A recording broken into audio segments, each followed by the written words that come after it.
The book narrates the tale of 5 Northerners trapped within the Southern Army during the American Civil War, who seized the opportunity to escape via a balloon. During their journey, they encounter a storm that casts them onto an island in the South Pacific. Relying on their ingenuity and remarkable perseverance, these unfortunate souls overcome numerous challenges, not only managing to survive with tenacity, but also transforming the small island into a prosperous paradise. The entire narrative is filled with dramatic twists, rich descriptions of the wondrous natural world, and a seamless integration of diverse knowledge into a thrilling story. Thus, despite being over a century since its publication, it continues to be revered and cherished by readers around the globe. Chapter 1. Preface. Robinson Crusoe narrates the tale of 5 Northerners who, during the tumultuous period of the American Civil War, find themselves ensnared by the Southern Army.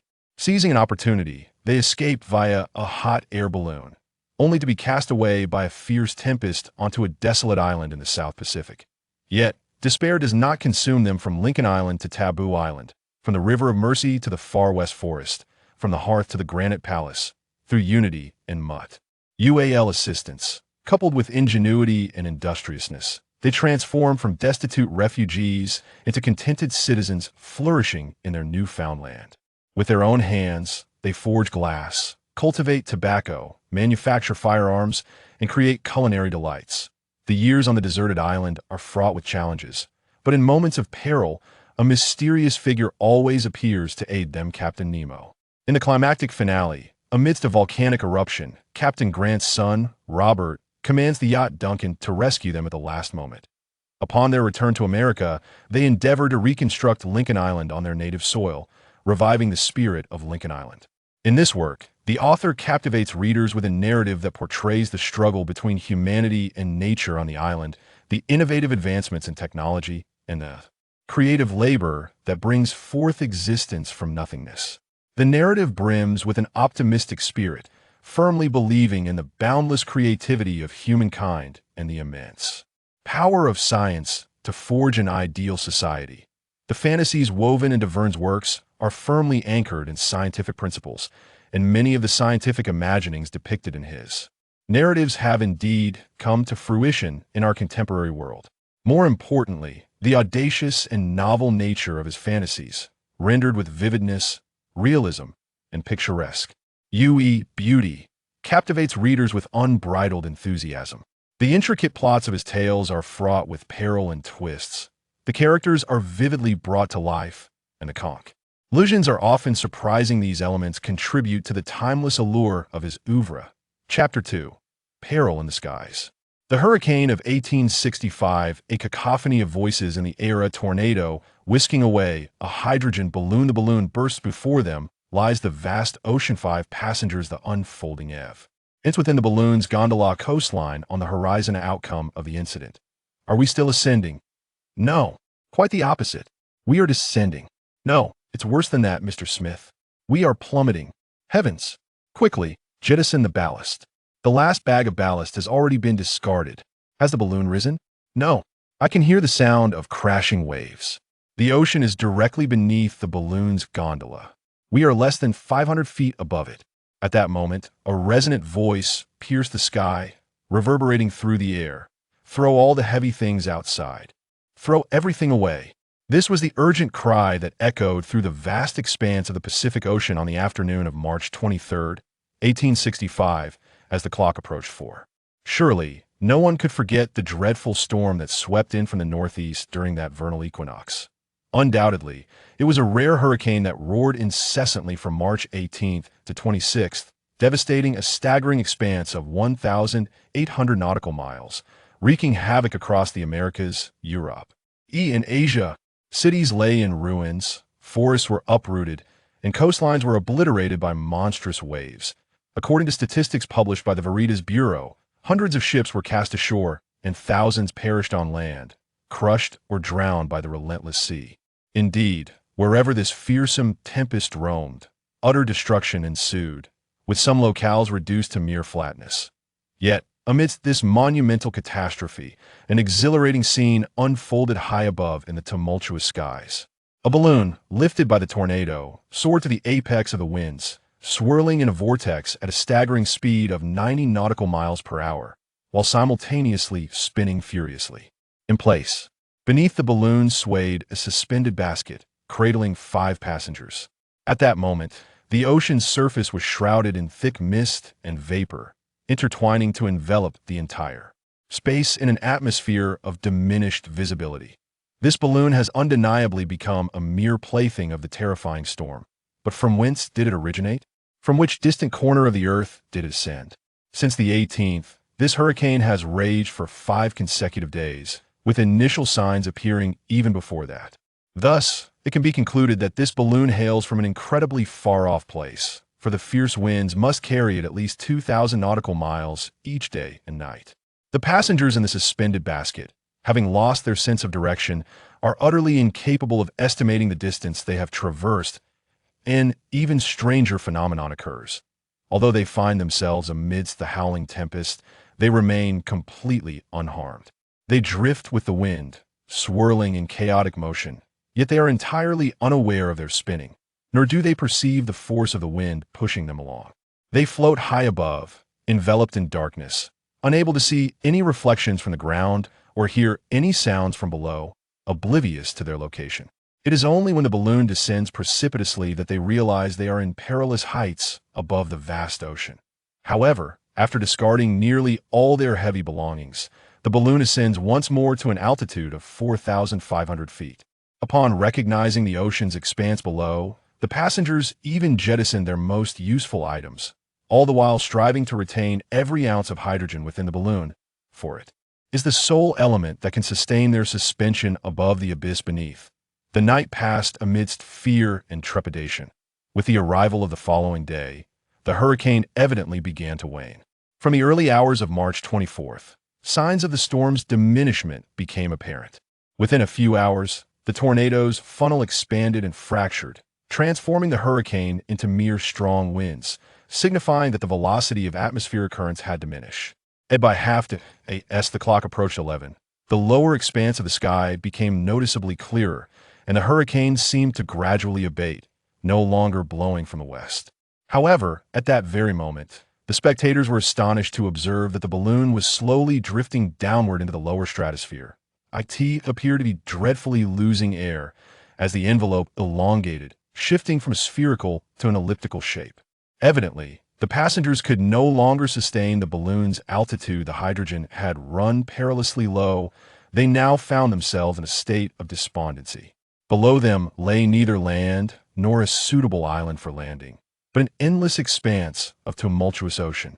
Waves surged violently, and it became imperative to halt the balloon's descent to prevent it from being engulfed by the monstrous tides. The passengers in the gondola sprang into action, each taking urgent measures. Yet, despite their fervent efforts, the balloon continued its inexorable descent, drifting swiftly with the wind from a northeast directly toward the southwest. The unfortunate souls ensconced in the suspended basket of the balloon find themselves in a dire predicament. Undoubtedly, they have lost all control over the balloon, which is now losing altitude at an alarming rate as its gas envelope deflates. By 1 o'clock in the afternoon, the basket hung perilously close to the ocean's surface, less than 600 feet above the waves. Hydrogen was seeping from a fissure in the craft, and preventing its escape had become an impossibility.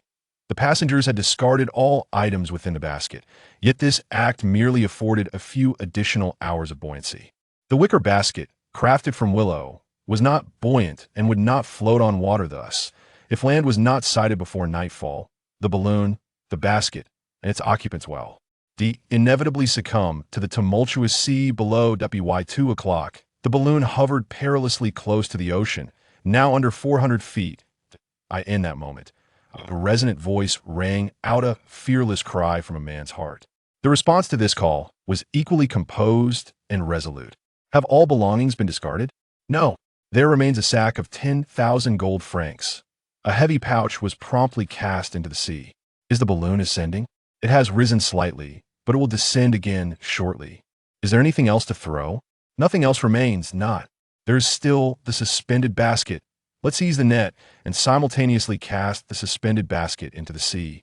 This was, in fact, the only remaining method to alleviate the weight of the airship. The ropes tethering the suspended basket to the circular frame were severed, and upon its descent, the balloon ascended by 2,000 feet. The 5 passengers had clambered into the net of the high-altitude balloon, peering through the mesh at the unfathomable abyss below. After a brief moment of equilibrium in the upper atmosphere, the balloon began to descend gradually. The fissure in the hydrogen balloon leaked increasingly faster, and at that moment, repairs were impossible. The passengers had exhausted all possible measures, and when human effort proved futile, they could only place their hopes in the mercy of fate. At T4 p.m., the balloon was merely 500 feet above the ocean surface. At that moment, a loud bark broke the silence. It was the dog the passengers had brought along, nestled tightly beside its owner within the netting. "What has Top discovered?" one of the passengers shouted. Soon after, another voice rang out, "Land! Land!" Since dawn, the balloon had been swept southwestward by the wind, traversing several hundred nautical miles. At last, a substantial landmass appeared in the southwestern horizon. However, this piece of land lies 30 nautical miles downwind, and if the balloon does not alter its drift, it will take at least an entire hour to reach it. They must arrive there, but an hour is a significant duration. Before that time elapses, will all the hydrogen within the balloon dissipate? Half an hour later, they were merely 1 nautical mile from the land. Yet at that moment, the balloon had exhausted its strength and became significantly deflated and wrinkled. The passengers clung tightly to the netting, which was too heavy for the balloon to bear, causing them to find themselves partially submerged in the sea, battered by the surging wave. At this juncture, the balloon's envelope had transformed into a mere bag, with the wind forcefully filling it, propelling this makeshift vessel forward as if it were a ship sailing with the wind. Perhaps it would indeed reach the shore in this manner. However, when they were merely 2 chains away from the shore, the 4 individuals simultaneously gasped in astonishment. It turned out that the balloon, which seemed incapable of ascending any further, unexpectedly soared once more after being struck by a massive wave. It rose to an altitude of 1,500 feet, where it encountered an air vortex, swirling it along a path parallel to the coastline. After 2 minutes, it ultimately descended onto a beach, untouched by the tumultuous waves. The passengers assisted each other in climbing out of the netting. The balloon, having shed some weight, began to drift with the wind and soon vanished into the vast expanse of the sky. The basket originally carried 5 passengers along with the dog, yet the balloon has now only released 4 individuals upon this beach. 1 passenger was evidently swept away during the wave's assault on the balloon's netting, and as a result, the weight of the balloon was alleviated, enabling it to ascend one final time before landing shortly thereafter. This is a segment from the Civil War engineer Cyrus Smith, Gideon Spilett, the African-American nab, Sailor Pencroff, and the young Herberton unexpected suggestion meeting at 10:00 o'clock departure amidst the storm. The individuals cast ashore by the hurricane were war prisoners, and one could argue that fate had orchestrated for them an extraordinary encounter. On March 24th, having escaped from the encirclement of General Ulysses Grant's forces around Richmond, they now find themselves 7,000 nautical miles from the city. During the harrowing period of the Civil War, Richmond served as the capital of Virginia, the most significant stronghold of the Confederacy. Now, let us examine the peculiar circumstances under which these prisoners of war made their escape. In February 1865, General Grant launched several surprise attacks on Richmond in an attempt to seize the city, yet he was unsuccessful and several of his officers fell into enemy and subsequently detained within the city. Among these captives was the most distinguished individual, a member of the federal staff named Cyrus Smith. Cyrus Smith, an engineer of considerable repute, was entrusted with the management of railways, a task of paramount strategic significance during this tumultuous war. At approximately 45 years of age, he possessed a lean physique and sported a prominent mustache. His intellect was sharp, his skills unparalleled, and he approached his duties with remarkable composure, exuding an effervescent vitality. Throughout the course of the Civil War, Cyrus Smith participated in every battle, displaying extraordinary courage and martial prowess, thereby earning numerous accolades. Prior to his injury and subsequent capture on the battlefield of Richmond, he had been favored by fortune that on the very day Cyrus Smith was taken prisoner, another notable figure also fell into the hands of the Confederate supporters. This was the esteemed Gideon Spilett, a reporter for the New York Herald, who had previously been tasked with observing the potential developments arising from the northern ferocious. In this conflict, Gideon Speller, alongside Stanley and other equally distinguished columnists from England and America, formed a remarkable cohort that relentlessly pursued accuracy information to relay back to their respective newspapers in the shortest possible time, undeterred by any circumstances. Newspapers across the Confederacy, much like the New York Herald, cultivated their core talent, dispatching representatives who undoubtedly served as formidable spokespersons. Among this elite cadre of delegates, Gideon Speller stood out as an extraordinary figure. Tall and vigorous, he had traversed the globe prior to the war. Throughout this conflict, he embodied both soldier and artist, participating in every battle at the forefront of the troops, one hand gripping a pistol while the other clutched a notebook. On the battlefield, he tirelessly sent telegrams, providing the New York Herald with a wealth of war correspo. In Duncan that time, Cyrus Smith and Gideon Speller were strangers, however. They were later relocated to Richmond. The engineer quickly recovered from his injuries, and during his convalescence, he became acquainted with the journalist. Both men cherished each other's company and held one another in high regard. Before long, their shared life goal crystallized into a singular aspiration: escape and return to Grant's forces to continue the fight for the Union. From that moment forth, these two Americans resolved to seize every opportunity available to them. However, despite their newfound freedom of movement within the city, Richmond was so heavily fortified that any attempt to escape seemed utterly impossible. At this juncture, a devoted servant of Cyrus Smith approached him. This intrepid individual was a black man who, ever since being liberated by the engineer, had steadfastly refused to part ways with his master, cherishing him to the extent of being willing to lay down his life. A robust young man in his 30s, named Navigado, possessed a keen intellect, shrewdness, and a benevolent heart.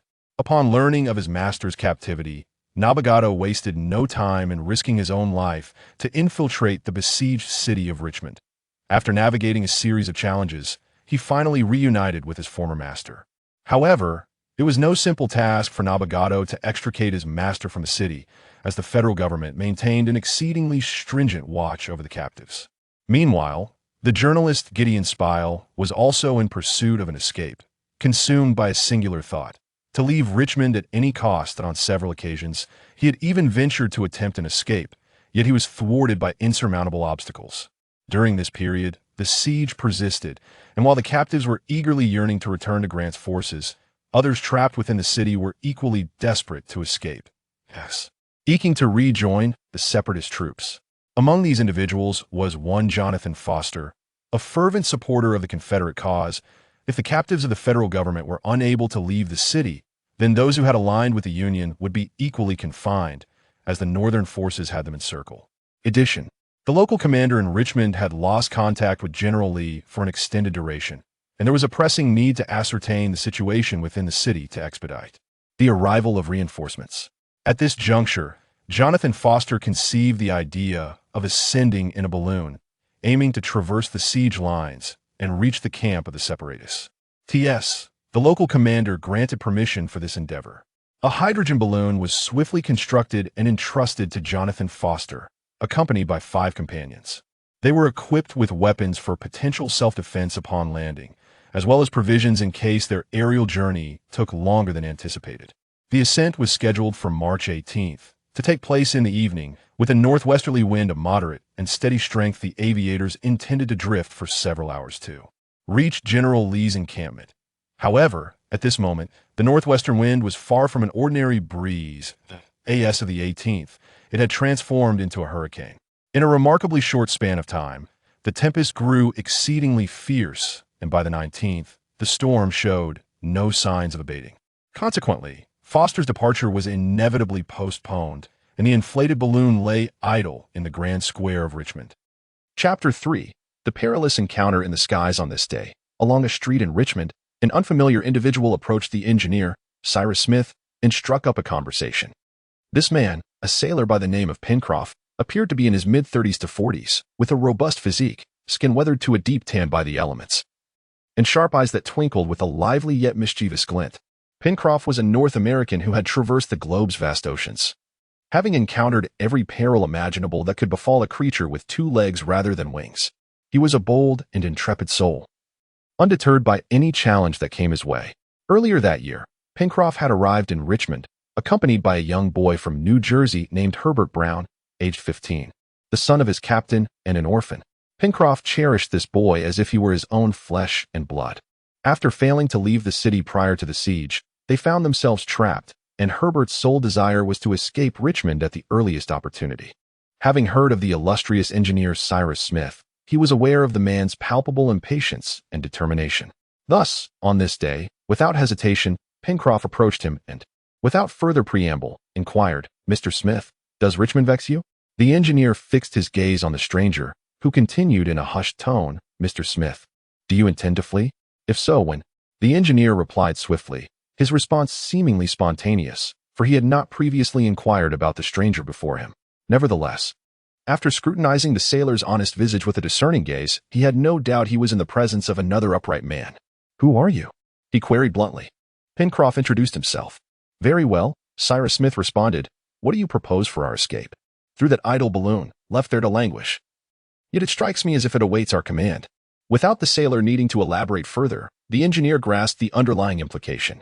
Seizing Pencroff by the arm, he ushered him to his quarters, where the sailor laid bare his plan. It was quite simple, albeit perilous. They were to risk their lives to execute it. The hurricane continued to rage fiercely, indeed, but a skilled and intrepid engineer like Cyrus Smith was more than capable of navigating a balloon with ease. Had he possessed the technical prowess, Pencroff would have readily taken flight alongside Herbert, coordinating their efforts. He had faced numerous challenges before, yet he dared not underestimate the tempest that loomed. Cyrus Smith listened intently to the sailor's words, his silence belied by the intensity in his gaze. The opportunity had presented itself. He was not a man to let it slip away. The plan was undeniably fraught with danger, yet it was indeed feasible. Had it not been for this tempest, the balloon would have long since departed, and this long-sought opportunity would never have presented itself. "I am not alone in this sentiment." Cyrus Smith concluded his statement.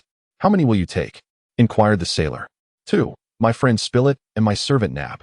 "That makes 3, Pencroff replied. "And with Herbert and myself, we total 5. In truth, the balloon could accommodate 6. "That is sufficient. Let us set forth," Cyrus Smith declared. This thus included the intrepid reporter, who, upon hearing this plan, wholeheartedly endorsed it. However, what puzzled him was that he had not conceived such a straightforward method before. As for Nab, he would follow his master wherever he ventured. "Let us settle on tonight," Pencroff suggested. "We will all pretend to be out for a stroll, appearing as mere curious passers-by." At 10 o'clock, Cyrus Smith responded, "May Providence ensure that this storm does not abate before our departure." Pencroff bid farewell to the engineer and returned to his dwelling, where the young Herbert Brown was already waiting. This brave lad was aware of the sailor's scheme and anxiously anticipated the outcome of the engineer's discussions. Thus, it became evident 5 intrepid souls were poised to plunge into the tempest, to immerse themselves in the heart of the hurricane. At present, the tempest remains unabated, and neither John Foster nor his companions are inclined to risk their safety in the precarious basket. That day was particularly arduous for everyone. The engineer's sole concern was whether the balloon, driven by the wind, would be torn to shreds if it descended too close to the ground. Others shared this anxiety. Pencroff even feared that the ropes securing it might snap, causing it to vanish into the skies. As night fell, the atmosphere grew dark and foreboding. Rain and snow cascaded from the heavens, enveloping the world in a bitter chill. "What wretched weather!" Pencroff muttered to himself, pressing his hat against his head. "Nearly swept away by the gale. Yet, we shall ultimately prevail." At 9:30, Cyrus Smith and his companions stealthily entered the square from various directions, converging by the balloon's basket with the 5 captives. The fierce wind extinguished the automobile lights, shrouding the square in darkness, allowing them to remain undetected.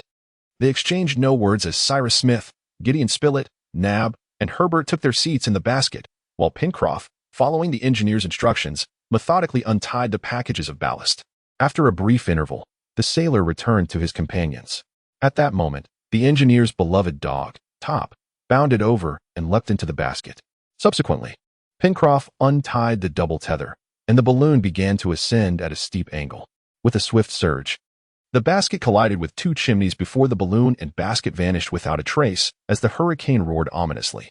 The engineer could not possibly contemplate landing at night, however. When dawn broke the following day, the earth below was obscured by a dense fog, rendering everything invisible. It was only after a mere 5 days that the temporary clarity revealed the boundless ocean beneath the balloon. Yet, at that moment, the balloon was being whisked away by a terrifying gale at an alarming speed. As everyone knows, the situation unfolded tragically. The 5 individuals who had embarked on their journey on March 20th found 4 of their number cast upon a desolate beach by March 24th, a staggering 6,000 nautical miles from their homeland. At 5 o'clock in the evening, the missing passenger, Nab's despair, set out northward in search of a small island amidst a night fraught with anxiety. As morning mist descended, Nab swam towards the distant shore, while the engineer was swept away by a crashing wave after falling through the net of the overburdened balloon. His faithful dog also vanished at that moment, having gallantly rushed to rescue its master. "Let us go," the journalist exclaimed. Consequently, Spilett, Herbert, Pencroff, and Nab, all 4 of them, cast aside their exhaustion and began the search for the engineer. Per Nab, upon realizing he had lost the one he cherished most in the world, could not help but weep bitterly, consumed by grief. From the moment Cyrus Smith disappeared until his companions landed, scarcely 2 minutes elapsed.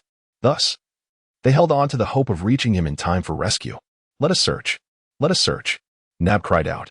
"Indeed, Nab," replied Gideon Spilett. "We shall certainly find him. Is he still alive?" "He must be. Can he swim?" Pencroff inquired. "Certainly," Nab affirmed confidently. "Besides, Top is with him." The sailor, upon hearing the roar of the ocean, could not help but shake his head. The engineer had disappeared to the north of the shoreline, approximately half a nautical mile from the location where these castaways had just landed. Therefore, if he could reach the nearest point, it would be at most half a mile away. At that moment, it was nearing 6 o'clock. The night appeared particularly dark under the thick veil of fog. The castaways ventured northward into the unfamiliar terrain, utterly oblivious to the geography of the area. They trudged across a barren landscape strewn with stones.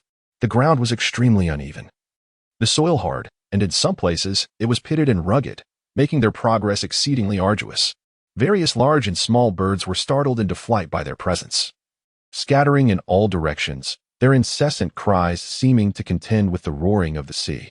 As they shouted loudly and pressed onward, after approximately 20 minutes, the 4 castaways suddenly discovered before them a tumultuous surf, the land's edge frothing with waves, and they halted in their tracks.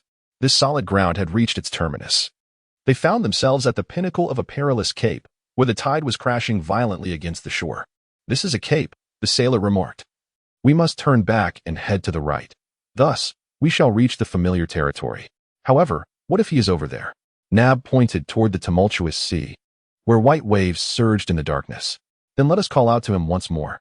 Together, they raised their voices in a fervent shout, yet no response came.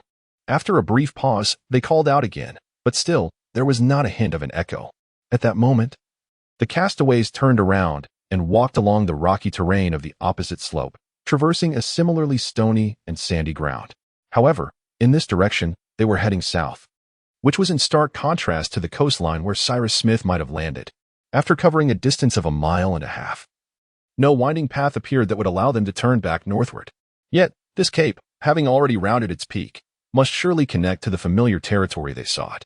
Despite their exhaustion, the castaways rallied their spirits and continued onward, hoping each moment to suddenly discover a turn that would lead them back to their original path.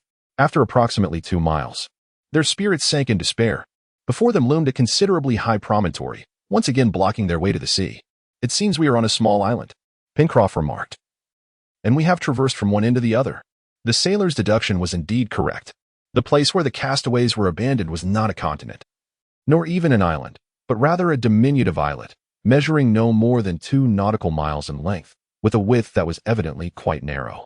This arid and desolate isle was strewn with pebbles, devoid of any vegetation, save for a few seabirds that made their home there. Was there a larger archipelago nearby? They had glimpsed land through the thick fog from the basket of the balloon, yet could not discern its size, nor whether it was a solitary island or merely a small islet. Surrounded by the vast ocean, they found themselves unable to depart from this place. Thus, they had no choice but to postpone their search for the engineer until the morrow. Alas, the absence of his faint cries suggested he was no longer in this vicinity. Cyrus remained silent, unable to confirm anything. The reporter remarked, He might be in a state of unconsciousness or injury, temporarily unable to respond. We must not lose hope. The reporter then proposed an idea to kindle a fire on the islet as a signal for the engineer. However, this place offered nothing but sand and stones. Now, they had no choice but to wait until dawn. Two possibilities loomed before them. Either the engineer had managed to save himself and found refuge along this coastline, or he had departed this world forever. This waiting and the passage of time was both long and agonizing. The weather was exceedingly cold. Despite the excruciating suffering endured by these castaways, they were almost oblivious to it. They could not bear the thought of pausing, even for a moment. In pursuit of their remarkable figures, they harbored hope as they traversed the desolate island, incessantly calling out while keenly attuned to their surroundings. The night had passed. As dawn approached around 5 o'clock, the sky bore a faint hue. The horizon remained shrouded in darkness, yet with the gentle illumination of the sun. A thick mist rose from the sea, obscuring visibility beyond 20 paces. This dense fog unfurled in grand, swirling shapes before sluggishly dissipating. Truly, the elements were not in their favor. The castaways remained oblivious to their surroundings. As Nab and the journalist cast their gaze upon the ocean, the sailor and Herbert searched westward for the coastline. However, not even a shadow of land was discernible. "No matter," said Pencroff, "though I cannot see the coast. I sense its presence. It is there, just over yonder, as certain as we are no longer in Richmond." Furthermore, this mist would not linger for long. It was merely a light fog typical of fair weather. Abundant sunlight was warming the upper layers of the atmosphere, and this heat would radiate downward, directly onto the surface of the island. Indeed, as the clock approached 6:30, the fog began to thin further. The upper mist thickened, while the lower layers continued to dissipate. Before long, the entire island emerged, as if descending from the heavens on a cloud of auspicious mist. Subsequently, the sea unfolded around its periphery, with the eastern expanse stretching endlessly, while the western side was constrained by a steep and perilous coastline. Indeed, land lay just there. There, they found salvation, at least momentarily secured from peril. Between the island and the coastline flowed a channel, half a nautical mile wide, teeming with the sounds of rushing waters. At that moment, one of the shipwrecked souls, driven by impulse and without consulting his companions, plunged recklessly into the torrent. This individual was Nab. Eager to reach the shore and venture northward along its length, he disregarded the calls of Pencroff, who shouted for him to return, but to no avail. The journalist prepared to pursue Nab. At this juncture, Pencroff approached him, saying, "Do you intend to cross this channel?" "Indeed," replied Gideon Spilett. "Very well. Then wait a moment and trust me," the sailor urged. "Nab is more than capable of rescuing his master. Should we enter this channel? We risk being swept away by the currents into the open ocean. At this moment, if I am not mistaken, this current is a result of the ebb tide. Thus, let us not rush. As the sea level recedes, we may discover a pathway shallow enough to traverse." "You speak wisely," the journalist replied. "Let us endeavor to remain close together." Meanwhile, Nab was engaged in a fierce struggle against the tumultuous waters. He glided swiftly through the waters, crossing over in merely half an hour. Upon reaching the shore, he vigorously shook off the water and then took off running, searching the area, soon disappearing behind the summit of the rocks. Nab's companions watched with anxious hearts as he bravely ventured forth. Thus, when his figure vanished, they turned their gazes towards the land where they were to seek refuge, all the while consuming some shellfish scattered upon the sandy ground. Though it was a meager meal, it was still sustenance. Chapter 4. Peril in the heights. Opposite lay a wide, small bay, with the southern tip culminating in a pointed cape, entirely devoid of vegetation, presenting a starkly desolate scene. This cape was connected to the coastline by an unpredictably shaped formation, supported by towering granite rocks. In contrast, to the north, the bay's entrance was broader, forming a more rounded shoreline, with a distance of approximately 8 nautical miles between the two endpoints of the bay's arc. Half a nautical mile from the coast, a slender island occupied this vast expanse of sea, resembling a colossal whale, its outline appearing remarkably vast. The opposite shore featured a beach strewn with dark rocks as the first plane of scenery. Rising in the second plane were steep granite cliffs, their jagged ridges undulating in height. Above the coastal heights, no trees were visible, leaving the landscape bare. Yet behind the cliffs, a plethora of verdant vegetation thrived, with towering trees stretching in an unbroken line beyond the horizon. At last, beyond this coastline, upon the elevated terrain, stands a pristine white peak, shimmering under the caress of sunlight. This is a snow-capped crown adorning the summit of a distant mountain. Whether this land is an island or connected to a continent remains uncertain. Gideon Spilett, Pencroff, and Herbert are intently observing this territory, contemplating a prolonged sojourn here. If this locale is indeed remote from shipping routes, they might even find themselves residing here for a lifetime, until death claims them. Well, Pencroff, what do you think? Herbert inquired. Ah, replied the sailor, like all things, there are both advantages and disadvantages. We shall discuss it later. It seems the tide is receding.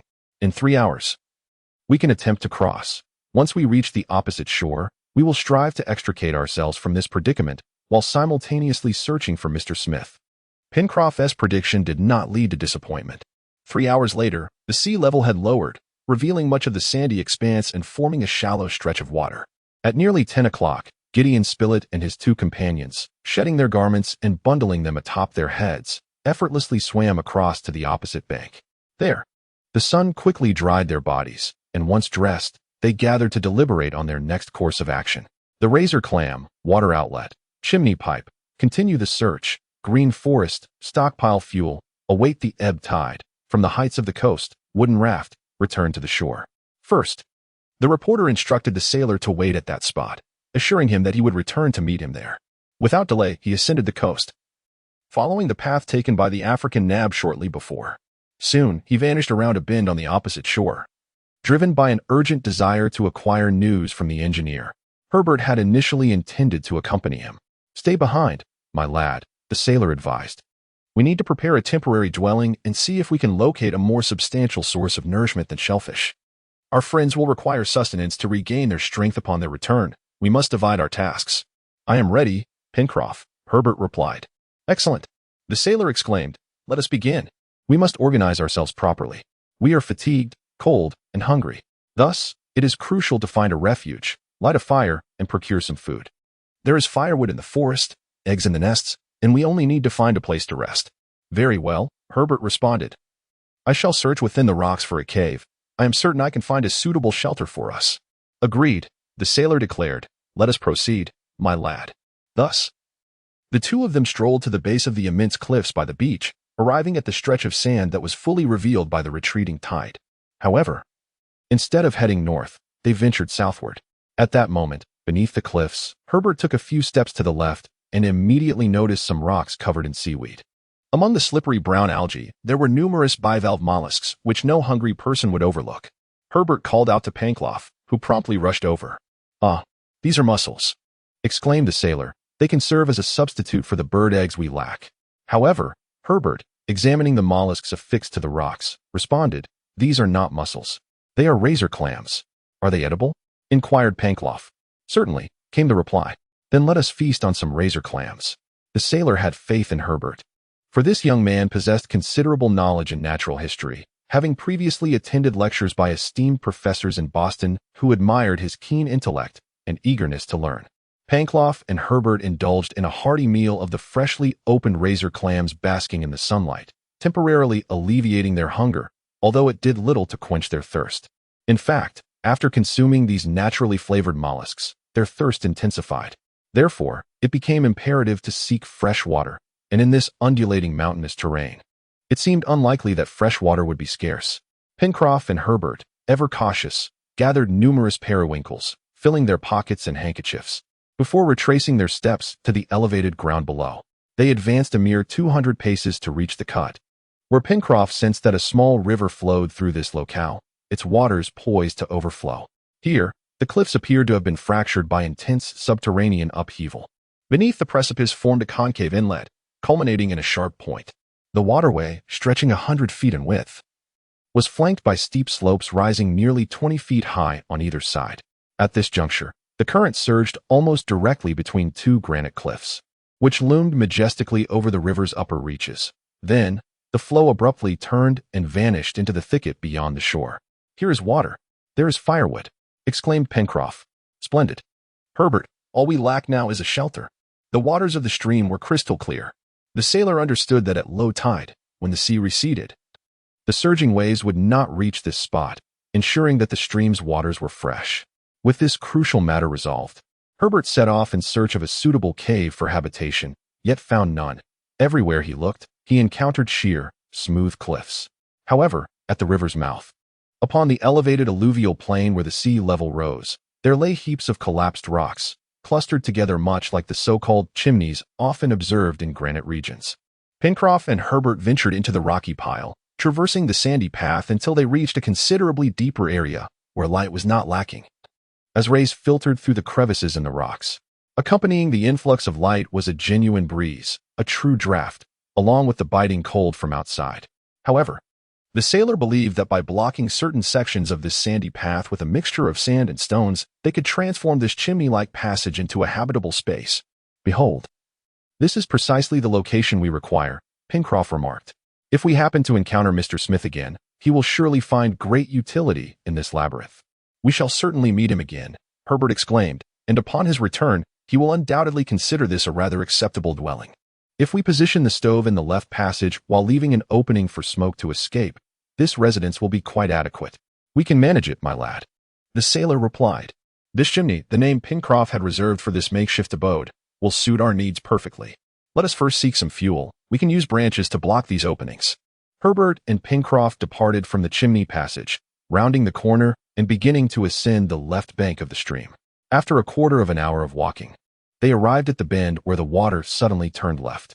From this point onward, the stream continued to flow through a beautiful forest. Though the season may not be opportune, these trees, known as deodar, retain their verdant foliage. Amidst these beautiful trees, clusters of pines and other varieties flourish. As Pencroff traversed the dense underbrush, he felt the crunch of dry twigs beneath his feet, producing a series of crackling sounds. Well, my lad, he remarked to Herbert, although I am unfamiliar with the names of these trees, I can certainly classify them as firewood trees, which is precisely what we require at this moment. Let us gather some then. Herbert responded, promptly beginning to collect the branches. The task proved effortless, as an abundance of dry twigs lay scattered at their feet. However, while the fuel was plentiful, the means of transport remained to be determined. These branches were exceedingly dry, likely to ignite rapidly. Consequently, a substantial quantity would need to be transported to the chimney, and it was clear that 2 individuals alone could not suffice for this task. Pencroff was already contemplating a solution. Ah, my lad, he replied, there must be a method for transporting the wood. Everything requires a proper approach. If only we had a cart or a boat, it would simplify matters. But we have that stream. Herbert interjected. That is a valid point. Pencroff responded. The stream will provide us with a natural passage, and the invention of the raft is not without its merit. However, Herbert cautioned that the direction of our waterway stands in stark contrast to our own current path, as the sea is swelling with the tide. We shall depart when the tide recedes, replied the sailor, adding that it is the raft that is to transport the fuel to the chimney pipe, and we must first secure it properly. The sailor then led Herbert towards the corner where the forest meets the waterway. There, they gathered the abundance of dry branches strewn about and worked together to construct a substantial raft, subsequently transporting logs that could only be lifted by at least 20 individuals onto the raft in stages. Within an hour, all tasks were completed, and they secured the raft to the steep riverbank, awaiting the moment of tidal transition. With several hours to pass, Pencroff and Herbert mutually agreed to ascend the high ground for a more comprehensive observation of the broader area. Conveniently, 200 paces beyond the bend of the waterway, the cliffs abruptly ended due to a rock slide, giving way to a gently sloping incline leading to the forest's edge. This slope resembled a natural staircase, and Herbert, along with the sailor, began their ascent. With vigorous legs, they reached the summit in an instant and stood at the corner overlooking the mouth of the waterway. Upon reaching the peak, their gaze was immediately drawn to the formidable ocean they had just traversed in such dire circumstances. They gazed with excitement at the northern coastline, where unfortunate events had transpired, the very place from which Cyrus Smith had vanished. Their eyes searched eagerly for any remnants of their balloon, hoping to catch a glimpse of a man who had once clung to it, now perhaps adrift in the vastness of the sea. Yet, nothing was discovered. The ocean lay before them, an endless expanse of desolate waters. As for the shoreline, it was equally forsaken and devoid of life. Neither the journalist nor Nab was in sight. I feel it is possible, Herbert exclaimed, that a man as vigorous as Smith could not have succumbed to drowning like an ordinary person. He must have reached some coastal refuge. Wouldn't you agree, Pencroff? The sailor shook his head in sorrow. He sensed that the hope of seeing Cyrus Smith again was diminishing, yet he wished to uplift Herbert's spirits. Perhaps so, he replied. Our engineer is a man of resilience. When others falter, he always finds a way to escape. During this time, he was intently observing the coastline. To the south, the horizon was obscured by a jutting cape, making it impossible to discern whether the land extended in this direction or veered towards the southeast or southwest, thus rendering that coastline a long, narrow peninsula. At the northern end of the small bay, the shore traced a more rounded line, its silhouette stretching far into the distance. There, the coastal terrain is low and flat, devoid of cliffs and precipices, presenting only the expansive sandbanks revealed during the ebb of the tide. At this moment, Pencroff and Herbert turned to gaze westward. 6 or 7 nautical miles away stood a snow-capped peak, with its slopes extending for 2 nautical miles from the shore, adorned with vast stretches of forest interspersed with towering, high-quality, evergreen species. Beyond this forest edge, a wide plateau unfolded all the way to the coast. On the left, glimpses of small streams shimmered through the gaps in the trees, winding sinuously as they meandered toward the foothills of the mountain, suggesting that this was indeed the source of the water. "Are we on an island?" murmured the sailor. "In any case, this island appears to be quite substantial," replied the young man. "Regardless of its size, an island is still an island," declared Pencroff. However, this pressing question could not be resolved at the moment. Its answer must be postponed to another time. As for the land itself, be it an island or a continent, the soil appeared fertile, the scenery delightful, and its products abundant and varied. "This place is splendid," Pencroff remarked, "a stroke of fortune amidst our misfortunes, for which we ought to express our gratitude to Providence." "Indeed, thank heavens," Herbert responded, his devout heart filled with profound gratitude towards the Creator. Pencroff and Herbert observed their surroundings for quite some time in this desolate place. Yet after such a superficial survey, envisioning their future became an arduous task. They then retraced their steps along the ridge on the southern side of the granite highland, where an array of peculiar, jagged rock formations emerged. There, countless birds nested within the crevices of the rocks. As Herbert leapt from the stones, he startled the entire flock into flight. Recognizing these birds as rock pigeons, which are known for their delectable flesh, he surmised that their eggs would be equally delightful. Consequently, he and Pencroff diligently searched the recessed area of the granite wall and, indeed, discovered a substantial number of eggs nestled in various nests, which they carefully wrapped in Pencroff's handkerchief. As the sea approached high tide, they began their descent towards the water. Upon reaching the bend of the stream in the afternoon, they found the current flowing in reverse. Seizing the opportunity presented by the ebbing tide, they set their wooden raft at the mouth of the stream. Pencroff fashioned a rope several fathoms long from dry vines, securing it to the rear of the raft. He held one end of the rope while Herbert used a long pole to push the raft into the water, ensuring it remained balanced within the current. In less than an hour, the raft reached the mouth of the stream, mere steps away from the chimney conduit. Chapter 5. The perilous encounter in the heights setting up the chimney flue. The crucial element is fire. The matchbox, searching along the coast again. The return of the journalist and Nab. The sole match. The crackling hearth. The first dinner. The first night on the ground once the timber was unloaded from the raft. Pencroff's immediate concern was to seal the openings in the corridor that allowed the wind to enter, ensuring that the chimney flue would be habitable. He meticulously blocked the aperture facing the south wind with sand, stones, intertwined branches, and wet mud, while simultaneously isolating the upper opening. A winding, narrow slit was left on the side to allow for ventilation and to direct the smoke outside. This chimney flue was divided into 3 or 4 chambers, although dimly lit. They remained quite dry, and the inhabitants could stand upright, at least in the central main rooms. The next task was to construct a stove and prepare to kindle a fire for cooking. In fact, this was a straightforward and uncomplicated endeavor. At the end of the first corridor on the left, a few broad flat stones were placed at the previously left winding narrow slit.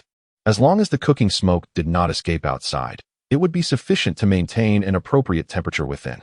The spare firewood was stored in one of the rooms, and the sailor placed several pieces of wood and some small twigs on the stones of the stove. While the sailor was occupied with this task, Herbert suddenly inquired whether he had any matches. "Indeed, there is," replied Pencroff, "and I must add that it is fortunate we have it, for without matches or tinder, we would find ourselves in dire straits. At the very least, we could attempt to create fire by rubbing 2 dry sticks together like savages." Herbert responded, "Well then, do give it a try, and I shall observe as your arms break from the effort. What will you have to show for it then? However, this is a rather simple and commonly employed method of fire-making among the indigenous people of the Pacific Islands." "I do not dispute that," Pencroff replied. But one must consider that those natives possess a certain knowledge in their fire-making techniques, or perhaps they utilize a specific type of wood. For I have attempted this more than once without success. Thus, I confess, I still prefer to use matches. Alas, where have my matches gone? Pencroff was a chain smoker, and his matches were usually found in the pocket of his jacket. He reached to search for them, yet found nothing. He rummaged through his trousers pockets, but still could not locate the box of matches he typically carried with him, leaving him momentarily stunned. "Look at how foolish I am, utterly daft," he exclaimed. Glancing at Herbert, "That box of matches must have fallen from my pocket. I must have lost it. What about you, Herbert? Do you have no flint or anything else that could spark a fire?" "No, none at all," replied Pencroff. The sailor then stepped outside, with the young man following closely behind. Upon the sandy ground, amidst the rocky outcrops, near the steep banks of the flowing river, the two had searched meticulously, yet with no success. The matchbox was made of copper and should have been impossible to overlook. At this moment, Pencroff could no longer conceal his profound dismay. His brow furrowed deeply, rendering him speechless. Herbert, intent on comforting him, reminded him that the matches were likely soaked by the seawater, making them unusable even if found. "We shall surely find a way to ignite a fire," Herbert asserted. "Mr. Smith and Mr. Spilett are not as devoid of ideas as we are." "Indeed," Pencroff replied, "but at present we are without fire, and when our companions return, we shall have no proper meal to offer them." However, Herbert interjected promptly, "They likely possess tinder or matches." "I am not so sure," the sailor responded, shaking his head. "Firstly, neither Nab nor Mr. Smith smoke, and I am quite concerned that Spilett would prefer to leave behind his notebook rather than his matchbox." Herbert remained silent. The loss of the matchbox was undeniably a grave misfortune. Nonetheless, the young man firmly believed they would devise an alternative method to spark a flame.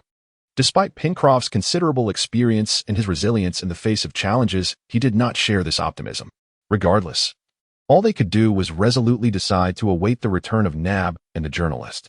Before the rotation of the chimney pipe, the sailor and Herbert, in a bid to guard against the dire possibility of running out of fire, once more gathered up some razor clams before silently returning to their abode. As the clock approached 6, after the sun had vanished behind the western highlands, Herbert, who was strolling along the sandy shore, noticed that Nab and Gideon Spilett had returned. Only the two of them had come back. The young man exhibited an indescribable tension. The sailor's predictions had proven entirely accurate. Cyrus Smith, the engineer, remained unaccounted for. Upon the reporter's return, he sat silently upon a rock, utterly exhausted, to the point of starvation, lacking even the strength to utter a word. As for Nab, his eyes were red, a clear testament to the tears he had shed, and now he could not help but weep anew, clearly indicating that he had lost all hope. The reporter recounted their attempts to locate Cyrus Smith. Nab and he had traversed over 8 nautical miles along the coast, far surpassing the location of the balloon's penultimate descent, after which both the engineer and the dog, Top, had vanished. The sandy shore lay desolate. At that moment, Nab rose to his feet, a glimmer of hope illuminating his demeanor as he proclaimed loudly, "No, he has not perished. No, no matter what happens to another, that is conceivable. But him, absolutely impossible. He is a man of unwavering fortitude." Then, he found himself drained of strength. "Alas, I cannot endure this," he murmured. Herbert immediately rushed over to him and exclaimed, "Nab, we shall find him. Heaven will surely return him to us. But you've been going hungry for so long. Please, do eat something." As he spoke, he offered the unfortunate man a handful of shellfish, which were neither palatable nor sufficient to satiate one's hunger. Nab had not eaten for several hours, yet he declined the offering. He had lost his master and appeared to have lost the will to live. Meanwhile, Gideon Spilett devoured the mollusks ravenously, then reclined on the sandy ground beside a rock, utterly fatigued yet remarkably composed. At that moment, Herbert approached him, taking his hand and saying, "Sir, we have discovered a refuge where you will find comfort far greater than this place. Look, the night is upon us. Let us retreat there to rest. Tomorrow, we shall see." The journalist rose and followed the young man towards the chimney. Just then, Pencroff approached him and casually inquired if he happened to have a match. The journalist paused, rummaging through his pockets in vain, finally admitting, "I had some, but I must have discarded them all." The sailor then called out to Nab, posing the same question, only to receive the same response. "Blast it!" the sailor exclaimed, unable to contain his frustration. The journalist, upon hearing this, approached Pencroff and inquired, "Not a single match? Not even one, and thus no fire?" Sighed Nab. Alas, if my master were here, he would surely conjure a flame for you." The four castaways stood there, gazing at one another, their spirits evidently troubled. It was Herbert who first shattered the silence, saying, "Mr. Spilett, you are a smoker. You always carry matches with you. Perhaps you have not searched thoroughly. Do look again. One match is all we need." The journalist resumed his search, rifling through the pockets of his trousers, his brief undergarments, and his coat. Finally, Pencroff could not contain his joy upon discovering a single match. Though this tiny object was of no monetary value, to these unfortunate souls, it was invaluable, of utmost significance. "A match!" Pencroff exclaimed with exhilaration. "This is akin to possessing an entire shipload of matches." He clutched the match and, leading his companions, returned to the chimney. This diminutive stick, often squandered in everyday life, now demanded the utmost caution in its use. After confirming the match was dry, the sailor remarked, "We need some tinder." "Here it is," replied Gideon Spilett, hesitating briefly before tearing a page from his notepad. Pencroff accepted the scrap of paper and knelt before the stove. In the hearth, decayed wood was placed atop a bed of dry grass, leaves, and withered moss, facilitating air circulation and ensuring a swift ignition. At that moment, Pencroff carefully rolled a piece of paper into a conical shape and positioned the paper tube amidst the moss. He then picked up a somewhat rough pebble, meticulously cleaning it while holding his breath, his heart racing, as he began to gently strike the match. This initial attempt yielded no results. Pencroff hesitated to exert too much force, fearing he might break the matchstick's phosphorus. "No, I cannot," he murmured. "My hands are trembling. The match won't ignite. I can't do it. I give up." He then stood up, urging Herbert to take his place. Indeed, the young lad had never experienced such tension in his life. His heart raced furiously, far more than that of Prometheus when he once stole fire from the heavens. However, he did not waver. Seizing the match, he swiftly struck it against the pebble. With a sharp hiss, the match ignited, producing a delicate blue flame accompanied by a pungent smoke. Herbert gradually inclined the match downward, allowing it to continue burning before placing the flame into the paper tube. Within mere seconds, the tube was ablaze, and the moss ignited almost immediately. Shortly thereafter, the drywood crackled and blazed vigorously. The sailor blew forcefully at the flames, and a roaring fire erupted amidst the darkness. "The fire is finally lit," Pencroff exclaimed, rising to his feet. "I have never felt such exhilaration in my life." The fire blazed within a furnace constructed of flat stones. Smoke effortlessly escaped through the narrow crevice, while the chimney billowed with flames, allowing the heat to disperse rapidly. It was essential to ensure that the fire did not extinguish. Thus, the embers had to be maintained within the ashes. In truth, this was merely a matter of diligence and care, as there was an ample supply of wood available for replenishment whenever needed. Subsequently, they utilized this fire to prepare 24 baked bird eggs, savoring their first warm meal on this unfamiliar shore that evening. The survivors compiled a list of their belongings. There was little to note: charred cloth, a stroll through the forest, a verdant arboreal region, the escape of a South American vulture, traces of wild beasts, the cooing of doves, and a peculiar fishing expedition. After the aerial mishap that left them stranded on this seemingly desolate coast, they promptly took stock of their possessions, creating an inventory. Apart from the garments they wore during the ordeal, they possessed nothing of significance. It is noteworthy that Gideon Spilett retained a notebook and a wristwatch, likely due to his oversight. They were devoid of weapons, tools, or even a small knife. In their attempt to lighten the balloon's load, the passengers had discarded all their belongings overboard.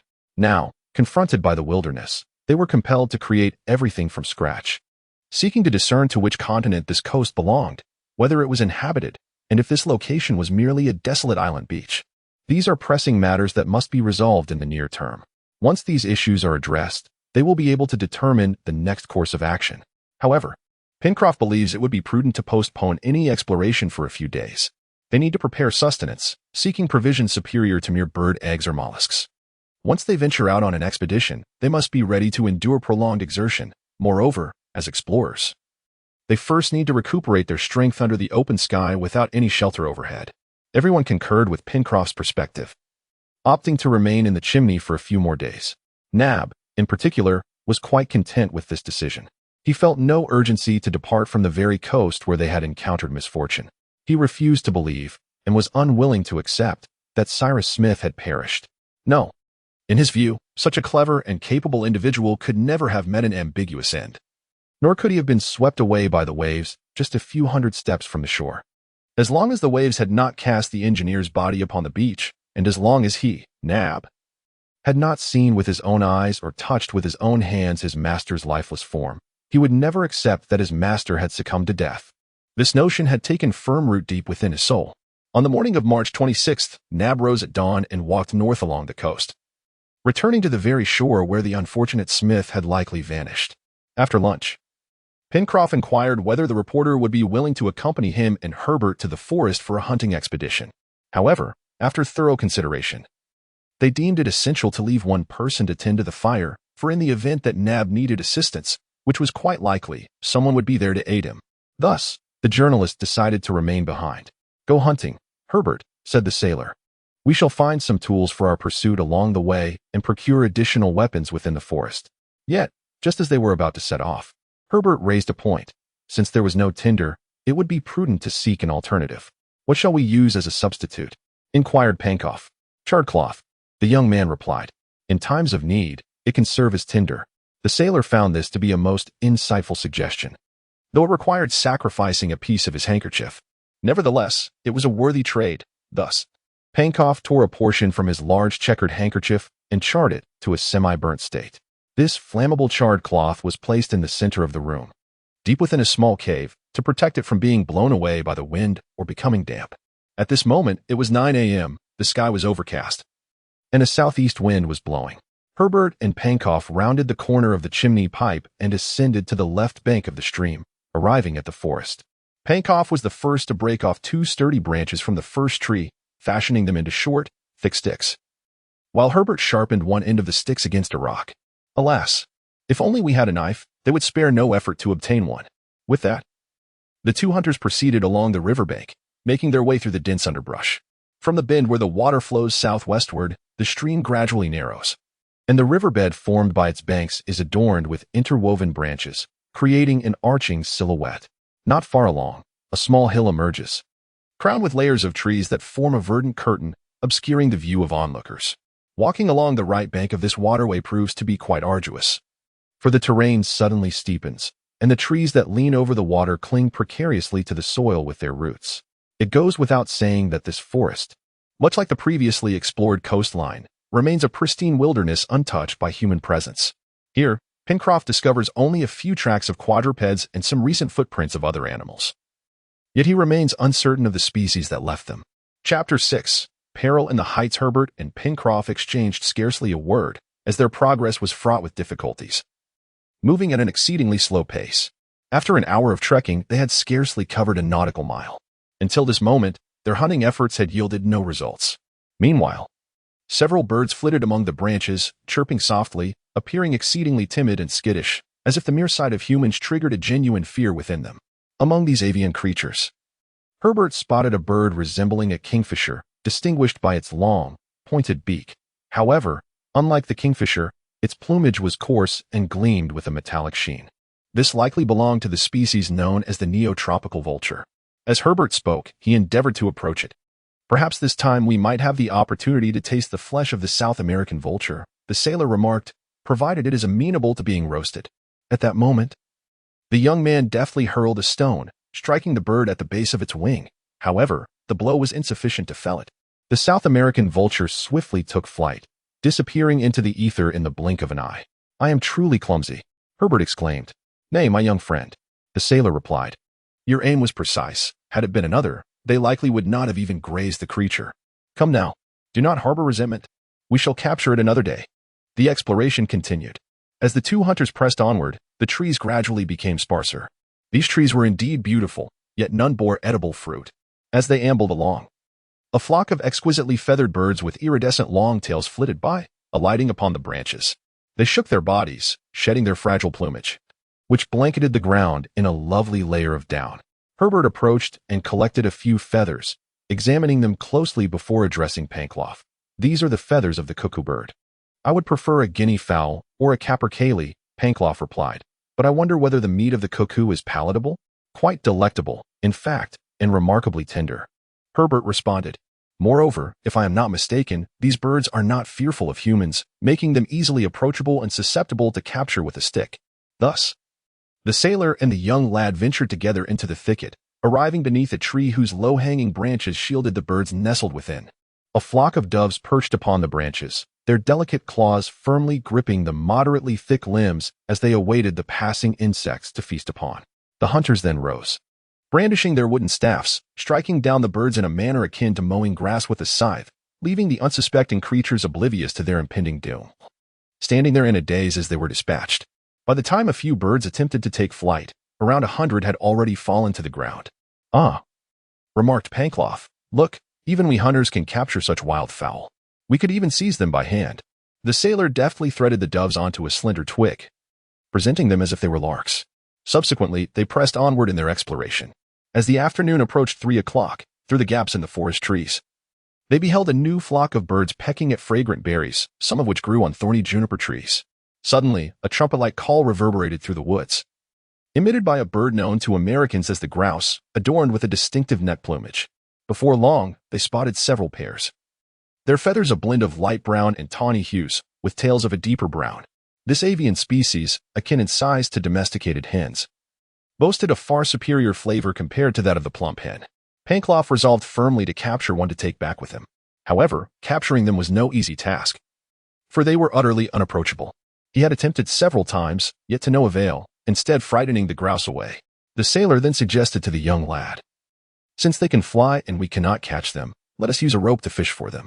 "Like one would fish for a carp?" Herbert exclaimed in astonishment upon hearing this proposal. "Precisely, like fishing for a carp," the sailor replied earnestly. Earlier, Pencroff had discovered a half-dozen grouse nests in the underbrush, each containing 2 to 3 eggs. He envisioned stretching some ropes around the nests, not as lassos, but as genuine fishing hooks. He led Herbert to a distance away from the nests, where he meticulously devised his peculiar contraption, a creation only a disciple of Isaac Walton might conceive. Herbert watched with keen interest as he observed the straightforwardness of the sailor's work, though he harbored doubts about its potential success. The fishing line was fashioned from slender vines, each measuring 15 to 20 feet in length. The hooks were crafted from stout thorns of the acacia bush, robust and resilient, their tips elegantly curved, affixed to both ends of the vine, serving as substitutes for traditional fishing hooks. As for the bait, it was represented by the large red worms wriggling on the ground. With all preparations complete, Pencroff stealthily entered the thicket, concealing himself as he placed one end of the line near the grouse nests. Then, he returned with the other end of the line, taking refuge behind a large tree alongside Herbert. Both of them awaited with unwavering patience. It is worth noting that Herbert harbored little hope regarding Pencroff's method. After half an hour had elapsed, as the sailor had anticipated, several pairs of grouse returned to their nests. They hopped about, pecking at the ground in search of food, completely oblivious to the presence of hunters. At that moment, the young man found the scene exceedingly captivating, holding his breath in anticipation. Meanwhile, Pencroff's eyes widened, his mouth agape as if he were about to savor a piece of grouse meat, hardly daring to breathe. The baited worms quickly attracted the attention of the galliform birds, and soon the hook was subjected to a series of pecks. 3 grouse, perhaps excessively greedy, swallowed the worms along with the hook. In that instant, Pencroff yanked the line sharply, the sound of fluttering wings confirming that the 3 grouse had been captured. Their feet were bound by the hunter, ensuring he would not return empty-handed, which brought him great joy. As dusk began to fall, he deemed it time to return to their dwelling. The current of the stream flowed precisely in the direction they needed to go, so by following the current downstream, Herbert and Pencroff made their way back to the chimney pipe around 6 o'clock, their excursion having proven quite exhausting. Nab had yet to return, the journalist's contemplation, dinner, a terrifying night was imminent, a dreadful storm, a nighttime departure, struggling against the wind and rain 8 nautical miles from the main camp. Gideon Spilett stood upon the beach, arms crossed over his chest, motionless as he gazed at the sea. The sky was churning with dark clouds, and as night descended, the wind howled ever louder, the air growing increasingly frigid. An ominous spectacle enveloped the heavens, unmistakably heralding the eve of a tempest. Herbert entered the chimney shaft, while Pencroff approached the pensive journalist, who remained absorbed in thought, oblivious to Pencroff's arrival. "We are about to confront a perilous night, Mr. Spilett," the sailor remarked. The journalist turned, and upon recognizing Pencroff, his first words were, "In your estimation, how far was the suspended basket from the shore when our companion was swept away by the waves?" The sailor had not anticipated this inquiry. After a moment's reflection, He replied, "At most, 2 chains, approximately 1,200 feet." So, the journalist continued, "The location where Cyrus Smith and his dog went missing is no more than 1,200 feet from the shore?" "That seems likely," Pencroff answered.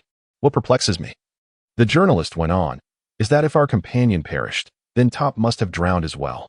However, why have neither the dog nor its owner's bodies been washed ashore? It is not surprising, considering the waves were so tumultuous at that time." The sailor replied, adding that the current might have swept them further from the shore. "Thus, it seems our companions have perished amidst the waves. Is that indeed your perspective?" The journalist inquired once more. "That is indeed my opinion." Pencroff, "Forgive me for questioning your experience," GD on Spilett remarked. "In my view, it is clear that Cyrus and Top are utterly missing, existing in a state of either life or death, a distinction that remains inexplicable and difficult to believe." "I wish I could share your optimism, Mr. Spilett," Pencroff responded, lamentably. "My earlier confidence has already been expressed." After uttering these words, the sailor returned to the chimney pipe. The flames in the stove crackled and burned brightly. Herbert had just added a bundle of firewood, illuminating the dark passageway. Pencroff immediately set about preparing a meal, plucking the feathers from 2 partridges and roasting them over the roaring fire. As the clock approached 7 in the evening, Nab had yet to return, causing Pencroff to feel a sense of unease. He worried that the man might encounter some misfortune or engage in behavior that would disappoint them. However, Herbert held a different perspective. To him, Nab's absence signified the emergence of new circumstances that necessitated an extended search, if not for some glimmer of hope guiding him. Why else would Nab still be absent? At this moment, inclement weather descended upon the coast. Gale-force winds surged from the southeast, fiercely sweeping across the shoreline with unparalleled might. The tumultuous waves crashed against the rocky edges, resounding with an ear-splitting roar that reverberated throughout the vast expanse. The hurricane propelled sheets of rain like swirling smoke, as if a shattered mist were dragging itself along the coast. Pebbles, under the pressure of the wind and waves, collided against the shore, resembling a cascade of stones tumbling down, producing a sharp, jarring sound. The flying sand and debris, interwoven with the torrential downpour, created an irresistible force of impact. The sky above was a chaotic blend of mineral dust and waterborne particles. Powerful whirlwinds darted between the river's mouth and the steep cliffs, driving gusts of air towards the Lone Canyon exit, crashing into the flowing waters, whipping them into a frenzied turmoil, an unstoppable force. The chimney was no exception. Smoke was frequently forced back through its narrow openings by the wind, filling the passages with thick fumes, rendering the chimney uninhabitable. Thus, when the capon was cooked, Pencroff extinguished the fire, leaving only a few embers buried within the ashes. The game hunted had become the sole dish for the evening meal. Everyone relished this meat, which was exceptionally delicious. Pencroff and Herbert, having toiled tirelessly, found their appetites awakened, devouring their portions with great fervor. Subsequently, each returned to their respective corners where they had slept the previous night. The sailor reclined beside the hearth, and Herbert quickly succumbed to slumber at his side. As the night deepened, the storm outside intensified further. The gusts of wind could rival the tempest that transported these captives from Richmond to this expanse of land by the Pacific. Fortuitously, the type of rock that formed this chimney-like structure was steadfast and secure, posing no imminent danger within. By the latter part of the night, Pencroff had succumbed to slumber. At this juncture, only Gideon Spilett remained restless, unable to find repose due to his anxious thoughts. He cursed himself for not accompanying Nab. He discerned that Nab was a man who clung to hope, yet he pondered why he had not yet returned. Lying on the sandy ground, he tossed and turned, scarcely cognizant of the violent turmoil of nature outside. Occasionally, he would let his heavy eyelids fall shut, only for a fleeting moment, often jolted awake by a sudden recollection. At this hour, deep in the night, around 2 o'clock in the morning, the slumbering Pencroff was abruptly roused. "What is it?" he exclaimed as he awoke, but quickly regained the composure characteristic of a sailor. The journalist leaned closer and said, "Listen, Pencroff, do you hear that?" The sailor perked up his ears, but discerned nothing beyond the howling winds. "It is merely the sound of the wind," he replied. "No," Spilett countered, listening intently once more. "I seem to hear—" "What do you hear?" "The bark of a dog." "A dog?" Pencroff shouted in astonishment. "Indeed, the sound of barking. This cannot be," the sailor responded. "Moreover, how could one possibly contend with the roar of that tempest?" "Listen, do you hear?" the journalist urged. Pencroff then listened intently, and indeed, during a momentary lull in the storm, He seemed to perceive the distant sound of a dog barking. Is it not so?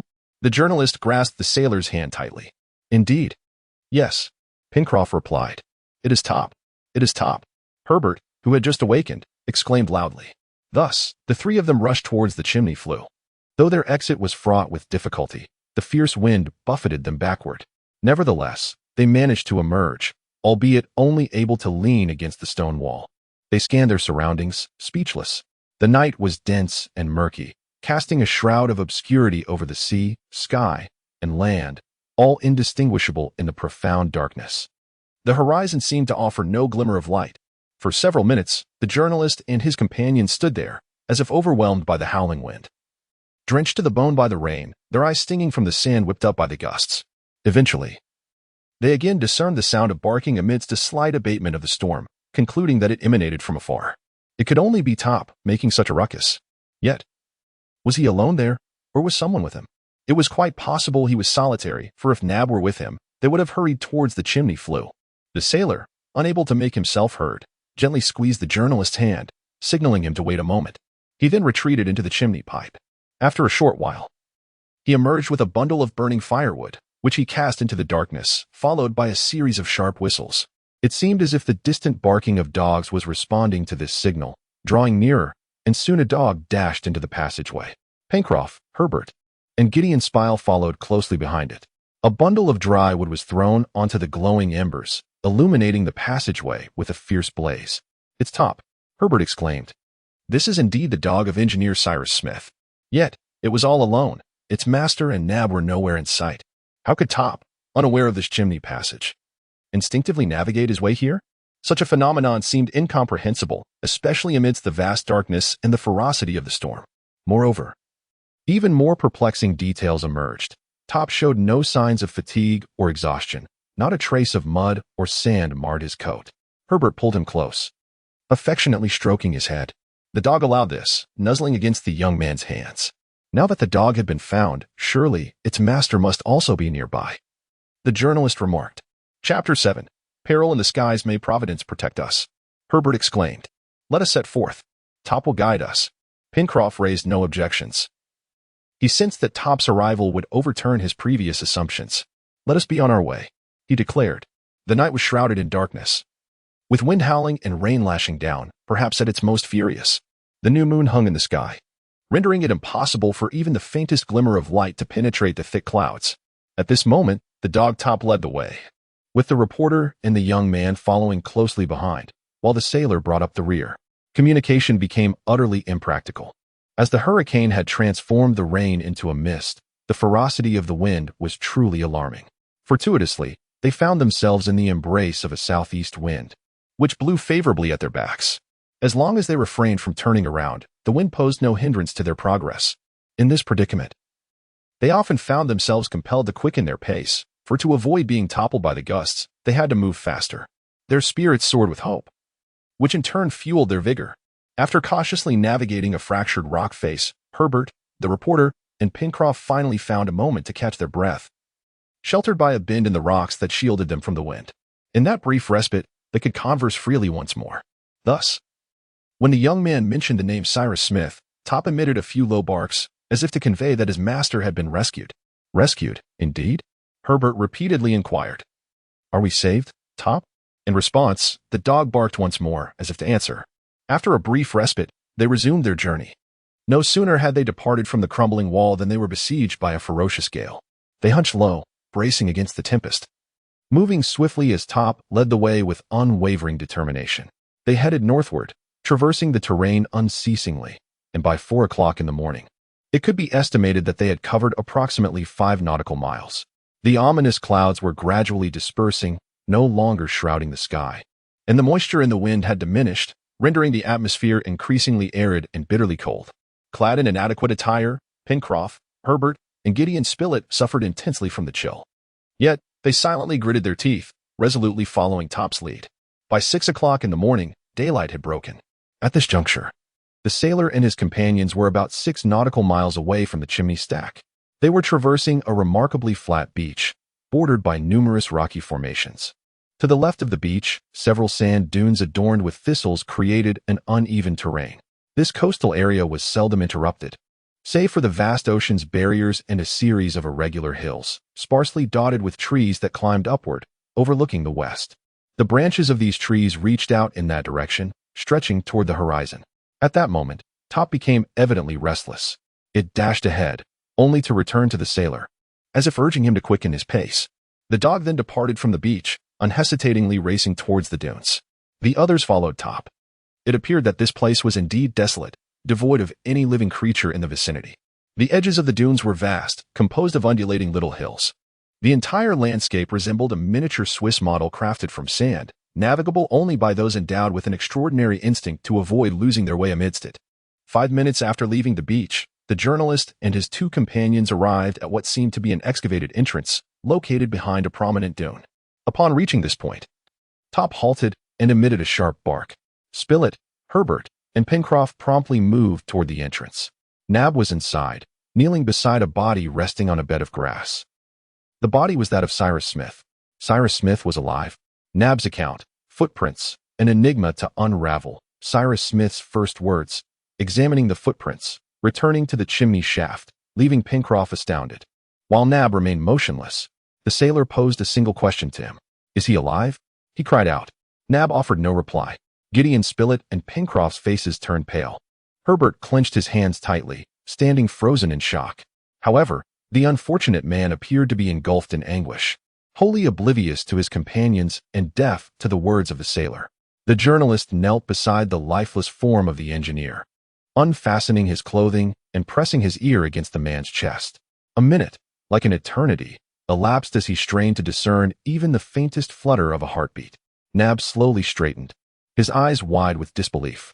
Disappointment had drastically altered the features of his face.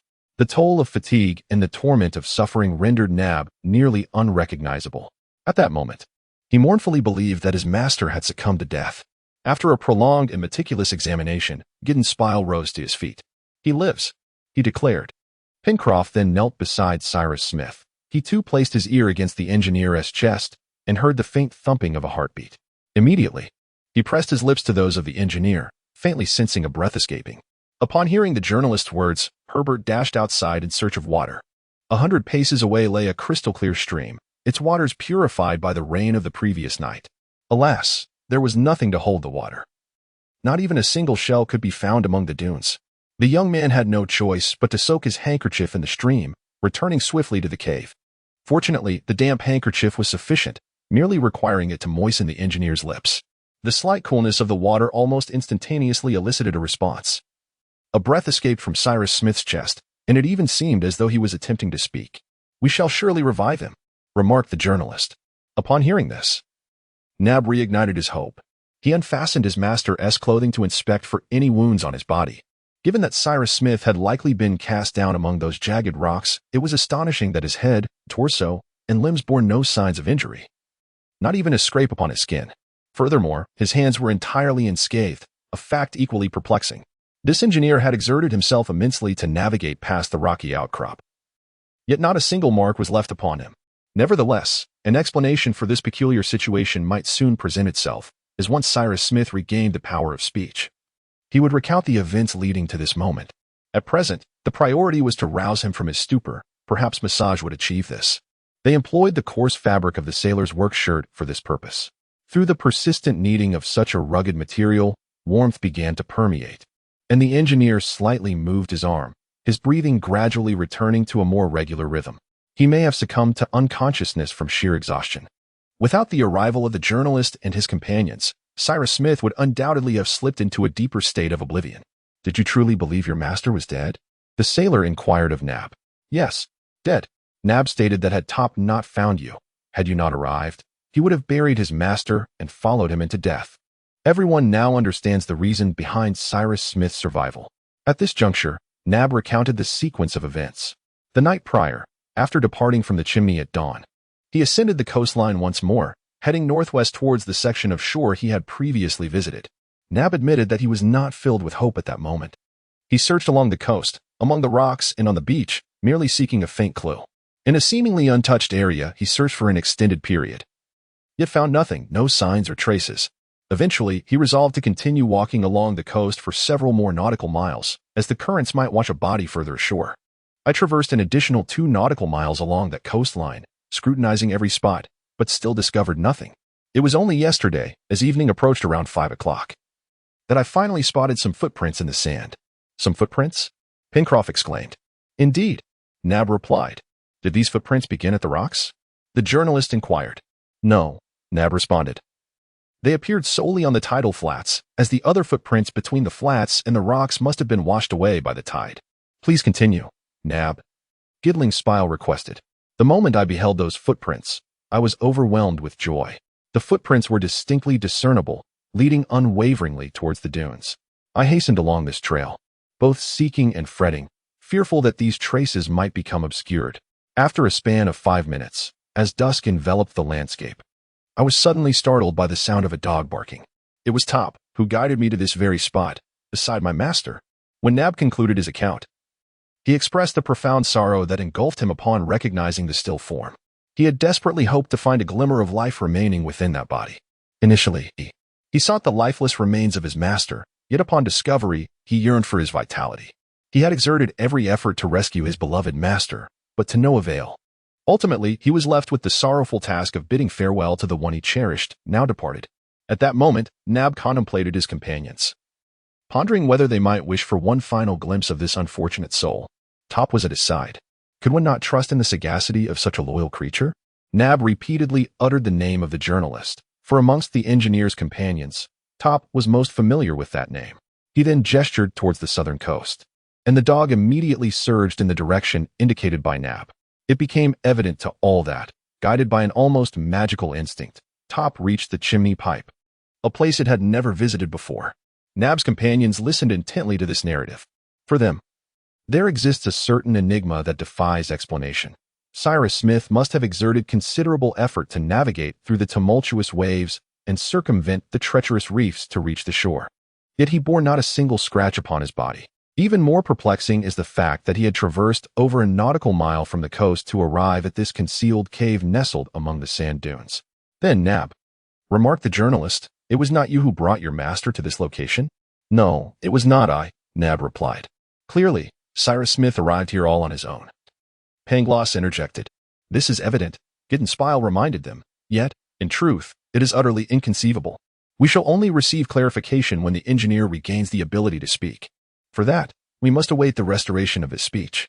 Fortunately, he has begun to regain consciousness, and the massage has facilitated the circulation of his blood. Cyrus Smith's arms have started to move once more, followed by the motion of his head, while unintelligible words escape his lips repeatedly. Nab leaned beside him, persistently calling out to him. However, the engineer seemed oblivious, his eyes remaining tightly shut. It was only through his movements that one could discern he was still alive. Regardless of the perspective taken, his body remained in a state of insensibility. Pencroff was profoundly disheartened by the absence of fire. He had neglected to bring the charred cloth, which could have easily ignited with the friction of 2 flint stones. As for the engineer's pockets, they were utterly devoid of any useful items, save for a pocket watch tucked away in his inner pocket. Thus, it was imperative to transport Cyrus Smith to the chimney flue as expeditiously as possible, a sentiment unanimously shared by all. However, after diligent care from the group, the engineer swiftly regained consciousness, much sooner than they had anticipated. The water used to moisten his lips gradually roused him from his stupor.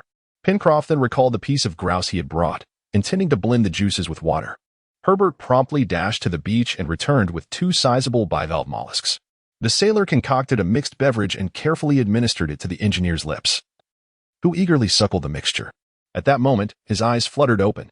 Nab and the journalist leaned in closer. My master! My master! Nab cried out. The engineer heard him.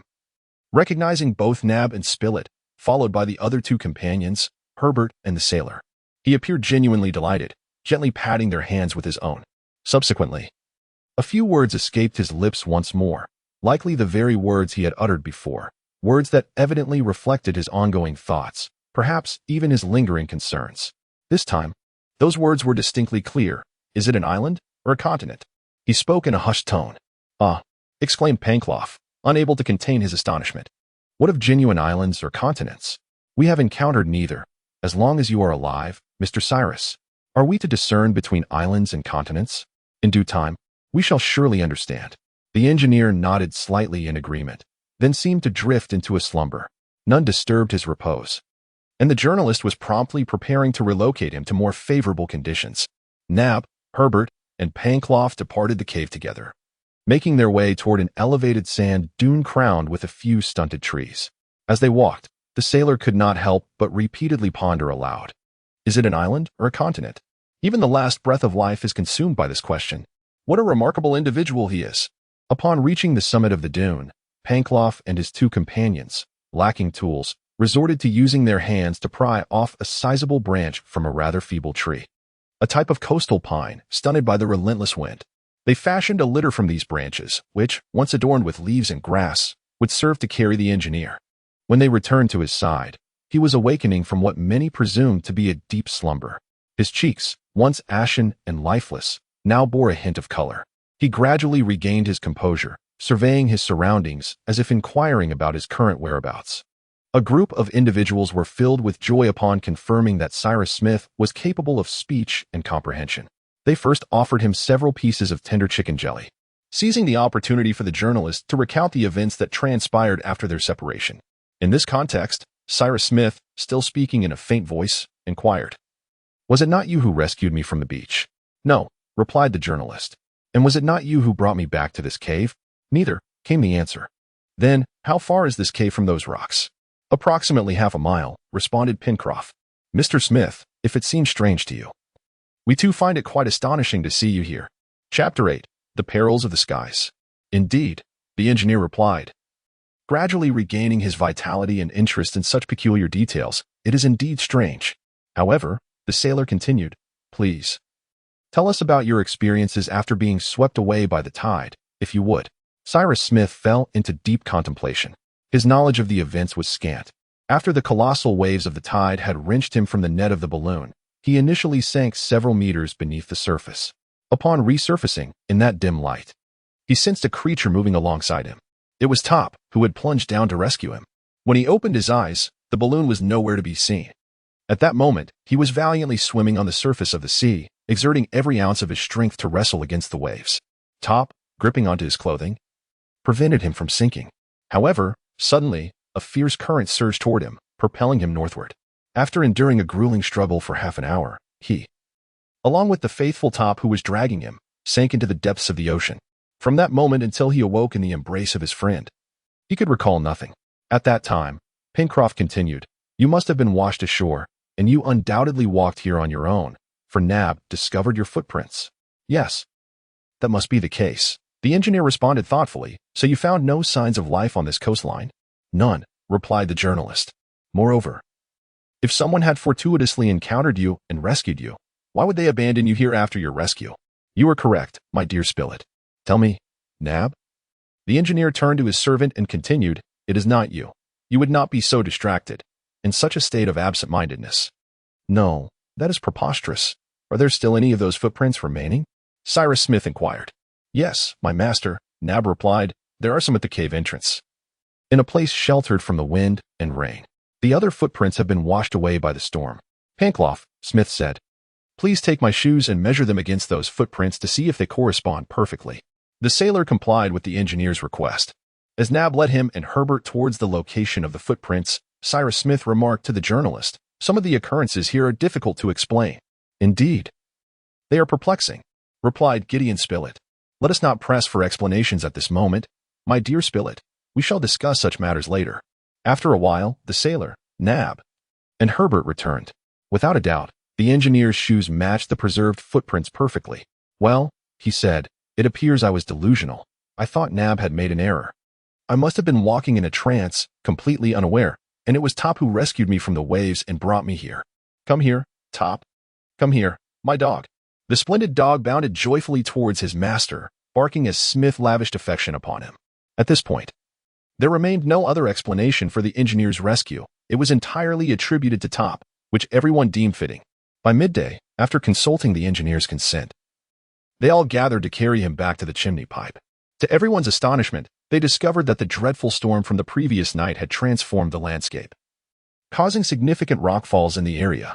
The entire sandy shore was blanketed with a thick layer of aquatic vegetation, clearly indicating that the tide had once surged over the small island, reaching beneath the immense granite barrier. The soil at the mouth of the chimney had been deeply eroded, bearing the scars of a violent wave's impact. A sudden premonition seemed to dawn upon Pencroff, who hurriedly plunged into the passage of the chimney. Almost instantly, he emerged, standing motionless and dazed, his gaze fixed on his companions. The fire had been extinguished, the pile of ashes soaked into a muddy mass, and the charred cloth used for tinder had vanished without a trace. The tide had once flooded the chimney, saturating every corner of the passage, toppling and obliterating everything within.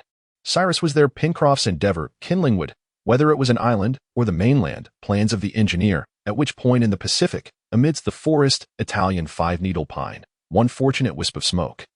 It was needless to say that Gideon Spilett, Herbert, and Nab were already aware of the unfolding events. This incident, which could have dire consequences, at least in Pencroff's eyes, elicited varied reactions among the sailor's companions. Nab was filled with joy upon finding his master, and he was utterly disinterested in the matters discussed by Pencroff. As for Herbert, he could be said to have partially shared the sailor's concerns. The reporter, after listening to the sailor's words, simply replied, "To be honest, I couldn't care less about that. However, I must reiterate, we have no fire left, and there is no way to rekindle it. Isn't Cyrus here?" The reporter responded, "Our engineer is alive, is he not? Surely he will find a way to ignite a fire for us." "But with what?" came the reply. "Absolutely nothing." This left Pencroff at a loss for words, for he, like the others, had complete faith in Cyrus Smith. To them, the engineer represented a microcosm of all science and the entirety of human intellect. Being with Cyrus, even on a deserted island, was akin to being in the most industrially advanced city of the United States without him. With him, nothing would be lacking. Disappointment was simply impossible. Yet, at that moment, the engineer was in a state of extreme fatigue, and it was not the right time to consult him. They gently laid the sleeping engineer on the bed they had just prepared for him, and then together they deliberated on how to prepare dinner. In truth, the meat of the grouse had already been consumed, and without fire, they could only eat the razor clams they had just gathered from the beach. It is not entirely dire. The most distressing aspect is that as the night deepens, the cold intensifies, leaving them utterly bereft of means to ward off the chill. This sailor, a true embodiment of impatience, endeavored through various methods to procure fire. Nab, standing by, assisted him in these attempts. He gathered some dry lichen and struck 2 flint stones together, producing a few sparks. However, the lichen proved to be non-flammable, and after several futile trials, this approach bore no fruit. Despite lacking confidence, Pencroff pressed on with another experiment, mimicking the indigenous method of friction between 2 dry pieces of wood. Yet, although the wood grew warm from the friction, it ultimately yielded no results. After an hour of relentless effort, Pencroff, exasperated, cast the wood aside. Herbert then picked up the 2 pieces and vigorously rubbed them together, hoping to conjure a miracle, but the outcome mirrored that of the sailor entirely. On the following day, March 28th, at approximately 8 in the morning, the engineer awoke to find his companions gathered around him, awaiting his return to consciousness. As before, his first utterance was, "Is it an island or a continent?" "Well," Pencroff replied, "Mr. Smith, we are utterly in the dark about that. Do you still not know? Once you lead us to investigate, we shall find out." Pencroff added, "I believe I might give it a try." The engineer responded in this manner, then effortlessly rose to his feet. "How splendid!" exclaimed the sailor. "I feel utterly drained," Cyrus Smith replied. "My friends, if you could provide me with some sustenance, I would be revitalized. You have fire, do you not?" This inquiry did not receive an immediate answer. After a moment, Pencroff recounted the events of the previous day, including their acquisition of the solitary match, to the engineer. "Let us consider a solution," the engineer suggested. "Perhaps we can find something akin to tinder."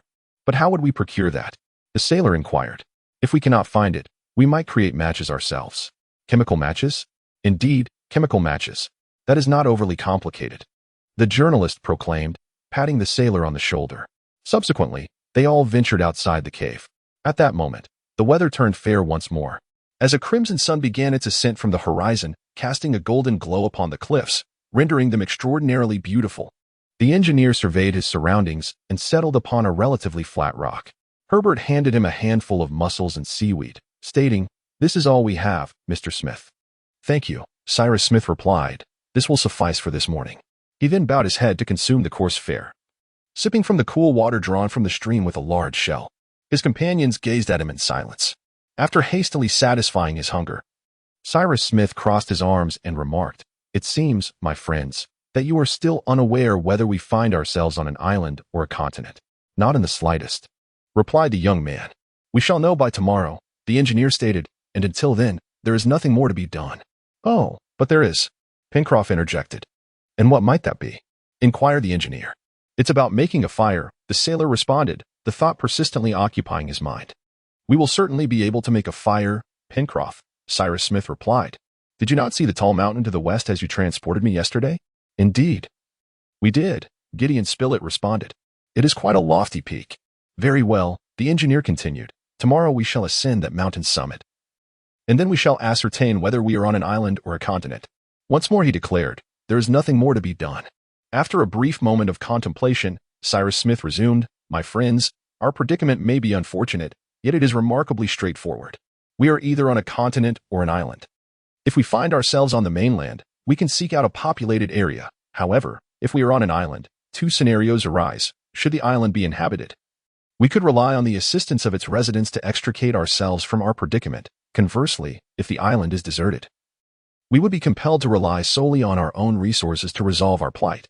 "Indeed, that is the reality," Pencroff concurred. "Yet, irrespective of whether we are on a continent or an island," Gideon Spilett inquired, "Cyrus, to what location has that tempest cast us?" "I cannot ascertain with certainty," replied the engineer, "yet it is conceivable that we are on a landmass within the Pacific Ocean. When we departed from Richmond, the wind blew from the northeast, and its ferocity was remarkable, remaining unwavering in direction. Thus, we have been drifting southward, traversing the United States, the Gulf of Mexico, and the mainland of Mexico, likely arriving in a segment of the Pacific. It is reasonable to assume that the balloon has traversed a distance of at least 6,000 to 7,000 nautical miles. Had that fierce wind shifted even slightly during our journey, we could have been swept towards the Marquesas Islands or the Palm Islands. And if the wind was even stronger than we surmised, we might ultimately find ourselves in New Zealand. Should this latter hypothesis hold true, returning to our homeland would become a feasible endeavor. Whether dealing with the British or the Maori of New Zealand, we would always find a means of communication. If the situation were precisely the opposite, and we found ourselves on the coast of a deserted isle within a small archipelago, this could be discerned from the summit of the towering mountain overlooking the area, then we would have no choice but to make our home here, at least for the foreseeable future, which appears to stretch into eternity. "Eternity!" the journalist exclaimed. "Mr. Cyrus, are you suggesting eternity?" "It is prudent to initially consider the worst-case scenario," the engineer replied, "reserving the best outcomes and unexpected possibilities for later." "Well said," Pangloss echoed. "Thus we must hope this is indeed an island. And if it is truly an island, situated conveniently off the regular shipping routes, we would be in dire straits. Regardless, we must ascend to the peak to ascertain the situation," the engineer responded, "to confirm whether this is an island or a part of the mainland." The group agreed that on this day, the engineer and the journalist would remain at the chimney pipe, observing the coastline and the elevated terrain. Meanwhile, Nab, Herbert, and the sailor would return to the forest, both to gather firewood for reserves and to hunt for sustenance. Shortly before 10 o'clock in the morning, the three set off. They decided to prioritize hunting first, intending to collect firewood on their return journey. Each selected a stout branch from a small fir tree, and, following the lively top, they ventured forth into the dense underbrush. After a brief while, they plunged deeper into the heart of the forest. In this region, the majority of trees are towering pines, standing majestically tall. Behind them lies a dense thicket of low shrubs, creating a formidable barrier that complicates passage. They laboriously trekked for an hour without encountering a single prey. Only a few birds flitted about, but as they approached, the commotion caused by Top's erratic movements startled them away. "Alas! If the game we bring back consists solely of these creatures," Nab remarked with a tone of sarcasm, "there will be no need for a roaring fire to cook it." "Just wait and see, Nab," the sailor responded confidently. "We shall undoubtedly return with plenty of game." At this moment, the sun had yet to reach its zenith. Thus, they pressed onward in their exploration, during which Herbert discovered a tree bearing edible fruit. This was the Italian stone pine, whose seeds were a delectable treat. The seeds were now fully matured, and Herbert introduced them to his companions, who relished the exquisite flavor. "Come," Pencroff remarked, "with seaweed as bread, shellfish as meat, and seeds for dessert, this is quite satisfactory for those who currently possess not even a match." "There is no need for lamentation," Herbert retorted. "I am not complaining about anyone," Pencroff replied. "I merely wish to convey that such a meal is rather frugal." Top had spotted something. At this moment, Nab shouted while sprinting towards the thicket, the dog barking incessantly as it vanished among the underbrush. Intermingled with Top's barks were some peculiar sounds. Chapter 9, Peril in the Skies. The sailor and Herbert followed Nab, eager to discover whether some quarry lay within. As the hunters stepped into the thicket, they beheld Top fiercely gripping a beast, engaged in a fierce struggle with it. The creature, approximately 2 feet in length, resembled a pig, its body a deep mahogany hue. At that moment, its toes were firmly pressed against the ground, seemingly connected by webbing. Herbert recognized it as a capybara, the largest of the rodent family. However, this capybara was not fighting the dog. It merely turned its large eyes, perhaps bewildered by the presence of humans for the first time. Nab, clutching his wooden staff tightly, prepared to strike down the rodent, but it wriggled free from Top's jaws. With a howl, it charged towards Herbert, nearly knocking him over before disappearing into the jungle. "Curse that wretched creature!" Pencroff exclaimed. The three immediately pursued Top. By the time they caught up with him, the animal had vanished into a broad pool of water. Nab, Herbert, and Pencroff came to a halt, at a loss for what to do next. Top, however, leapt into the water. Yet the capybara remained hidden in the depths of the marsh, refusing to resurface. "Let us wait a moment," the young man suggested. "It will soon surface to breathe." "Will it not drown?" Nab inquired. "No," Herbert replied. "Its 4 limbs are equipped with webbed feet, rendering it nearly amphibious. Let us await its emergence." Top was tirelessly swimming in the water. Pencroff and his 2 companions vigilantly guarded either side of the pool, determined to sever all escape routes for the capybara. Meanwhile, Top continued to glide across the surface, persistently searching for the creature. Moments later, the animal indeed surfaced. Top immediately leaped onto it, clamping down to prevent it from sinking again. Soon enough, the capybara was dragged to the shore, and Nab approached, striking it down with a swift blow. "Bravo!" Pencroff exclaimed uncontrollably. "With a heap of blazing coals, this rodent shall be reduced to mere bones." Pencroff hoisted the capybara onto his shoulder and glanced at the sun's position, estimating it to be around 2 o'clock in the afternoon, thus calling everyone to return. As they neared their home by the chimney, the sailor suddenly halted, then exclaimed with an inexplicable bravo, while pointing towards the corner of the cliff, calling out loudly, "Herbert, Nab, look! Wisps of smoke are escaping from the rocky outcrop, swirling above, rising gracefully into the air." The engineer's invention, Cyrus Smith's concerns, the ascent to the mountains, the forest, volcanic soil, wild chickens, mountain goats, the pinnacle of elevation, camping under the stars, the summit of the volcanic cone before long. The trio of hunters arrived at the crackling fire. Cyrus Smith and the journalist were already there. The 3 men exchanged silent glances, bewildered by the situation. "Well, my brave warriors," the journalist exclaimed, "fire. Indeed, it is fire. This magnificent game can be roasted, and soon we shall indulge in the exquisite flavors of our quarry." "But who kindled the fire?" Pencroff inquired, a hint of confusion in his tone. "The sun," came the assured reply from Gideon Spilett. It was, without a doubt, the heat provided by the sun at that moment. Pencroff could hardly believe his eyes, so astonished was he that he neglected to ask the engineer what had transpired. "Do you have a lens, sir?" Herbert then queried Cyrus Smith. "Not exactly, my child," Smith replied, "but I have fashioned a lens." He then produced the device he had created for the purpose. It was a remarkably simple contraption, consisting of 2 pieces of glass he had removed from the journalist's and his own pocket watch. By aligning the 2 equal-sized pieces of glass, filling the space between them with water, and sealing the edges with putty, he had ingeniously crafted a genuine lens. This lens concentrated the sun's rays upon a dry lichen, which ultimately ignited. After a meticulous examination of the contraption, Pencroff uttered not a single word. However, at that moment, Cyrus Smith appeared to him almost as a deity, no longer merely an ordinary man. Eventually, he spoke up, exclaiming loudly, "Please take note of this, Mr. Spilett, and record it in your notebook." "It has already been noted," replied the journalist. By now, Cyrus Smith had nearly fully regained his strength and had ascended to the high ground.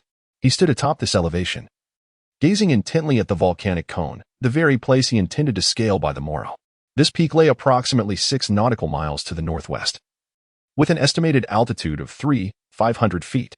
Thus, an observer standing at its summit could behold a vista extending at least 50 nautical miles into the horizon. Cyrus Smith's desire to accompany the group to the summit was not without justification. He might very well resolve the question of whether that land was a continent or an island with ease. The group enjoyed a hearty dinner, with everyone proclaiming the flavor of the capybara meat to be exquisite. The meal was complemented by seaweed and pine nuts from the Italian five-needle pine.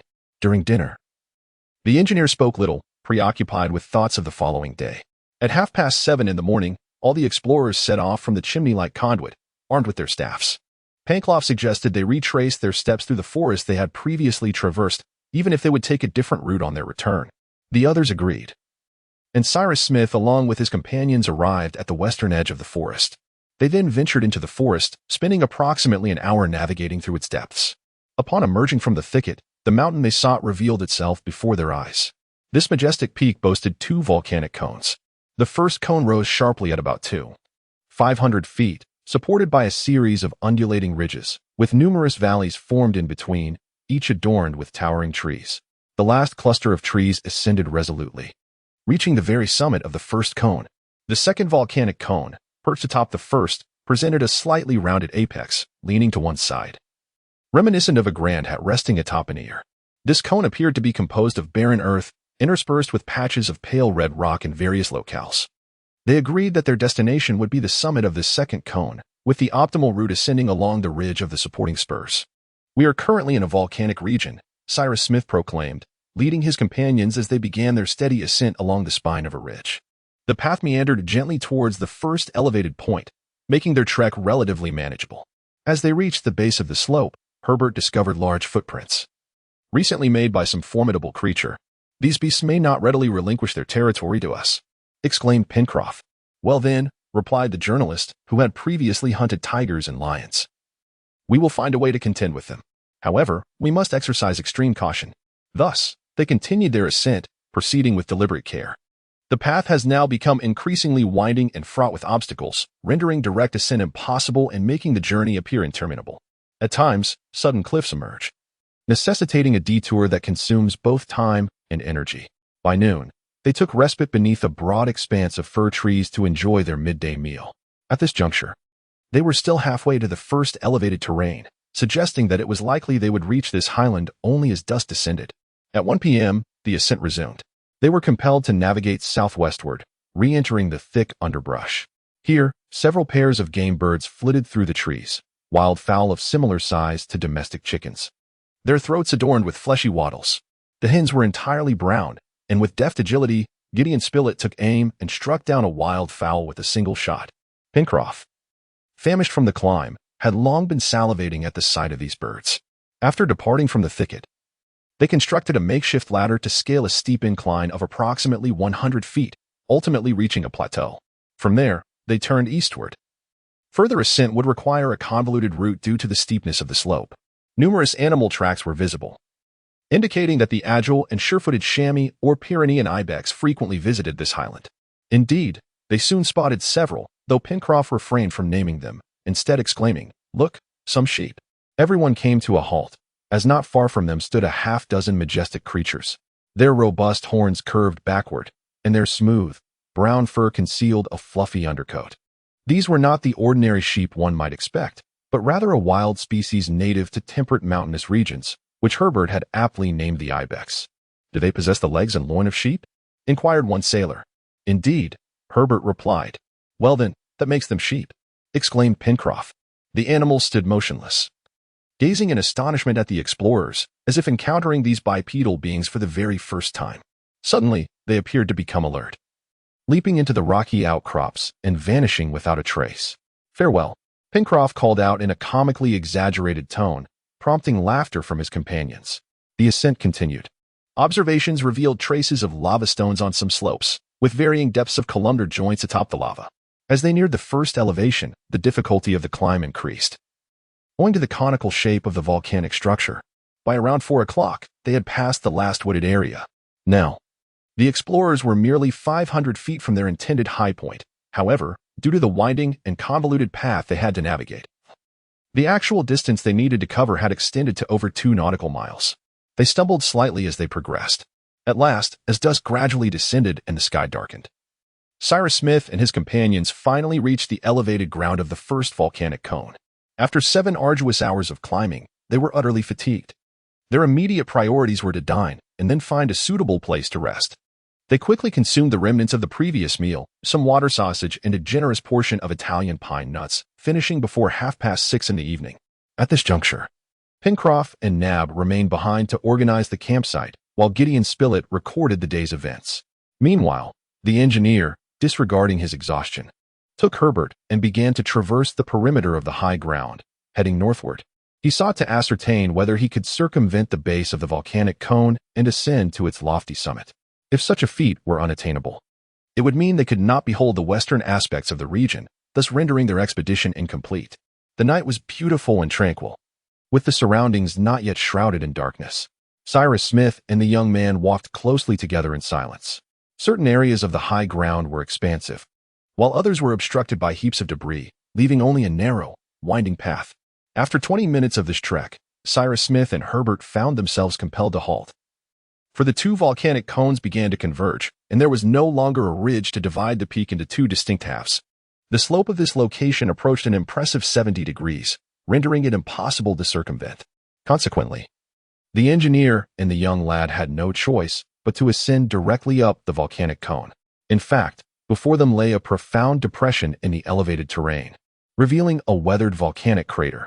Solidified lava and compacted volcanic debris formed broad, natural steps, facilitating their ascent to the peak of this towering mountain. Cyrus Smith recognized this as a volcanic crater and, without hesitation, advanced towards the immense fissure, with Herbert closely following. The deeper they ventured, the more the darkness enveloped them. At this juncture, in the obscurity, Cyrus Smith and Herbert slowly climbed along the inner wall of the crater, noticing that the volcanic opening above them widened increasingly, with the circular horizon encircling the rim of the cone significantly expanding. Thus, with each step they took, new stars began to grace their vision. Cyrus Smith and Herbert were filled with joy and vigor, persevering in their steady ascent. Finally, as they neared 8 p.m., they reached the summit of the lofty peak, the apex of the volcanic cone. At this moment, the sky had succumbed to complete darkness, rendering visibility beyond 2 nautical miles impossible. The ocean enveloped this unfamiliar land, raising the question of whether it lay to the west, connected to some continent within the vast Pacific. Gazing towards the west, a ribbon of dark clouds stretched across the horizon, casting an even deeper shadow over the night. The heavens and the waters blended into an indistinct haze, rendering it nearly impossible to discern whether one beheld the sky or the sea. At that moment, a faint luminescence emerged in the distance. As the clouds ascended towards the zenith, while the elusive glow descended slowly, it was the slender crescent of a waning moon, nearly vanished from sight. However, as the clouds dispersed, the engineer was granted a glimpse of the moonlight reflecting upon the water's surface, rippling gently in that fleeting moment. Cyrus Smith seized the hand of the young lad and, in a hushed tone, declared, "Behold, an island." Just then, the crescent moon's silhouette faded into the tumultuous waves. Atop the volcanic cone, within the caldera surrounded by the sea, no land was visible. A bird's-eye view revealed a coastal expanse characterized by its hydrological and topographical features. Questions lingered about the island's habitation, the names of its harbors, bays, capes, and currents. After some time, Cyrus Smith and Herbert returned to their campsite. He merely informed his companions that fate had cast them upon an island, and that the morrow would unveil the truth. Subsequently, each individual set about preparing for the night ahead. The following day, March 30th, the engineer hastily consumed his breakfast before embarking once more to the summit of the volcano, aiming to conduct a meticulous observation of the island. For if this locale were to lie far from the mainland or the navigational routes of passing vessels, he and his companions could potentially find themselves confined to this island for eternity. His companions equally desired to unveil the true visage of this desolate isle, for from this moment forth, they would depend on the resources of the island to sustain their livelihoods. Chapter 10. Peril in the Sky at approximately 7 in the morning. The 5 individuals departed the campsite together. Presently, they felt no trepidation regarding their predicament, as confidence radiated from within. However, it must be acknowledged that the foundation of Cyrus Smith and his companions' confidence differed significantly. The engineer was assured of his ability to procure everything necessary for the survival of himself and his comrades from this uninhabited isle. Conversely, the confidence of his companions stemmed entirely from their association with Cyrus Smith. This disparity is entirely understandable, particularly for Pencroff, who, since the rekindling of fire, felt a profound belief that as long as he was alongside the engineer, even on a barren rock, survival was assured. "Ah," he exclaimed, "as long as we have the engineer with us, it would indeed be a marvel if we could not devise a way to escape from here in the future." Cyrus Smith retraced the path taken the previous night, and soon they arrived at the crater of the volcano. It resembled precisely the scenario identified by the engineer in the darkness, a vast funnel-shaped depression, widening from the bottom to the top, reaching a height of 1,000 feet above the elevated terrain.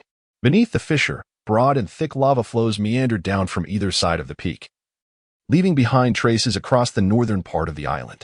The slopes within the crater, with an incline of no more than 35 to 40 degrees, posed neither difficulty nor obstruction for ascent. These were remnants of ancient lava.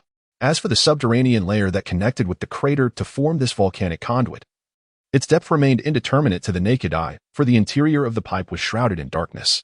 However, it was indisputable that this volcano had extinguished its fiery breath. Before the clock struck 8 in the morning, the group had ascended to the summit of the crater. The ocean. It was an expanse of ocean all around. They shouted exuberantly, as if unable to contain their exhilaration, feeling as though they had become denizens of this island. Indeed, the vast, boundless waters surrounded them entirely, prior to ascending the apex of the volcanic cone once more. Cyrus Smith had harbored the hope that the obscured view from the previous night would reveal some coastline or neighboring island. Yet, now, as he gazed towards the horizon, he discerned nothing within a radius of over 50 nautical miles. In the visible distance, there was no shadow of land. The entire region appeared desolate. This forlorn island enveloped in the midst of the endless sea. The engineer and his companions stood in silent contemplation, motionless as they scanned the vast expanse of the ocean for several minutes. This boundless sea, stretching infinitely before them, had been thoroughly surveyed. Pencroft's vision, remarkable in its acuity, yielded no discoveries either. After their observations of the ocean, their gaze shifted to the small island that lay beneath them. The first inquiry came from Gideon Spilett, who posed the question, how large is this island? Indeed, it appeared diminutive amidst the vastness of the ocean. Cyrus Smith scrutinized the island's periphery, and after a moment of reflection, he remarked, "My friends, the coastline of this island should not be less than 100 nautical miles. As for its area, it is challenging to estimate," the engineer replied, "for the terrain is exceedingly irregular. If Cyrus Smith's estimation holds true, this island is roughly comparable in size to Malta in the Mediterranean. However, its topography is far more complex. The island's peculiar shape is striking."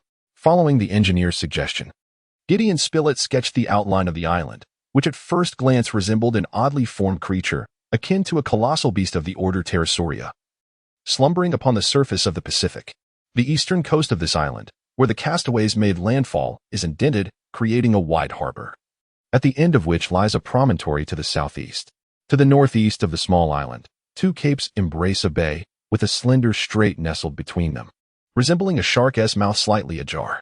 The coastline from the northeast to the northwest forms a graceful arc, reminiscent of an animal's flattened skull, before rising gently, though not prominently. At the heart of this diminutive island lies a volcano. From this raised area, the coastline stretches relatively straight from north to south.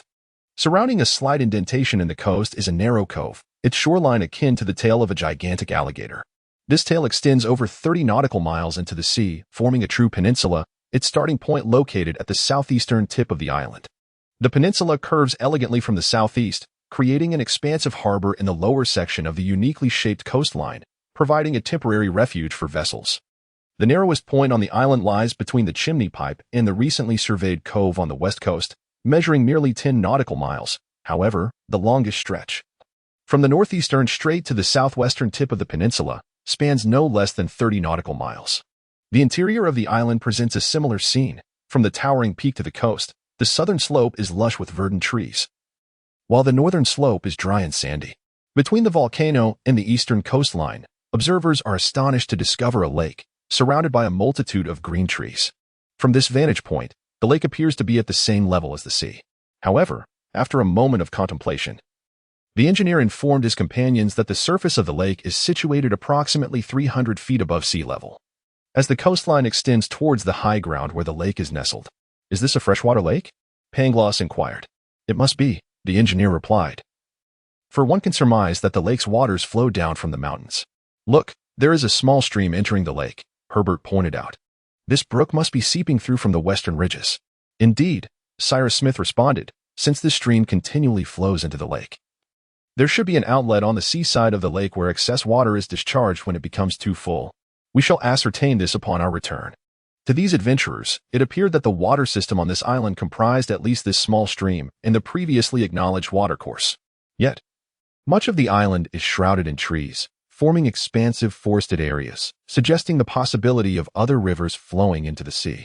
One may now confidently surmise that this locale belongs to a temperate region, characterized by fertile land and a stunning array of plant life, with a remarkable diversity of tree species. As for the northern part of the island, there are no visible signs of any water flow.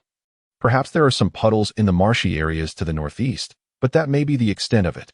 In summary, the landscape is dominated by sand dunes and arid terrains, starkly contrasting with the fertile soil found in most regions of the island. Cyrus Smith and his companions lingered atop the towering peak for an hour. The entire island unfolded before their eyes like a vibrant, three-dimensional topographic map, with green representing forests, yellow denoting sandy areas, and blue indicating the surrounding ocean. They had a comprehensive view of the island, yet the land cloaked in greenery, the sunken valleys, and the narrow ravine at the base of the volcano remained enigmatic to them. Now, a crucial question looms. One that will significantly impact the fate of these castaways. Is there anyone residing on this island? It was the journalist who posed this inquiry. And following their meticulous exploration of the island, the answer appeared to lean towards the negative. Even at the furthest point about 30 nautical miles away, not even Pencroft's keen eyes could discern a single dwelling. Thus, there was a unanimous consensus that the island was indeed uninhabited. However, it remains uncertain whether the indigenous people from nearby islands frequently visit, albeit briefly, this isolated isle. This question proves challenging to answer. The exploration of this small island has concluded. Its features have been comprehended, the terrain examined, and its dimensions estimated. The hydrological and topographical aspects have also been elucidated. The journalist has meticulously rendered the layout of this locale on a map. Now, it remains only to descend and investigate this land through the lenses of minerals, flora, and fauna.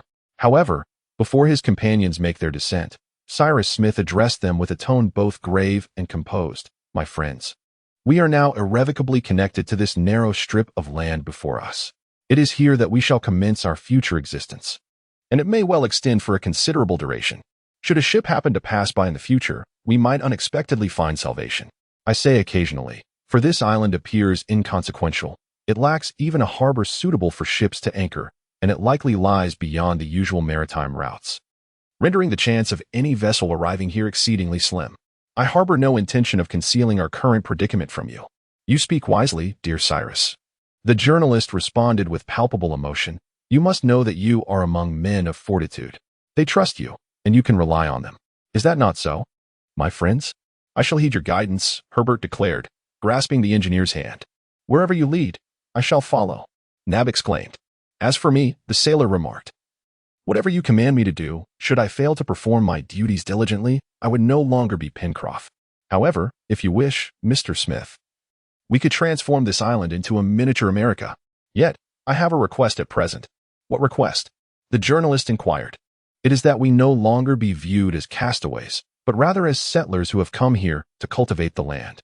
Cyrus Smith could not help but chuckle, nodding in agreement, and he expressed his gratitude to his companions, underscoring that he would rely on their strength and the blessings of Providence. Very well. Let us return to the chimney.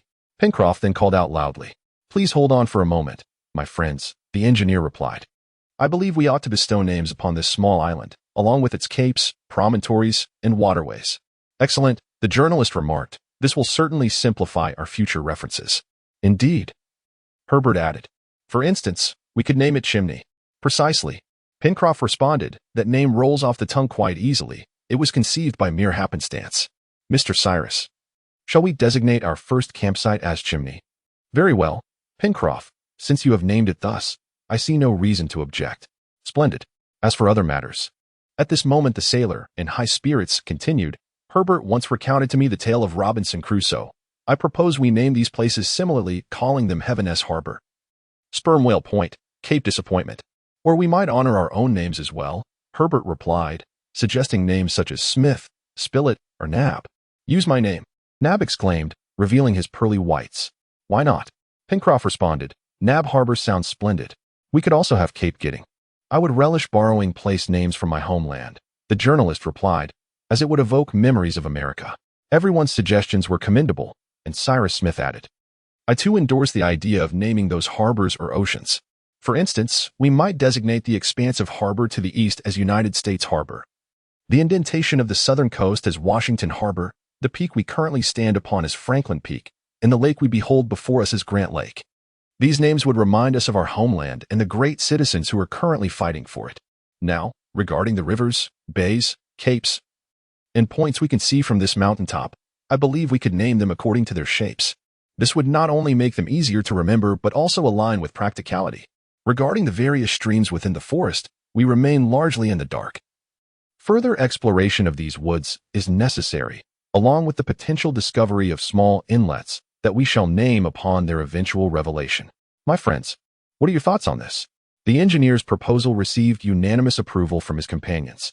The island now unfolded before them like an open map, awaiting the bestowal of names upon its diverse locales. The geographical designations of this island will ultimately be ratified, and Gideon Spilett will meticulously document each one.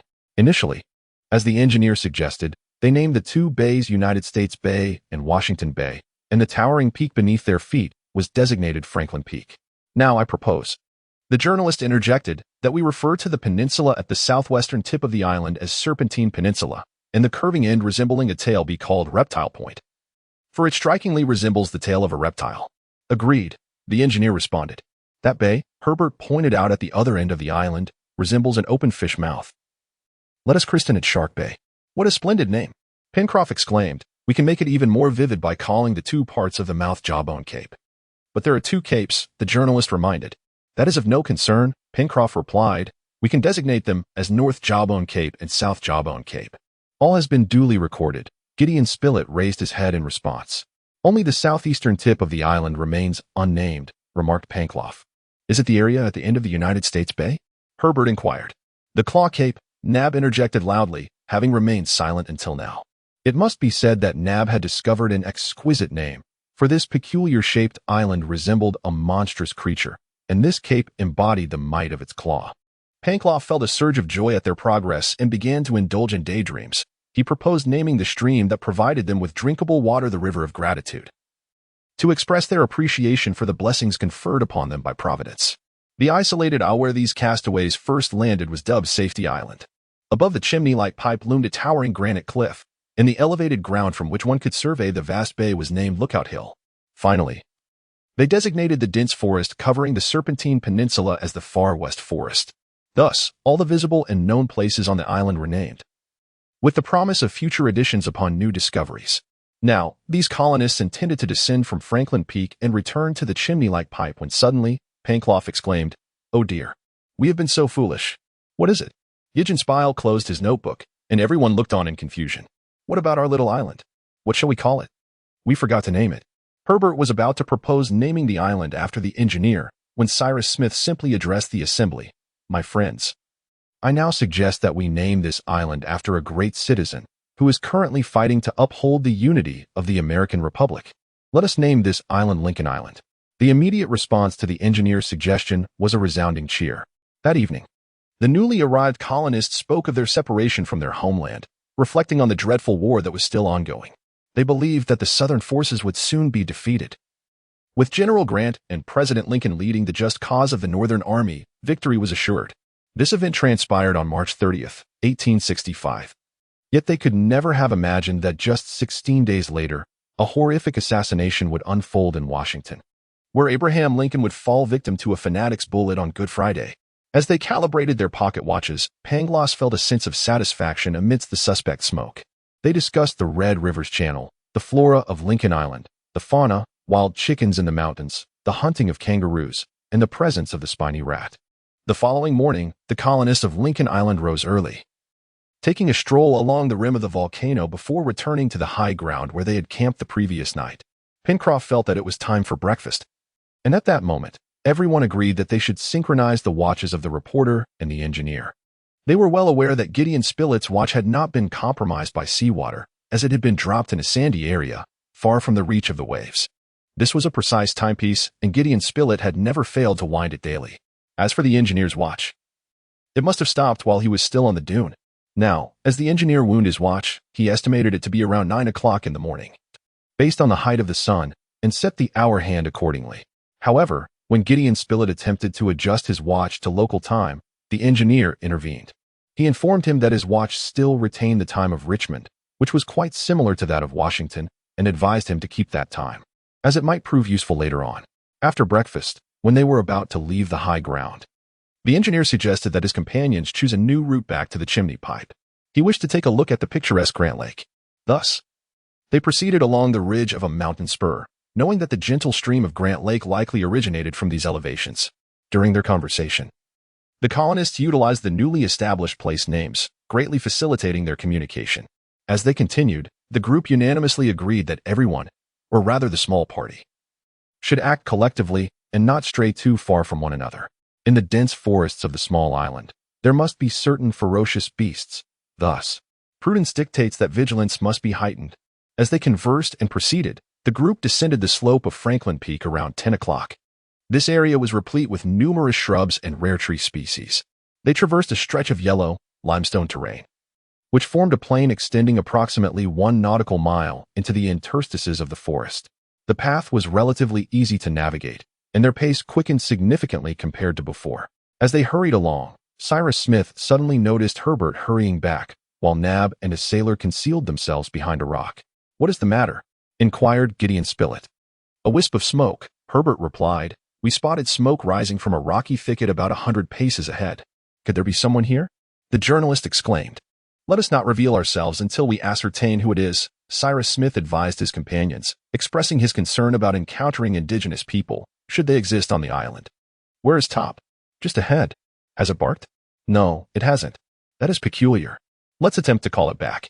In a remarkably brief span of time, the engineer, Gideon Spilett, and Herbert reunited with the other 2 companions, all taking refuge behind a pile of basalt rocks.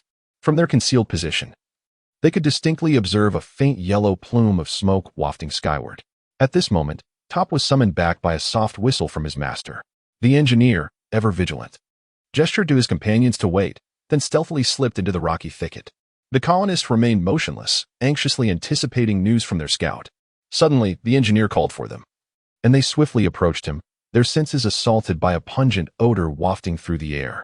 Upon first catching sight of the smoke, a sense of unease washed over the engineer.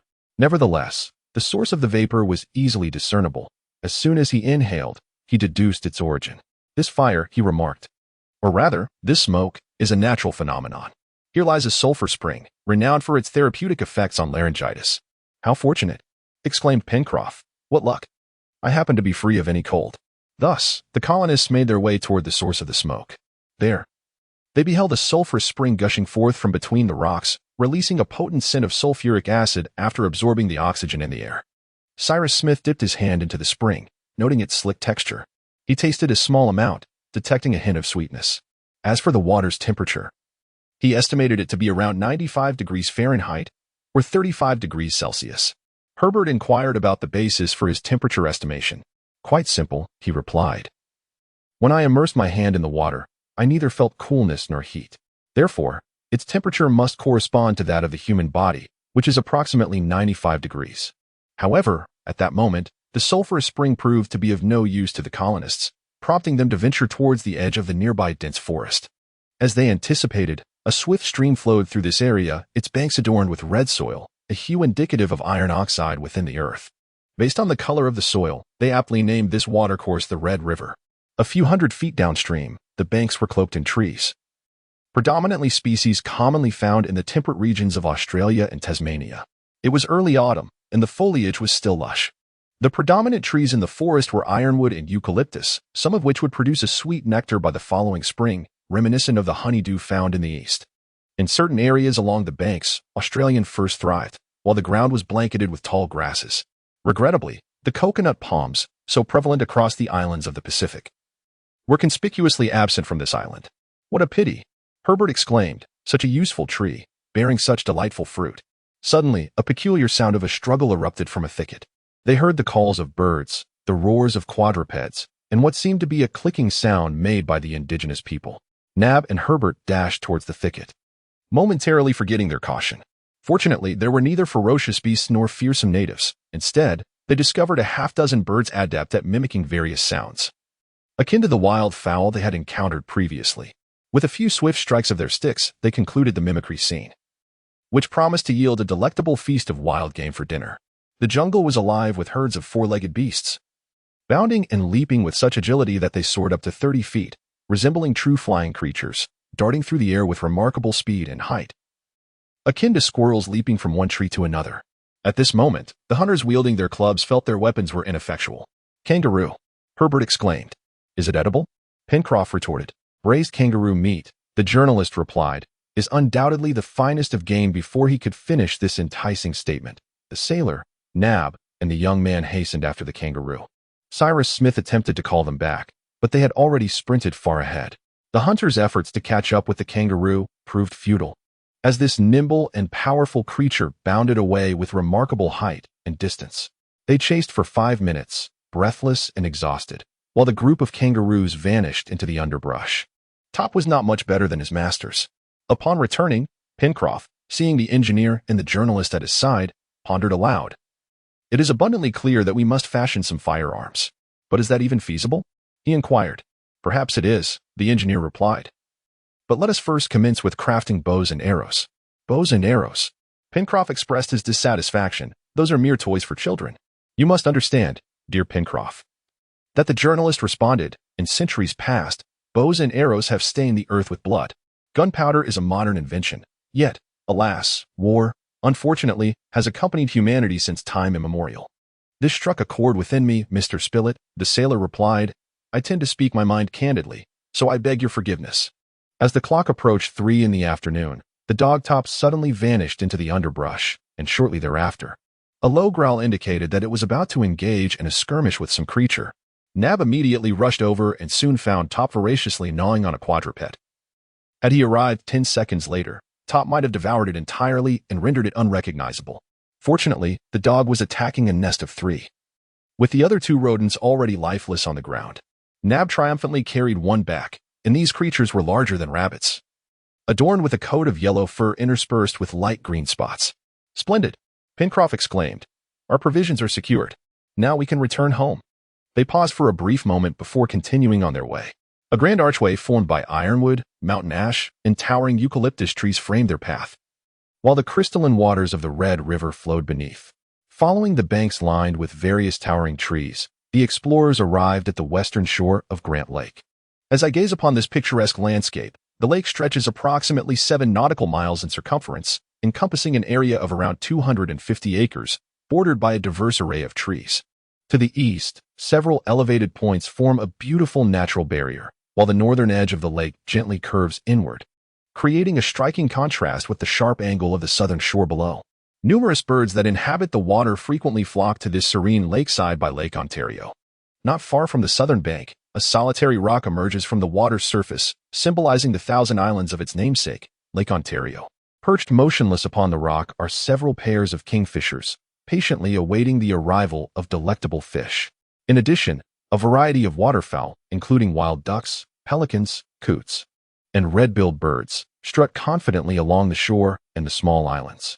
This freshwater lake boasts crystal-clear azure waters, where bubbles occasionally surface, sending ripples dancing across the surface, suggesting a wealth of fish beneath. Truly, this lake is a marvel. After taking in the breathtaking scenery, Gideon Spilett exclaimed, "How delightful it would be if we could reside by this lakeside." Cyrus Smith readily agreed, brimming with confidence in their prospects. They continued to admire the beauty of this grand lake for an extended period, unaware that the time had slipped away to 4:30 in the afternoon. Realizing the need to prepare dinner, the colonists reluctantly made their way back to their dwelling. Upon returning to the chimney flue, Nab and Pencroff eagerly assumed the roles of chefs. One, a man of African descent, and the other, a sailor, both possessed culinary skills. And they swiftly prepared a sumptuous roast of capybara meat, allowing everyone to indulge in a hearty feast. After the meal, as the group prepared to retire for the night, Cyrus Smith called out to them. He then withdrew several samples of various ores from his pocket, succinctly addressing them. My friends, this is iron ore, this one is pyrite. And here we have coal. Behold, these are the gifts that nature has bestowed upon us. It now depends on our collective ability to harness them. Tomorrow will reveal our capabilities. The items discovered by Top, bow and arrow making, brick manufacturing, pottery kilns, an array of kitchen utensils, the first pot for soup, Artemisia plants, the Southern Cross, and a significant astronomical observation. "So, Mr. Cyrus, where shall we commence?" inquired Pencroff the following morning. "We shall start from the beginning," replied Cyrus Smith. Indeed, these colonists had no choice but to begin anew. They lacked even the most basic tools for crafting additional implements, and time was of the essence. They must immediately embark on the production of essential supplies. Certainly, they could draw upon the experiences of those who came before them, avoiding the need for inventions. Yet everything still required their own hands to create. Gideon Spilett is a shrewd and capable journalist, whose extensive travels and rich experiences are bound to contribute significantly to the development of the island. He has long been passionate about hunting and is now intent on transforming this pastime into his vocation. Herbert, an honest and intelligent youth, has received an exceptional education in the natural sciences, which will prove invaluable to their future endeavors. Nab, the devoted servant, is resourceful, astute, and possesses a robust physique akin to steel. His knowledge of metallurgy is of considerable benefit to the group. As for Pencroff, he has sailed the vast oceans, worked as a carpenter, and served as an assistant tailor. Like all seamen, he is versatile, adept at various tasks. It is indeed rare to find 5 individuals like them, united in their resolve to combat fate with unwavering confidence. Cyrus Smith previously mentioned starting anew, and this new beginning pertains to the creation of a device capable of transforming natural substances. In this transformative process, the role of heat is well understood by all. Therefore, the pressing question is how to construct a furnace to utilize various fuels such as wood and coal. "What shall we build the furnace for?" inquired Pencroff. "To bake the pottery we require," Cyrus Smith replied. "And what materials will we use to construct the furnace?" "With bricks." "And where shall we obtain these bricks?" "From clay." "Let us set forth, my friends. Currently, transportation poses a considerable challenge for us. Thus we have decided to convert the source of our raw materials into a workshop. Nab is responsible for delivering water and meals, and the fire used for cooking is no longer an issue. Indeed, the journalist responded, but we lack hunting tools. What will we do when food becomes scarce in the future? Alas, how wonderful it would be if we had but a single knife, exclaimed the sailor. What is the matter? Inquired Cyrus Smith. If we had a knife, I could swiftly craft a bow and arrows, ensuring an abundance of game. Yes, a knife, a sharp blade, the engineer murmured, seemingly to himself. At that moment, his gaze fell upon Top, who was wandering on the shore. Suddenly, his eyes brightened. Top, come here, he called. Upon hearing his master's summons, Top sprinted over. His master then pressed both hands upon Top's head, removed the collar from his neck, and proceeded to break the collar into 2 pieces, saying, Look, these are 2 knives, Pencroff. The sailor responded with 2 enthusiastic cheers for the engineer. Chapter 12. Peril in the Skies. Top's collar was crafted from tempered thin steel. Therefore, by initially sharpening it on a rough stone and then refining the tip on a smoother stone to remove any burrs, it could indeed become a knife. On the beach, such sandy rocks were ubiquitous. Thus, within merely 2 hours, they had sharpened 2 slender blades and affixed them with sturdy handles. Consequently, this group of settlers acquired 2 knives as their tools. The creation of the first tool was celebrated as a significant victory, indeed, an opportune and essential gain. They then set forth together. Cyrus Smith's intention was to return to the western shore of the lake, where he had discovered clay the previous day and collected a sample. Hence, the group took the path along the bank of the Gratitude River, traversed the lookout point, and arrived at a clearing in the forest, situated approximately 200 paces from Grant Lake. Along the way, Herbert discovered a particular type of tree, the branches of which were traditionally employed by the indigenous people of South America to craft bows. This tree is known as the Curibamba, belonging to the palm species.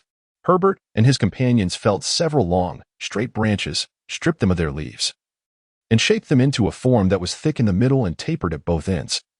Now only awaiting the discovery of a suitable plant to serve as the bowstring, they found a variant of hibiscus from the Malvaceae family, whose fibers were remarkably resilient, nearly comparable to the tendons of animals. Using this, Pencroff fashioned several powerful bows, with only the arrows remaining to be crafted. The arrow shafts were relatively easy to produce, as they could be made from those branches that were both sturdy and straight, devoid of knots. However, finding a substitute for iron arrowheads proved challenging, and it seemed they would have to await a suitable opportunity. The settlers then returned to the location they had visited the previous day. The area is abundant in clay, making it highly suitable for brick and tile production.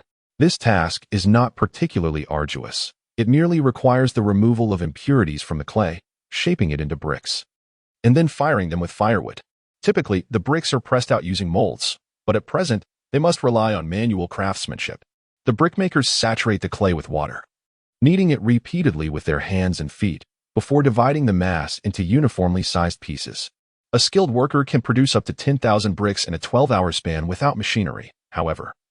The 5 brickmakers on Lincoln Island took a full 2 days to create fewer than 3,000 bricks. They then arranged these raw bricks in rows, allowing them to dry for 3 to 4 days before placing them in the kiln for firing.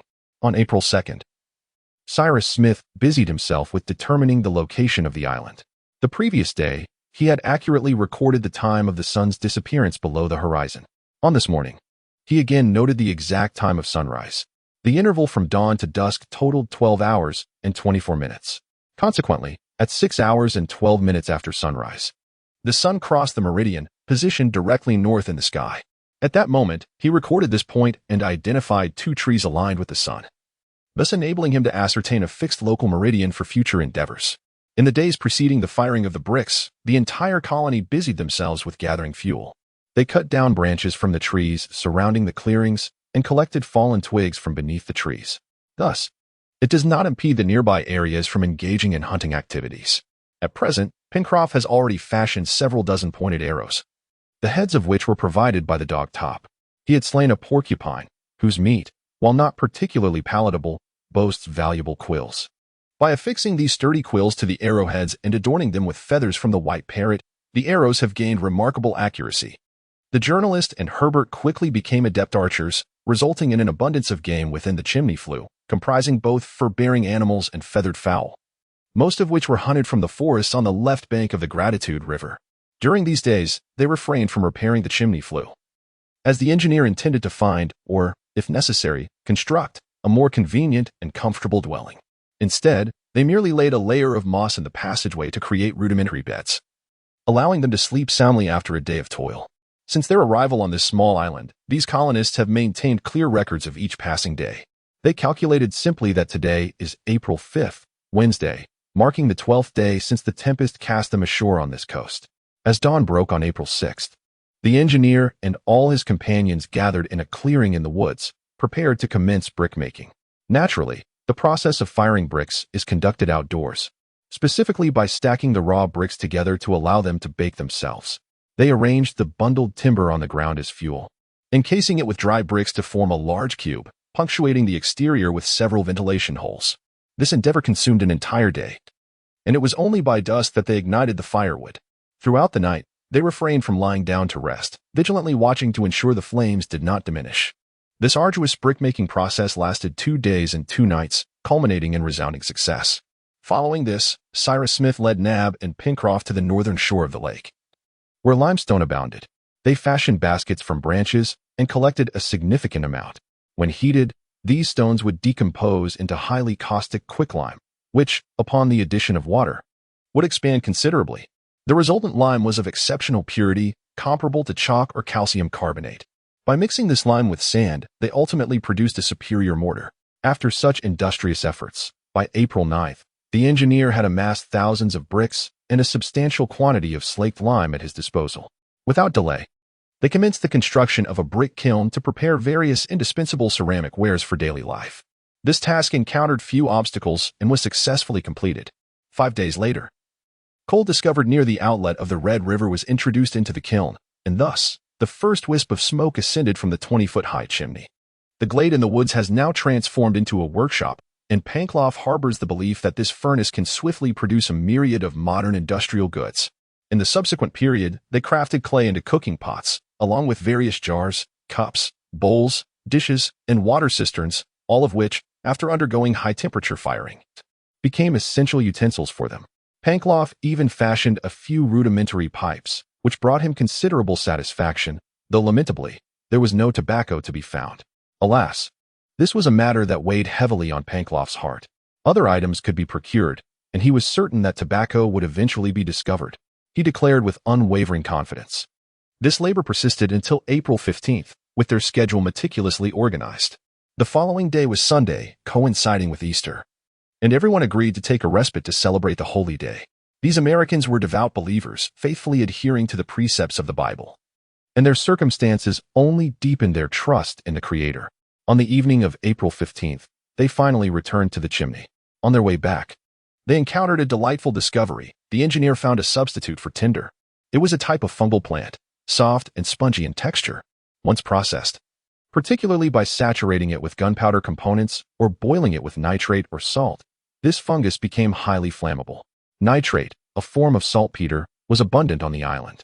After finishing their dinner, Cyrus Smith and his companions strolled along the beach. The moon had yet to rise, and the night was enchantingly beautiful. The Southern Cross constellation sparkled in the zenith of the southern hemisphere, with the brightest star among them being the Southern Cross itself. Cyrus Smith gazed at the resplendent constellation for a considerable time before inquiring of the young man beside him, "Herbert, is today April 15th? "Yes, Mr. Cyrus," Herbert replied. "Well, there are 4 days each year when the actual time coincides perfectly with the mean time. If I am not mistaken, tomorrow is one of those days. If the sky remains clear at a certain hour tomorrow, I believe I can roughly ascertain the longitude of the island, with an error margin of a few degrees." "No instruments, no sextant?" asked Gideon Spilett. "None," the engineer continued, "and since the night is clear, I shall now calculate the height of the Southern Cross, which will allow me to derive our latitude based on the southern pole at sea level. By noon tomorrow, I will devise a method to determine the longitude." Had this engineer possessed a sextant, determining the latitude of the island would have posed no challenge. However, lacking any instruments, he was left to seek an alternative. Cyrus Smith then returned to the chimney flue, where he carved 2 small flat rulers by the flickering glow of the fire, connecting one end of each to fashion a makeshift dividers, whose branches could expand and contract. He discovered a large thorn from a locust tree among the pile of deadwood, which he used as a nail to secure the connection between 2 wooden rulers. Once the measuring instrument was prepared, the engineer returned to the beach. However, to measure the altitude of the celestial pole, it was imperative that the horizon be unobstructed by clouds. The most ideal location was evidently the stretch of coastline facing south. Yet, this required crossing the Gratitude River, which was considerably deep at that time, presenting a challenge. Consequently, the engineer resolved to ascend the lookout point for his observations, while also taking into account the elevation of the hill. He planned to calculate the height of the hill using principles of geometry the following day. The colonists then climbed the left bank of the Gratitude River to reach the elevated ground, where they positioned themselves at the edge facing northwest and southeast. From this vantage point, they beheld the unobstructed semicircular expanse of sea from Claw Cape to Reptile Point. The rising moon illuminated the southern sea surface, rendering the water's surface strikingly clear against the backdrop of the sky. At this moment, the Southern Cross constellation appeared before the observer, with Star A positioned at the base of the constellation, the closest point to the South Pole. This constellation is not as proximate to the South Pole as the North Star is to the North Pole. Star Q is situated approximately 27 degrees from the South Pole. Cyrus Smith was well aware of this, and he duly accounted for this discrepancy in his calculations. Therefore, when Star A passed through the meridian, he conducted his observations with renewed diligence, facilitating a more straightforward measurement. Thus, the engineer directed one branch of the wooden calipers towards the sea level and the other towards point A, having previously remeasured the internal meridian. The distance between the branches of the calipers represented the angular distance between Star A and the sea level.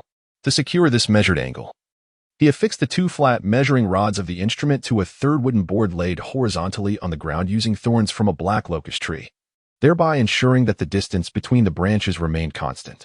With this angle measured and fixed, the next step was to calculate its value. However, it was essential first to consider the angle of depression from the elevated land to the sea level, necessitating a measurement of the height from the sea surface to the elevated ground.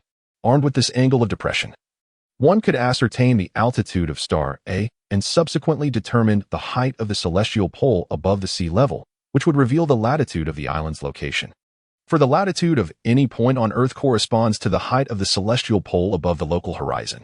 Nevertheless, such calculations would have to be postponed until the following day, as it was already 10 p.m., far too late to continue. Measurement of the cliff, application of the theorem of similar triangles, the latitude of the island, investigation of the northern region, oyster beds, future plans, the sun traversing the meridian. The geographical coordinates of Lincoln Island. The next day, April 16th, Easter Sunday, dawn broke as the colonists emerged from the chimney to wash their clothes. Cyrus Smith intended to seek out raw materials, aiming to subsequently manufacture soap. The replacement and replenishment of clothing were equally significant and warranted due consideration and resolution at the appropriate time. Indeed, a crucial question is whether the island is in proximity to inhabited land. If the weather remains fair today, we may ascertain the answer. The sun has risen above the clear horizon, heralding the arrival of a splendid day. Thus, it is imperative to continue the observations from yesterday and calculate the height between the lookout point and the sea level. Do you still require the instrument used yesterday? Herbert inquired of the engineer. No, my child, the engineer replied. We shall employ an alternative method that will yield equally accurate results. Herbert, an eager and studious young man, accompanied the engineer to the beach, while Pencroff, Nab, and the journalist remained behind to attend to other tasks. Cyrus Smith prepared a straight wooden pole, measuring it precisely to a length of 12 feet according to his height. Herbert held the plumb line given to him by the engineer, fashioned from a flexible fiber with a stone attached at the end. They proceeded to a location approximately 20 feet from the edge of the beach and about 500 feet from the vertical cliff. Cyrus Smith firmly planted the pole 2 feet deep into the sand, securing it in place, and ensured it stood perpendicular to the ground using the plumb line. He then took a few steps back and lay prone on the sand, aligning his gaze with the top of the pole and the summit of the cliff. He first marked the observation point with a small stake, then turned to Herbert and said, "You should still remember the fundamental principles of geometry, correct?" "Yes, I know a little. Do you recall the characteristics of two similar triangles?" "Indeed," Herbert replied. "Their corresponding sides are proportional." "Very well, my child. I have just constructed two similar triangles, both of which are right triangles. The sides of the first triangle consist of the aforementioned wooden pole and the distance from this pole to my position, with my line of sight serving as the hypotenuse of this triangle. The three sides of the second triangle comprise the vertical cliff, which represents the height we aim to measure, the distance from the pole to the base of the cliff, and my line of sight, which similarly acts as the hypotenuse of this triangle, extending from the first triangle." "Ah, I comprehend now," Herbert exclaimed. "The ratio of the distance between the pole and the wooden rod to the distance between the pole and the base of the cliff is equivalent to the ratio of the height of the rod to the height of the cliff." "Absolutely correct, Herbert," the engineer affirmed, "as we already possess the height of the wooden rod. Next, we shall measure the two segments of ground distance, and through proportional calculations, we can ascertain the height of the cliff without the need for direct measurement." After they completed this process, they determined the height of the granite cliff to be 333 feet. Subsequently, Cyrus Smith took up the instrument he had prepared the previous night and continued his meticulous measurements. Ultimately, he concluded that Lincoln Island is situated at a latitude of 37 degrees south, taking into account potential measurement errors, assuming a deviation of 5 degrees. The island's location lies between latitudes 35 and 40 degrees south. The remaining task is to ascertain the longitude, thus enabling the precise determination of the island's position. Cyrus Smith intended to make his measurements at noon when the sun crossed the meridian. Today being Sunday, the group decided to embark on a hike, or more precisely, to conduct an exploration between the northern shore of the lake and Shark Bay. If time permitted, they would continue their journey northward until they reached the Cape of South Jawbone, as long as they could return by nightfall. Chapter 13. The aerial adventurers. By 8:30 in the morning, the group commenced their expedition along the waterway. On the opposite bank, upon the Safety Island, numerous birds strutted about with great aplomb. These were some diving birds, belonging to the penguin family, their cries reminiscent of the braying of donkeys. They also observed hefty amphibians crawling across the sandy terrain, likely seals seeking to rest upon that small isle. The colonists proceeded along the shoreline, where the beach was strewn with shells such as gooseberries and triangular oysters, some of which would surely delight any connoisseur of mollusks. However, what proved to be of greater benefit to them was when Nab discovered a substantial oyster bed in the shallows. Naturally, everyone was pleased, and Pencroff and Nab set about gathering a bounty of oysters to prepare for their midday meal. They then continued their ascent along the coastal dunes that lay between them and the sea. Cyrus Smith frequently checked his watch, mindful of the necessity to observe the sun at precisely noon. This part of the island was rather desolate, extending to the very end of the United States harbor at the Cape of South Jawbone, characterized solely by sand, stones, and shells, interspersed with fragments of lava. However, there are certain seabirds that frequently visit this desolate coastline, such as seagulls, colossal albatrosses, and wild ducks, albeit in limited numbers. At this moment, Pencroff began to lament to the engineer. "You see, Mr. Cyrus, How wonderful it would be if we had 1 or 2 hunting rifles. To which the journalist, Pencroff, responded, That depends on you. Please procure some iron for us to fashion guns, find some steel for the firing mechanisms, and finally, gather lead for the bullets, so that Cyrus can create the finest firearms imaginable. Oh, the engineer replied, the materials you mentioned can likely be found on this small island. But firearms are precise instruments that require highly sophisticated machinery for their manufacture. Thus, we shall have to see how things unfold. They then shifted the conversation to other matters, reflecting on how they now lacked almost nothing, a notion they once dared not entertain. Yet, if this place were not everything, Pencroff shrugged, then suddenly burst into laughter, exclaiming, Nevertheless, one day we shall find a way to leave this place. If this island is not too far from inhabited archipelagos or the continent, the engineer remarked, My friends, this day may arrive sooner than you imagine. By 1 o'clock this afternoon, we shall ascertain the location of Lincoln Island. I do not possess a map of the Pacific, but I am well acquainted with the geography of the southern Pacific. Based on the latitude I measured yesterday, to the west of Lincoln Island lies New Zealand, while to the east is the coast of Chile. The distance between the two nations is no less than 6,000 nautical miles. Therefore, it is imperative to ascertain the precise location of Lincoln Island within this vast ocean, a detail that can later be determined by its longitude. Is the Pomotu archipelago the nearest place at the same latitude? Herbert inquired. Indeed, replied the engineer, but it lies over 12 nautical miles from here. And what lies beyond that? Nab, who had been listening with keen interest, pointed southward and asked. There is nothing in that direction, replied Pencroff, a man of the sea. Well, Cyrus, the reporter interjected, what if Lincoln Island is merely 200 to 300 nautical miles from New Zealand or Chile? In that case, the engineer responded, we would construct a vessel with Master Pencroff at the helm. As they conversed, time for observation drew near. Herbert could not fathom how the engineer could ascertain the position of the sun above the meridian of the island without any instruments. At this moment, they were 6 nautical miles from the chimney pipe and not far from the dune where the engineer had been mysteriously rescued and subsequently found. They paused here to rest, preparing for lunch, as it was already 11:30. Herbert made his way to a nearby brook, returning with a jar of fresh water that Nab had brought. During the mealtime, Cyrus Smith diligently prepared for his astronomical observations. After finishing his lunch, when he deemed the moment appropriate, he knelt on the sandy ground and planted small wooden sticks as markers. He then began to closely observe the gradually shortening shadow of the pole that had already been erected. His companions set aside their bowls, captivated by his actions. The engineer employed this rudimentary method to take measurements, and after careful calculations, he arrived at the conclusion that the island was situated 77 degrees and 75 degrees west of the Greenwich meridian, equating to a longitude of 152 degrees west.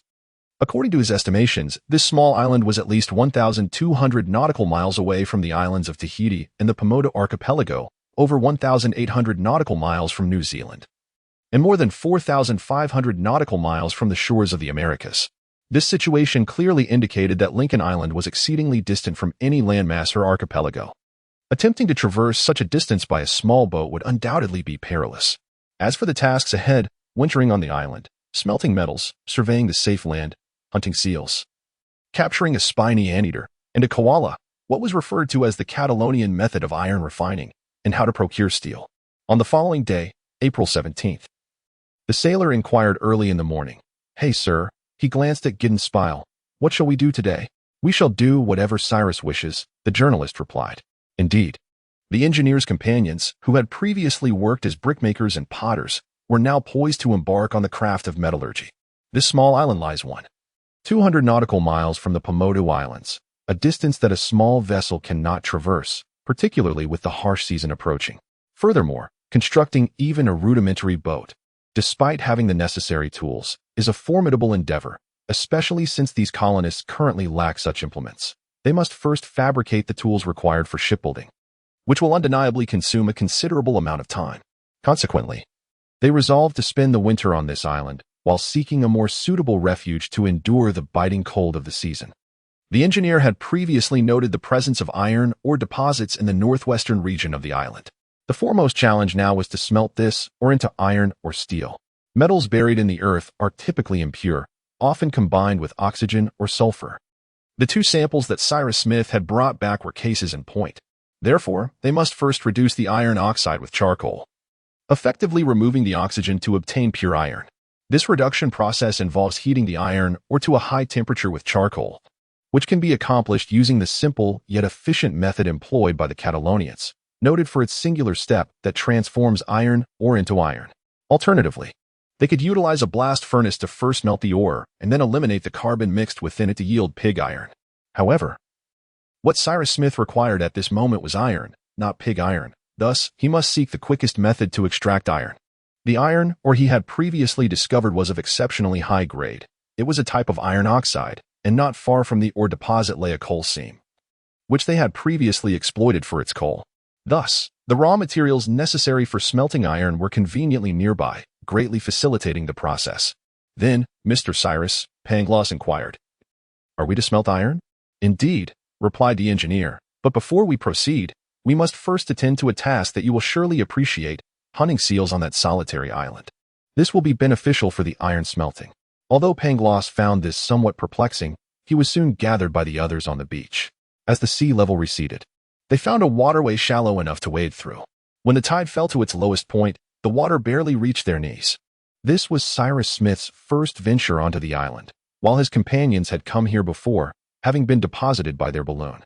As they set foot on land, they were met by hundreds of penguins, their inquisitive eyes fixed upon the newcomers, unperturbed by their presence.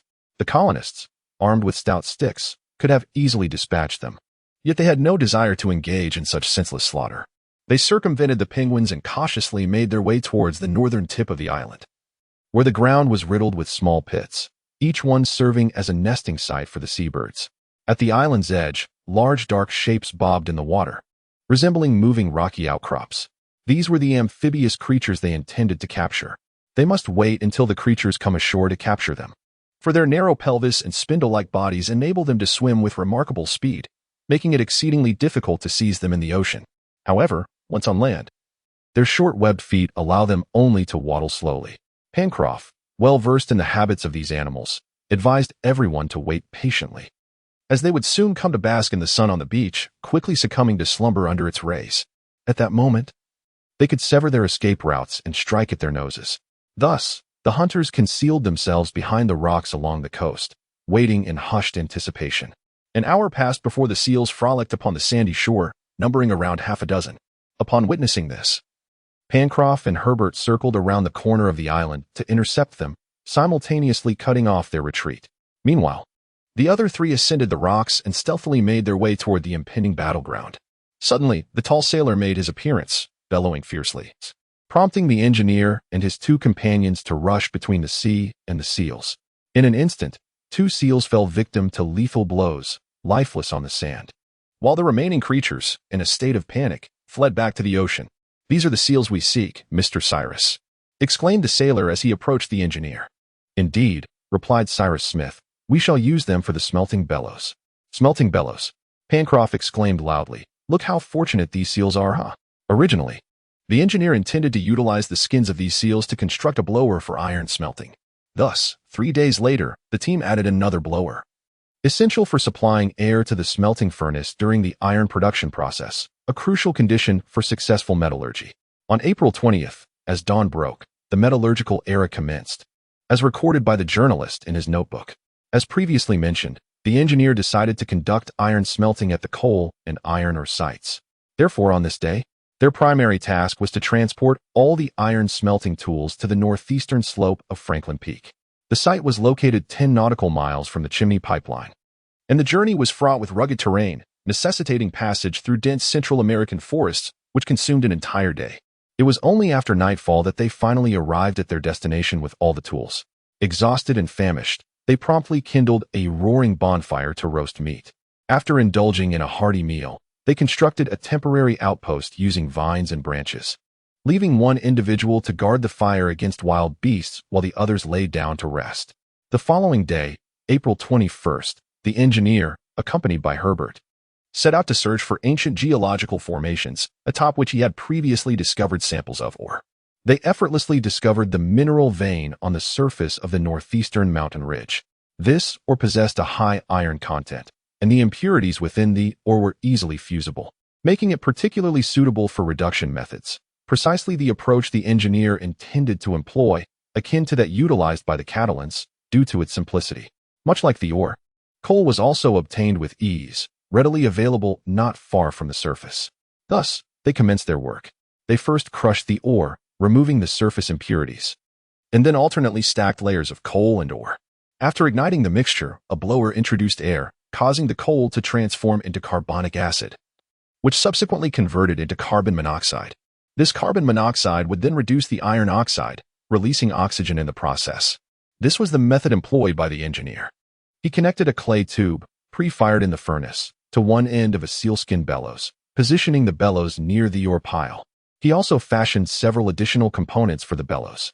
The bellows propelled air into the cube, steadily raising the temperature within, thereby accelerating the chemical reactions, ultimately yielding pure iron. The undertaking was arduous. However, these wise and patient colonists ultimately triumphed, successfully smelting several spongy iron blocks. They then affixed the first hammered iron block to a wooden handle, crafting a hammer, and used a granite block as an anvil to hammer out a second iron block. In the end, they succeeded in forging a rough yet entirely usable piece of metal. After much effort and labor, on April 25th, they finally forged several iron rods, which they subsequently fashioned into tools such as pliers, tweezers, pickaxes, and cross-peen hammers. These tools were regarded as treasures by all. However, the metal was not entirely pure and held limited utility, especially as it had yet to be transformed into steel.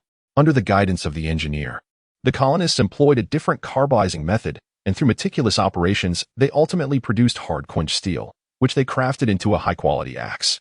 Other tools followed, albeit still somewhat rudimentary, but they finally utilized their first batch of self-made instruments.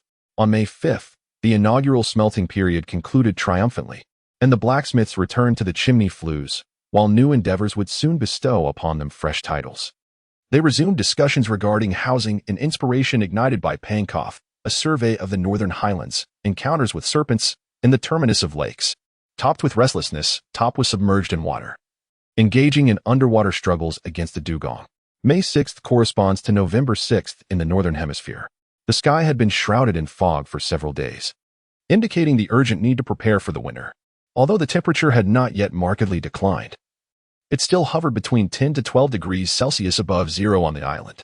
Nevertheless, during the coldest moments of winter, severe chill would envelop the island. Thus it was prudent to take precautionary measures while the weather remained relatively mild, if it can be said that the cold has yet to pose a threat. The rainy season is undoubtedly approaching. This solitary island, nestled in the vast expanse of the Pacific, is vulnerable to the myriad of harsh weather conditions that the sea can unleash. Such adverse phenomena may occur sporadically, if not frequently, and can indeed prove lethal. Thus, the quest for a dwelling more comfortable than a mere chimney pipe becomes a matter of serious contemplation that necessitates prompt resolution.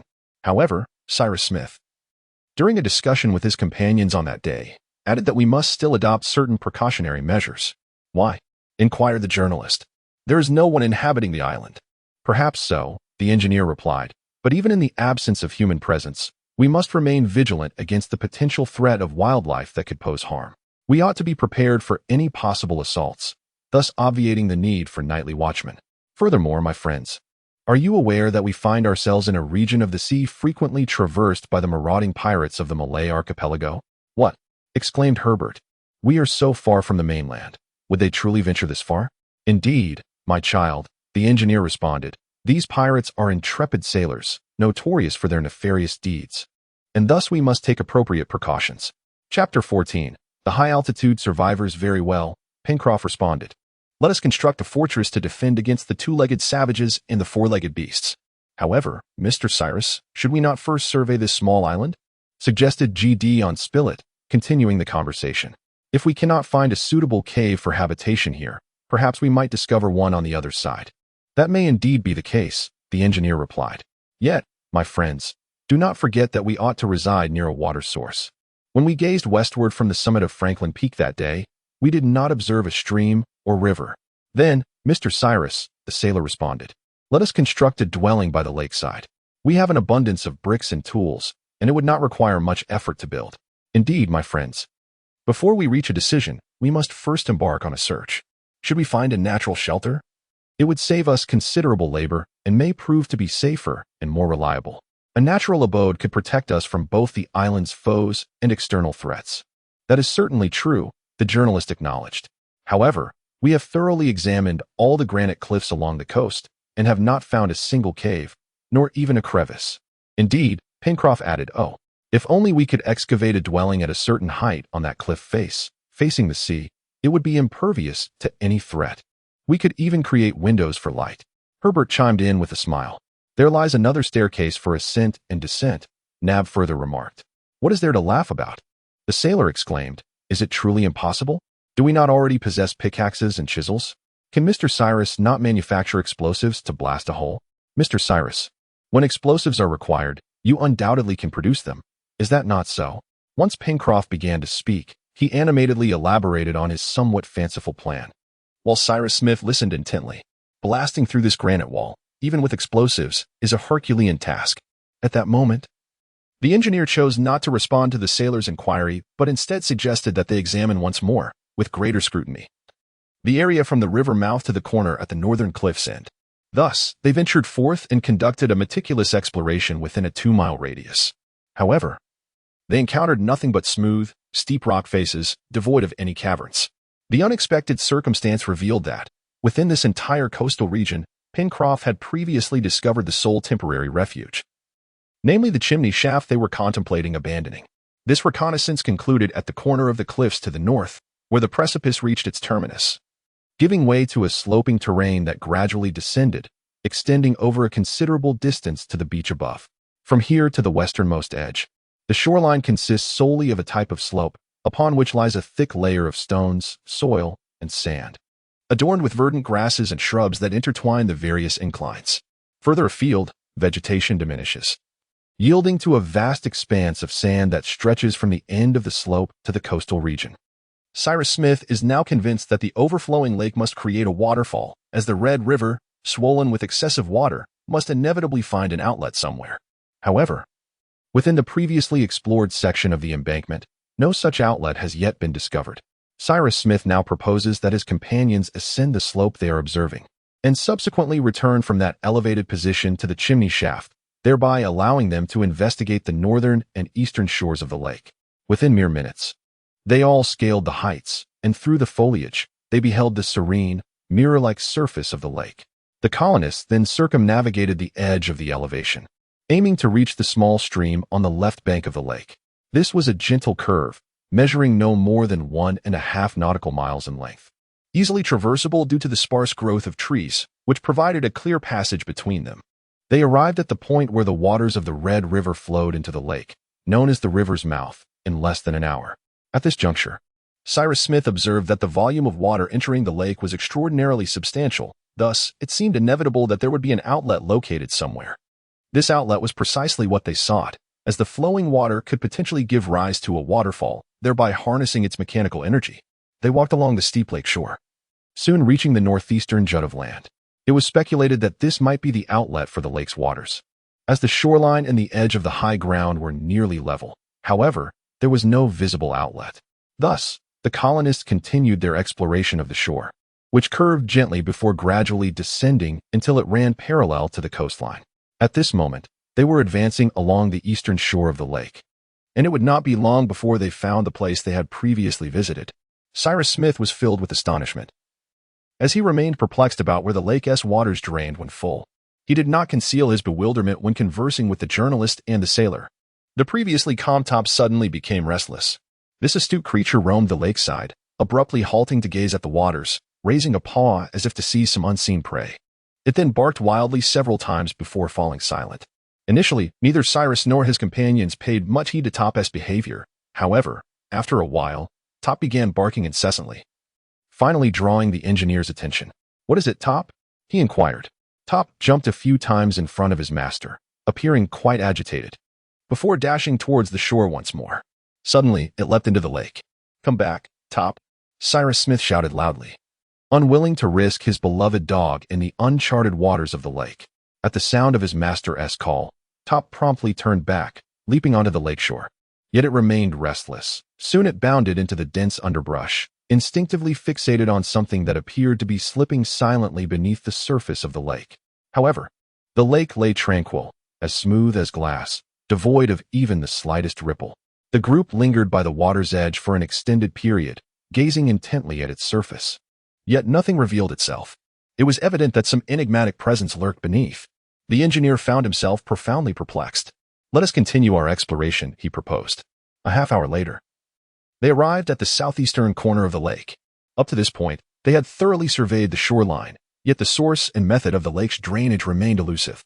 "There must be an outlet," he reiterated, "and if it is concealed, the water must be flowing through the granite cliffs that border the shore." "But Mr. Cyrus, what significance do you attach to this knowledge?" inquired Gideon Spilett. "It is of great importance," the engineer replied, "for if the water flows from the cliffs, there ought to be caves within. Redirecting the water through these caves could render them habitable." As evening approached, around 5 o'clock, these settlers prepared to traverse the highlands back to the chimney shaft. At that moment, Top became increasingly agitated, barking frantically, and before his owner could intervene, he leapt once more into the water. The onlookers hastened towards the lake's edge. Top had already swum out 20 feet, while Cyrus Smith called out to him with all his might. Suddenly, a colossal head emerged from the water's surface. Herbert instantly recognized the conical shape of the amphibian's head. "A manatee," he exclaimed. However, it was not a manatee, but rather a creature resembling it. It belonged to the order Cetacea and was known as a dugong, with its nostrils located atop its snout. This enormous creature lunged towards Top, who could no longer evade its approach. At that moment, Top's owner was powerless to save him, and previously, Gideon Spilett and Herbert had not thought to ready their bows. In an instant, the dugong seized Top and disappeared beneath the surface. Nab, wielding a spear with a steel tip, intended to launch an attack on the fearsome creature, but was swiftly restrained by the engineer. Below the water, an extraordinary struggle ensued, a fierce combat that seemed insurmountable for Top in such an environment. The tumultuous bubbles rising to the surface suggested the intensity of the battle, and everyone feared that Top was destined for misfortune. Yet, suddenly, amidst a swirling eddy, they beheld Top re-emerging. Top was being hurled into the air by some nameless force, ascending to a height of 10 feet above the lake's surface, only to plummet back into the center of the lake. After a short while, it miraculously returned to the shore, remarkably unscathed. Cyrus Smith and his companions gazed in bewilderment at the unfolding spectacle. Yet, even more bizarre occurrences were transpiring. It appeared that a struggle beneath the water was still ongoing. Perhaps a manatee had suddenly been attacked by some formidable creature, thus releasing Top while it fought for its own survival. However, the struggle was brief, and soon the lake was stained crimson with blood. The manatee's body then surfaced, eventually coming to rest on a bend at the southern edge of the lake. The colonists hurried towards it. The manatee lay lifeless, measuring 15 feet in length and weighing approximately 3,000 to 4,000 pounds. A gaping wound marred its neck, resembling a gash inflicted by a razor-sharp blade. What manner of creature could be so fearsome as to slay a fierce manatee? No one could provide an answer, and thus, Cyrus Smith and his companions returned to the chimney shaft, perplexed and contemplative. Examination of Grant Lake, the underwater currents, Cyrus Smith's scheme, the utilization of manatee oil, the application of mica, iron sulfate, the preparation of glycerin, soap, niter, sulfuric acid, nitric acid, the new waterfall. On the following day, May 7th, Cyrus Smith and Gideon Spilett ascended Lookout Point, while Herbert and Pencroff ventured along the riverbank in search of some spare timber, leaving Nab behind to prepare lunch. The peculiar events of the previous day lingered in Cyrus Smith's mind, compelling him to unravel the mystery of the underwater struggle and to discern the creature or sea monster responsible for the manatee's strange injuries. He stood at the water's edge, observing intently, yet the lake's surface remained tranquil, revealing nothing. The water in this vicinity was not particularly deep, but it gradually descended into the depths, suggesting that the center of the lake must be quite profound. This lake could be likened to a vast basin, continuously filled to the brim by the flowing waters of the Red River. The engineer and the journalist resumed their discourse regarding the bizarre occurrences of the previous night. "I admit," Gideon Spilett remarked, "the injuries sustained by the manatee are indeed perplexing, and the force that propelled Top from the water is even more difficult to rationalize. It was as if a powerful hand hurled Top away, only to subsequently wield a dagger to slay the manatee." "Indeed," the engineer replied thoughtfully, "there are elements of this situation that elude my comprehension. However, my dear Spile, can you comprehend how I was saved? How I was rescued from the tumultuous waves and subsequently transported to the dunes? It is indeed perplexing. Thus, I am constantly convinced that there lies some enigmatic secret within this circumstance, one that we may eventually unravel. It is well known that this engineer has yet to discover an outlet for the excess lake water, and there are no indications that the waters have ever overflowed, suggesting the existence of an outlet. Just as they engaged in discussion, Cyrus Smith suddenly heard the sound of rushing water, as if it were emanating from this very location. He promptly cast several pieces of wood into the water, observing them drift towards the southern bend. He then followed the shoreline, moving in the direction of the current, until he arrived at the southernmost point of the lake. Here, the water receded in a manner reminiscent of a sudden influx into a fissure in the earth. Pressing his ear against the shore, Cyrus Smith listened intently and, indeed, discerned the clear sound of an underground waterfall. "It is here," he declared. "The water flows out from this very spot. It appears that the lake's waters are channeled through a conduit within the granite walls and eventually lead to the sea. Excellent. I shall seek out those caverns." The engineer severed a long branch and plunged it into the corner, where he discovered a wide opening just 1 foot beneath the surface of the water. This is the outlet they have been seeking, where the water flows with extraordinary ferocity, sweeping away any branches that dare to venture into its depths, leaving no trace behind. "It is now confirmed," the engineer reiterated, "that this outlet lies right here, and I intend to reveal it." "How shall we proceed?" inquired Gideon Spilett. "We must lower the lake's water level by 3 feet. How can we achieve that?" "By creating an opening larger than this outlet." "Where do we make this opening?" "At the point closest to the shore." "But that is solid granite," remarked the journalist. "Well," Cyrus Smith replied, "we can blast it open, and once the water flows out, this outlet will be unveiled. It could even create a waterfall, letting the water cascade onto the beach," the journalist added. "A waterfall that we can utilize." Cyrus Smith responded, "Let us go." The engineer led his companion onward, who harbored complete faith in him, without a shred of doubt regarding the feasibility of this endeavor. Yet, lacking explosives and with inadequate tools at hand, how could they possibly blast apart the granite slabs along the shore? When Cyrus Smith and the journalist returned to the chimney pipe, Herbert and Pencroff were already diligently disassembling their raft. "The woodcutter's task is nearly complete, Mr. Smith," the sailor chuckled, "just when you need a mason." "No. What we require now is a chemist," the engineer replied. "Indeed," the journalist added, "we are going to blow up this small island." "Blow up the island?" Pencroff exclaimed in astonishment. "At least a portion of it," Gideon Spilett retorted. "Listen to me, my friends," the engineer interjected. He proceeded to share his observations with them. It goes without saying that everyone wholeheartedly supported this endeavor, particularly Pencroff, who was exceedingly enthusiastic. Subsequently, Nab and Pencroff were the first to be dispatched by the engineer to extract the manatee oil, while reserving the meat for consumption. They set off immediately. Without seeking further explanations, their trust in the engineer was absolute. Chapter 15. Perils in the Sky. Shortly after their departure, Cyrus Smith, Herbert, and Gideon Spilett took baskets and began to ascend the current, making their way towards the coal seam, where a rich deposit of flaky pyrite was found in the newly formed transitional soil. They spent the entire day transporting this ore to the chimney flue, and by evening, they had successfully retrieved several tons. The following day, May 8th, the engineer commenced his operations. The primary constituents of this flaky pyrite are carbon, silica, alumina, and iron sulfide, the latter being excessively abundant, requiring the separation of iron sulfide and its rapid conversion into ferrous sulfate. Once they obtained ferrous sulfate, they could extract sulfuric acid. Cyrus Smith chose a spot behind the chimney flue, leveling it to a remarkable flatness. He then placed a heap of chopped branches and trunks on the ground, upon which he laid several chunks of pyrite. Subsequently, he covered the entire assembly with a thin layer of previously crushed pyrite, each piece roughly the size of a walnut. Once these tasks were completed, they ignited the wood, allowing the transformation to commence autonomously.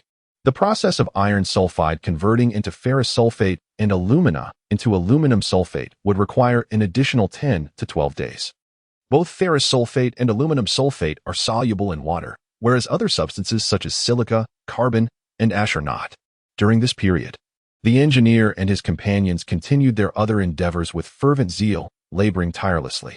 Nab and Pencroff had already stripped the blubber from the manatee and placed it into large jars. They now needed to employ saponification to extract glycerin from the fat. To achieve this, one merely needed to treat the fat with soda or lime.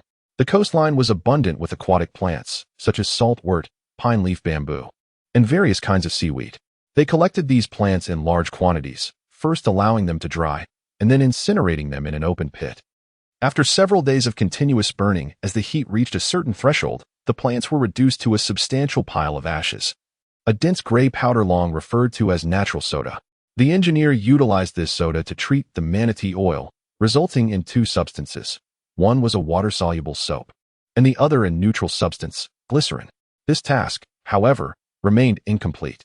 In preparation for future endeavors, the engineer required an additional substance, namely potassium nitrate, commonly referred to as saltpeter or nitrate of potash. This series of tasks spanned 8 days and was completed prior to the transformation of ferrous sulfide into ferrous sulfate. In the ensuing days, the team crafted refractory clay tubes and constructed a specialized furnace, ensuring that distillation could commence immediately upon obtaining ferrous sulfate. By May 18th, all these undertakings had come to fruition, coinciding with the near completion of the chemical transformation process. The accumulated pyrite underwent complete reduction through heating, and Cyrus Smith processed the resultant ferrous sulfate, aluminum sulfate, silica, carbon residue, and ash via liquefaction and evaporation, yielding a substantial quantity of ferrous sulfate crystals. The next challenge lay in extracting sulfuric acid from these crystals. Industrial production of sulfuric acid necessitates costly equipment, which the engineers lacked.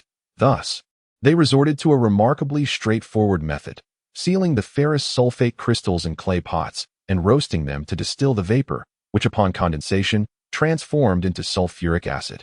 After producing sulfuric acid, the engineer combined it with the aforementioned saltpeter, instigating a chemical reaction that yielded the much-needed nitric acid. At this juncture, the engineer was on the brink of achieving his objective. The final procedural step successfully produced the substance he had ardently sought. He added the nitric acid to the glycerin previously concentrated through vaporization, effortlessly obtaining several pints of a pale yellow oil-like liquid. The final procedure was conducted by the engineer in solitude, far removed from the chimney pipes, due to the peril of an explosion. When he returned with a vial of this liquid to show his friends, he simply stated, "Behold, this is nitroglycerin. Indeed, it is a most fearsome substance, possessing explosive power that may exceed that of ordinary explosives by tenfold." "Is this liquid used to detonate rocks?" inquired Pencroff, skepticism etched upon his countenance after observing it. "Yes, my friend," the engineer replied, "this substance generates tremendous force, and the harder the granite, the greater the resistance, resulting in an even more formidable explosive reaction." "When shall we witness this, Mr. Cyrus?" "Tomorrow, once the blasting holes are prepared," the engineer responded. On the morrow, May 21st, at the break of dawn, the demolition crew arrived at a corner of the eastern shore of Grant Lake, a mere 500 paces from the coastline. In this locale, the elevated ground lay beneath the lake, with the water contained solely by a granite barrier. Once the dam is breached, the lake water will cascade through the opening, forming a stream that rushes to the beach. Consequently, the overall water level of the lake will diminish, revealing the drainage outlet. Their immediate task was to detonate that dam. Under the engineer's guidance, the crew wielded their pickaxes, tirelessly chiseling away at the granite's outer surface. Though it proved laborious and time-consuming, they ultimately succeeded in excavating the blasting hole by 4 p.m. The subsequent challenge lay in igniting the explosive material. The conventional method involves utilizing a mercury fulminate detonator to trigger the explosion of nitroglycerin. In truth, a mere ignition would only incite combustion, not detonation. A significant force is essential to provoke an explosion. Cyrus Smith was capable of fabricating the detonator. Although he lacked lead azide, he had access to nitric acid, which would enable him to produce a substance akin to nitrocellulose with relative ease. By compressing this substance into a blasting tube and subsequently submerging it in nitroglycerin, he could ignite it via a fuse, thereby instigating an explosion. Cyrus Smith was acutely aware that nitroglycerin would detonate under impact, and he resolved to exploit this characteristic. Should this method prove ineffective, he had alternative strategies in mind. In fact, by dropping a few drops of nitroglycerin onto a sturdy stone surface and then striking the stone with a hammer as it seeped, one could induce an explosion. However, the operator must not be present during the striking, otherwise they risk becoming a casualty of the blast. Thus, Cyrus Smith devised a plan. He would suspend a several-pound iron weight above the borehole using a plant fiber, and then attach another long fiber rope, previously soaked in sulfur, to the midpoint of the first rope, extending the other end several feet away from the borehole. Igniting the second rope would cause it to burn toward the midpoint of the first. leading to its swift severance and the subsequent dropping of the iron weight onto the nitroglycerin below. Once the equipment was prepared, the engineer instructed his companions to steer clear of the area. He proceeded to pour nitroglycerin into the mouth of the borehole until it was flush with the opening. Simultaneously, he dripped several drops of nitroglycerin onto the underside of a suspended iron mass on the rock surface.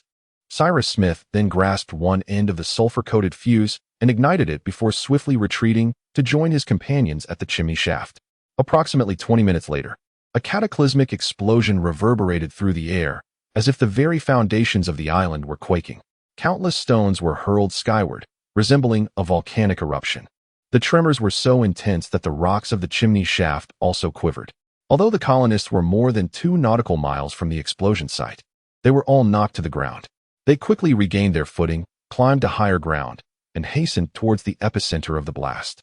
Cheers erupted from their hearts. Echoing joyously, the granite embankment had been blasted open, creating a wide aperture. Torrents rushed forth from the elevated terrain, cascading down from a height of 300 feet towards the beach. Pencroff no longer harbored any doubts. This was indeed the former drainage outlet of the lake, leading into an underground slope for exploration, a pathway through the granite, the disappearance of Top, the central cavern, the well within the cave. The secret all made possible with the aid of a pickaxe. Cyrus Smith's plan had triumphed. The nitroglycerin had indeed unleashed tremendous power. The newly created outlet of the lake, a consequence of the explosion, is quite expansive. Its water flow is at least 3-fold greater than that of the former outlet. Consequently, shortly after the detonation, the lake's water level had receded by a minimum of 2 feet. After a moment of exuberance, the colonists returned to the chimney pipe to gather several pickaxes, iron-tipped spears, ropes, flint, and tinder. Upon their return to the elevated terrain, they immediately beheld the anticipated outcome at the base of the lake. The outlet indeed emerged above the lake's surface. As the water level diminished, a narrow and steep ramp was revealed, providing access to the cave entrance.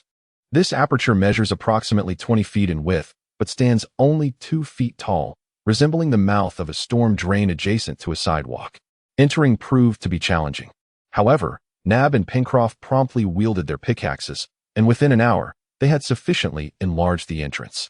Cyrus Smith approached the opening and observed that the rock walls of the outlet, particularly in the upper section, sloped at a maximum angle of 30 to 35 degrees.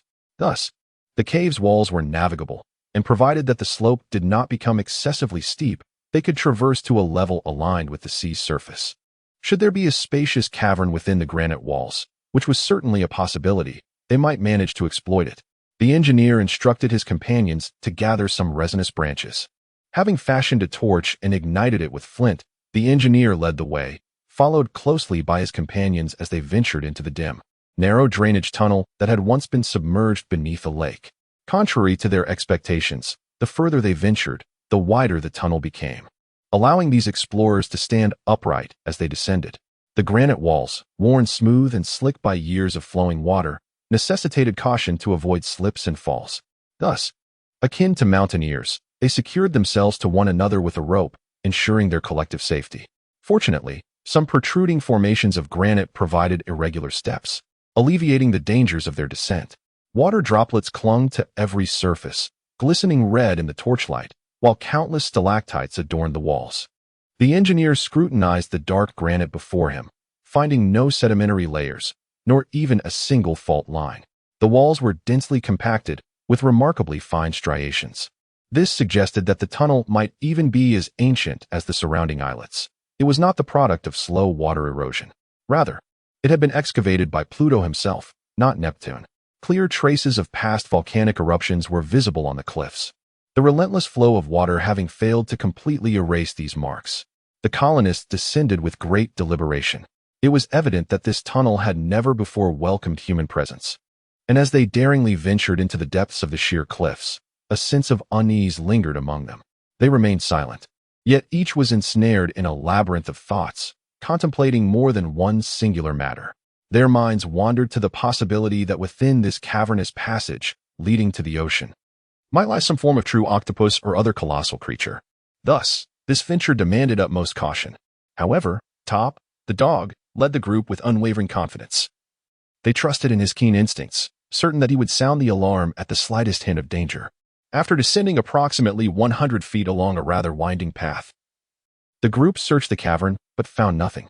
Perhaps it has continued ahead, Pencroff suggested. Then let us pursue and reunite with it, replied Cyrus Smith. They pressed onward.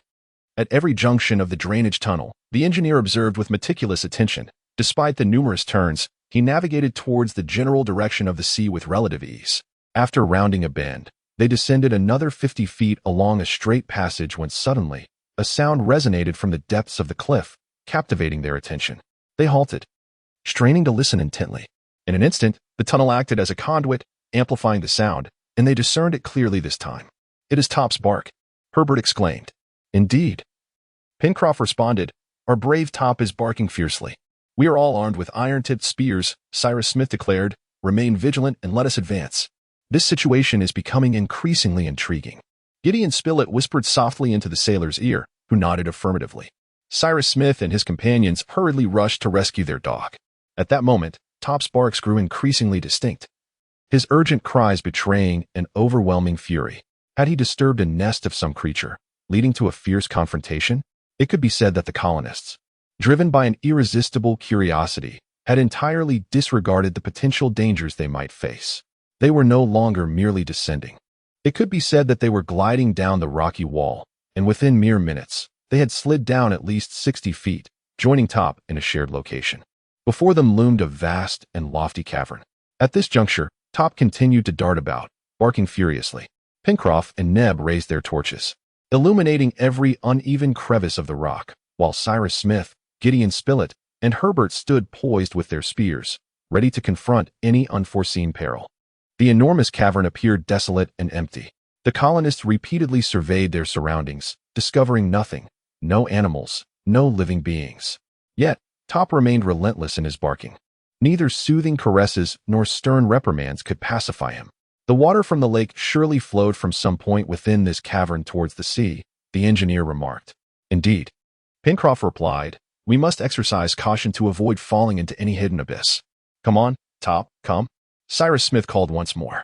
At the sound of his master's voice, Top became even more exhilarated and dashed towards the end of the cave, where it barked vigorously. The others soon followed, and under the flickering light of the torches, they beheld a true wellhead amidst the granite floor. It was from this very spot that the lake's waters once flowed into the sea.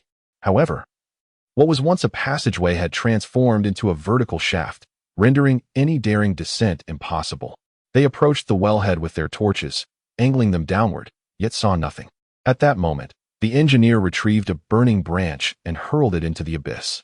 The brightly blazing branch fell freely, the flames growing ever more luminous, illuminating the bottom of the well, yet still revealing nothing.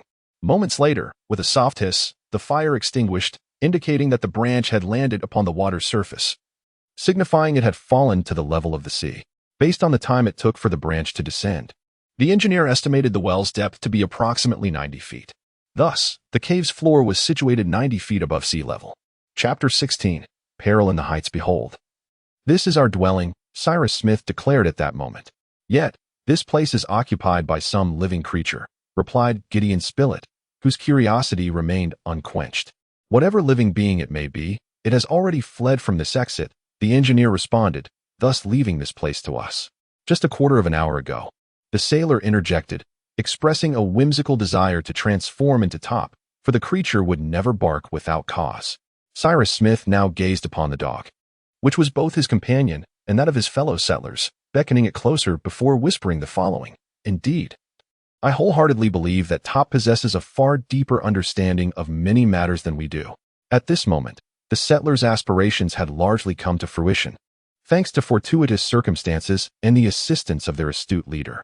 Here, they found themselves within a spacious cavern, albeit its full capacity remained indeterminate due to the insufficient illumination from their torches. The redirected waters of the lake would not return. This locale was now habitable. Yet, two challenges loomed. First, enhancing the illumination of this secluded cave, and second, facilitating easier access to it. Concerning the illumination, the cavern's ceiling was composed of thick granite, making it impossible to draw light from above. However, perhaps the rock face facing the sea could be perforated. As the engineer descended into the tunnel, he had estimated the length and slope of the drainage passage, concluding that the external wall of the cavern's frontal section should not be overly thick. Should the issue of lighting be resolved, the matter of access would follow suit, for creating a door and a window would amount to the same endeavor, and affixing a ladder to the stone wall would pose no significant challenge. Cyrus Smith imparted his thoughts to his companions. His trusted partners, having complete faith in the engineer, immediately set to work. They took turns wielding pickaxes in a deeply recessed area he designated, and despite the thickness of the rock wall exceeding their initial estimates, they managed to break through the formidable barrier in a mere 2 hours. This particular spot featured a cliff that measured only 3 feet in thickness. Cyrus Smith leaned close to the newly created opening, gazing outward from a height of 80 feet above the ground. Before him lay the edge of the island and the island itself, while beyond stretched the boundless sea. The substantial size of the hole allowed an abundance of light to flood in, illuminating the cavernous space and rendering it resplendent. The cave, measuring 100 feet in length, boasted dimensions on the left side that were under 30 feet in both height and width, while the right side presented a stark contrast, featuring a grand cavern. Moreover, the ceiling of the cave was rounded, with the apex rising above 80 feet. In several locations, irregular granite columns supported the keystone of the arch, reminiscent of the nave of a cathedral. Yet, this marvel was not wrought by human hands, but rather a masterpiece of nature. Nature had long been carving this enchanting sanctuary. The colonists were utterly astounded by the cavern. They had initially presumed it to be a narrow grotto, only to discover a magnificent palace. My friends, Cyrus Smith exclaimed to his exhilarated companions, once we have installed lighting within these walls and arranged the bedrooms, storerooms, and pantry to the left, this splendid cavern shall remain our domain. Let us transform it into a study and a museum. But what shall we call it? Herbert inquired. The Granite Palace, Cyrus Smith replied, and his companions greeted the name with enthusiastic cheers. As the torch began to dwindle, they were compelled to return to the elevated ground, deciding to postpone the work on their new abode until the following day. Before departing, Cyrus Smith leaned once more over the dark well, intently listening for any sound from its depths, but frustratingly, he heard nothing, no even the slightest trickle of water. A burning branch was cast into the abyss, yet, just like the first time, no suspicious findings emerged. In this state of affairs, the engineer remained motionless, ears straining in silence, his gaze penetrating the depths of the chasm, not uttering a single word. Eventually, he led his companions back along the path they had come, exiting through the drainage hole.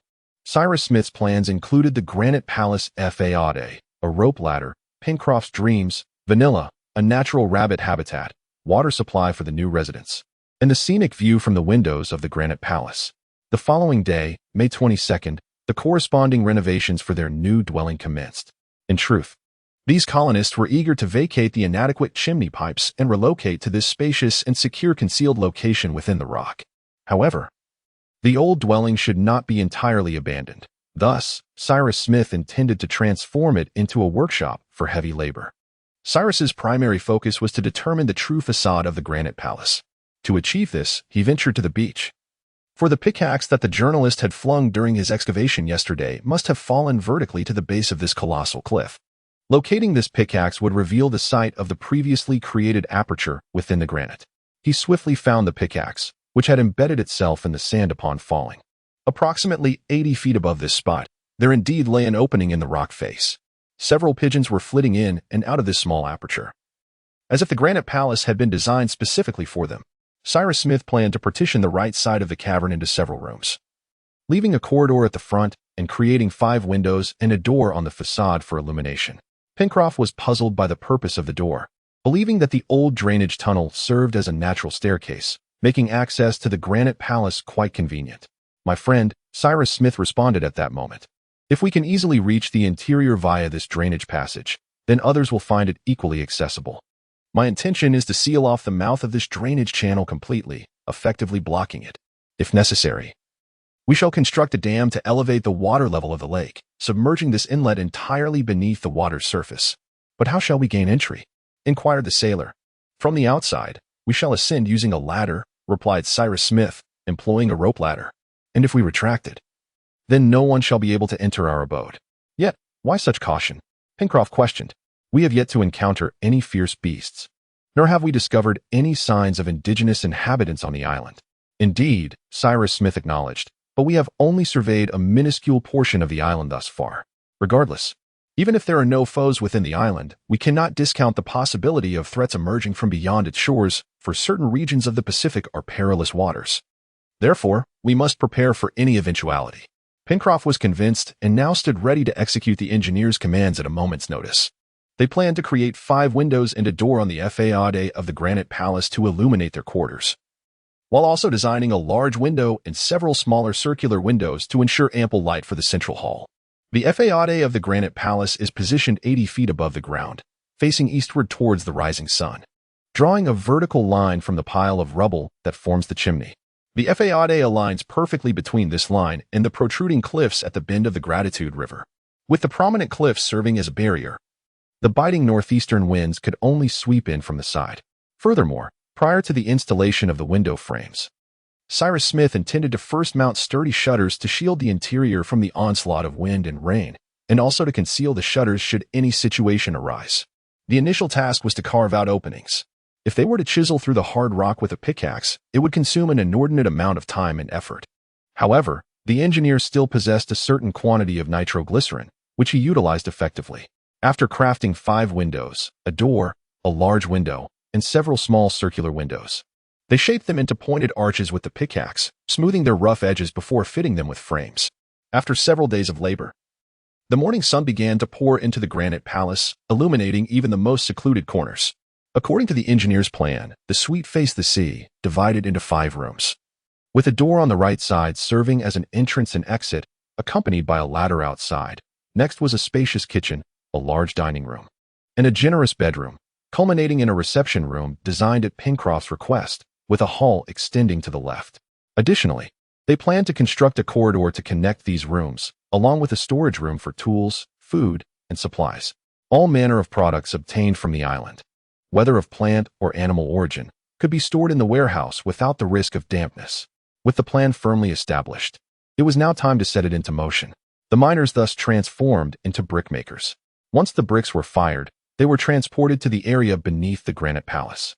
Until this moment, Cyrus Smith and his companions accessed the cavern through the old drainage tunnel. This method of transit required them to first ascend the lookout, circumvent the riverbank, and then descend along the drainage passage. To return to the elevated ground, they had to retrace the same arduous route. This process was not only time-consuming, but also labor-intensive. Consequently, Cyrus Smith resolved to commence the construction of a sturdy rope ladder, which, once retracted, would completely obscure the entrance to the Granite Palace. The ladder was crafted with remarkable precision, its sides intricately woven from white rattan fibers, possessing strength comparable to that of thick cables. The rungs were fashioned from robust branches of red cedar, ensuring both lightness and durability. They also fashioned additional ropes from plant fibers and installed several rough pulley systems on the door. This innovation allowed for the effortless transport of bricks to the Granite Palace, thereby simplifying the logistics of material conveyance and enabling the immediate commencement of the interior renovation. Lime was plentiful, and thousands of bricks lay ready. Frameworks for partitions were easily constructed, albeit rudimentary. They quickly delineated the living quarters and storage areas as planned. The engineer personally wielded the hammer and guided the trowel. Leading by example, and under his direction, progress accelerated. By May 28th, the rope ladder was complete, boasting a vertical span of 80 feet and comprising 100 rungs. By a stroke of serendipity, there existed a protrusion approximately 40 feet above the ground on the cliff, which Cyrus Smith ingeniously utilized to divide the rope ladder into 2 segments. This outcrop was hewn with a pickaxe to create a small platform, where the first segment of the rope ladder was securely fastened, thus reducing the degree of swaying by half, while allowing the ladder to be hoisted up to the Granite Palace with a single rope. The second segment of the rope ladder, with its lower end anchored to the protrusion, had its upper end tethered to the entrance of the Granite Palace. Consequently, the ascent became significantly easier. Furthermore, in due course, Cyrus Smith intended to install a hydraulic lifting mechanism to facilitate a more efficient ingress and egress for the inhabitants of the Granite Palace. Amidst the fervent construction efforts of the dwelling, they did not overlook the matter of sustenance, as winter was fast approaching. The journalist and Herbert had become the food suppliers for the colonists, dedicating several hours each day to hunting. Lacking bridges and small boats, they were currently confined to the woodlands of Central South America and the left bank of the waterway. The game in the central South American forests was notably abundant, with kangaroos and wild boars plentiful, and the hunters' iron-tipped spears, bows, and arrows proved to be of great efficacy. Additionally, Herbert discovered a natural rabbit habitat near the southwestern corner of the atoll, a slightly damp meadow where willows swayed gracefully and fragrant herbs released their delightful aromas. Among these were thyme, oregano, basil, and various other aromatic herbs from the Lamiaceae family, all of which were favored by the rabbits. The journalist posited that since this patch of grass was intended for rabbits, it would be peculiar if no rabbits were present. Consequently, the two hunters commenced a meticulous search. Before long, they discovered the true location of the rabbit burrow. The ground was riddled with holes of similar size, resembling a colander. Within mere minutes, the hunters found themselves in a fervent pursuit of hundreds of rabbit-like creatures that had been startled from their dens. Ultimately, they had to concede that, as hunters, they were no match for such swift prey. Reluctantly, they resorted to scouring the small animals' hiding places one by one. After an hour of diligent searching, they finally managed to capture 4 rodents within a rabbit hole. These rabbits bore a resemblance to their European counterparts and are commonly referred to as American rabbits. The captured creatures were bound and returned to the Granite Palace, making their appearance at the evening meal. No one looked down upon these modest wild rabbits, for they were indeed delectable. This marked a valuable resource for the colonists as they settled in this land, seemingly an inexhaustible supply, thanks to the collective efforts of all. The construction was completed by the end of May, executed with remarkable timeliness given the onset of the harsh season. Now, the builders and inhabitants of this sturdy, comfortable, and secure dwelling felt an immense pride in their labor. Gazing out of the windows, they beheld the vast panorama, taking in the splendid view of the United States harbor in its entirety. The rainy season, clothing issues, seal hunting, candle making, the engineering of the Granite Palace, 2 small bridges, a visit to the oyster farm, items discovered by Herbert himself as June approached. Winter truly commenced in this locale, corresponding to December in the Northern Hemisphere. Following the onset of winter, the relentless onslaught of fierce winds and sudden downpours ensued. Within the Granite Palace, sheltered from the elements, its inhabitants began to appreciate the advantages of their abode, enjoying a sense of security. Cyrus Smith had anticipated these conditions, implementing various precautions to safeguard the ironworks and furnaces established there. Throughout June, they engaged in an array of tasks, refraining from hunting or fishing, as their food reserves in the storeroom were ample enough to sustain them. During their leisure, Pencroff proposed the creation of traps, harboring great hopes for their efficacy. He fashioned numerous slip knots from plant fibers, enabling them to procure rodents from the rabbit grove daily. Meanwhile, Nab diligently devoted himself to preserving and curing meats to ensure that delectable dishes could be prepared for the group. These colonists possessed no attire beyond what they had worn when they descended from the balloon onto the island. Consequently, the matter of clothing was brought to the forefront of their discussions. Although their existing garments were warm and reasonably durable, they would soon require replacement. Moreover, should this winter prove particularly harsh, an increase in clothing would be imperative to prevent them from succumbing to the cold. Chapter 17. Peril in the Heights. Regarding this predicament, the astute Cyrus Smith found himself devoid of any solutions. Should they fail to address their attire before the onset of colder weather, they would be compelled to endure their inaugural winter in discomfort. Earlier, while surveying the Franklin Mountains, they had observed mountain goats, and when spring arrived with its warming embrace, they could embark on a substantial hunt. Once the wool was gathered, that ingenious engineer would weave it into fabric that was both warm and durable. The method of weaving would be a matter he would contemplate. With the winter clothing dilemma unresolved, Pencroff raised yet another concern. The nights had grown longer and the days shorter, necessitating a solution for illumination. That is a trivial matter, Cyrus Smith replied promptly. Trivial to investigate? The sailor inquired. Trivial to resolve, came the confident response. When shall we commence this resolution? Tomorrow, we shall first hunt a seal. For the purpose of making candles? Indeed, for the candles, Pencroff. This was a plan that the engineer had conceived long ago, and its execution posed no significant challenges, as he already possessed both lime and sulfuric acid, while the island's amphibians could provide ample fat for candle production. The date was June 4th, coinciding with the Feast of Pentecost, and thus the group unanimously agreed to honor this occasion. All work ceased, and they devoted themselves to earnest prayers. The following day, the weather appeared quite unstable, yet the group nevertheless set out for that solitary island.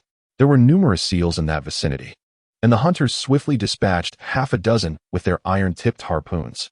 Nab and Pencroff skillfully skinned the animals on the spot, bringing back only the seal's skins and blubber, the former being suitable for crafting footwear. This hunting expedition yielded nearly 300 pounds of fat, all of which was utilized in the production of candles. Throughout the entire month, they were far from idle in their new abode. The skilled carpenters had plenty of meticulous work to attend to. They needed to refine their crude and rudimentary tools while also fabricating some new implements. Among the newly crafted tools were a rather unappealing pair of scissors, which allowed these colonists to finally cut their hair themselves. They could even have someone trim their beards. Herbert had no beard, and neither did Nab. But their companions sported full beards, highlighting the necessity of scissors for them. Crafting a few saws, commonly referred to as hand saws, proved to be a considerable challenge. Yet they ultimately succeeded in creating this tool. Consequently, they fashioned tables, chairs, and cabinets to furnish the main room. The kitchen was also equipped with a rack for utensils, filled with earthenware dishes. Additionally, they constructed a brick oven and built a stone slab for washing, rendering the entire kitchen orderly and efficient. Nab diligently worked in this space each day, akin to a chemist conducting experiments in a laboratory. Soon thereafter, these skilled woodworkers would transition to carpentry. The sight of the explosion had created a new outlet that necessitated the construction of two small bridges, one at the lookout point and the other on the riverbank. In truth, a current now divides the elevated land from the shoreline, necessitating a crossing of this waterway to reach the northern part of the island. To avoid wading through, one must take a considerable detour, heading westward until reaching the source of the Red River before arriving at the destination.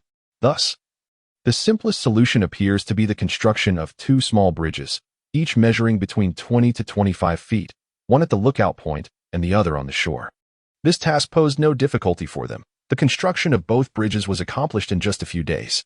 Once completed, Nab and Pencroff crossed over to the oyster beds they had discovered earlier near the dunes.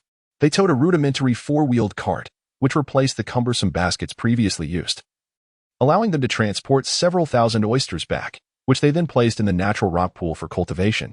These mollusks were of excellent quality, and the colonists consumed some almost daily.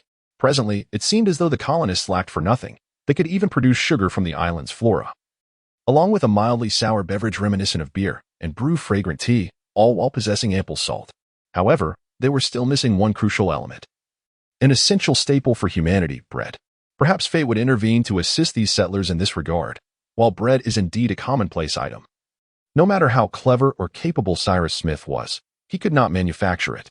One day, however, Herbert, while mending clothes, inadvertently discovered this vital item nestled within the lining of a garment. On that day, a heavy rain fell outside, and the colonists gathered in the hall of the granite palace. Suddenly, a young man exclaimed loudly, "Look, Mr. Cyrus, a grain of wheat." He presented the solitary grain, which had fallen from his pocket into the recesses of the room. "A grain of wheat?" the engineer inquired eagerly. "Yes, Mr. Cyrus, but it is the only one." "Oh dear, my young friend," Pencroff chuckled. "What use is this single grain to us?" "We shall use it to make bread," Cyrus Smith replied. "Make bread? That grain won't choke me, I assure you," the sailor retorted immediately. Herbert, too, did not regard this discovery with much importance. Just as he was about to discard the grain, Cyrus Smith caught it and inspected it closely. Upon confirming its pristine condition, he turned his gaze toward the sailor and calmly asked, "Pencroff, do you know how many ears of wheat a single seed can yield?" "I imagine it would be quite a few," the sailor replied, taken aback by the suddenness of the question. "10 ears, Pencroff. And do you know how many grains are on a single ear of wheat?" "To be honest, I do not." "The average yield is 80 grains, Cyrus Smith stated. "Therefore, if we sow this grain, we shall initially harvest 800 grains. If we plant them again, the second yield will amount to 640,000 grains. The third will yield 512 million grains, and the fourth will surpass 40 billion grains. Behold, this exemplifies proportional figures." His companions listened intently, remaining silent. These figures astonished them, yet they were undeniably accurate.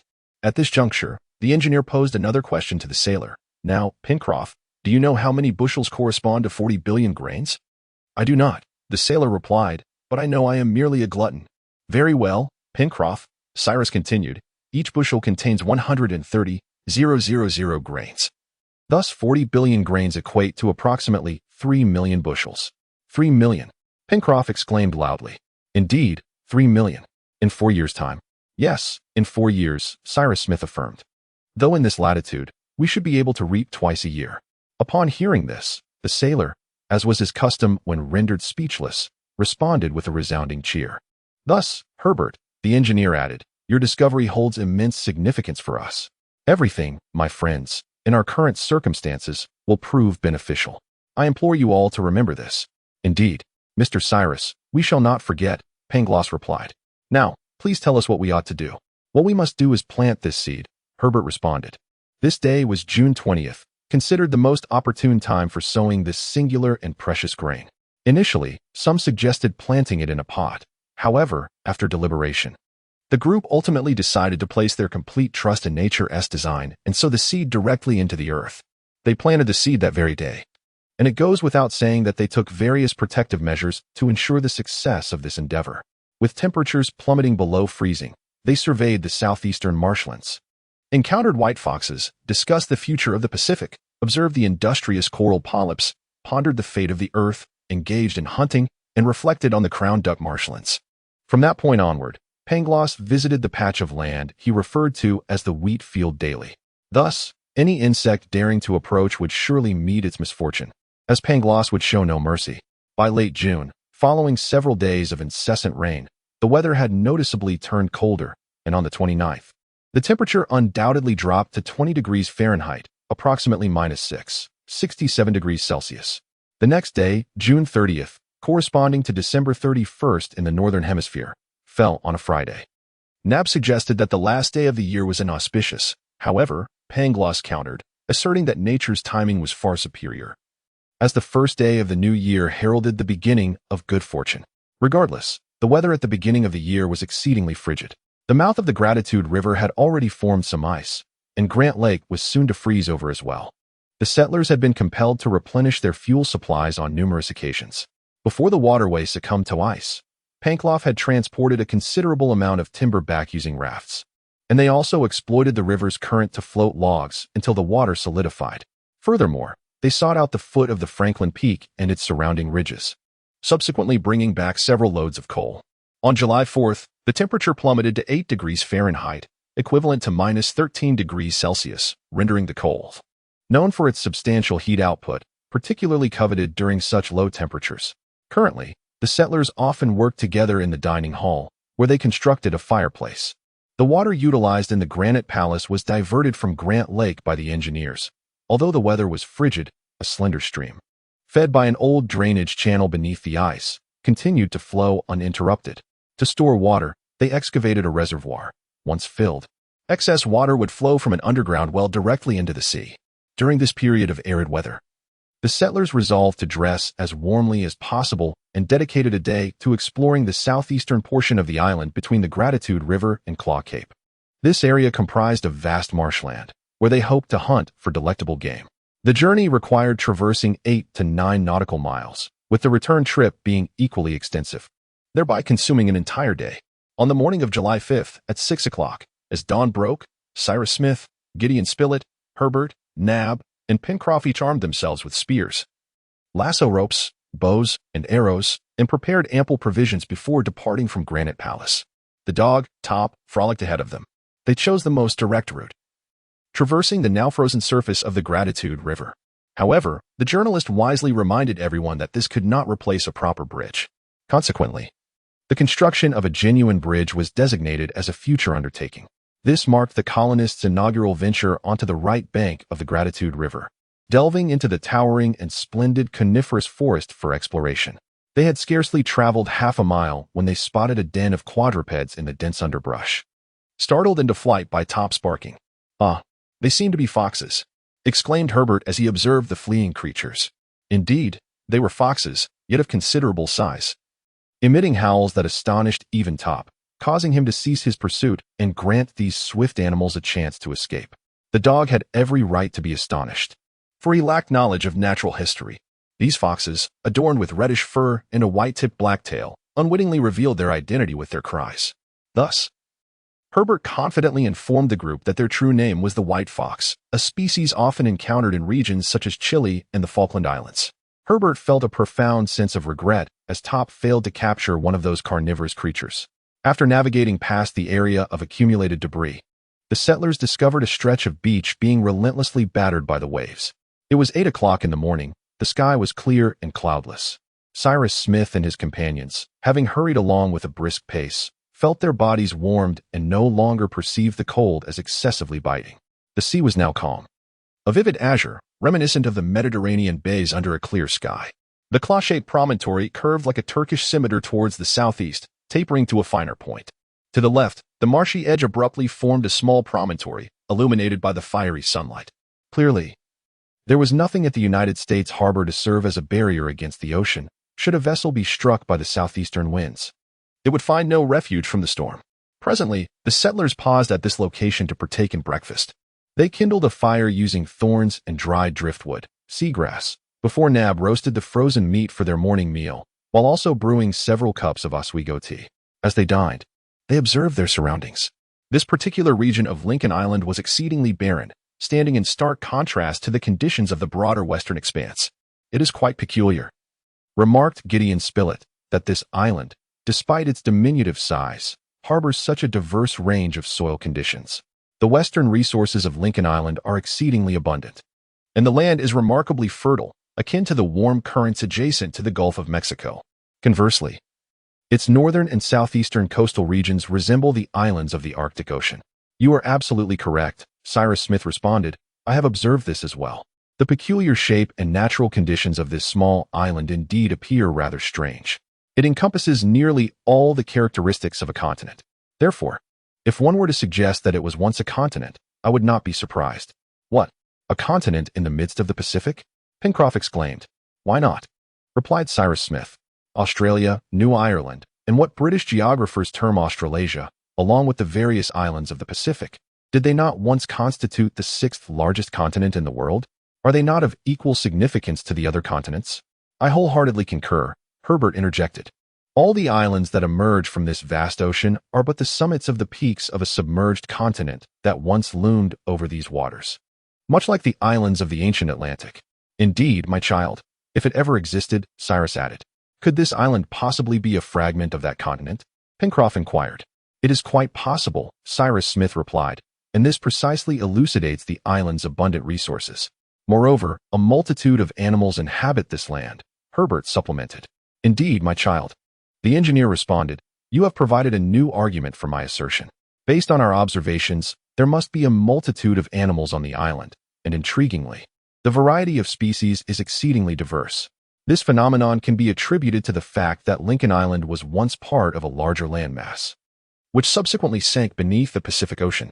However, Pangloss seemed unconvinced. "Does this mean that the remnants of this ancient continent will eventually vanish, leaving no land between America and Asia?" "No," Cyrus Smith replied. "New continents will emerge, for countless microscopic creatures are tirelessly at work even now." "Who are these architects?" Pangloss inquired. "The coral polyps," Cyrus Smith explained. "They labor incessantly, and it is through their efforts that the island of CL Mint Tunnel and numerous coral islands across the Pacific have come into existence. It takes approximately 47 million coral polyps to equal the weight of a single grain, yet they continuously absorb the salts from seawater and the hard materials from their environment. These minute organisms produce calcareous substances, which ultimately form the vast architectural foundations of the ocean floor, possessing a hardness and durability akin to granite. In the distant past, during the formative years of our planet, nature conjured land through the fiery force of volcanic eruptions. In contrast, the present era witnesses nature employing minuscule creatures to replicate that fiery might, for the internal dynamics of the Earth have significantly diminished, evidenced by the extinguished volcanoes that dot the landscape. Thus, I am wholly convinced that, irrespective of the centuries that may pass, through the relentless toil of these tiny beings across generations, the Pacific Ocean shall eventually transform into a vast continent for our descendants to inhabit and utilize. "It will indeed be an extensive passage of time," remarked Pencroff. "Nature possesses ample time for such endeavors," responded the engineer.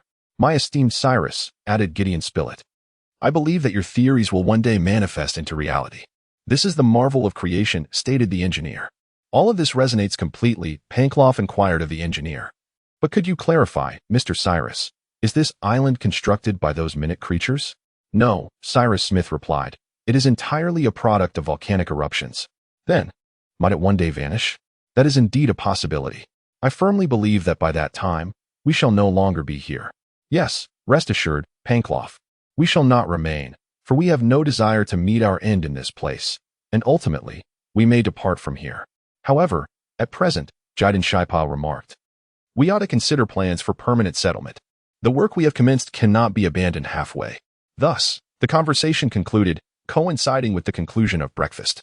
The settlers resumed their exploration, arriving at the periphery of the marshlands.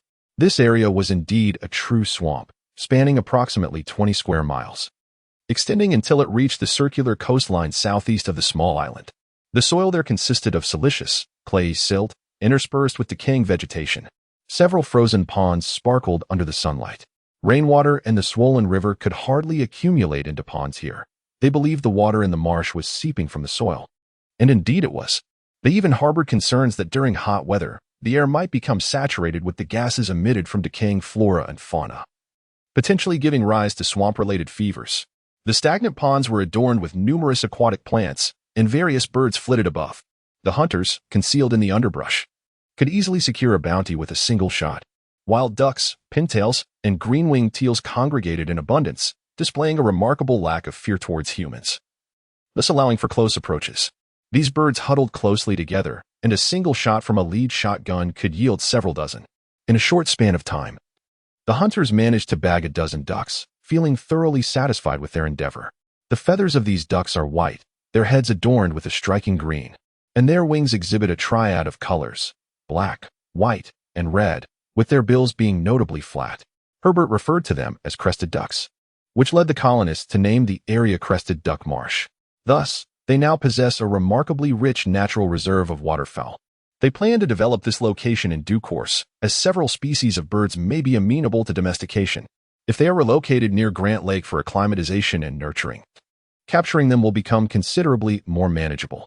As evening approached around 5 o'clock, Cyrus Smith and his companions traversed the Crested Duck Marsh and began their journey back. By 8 o'clock, they returned to Granite Palace. The challenges they faced included traps, foxes, westward winds shifting to the northwest, snowstorms, willow weaving, bitter cold, maple sugar crystallization, a mysterious well, and plans for exploration. The harsh winter conditions persisted until August 15th, often accompanied by strong winds, which proved uncomfortable for the colonists. Poorly equipped for such weather, Pencroff lamented that Lincoln Island was home only to foxes and seals, with no sight of bears that could provide valuable leather, at least not thus far. In a bid to address the issue of winter clothing, Pencroff, Herbert, and the journalist had been keenly watching the ridge and the adjacent forest edge, diligently setting traps. They were filled with confidence, believing that any creature that ventured into their vicinity would surely not return. However, in the preceding days, the traps ensnared the very same white foxes previously sighted along the right bank of the River Gratitude on 3 consecutive occasions. A sailor fashioned some lassos from the fibers of trees, and nearly every day, rabbits from the rabbit-preserving woods would inadvertently encounter these traps. Although the captured creatures were invariably rabbits, Nab's culinary repertoire was diverse, ensuring that the immigrant diners never grew weary of the fare. Ultimately, during the second week of August, they successfully trapped several animals far more useful than the foxes, wild boars previously observed to the north of the lake. Pencroff deemed this creature delectable, as it bore a resemblance to the domesticated pigs of North America and Europe. But this is nothing like a domesticated pig, Pencroff, Herbert remarked. In any case, allow me to regard it as such, Pencroff replied, bending toward the trap and grasping what he assumed was the pig's tail. In truth, he had seized merely a small protrusion from the body of a semi-aquatic mammal. He mistook it for a tail. Why so? Asked Herbert. Because it pleases me. So, you are utterly fond of pigs now, Pencroff? I am quite fond of pigs, the sailor replied, especially their trotters. If they had not 4 but 8 trotters, I would adore them even more. As August 15th approached, the winds abruptly shifted to the northwest. The temperature dropped several degrees, and the moisture in the air transformed swiftly into delicate snowflakes. The island was blanketed in a pristine layer of white snow, presenting a novel landscape for the colonists. The snowfall had been persistent and heavy, accumulating to a depth of 2 feet within just a few days. Shortly thereafter, a fierce wind began to howl, allowing the sound of the sea crashing against the rocks to reverberate from the heights of the Granite Palace. In certain corners, swirling eddies formed, lifting the snowflakes into a continuous dance, creating towering, spiraling columns of snow that resembled liquid tornadoes twisting atop their bases. This tempest, born from the northwest, swept across the island, though the granite palace was spared from its direct assault. During these days of howling blizzards, the scene was as terrifying as those found in regions near the poles. Despite their eagerness to venture outside, the colonists found themselves confined to their refuge from August 20th to 25th, trapped for 5 consecutive days.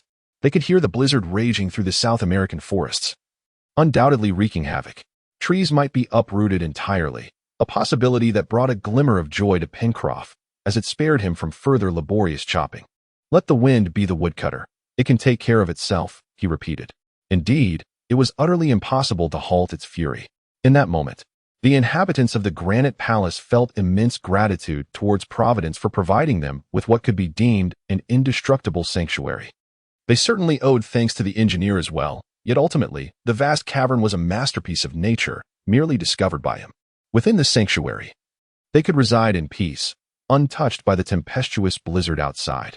Had they chosen to construct their dwelling upon the lookout, it would undoubtedly have been no match for the ferocious onslaught of the hurricane. As for the chimney, upon hearing the roiling roar of the ocean, they would ascertain that it was an uninhabitable place, as the tides would surge violently over the solitary isle. Yet here, within the granite palace, ensconced amidst the imposing cliffs, they could rest easy. During their days of seclusion in the rocky cave, the colonists did not remain idle. The storage contained an ample supply of sawn timber, which they utilized to gradually furnish their abode with tables and chairs. With no need to conserve the wood, the resultant furniture was robustly constructed. Admittedly, these pieces were somewhat cumbersome and not easily movable. Nevertheless, Nab and Pencroff felt a sense of satisfaction, even to the extent that they might refuse a trade for the furniture from the Beller family's home. In the final week of August, a shift in the weather occurred. The temperature dipped slightly, yet the blizzard ceased. The colonists, long confined within the cave, were filled with joy as they ventured outside.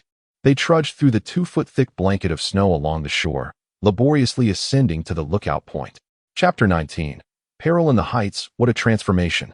The woodlands, particularly those once lush and verdant, had succumbed to a uniform hue. The meadows, lakes, rivers, and beaches had all been enveloped in a pristine expanse of white. Grateful for the river's gentle flow beneath the ice, each rise and fall of the tide brings forth the thawing and cracking of the frozen surface, producing a symphony of crisp sounds. Above the frozen lake, flocks of birds gracefully soar, various species congregating in their thousands. At the edge of the high ground, where the waterfall spills forth amidst the rocky outcrops, icicles dangle, their formations reminiscent of an artist's whimsical creation from the Renaissance era. The extent of destruction wrought by the tempest upon the forest remains incalculable, awaiting the melting of the snow and ice to reveal the true impact. Gideon Spilett, Pencroff, and Herbert seized the opportunity to inspect the traps they had set. Covered in snow, the traps were nearly indistinguishable, making them difficult to locate. Although no creatures were found within, numerous footprints surrounded the area, some claw marks distinctly clear. Herbert immediately deduced that a feline predator had visited this place. Affirming the engineer's assertion, dangerous beasts inhabit this island. What manner of beasts are we speaking of? Pencroff inquired. Tigers, Herbert replied. I had always believed that tigers were confined to tropical regions. In the New World, the young man responded, tigers have been discovered in various locales. Given that Lincoln Island shares a similar latitude with the provinces of La Plata, it is not surprising to encounter a few tigers here. In that case, we must remain vigilant, Pencroff remarked. At this moment, as the temperature rose, the accumulated snow began to melt gradually. After the subsequent rainfall, the remnants of snow on the ground melted away without a trace. Despite the inclement weather, the colonists ventured out to replenish their supplies. In terms of flora, they sought Italian stone pine seeds, dragon blood tree tubers, and maple roots and sap. For fauna, they collected rabbits from the rabbit forest, along with porcupines and kangaroos. To acquire these resources, they made several trips to the forest, during which they observed some trees uprooted by the hurricane. Consequently, they utilized their four-wheeled freight carts to transport a significant amount of fuel back. Along the way, they noted that the chimney of the earthen kiln had suffered severe damage from the strong winds, with a section of the flue measuring 6 feet being torn away. In addition to replenishing their coal supply, they also added considerable amounts of timber. At this juncture, the Gratitude River had thawed and flowed freely, allowing them to float several rafts back from the river. It appeared that the frigid winter still had not reached its conclusion. The colonists also made a trip to the Chimney Flue, relieved that they had not taken refuge there during the blizzard. The tides had left behind a significant trail of destruction. The towering waves stirred by the gale surged over the isolated island, breaching the Chimney Flue and filling it with a thick layer of mud and sand, while the rocks were cloaked in a foot-thick carpet of seaweed. While Nab, Herbert, and Pencroff ventured out to hunt or replenish their fuel reserves, Cyrus Smith and Gideon Spilett busied themselves clearing the obstructions from the flue. They were pleasantly surprised to discover that the ironworking tools and furnace had remained virtually unscathed, just as they were when previously stored. As the 25th approached, the weather transitioned from snow to rain, with the wind shifting towards the southeast. At this juncture, a sudden and biting cold enveloped the atmosphere. Cyrus Smith estimated that the temperature must have plummeted below 8 degrees Fahrenheit, 22 degrees Celsius. This frigid weather, compounded by the piercing winds, rendered the environment increasingly unbearable. This harsh climate persisted for several days, compelling the colonists to seek refuge once more within the granite palace, due to the necessity of sealing the cave's entrance tightly. Leaving only a narrow slit for ventilation, the candles were consumed at an alarming rate. To conserve their wax supply, they endeavored to utilize fuel, often relying on the flames from the stove as their source of illumination. To engage everyone during their leisure time, Cyrus Smith opted for an indoor activity. Previously, the colonists had extracted sugar from the sap of maple trees by making deep incisions in the bark to allow the liquid to flow into containers for culinary use. Ideally, this sap would be allowed to sit for a period, gradually widening and transforming into a rich syrup. However, there were even finer products to be made. One day, Cyrus Smith announced to his companions that they were to take on the role of sugar refiners. Refiners, indeed, Pencroff exclaimed. This work ought to keep us warm, yes? Quite warm, the engineer replied. How fortuitous. The sailor responded. Do not be misled by the term refining into thinking it necessitates a complex industrial setup. In fact, it can be accomplished through an exceedingly simple process. They used a large clay pot to simmer syrup over the fire, and it wasn't long before a layer of foam began to form on the surface. As the foam thickened, Nab skillfully skimmed it away with a wooden spatula, thereby accelerating the evaporation of the liquid while also preventing it from acquiring a burnt flavor. After several hours of boiling, the syrup transformed into a thick, viscous liquid, warming the bodies of the sugar workers in the process. Some clay molds had been prepared in advance in the kitchen, and the finished syrup was subsequently poured into these containers. The following day, once the syrup had cooled, it solidified into sugar sheets and blocks. The sugar displayed a faint reddish hue yet was nearly transparent, boasting an exquisite flavor. The frigid weather persisted until mid-September, and those confined began to feel increasingly restless. They ventured outside several times each day, though their excursions were brief. Now, their most fervent desire was for the unbearable cold to abate, allowing them to step outside once more. In truth, the most impatient among those trapped in the burrow seemed to be Top. This loyal dog found the space too cramped, frequently darting from one room to another, pacing back and forth in a manner uniquely its own, expressing the restlessness of being confined. Cyrus Smith often observed that whenever Top approached the dark well leading to the sea, it emitted a curious sound. The dog circled the well, covered with wooden planks, occasionally extending its paws beneath the wooden lid, as if attempting to lift it. Cyrus Smith had observed Top's unusual behavior on several occasions. What, then, lies within the abyss that so stimulates this intelligent creature? It is certain that the well leads to the sea. However, could there be a narrow passage within the well that connects to other parts of the island? Is the well linked to some inner caverns? Might some marine creature occasionally descend to the bottom of this well for breath? As these thoughts crossed the engineer's mind, he found himself unable to suppress such bizarre notions. Accustomed to delving into the tangible realms of science, he could not forgive himself for being ensnared in the grotesque or the almost supernatural. Yet, Top was indeed a perceptive dog, not one to idly bark at the moon. His persistent sniffing around the well suggests that if there were nothing to disturb him, how could one explain his behavior? Top's actions left Cyrus Smith both astonished and perplexed, and he later shared this contemplation with Gideon Spilett. The harsh winter weather had finally come to an end, the ice and snow melted, and the awakening of spring brought joy to the inhabitants of Granite Palace. In late September, they frequently ventured out to hunt, yielding abundant rewards. Consequently, Pencroff clamored for firearms, insisting that Cyrus Smith had once promised him such. The engineer had no choice but to assure him he would craft them in the future. Yet at this moment, his thoughts were not on weaponry. but rather on the necessity of clothing. The colonists had barely survived the winter clad in their garments, but these would not suffice for the coming year's winter. They must procure the hides of carnivorous animals or the fur of ruminants at any cost. Given the abundance of rock goats on the island, it was unanimously agreed upon under his proposal to capture a group for domestication, establishing both a livestock pen and a poultry farm on the island. These became two significant plans to be implemented after the arrival of spring. To execute these future enterprises, they needed to delve into the uncharted territories of Lincoln Island. However, this endeavor would have to wait until the weather stabilized, which could take another month. During this anxious waiting period, a momentous event occurred that intensified the colonists' eagerness to explore their domain. On October 24th, Pencroff went to check the traps he had set.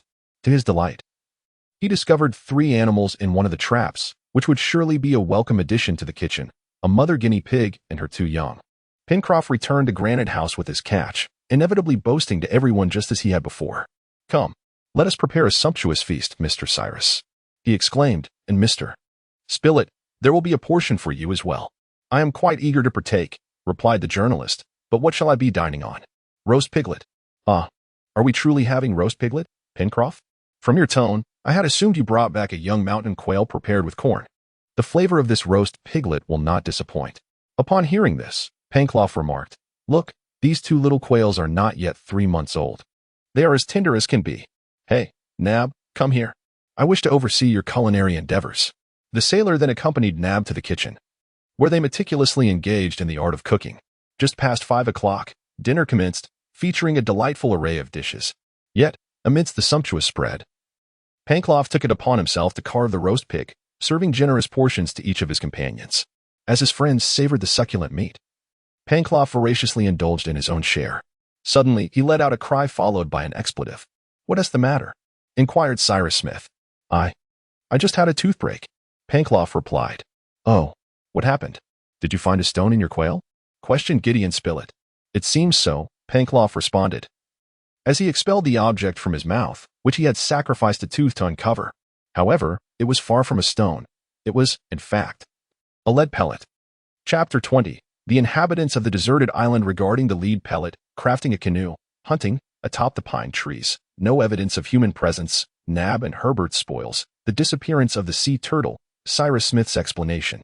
Days turned into weeks, and these settlers had now been on this small island for 7 months.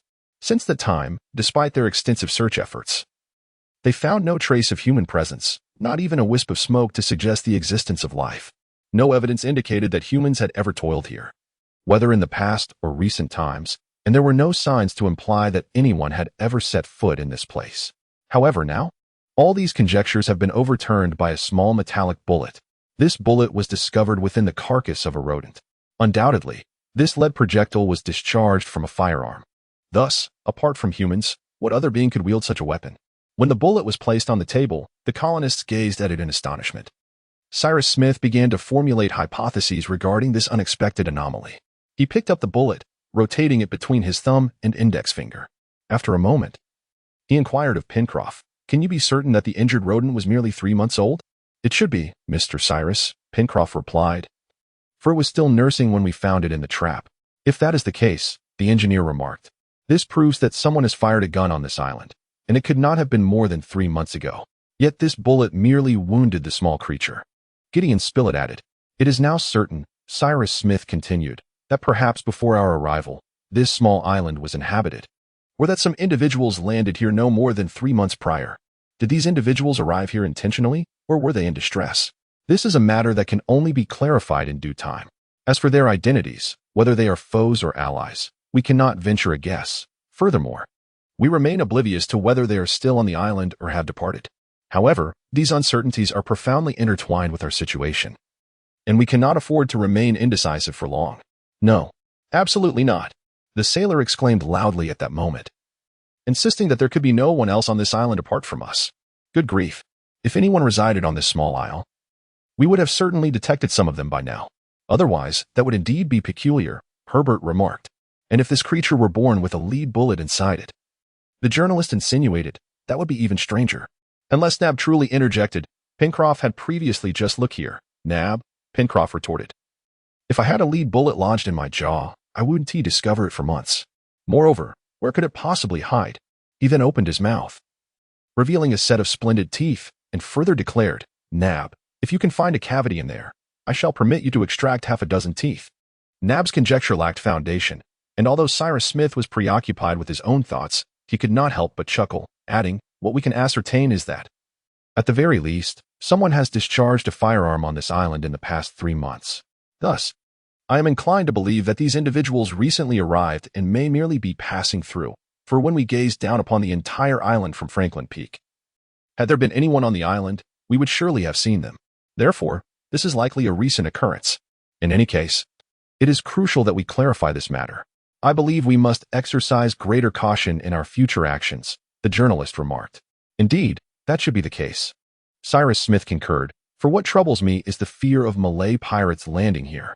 "Mr. Cyrus," the sailor inquired, "before we commence our search, should we not first construct a small boat?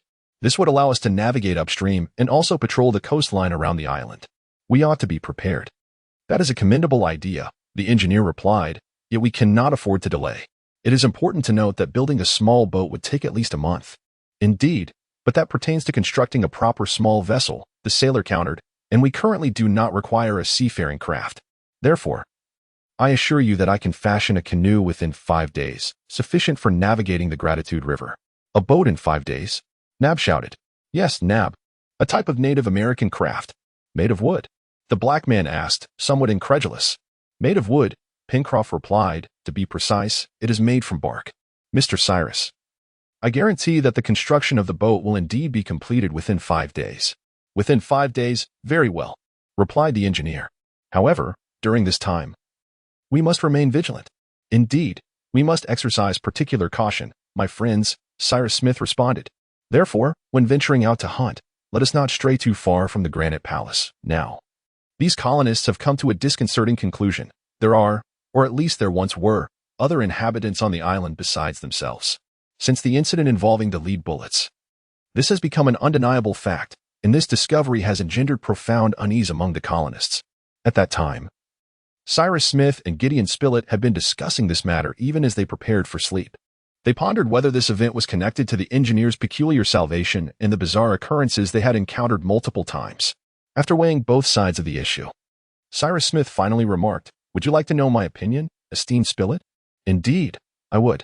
"Very well, my perspective is this. No matter how thoroughly we search the island, we shall uncover no evidence whatsoever." From the following day, Pencroff set about constructing a vessel.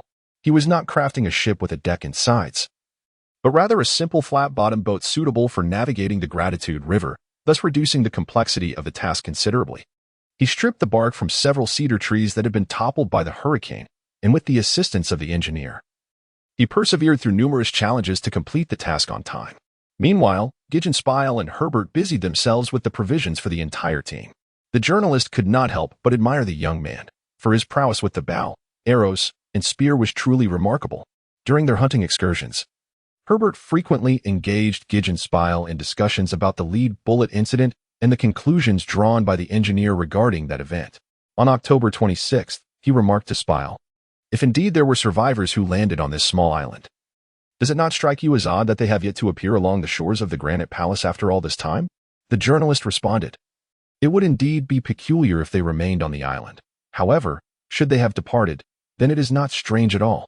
"So, do you believe these individuals have left the island?" Herbert inquired. "I find that possibility quite plausible, my young friend. Consider, if they had lingered for an extended period, especially if they were still on the island, their presence would inevitably become apparent. Yet, if they managed to escape," the young man gestured meaningfully, "then they would no longer be considered castaways." "Indeed, Herbert, perhaps we might refer to them as temporary castaways. In fact, the possibility is quite substantial. For instance, a sudden gust of wind might have cast them upon this small island, while their vessel remained unscathed, allowing them to set sail again once the tempest had passed. As these two hunters engaged in conversation, they found themselves in a picturesque forest near the Gratitude River, where the trees stood tall and resplendent. Among these magnificent trees were several coniferous specimens reaching heights of up to 200 feet, known to the indigenous people of New Zealand as Caudicadia.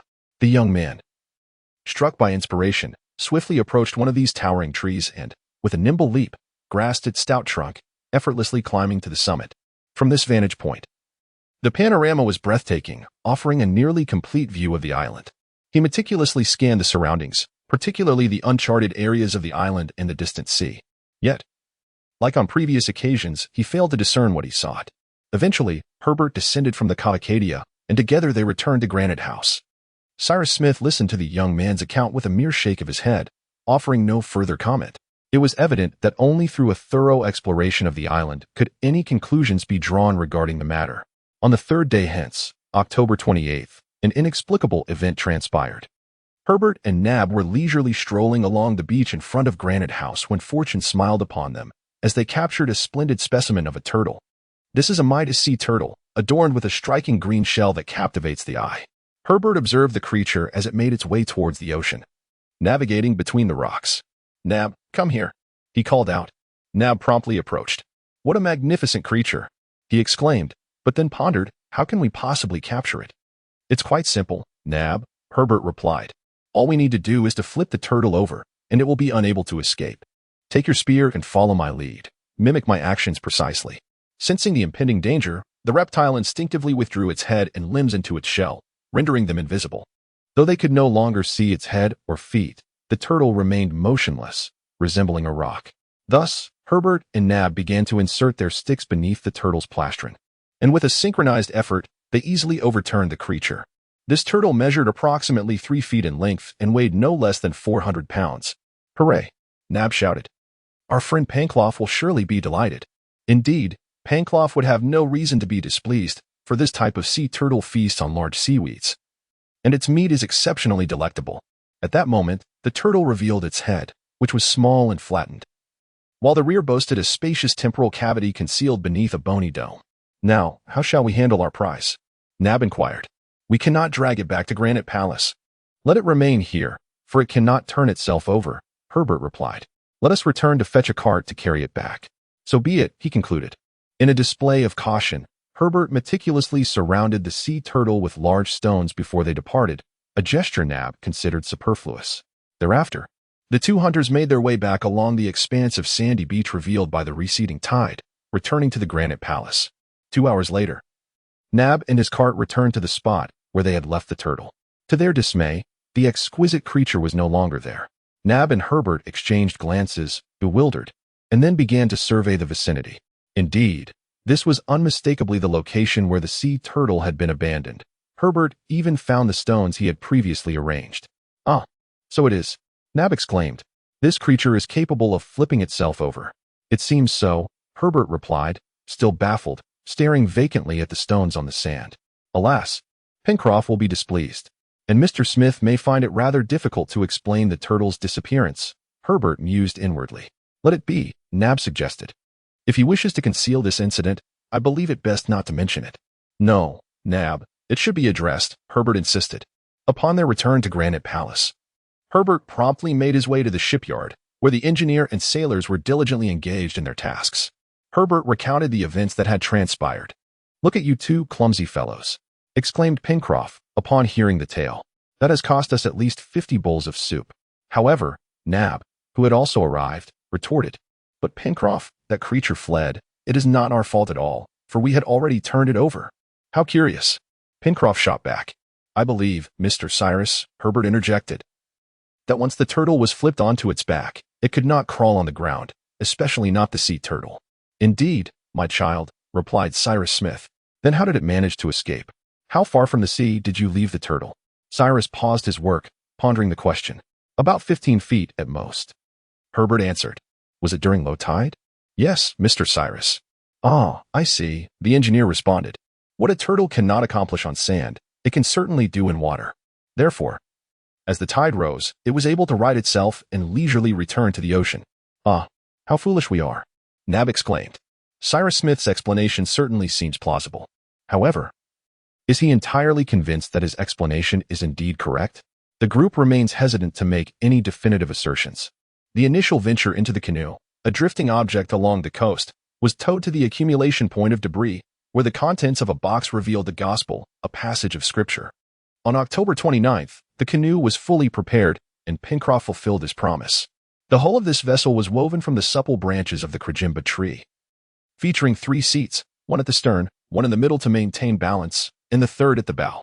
It was also equipped with a paddle rack for 2 oars and a stern rudder for steering. The entire canoe measured 12 feet in length and weighed less than 200 pounds. Launching it was exceedingly simple. This lightweight canoe was placed upon the beach, allowing it to float when the tide rose. As the moment arrived, Pencroff leapt onto the vessel, took hold of the stern rudder, and was truly pleased with its navigability, just as they had envisioned. "Bravo!" the sailor exclaimed, reveling in his triumph. "With this, we can set sail? Sail around the world?" Gideon Spilett inquired. "No. Merely circumnavigate the island. Let us find some stones for ballast and erect a mast at the bow. Then Mr. Smith can craft a sail for us, and we shall embark on a grand voyage. Come, gentlemen, will you not join us in testing our new vessel? Good heavens! We must ascertain whether it can accommodate all 5 of us. Indeed, it is essential to undertake a trial." Pencroff promptly maneuvered the vessel through a narrow waterway between the rocks, guiding the boat to the shore. Following their agreement, they set out on that day as trial voyage, steering directly along the sandy coast to the first promontory, where the southern rocks come to an end. At that moment, the sea was calm and the sky was cloudless, allowing everyone to board the vessel in turn.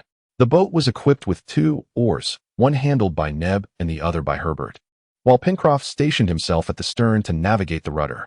The sailor's first task was to traverse the waterway, subsequently gliding past the promontory on the southern side of the small island. A gentle breeze wafted in from the south, and in this pleasant atmosphere, they rowed the boat out to approximately half a mile from the coast, where the majestic outline of Franklin Peak could be observed. Chapter 21. The inhabitants of the deserted island. Then Pencroff turned the boat around and steered back towards the mouth of the waterway. The canoe now sailed along the circular coastline, which extended to the very tip of the promontory, concealing the vast marshland of crown ducks. This promontory was situated about 3 nautical miles from the Gratitude River, and due to the winding nature of the shoreline, the distance was considerably extended. The colonists were resolute about reaching that endpoint, even willing to row further to quickly survey the expanse of the coastline leading to the Claw Cape. The small boat advanced smoothly under the propulsion of the double oars. Gideon Spilett, with one hand holding a pencil and the other grasping a notebook, was diligently sketching the outline of the coast. Meanwhile, Neb, Pencroff, and Herbert engaged in conversation while observing their surroundings. Only Cyrus Smith remained silent, his gaze fixed with a hint of uncertainty, as if he were scrutinizing an unfamiliar landscape. After the canoe had glided for a quarter of an hour, they approached the surface of the sea near the edge of the land. Just as Pencroff was about to navigate around the point, Herbert suddenly stood up, pointing with his finger at a dark object and exclaiming, "Look, I see something on the beach over there." All eyes turned toward the direction he indicated. Indeed, the reporter confirmed, "There is something there." "Ah," Pencroff shouted, "I understand what it is now." "What is it?" Nab asked. "A couple of small barrels, perhaps even filled with something," the sailor replied. "Make for the shore, Pencroff," Cyrus Smith commanded at that moment. They paddled a few strokes, and the canoe entered a small cove close to the land, where everyone disembarked onto the beach. Pencroff was not mistaken. There were indeed 2 small barrels, half buried in the sand and securely tied to a large wooden chest, which had initially floated on the sea before being stranded on the beach. "Does this suggest that a shipwreck occurred near the island?" Herbert inquired. "It seems so," Gideon Spilett responded. "What could be inside that chest?" Pencroff asked eagerly. "It is locked. How can we open the lid?" "I propose we smash it open with a stone," he suggested. Upon finishing his words, he lifted a sizable stone, preparing to strike one side of the chest. At that moment, the engineer halted him, saying, "Pencroff, can you endure a brief hour?" "But, Mr. Cyrus, there may be something within that we require." "We shall soon ascertain what lies inside, Pencroff," the engineer replied. "However, I implore you not to smash this chest. It may prove useful to us. Let us transport it back to Granite House, where we can open it without resorting to destruction. This chest is designed for buoyancy. If it is managed to drift here, it can equally navigate its way to the river's mouth." "You speak wisely, Mr. Cyrus. I concede my error," the sailor responded. "Yet at times I find it difficult to restrain myself. But from whence did this chest originate? Now, that is a pressing question." Cyrus Smith and his companions meticulously surveyed their surroundings, scrutinizing the distant coastline, yet they discerned no further remnants. The vast sea was examined with equal diligence, revealing a desolate expanse, devoid of any visible objects. Nevertheless, it was undeniably evident that a shipwreck had occurred. Might it even be linked to the lead bullet incident? Could there be individuals who have landed on another part of the island? Are they still present on the island? The colonists now regarded these issues with a sense of familiarity. However, they were all convinced that the individuals responsible were not Malay pirates. For the box unmistakably bore the hallmark of European or American craftsmanship. They returned to the vicinity of the box, which measured 5 feet in length and 3 feet in width. Constructed from oak, it was built with a remarkable density. Its exterior enveloped in a thick layer of animal hide, secured with copper nails. 2 large, round wooden barrels were tightly bound to the sides of the box, emitting a hollow sound when struck, indicative of their sealed contents. Upon observing the knots, Pencroff remarked that such ties could only be fashioned by seasoned sailors. The box appeared to be entirely intact, suggesting it had merely washed ashore. A closer examination confirmed that it had not been adrift in the water for an extended period, and it was evident that it had recently come to rest on this beach. The seawater seemed not to have permeated the interior, and it was likely that the contents remained unscathed.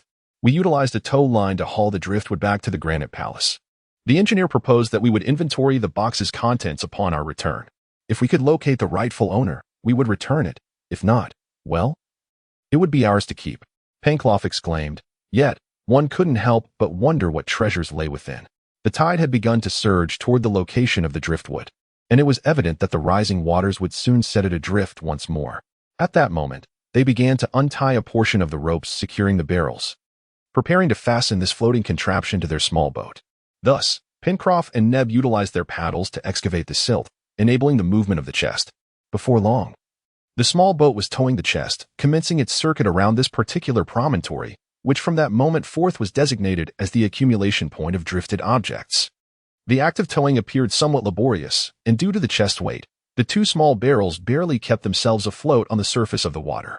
The canoe proceeded slowly for an hour and a half, during which it traversed a distance of 3 nautical miles, before safely docking at the edge of the granite palace.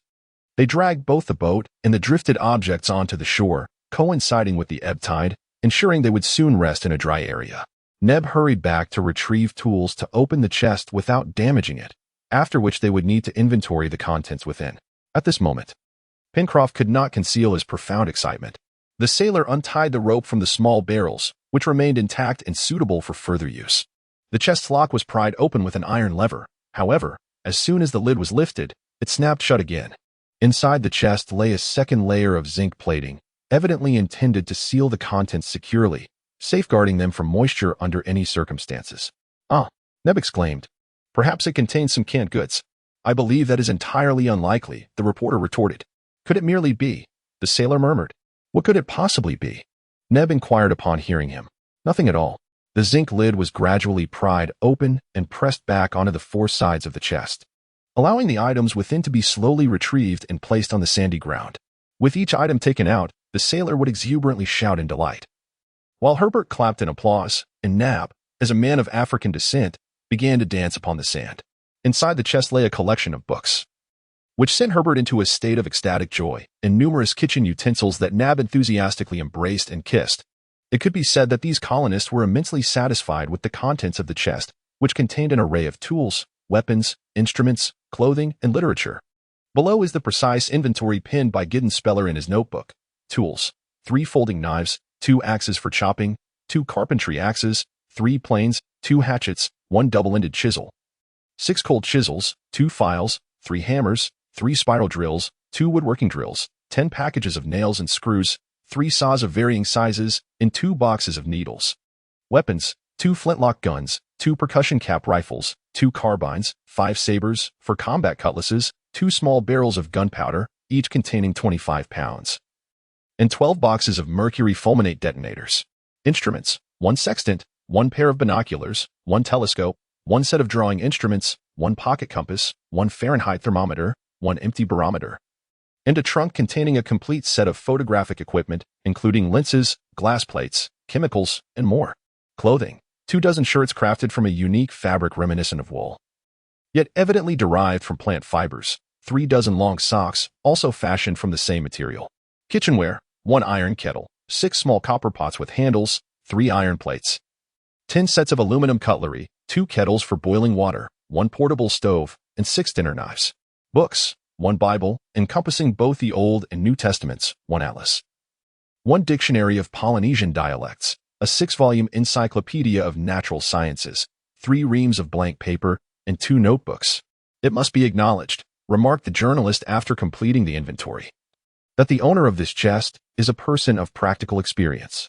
Look, tools, instruments, weapons, clothing, kitchenware, books, nothing is lacking. It seems he anticipated the possibility of encountering peril, thus preparing everything in advance. Indeed, nothing is missing. Cyrus Smith murmured thoughtfully at this moment. It is now certain, Herbert added, that the vessel carrying this chest was not a pirate ship. Therefore, its owner cannot possibly be a Malay pirate, unless the owner has become a captive of pirates, suggested Pencroff. That is not convincing, the journalist replied. It is more plausible that perhaps an American or European ship was driven by a storm into this region, and in their peril, the passengers sought to preserve at least the essentials, which led them to pack these items into the chest and cast it into the sea. Do you share this perspective, Mr. Cyrus? Herbert inquired. Indeed, my child. The engineer replied, perhaps that is precisely how events transpired. It is conceivable that in moments of peril, or upon foreseeing such danger, they gathered the most useful items and placed them into this box, hoping to later reclaim it upon reaching the shore. Yet, must even the camera equipment be included? The sailor questioned with a hint of skepticism. As for the photographic apparatus, Cyrus Smith responded, it is indeed perplexing to ascertain its purpose for the shipwrecked. The priority for survivors is to carry as many garments and essentials as possible. Then, is there not a single mark or address on these instruments, tools, or books that might reveal the origins of the box? Gideon Spilett inquired. This, of course, warrants a thorough examination. Thus, each item was scrutinized with great care, particularly the books, instruments, and weapons. However, neither the weapons nor the instruments bore any indication of their manufacturers, and all appeared pristine, seemingly untouched. The tools and kitchenware shared this characteristic, suggesting that these items had not been haphazardly thrown together, but rather meticulously selected. Additionally, it is worth noting that the contents were enveloped in a second layer of metallic casing, indicating prior consideration for moisture protection. Similarly, welding would be implausible in a state of haste. Both the Dictionary of Natural Sciences and the Dictionary of Polynesian Dialects are in English. However, neither bears the name of a publisher nor indicates a publication date. The quarto edition of the English Bible is no exception. It is exquisitely printed and shows clear signs of frequent handling. The atlas is a finely crafted volume, encompassing maps of various countries and several Mercator projections of the terrestrial sphere or celestial maps, with all technical terms in French. Yet it too lacks a publication date and the name of a publisher. Thus, across these diverse items, any clues regarding the origin of the box elude them, rendering them unable to speculate on the nationality of the vessel that recently traversed the adjacent waters. Nevertheless, regardless of the box's provenance, it has enriched the settlers on Lincoln Island. Previously, they relied on the bounty of nature and their own ingenuity to forge their existence. Now, it seems that Providence has bestowed upon them these diverse products of human intellect, as if to reward them. In unison, they stood, gazing skyward, silently expressing their gratitude to the heavens. Upon discovering this drifted item, they felt an imperative to conduct a thorough search of the entire island. Consequently, they collectively resolved to set out at dawn the following day, navigating upstream along the River of Gratitude, until they reached the western coast of the island. Should the shipwrecked individuals have landed in this vicinity, they likely lack essential supplies, necessitating an urgent rescue. On that day, they moved all their belongings to the Granite Palace, meticulously arranging them in the Grand Hall. It happened to be a Sunday, and just before bedtime, Herbert inquired whether the engineer could read a passage from the Gospel for him and his companions. Very well, Cyrus Smith replied. As he reached for the Bible, Pencroff interjected, saying, Mr. Cyrus, I am a superstitious man. Please feel free to open the book at random and read whatever you first encounter. I wish to see if it resonates with our current predicament. Cyrus Smith, amused by his sentiments, complied with Pencroff's request. He opened the Gospel, landing precisely on a page marked by a ribbon. His gaze was drawn to a red cross sketched in pencil before Matthew 7 verse 8. He proceeded to read aloud, interpreting its meaning as, for everyone who asks receives, and he who seeks finds. Departure, high tide, elm and hickory trees, various other plants, Central and South America, forest landscapes, gigantic eucalyptus trees, why they are called fever trees, monkey troops, waterfalls, spending the night. The following day, October 30th, Preparations for the planned exploration were fully underway. Recent events had rendered this expedition increasingly urgent. Indeed, the circumstances had shifted. These colonists believed not only that they no longer required rescue, but that they were now in a position to offer salvation to others. Thus, it was unanimously agreed that they would navigate upstream along the Gratitude River until reaching a navigable point.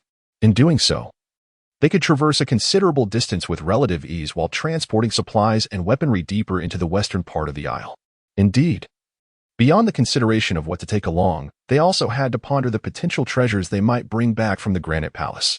If, as surmised, a maritime disaster had indeed occurred, it was conceivable that numerous artifacts lay waiting to be discovered, readily available for their acquisition. Should such a scenario unfold, a vehicle would undoubtedly prove far superior to the somewhat fragile canoe. However, the vehicle was cumbersome and laborious to pull. Preparations for the expedition also encompassed ample provisions. Essential armaments, 2 axes for clearing a path through the dense wilderness, as well as a pair of binoculars and a pocket compass. Shortly after 6 in the morning, the canoe was launched into the sea, and the group boarded, including Top. Thus, the little vessel departed from the shore, heading towards the mouth of the Gratitude River. Chapter 22. The inhabitants of the deserted isle at this moment. The tide had risen for only half an hour and would continue to ascend for several hours, rendering navigation particularly favorable, as it would be considerably more arduous to navigate upstream during low tide. As long as the canoe was skillfully maneuvered amidst the flow, it would swiftly glide between the banks. Within mere minutes, the explorers reached the bend in the Gratitude River. Beyond this sharply protruding corner, the current curved gracefully, flowing diagonally towards the southwest, while the river's surface lay shrouded beneath the dense canopy of numerous evergreen conifers. The scenery along the banks of the Gratitude River is enchanting, and Cyrus Smith and his companions are utterly captivated by it. The small boat halts wherever it finds a suitable place to dock. Gideon Spilett, Herbert, and Pencroff eagerly leap ashore alongside Top, brandishing their firearms. In addition to capturing a considerable amount of game, they encounter various useful plants. The young botanist joyfully discovers a species of wild spinach from the amaranth family and several cruciferous vegetables resembling cabbages, which might thrive if transplanted. He also finds watercress, horseradish, and a tall, somewhat hairy-stemmed grass-like plant that bears nearly brown seeds. They carefully uproot these plants and transport them to the canoe. Meanwhile, the engineer remains aboard the vessel, lost in profound contemplation. The reporter, Herbert, and Pencroff repeatedly disembark, exploring both the right and left banks of the Gratitude River. The left bank is more gentle, while the right bank is lush with trees. During one of their landings, Gideon Spilett fortuitously captures 2 pairs of live wild chickens. These birds possess long, slender beaks and short wings with elongated necks. Herbert rightly refers to them as magpies, and they decide to rear them as the inaugural flock for their future poultry farm. Until this moment, none of the firearms have been discharged, but the first shot rings out from the distant western forest, where they spot a beautiful bird reminiscent of a kingfisher. "I recognize that bird," Pencroff exclaims, just as the gun inadvertently fires. "What do you recognize?" the journalist inquired. "The kind of bird we let escape during our first hunt. We even named that forest after it. A South American species," Herbert exclaimed, his voice resonating with enthusiasm. Indeed, it was a South American bird, a creature of exquisite beauty, its plumage glistening with a metallic sheen. It had been struck by a few lead pellets and fell to the ground, where Top retrieved it and brought it back to the canoe. In the meantime, they had also shot at least a dozen fire parrots, birds comparable in size to large pigeons, their feathers interspersed with green and adorned with a white-edged crest. Herbert had been the one to bring down all these fire parrots, and he felt a swell of pride. These parakeets were far more delectable than the South American, whose flesh was rather coarse. However, persuading the sailor to concede that the birds he had shot were not the most palatable would prove to be a daunting task. At 10 a.m., the canoe reached the second bend of the Gratitude River, situated about 5 nautical miles from the mouth of the river. The group paused here to partake in lunch beneath the towering and picturesque trees, their respite lasting half an hour. In this locale, the engineer discovered numerous tributaries, albeit all mere trickles and capable of navigation. As for the forest, it was a lush expanse of South American and far western woodlands, truly a sight to behold. Yet, whether deep within the forest or beneath the trees along the banks of the Gratitude River, no signs of human presence were discernible. The exploration team scrutinized the surroundings meticulously, uncovering no suspicious indications whatsoever. It is evident that these trees have never been felled by the axe. Even the vines climbing among them bear no marks of any blade. Consequently, the engineer is now eager to reach the western coast, a journey he estimates to be at least 5 nautical miles. After navigating for a while, they continued onward, noting that the current of the river has shifted from the western coast to flow towards the Franklin Peaks. Despite this change, they resolved to proceed. However, shortly thereafter, the phenomenon of the rising tide completely vanished and the waters receded. At this juncture, they were compelled to row against the current. The trees of the distant forest had begun to thin out, with some standing solitary and tall. The distance between them allowed these trees to absorb ample nutrients, resulting in their remarkable height and beauty. Eucalyptus, Herbert exclaimed. Indeed, these magnificent giants belong to the same genus as the eucalyptus trees found in Australia and New Zealand, both of which share the same latitude as Lincoln Island. Some of these trees reach heights of 200 feet, with bark thickness of 5 inches, and fragrant resin seeps from the cracks in their bark. These giant species of the Myrtaceae family are truly astonishing and uniquely remarkable, as their leaves grow vertically rather than horizontally, allowing sunlight to penetrate directly to the forest floor. Beneath the colossal eucalyptus, a lush green meadow spreads out, where a flock of small birds flits among the foliage, their feathers shimmering in the sunlight like resplendent, winged rubies of deep crimson hue. "How towering these trees are!" exclaimed Nab. "But what purpose do they serve?" "Huh," retorted Pencroff. "These trees are surely as lofty as giants, perhaps merely for show and of no practical use." "You are mistaken, Pencroff," interjected Gideon Spilett. "Eucalyptus is an excellent timber, now utilized in furniture making. I must add," continued the young lad, "that the eucalyptus family encompasses many valuable species. The guava tree produces guavas, the clove tree yields clove buds, the pomegranate tree bears pomegranates. The myrtle can be brewed into a type of liqueur. The uva ursi tree contains fragrant alcoholic compounds. The cinnamon tree offers prized cinnamon bark. The allspice tree produces Jamaican pepper. The common peach tree's fruit serves as a substitute for pepper.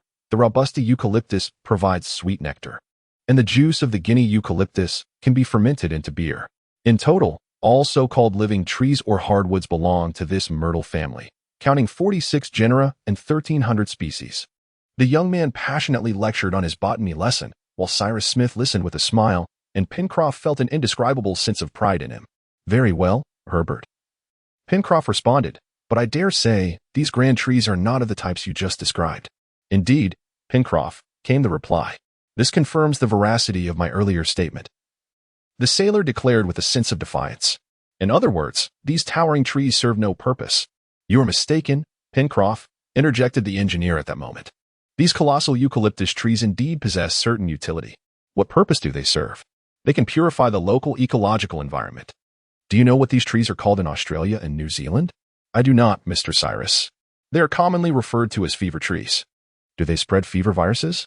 "No, quite the contrary. They actually prevent the occurrence of fevers."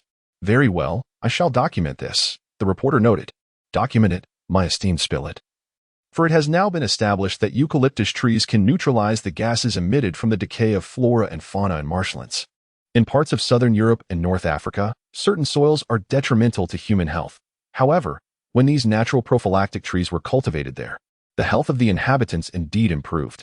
Now, in areas covered by myrtle forests, intermittent fevers no longer occur. This fact is absolutely indisputable. Thus, such an environment is truly fortunate for us colonists on Lincoln Island. The exploration continued, covering a stretch of at least 2 nautical miles, during which the region was adorned with eucalyptus groves, and in this portion of the island, nearly all the trees that thrived were of this species. The Gratitude River meanders gracefully onward, flanked by lush, towering banks adorned with endless eucalyptus trees. The small boat often encounters obstructions from elevated thickets and sharp rocks within the riverbed, rendering navigation increasingly arduous. Before long, they sensed the water becoming ever shallower. If this continued, the vessel might soon be compelled to halt due to insufficient depth. As the clock approached 4, navigating the Gratitude River grew exceedingly challenging. The steep banks loomed higher, and the sunken riverbed had reached the very foothills of the Franklin Peaks. Thus, the river's source could not be far off. "In less than a quarter of an hour," the sailor remarked, "we shall be forced to stop our journey, Mr. Cyrus." "Very well, let us do so, Pencroff, and we shall set up camp for the night," came the reply. "How far are we from the Granite Palace?" Herbert inquired. Approximately 7 nautical miles, the engineer responded. Taking into account the winding nature of the current, as we are heading towards the northwest. Shall we continue? The sailor asked. Yes. Let us proceed as far as we can, Cyrus Smith answered.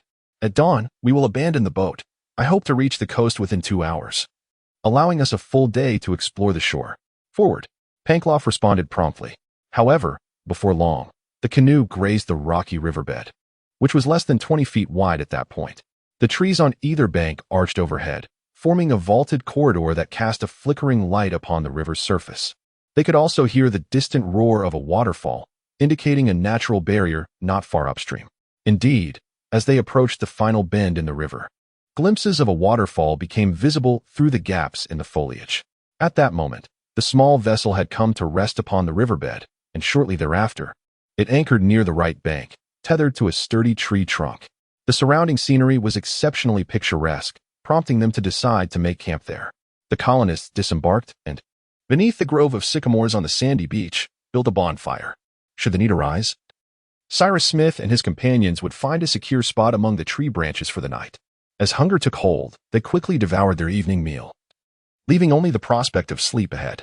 However, before nightfall, a series of suspicious growls reached their ears. Sleep eluded them, compelling them to keep the bonfire ablaze throughout the night. Nab and Pencroff even took turns keeping watch, periodically adding wood to the flames. In the stillness of the night, they seemed to perceive shadows of animals moving around the campsite. Nevertheless, the night passed without incident. Thus, on the morning of October 31st, at 5 a.m., everyone rose to prepare for their departure. As they made their way toward the coast, several quadrupeds traversed the terrain, accompanied by a newly formed stream. Why was there no sensation of the tide rising? The forested coastline and the reptilian promontory lay ahead, while Herbert envied Gideon Spilett. At 6 in the morning, the colonists hastily consumed their breakfast before embarking on their journey. How long would it take them to reach the western coast? Cyrus Smith estimated it would take approximately 2 hours, although this was contingent upon potential obstacles along the way. This particular stretch of the western forest appeared densely wooded, with a remarkable variety of tree species. Thus, they might need to carve a path through thickets and vines, wielding axes as they progressed. And it was prudent to carry firearms, for they had heard the cries of wild beasts during the night. The location of their camp could be determined by the position of Franklin Peak. Therefore, with the volcano rising less than 3 nautical miles to the north, they could simply head southwest to reach the western coast. They packed provisions sufficient for 2 days and set forth. They descended along the gentle slopes of the mountainous island, initially passing through a thicket of myrrh and yellowbark shrubs near the waterfall, before arriving at an unexpectedly arid patch of land, where the vegetation thrived abundantly, suggesting the presence of an underground aquifer or a stream. However, Cyrus Smith recalled that during the exploration of the volcanic mouth, aside from the Red River and the River of Gratitude, no other waterways had been discovered. In the initial stretch of their journey, they once again encountered groups of monkeys, which appeared profoundly astonished upon witnessing the unfamiliar appearance of these never-before-seen individuals. Nevertheless, throughout the encounter, the monkeys exhibited no signs of hostility, allowing them to pass by without incident. They also observed several wild boars, a few porcupines, kangaroos, and other rodents, along with 2 or 3 koalas. Had it not been for the engineer's insistence that his companions refrain from firing indiscriminately to avoid revealing their presence, Pencroff would have eagerly taken aim at a few animals. At 9:30 in the morning, an unfamiliar waterway, approximately 30 to 40 feet wide, abruptly obstructed their path southwest. The tumultuous current crashed against the rocky slopes of the riverbed, producing a cacophony of jarring sounds. The water was deep and crystal clear, yet it was utterly unnavigable. "We are cut off," Nab exclaimed. "No," Herbert replied. "This is merely a stream. We can easily swim across. Why bother?" Cyrus Smith interjected. "It is evident that this small watercourse leads to the sea. Let us remain on its left bank and continue along the shore. We shall soon reach the western coast." "Wait a moment," the journalist remarked at this juncture. "What shall we name this stream, my friends? We cannot allow our map to be incomplete." "Indeed," Pencroff exclaimed. "You should name it, my boy," the engineer encouraged the young lad. "Would it not be more prudent to name it once we reach its mouth?" suggested Herbert. "Very well," replied Cyrus Smith. "Let us proceed along the river without pause." "Just a moment longer," interjected Pencroff. "What is it?" inquired the reporter. "I believe that if hunting is off limits, fishing must surely be permissible," the sailor remarked. "We cannot afford any further delays. the engineer responded. "Oh, just 5 minutes." Pencroff insisted. "I only asked for 5 minutes. For the sake of our lunch."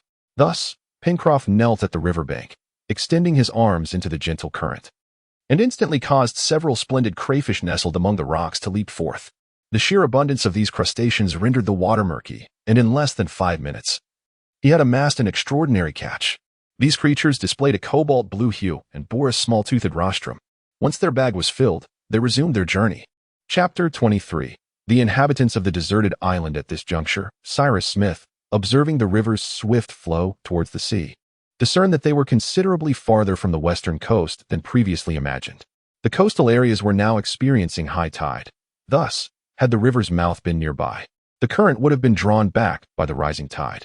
However, such a scenario did not materialize. Consequently, the engineer found himself in a state of profound curiosity, prompting him to frequently consult his compass to ascertain whether the current had veered, leading them back into the distant western forest. However, at that moment, the waterway began to widen gradually, and the flow became noticeably less tumultuous. The trees flanking the banks appeared exceedingly dense, rendering it impossible to glimpse the outside world through their thick foliage. Yet, this secluded thicket was undoubtedly devoid of human presence, for Top had remained silent throughout. And should any strangers have approached the waterway, this astute canine would not have remained indifferent. At 10:30, to Cyrus Smith's astonishment, Herbert, who was walking slightly ahead, abruptly halted and called out loudly, "The sea!"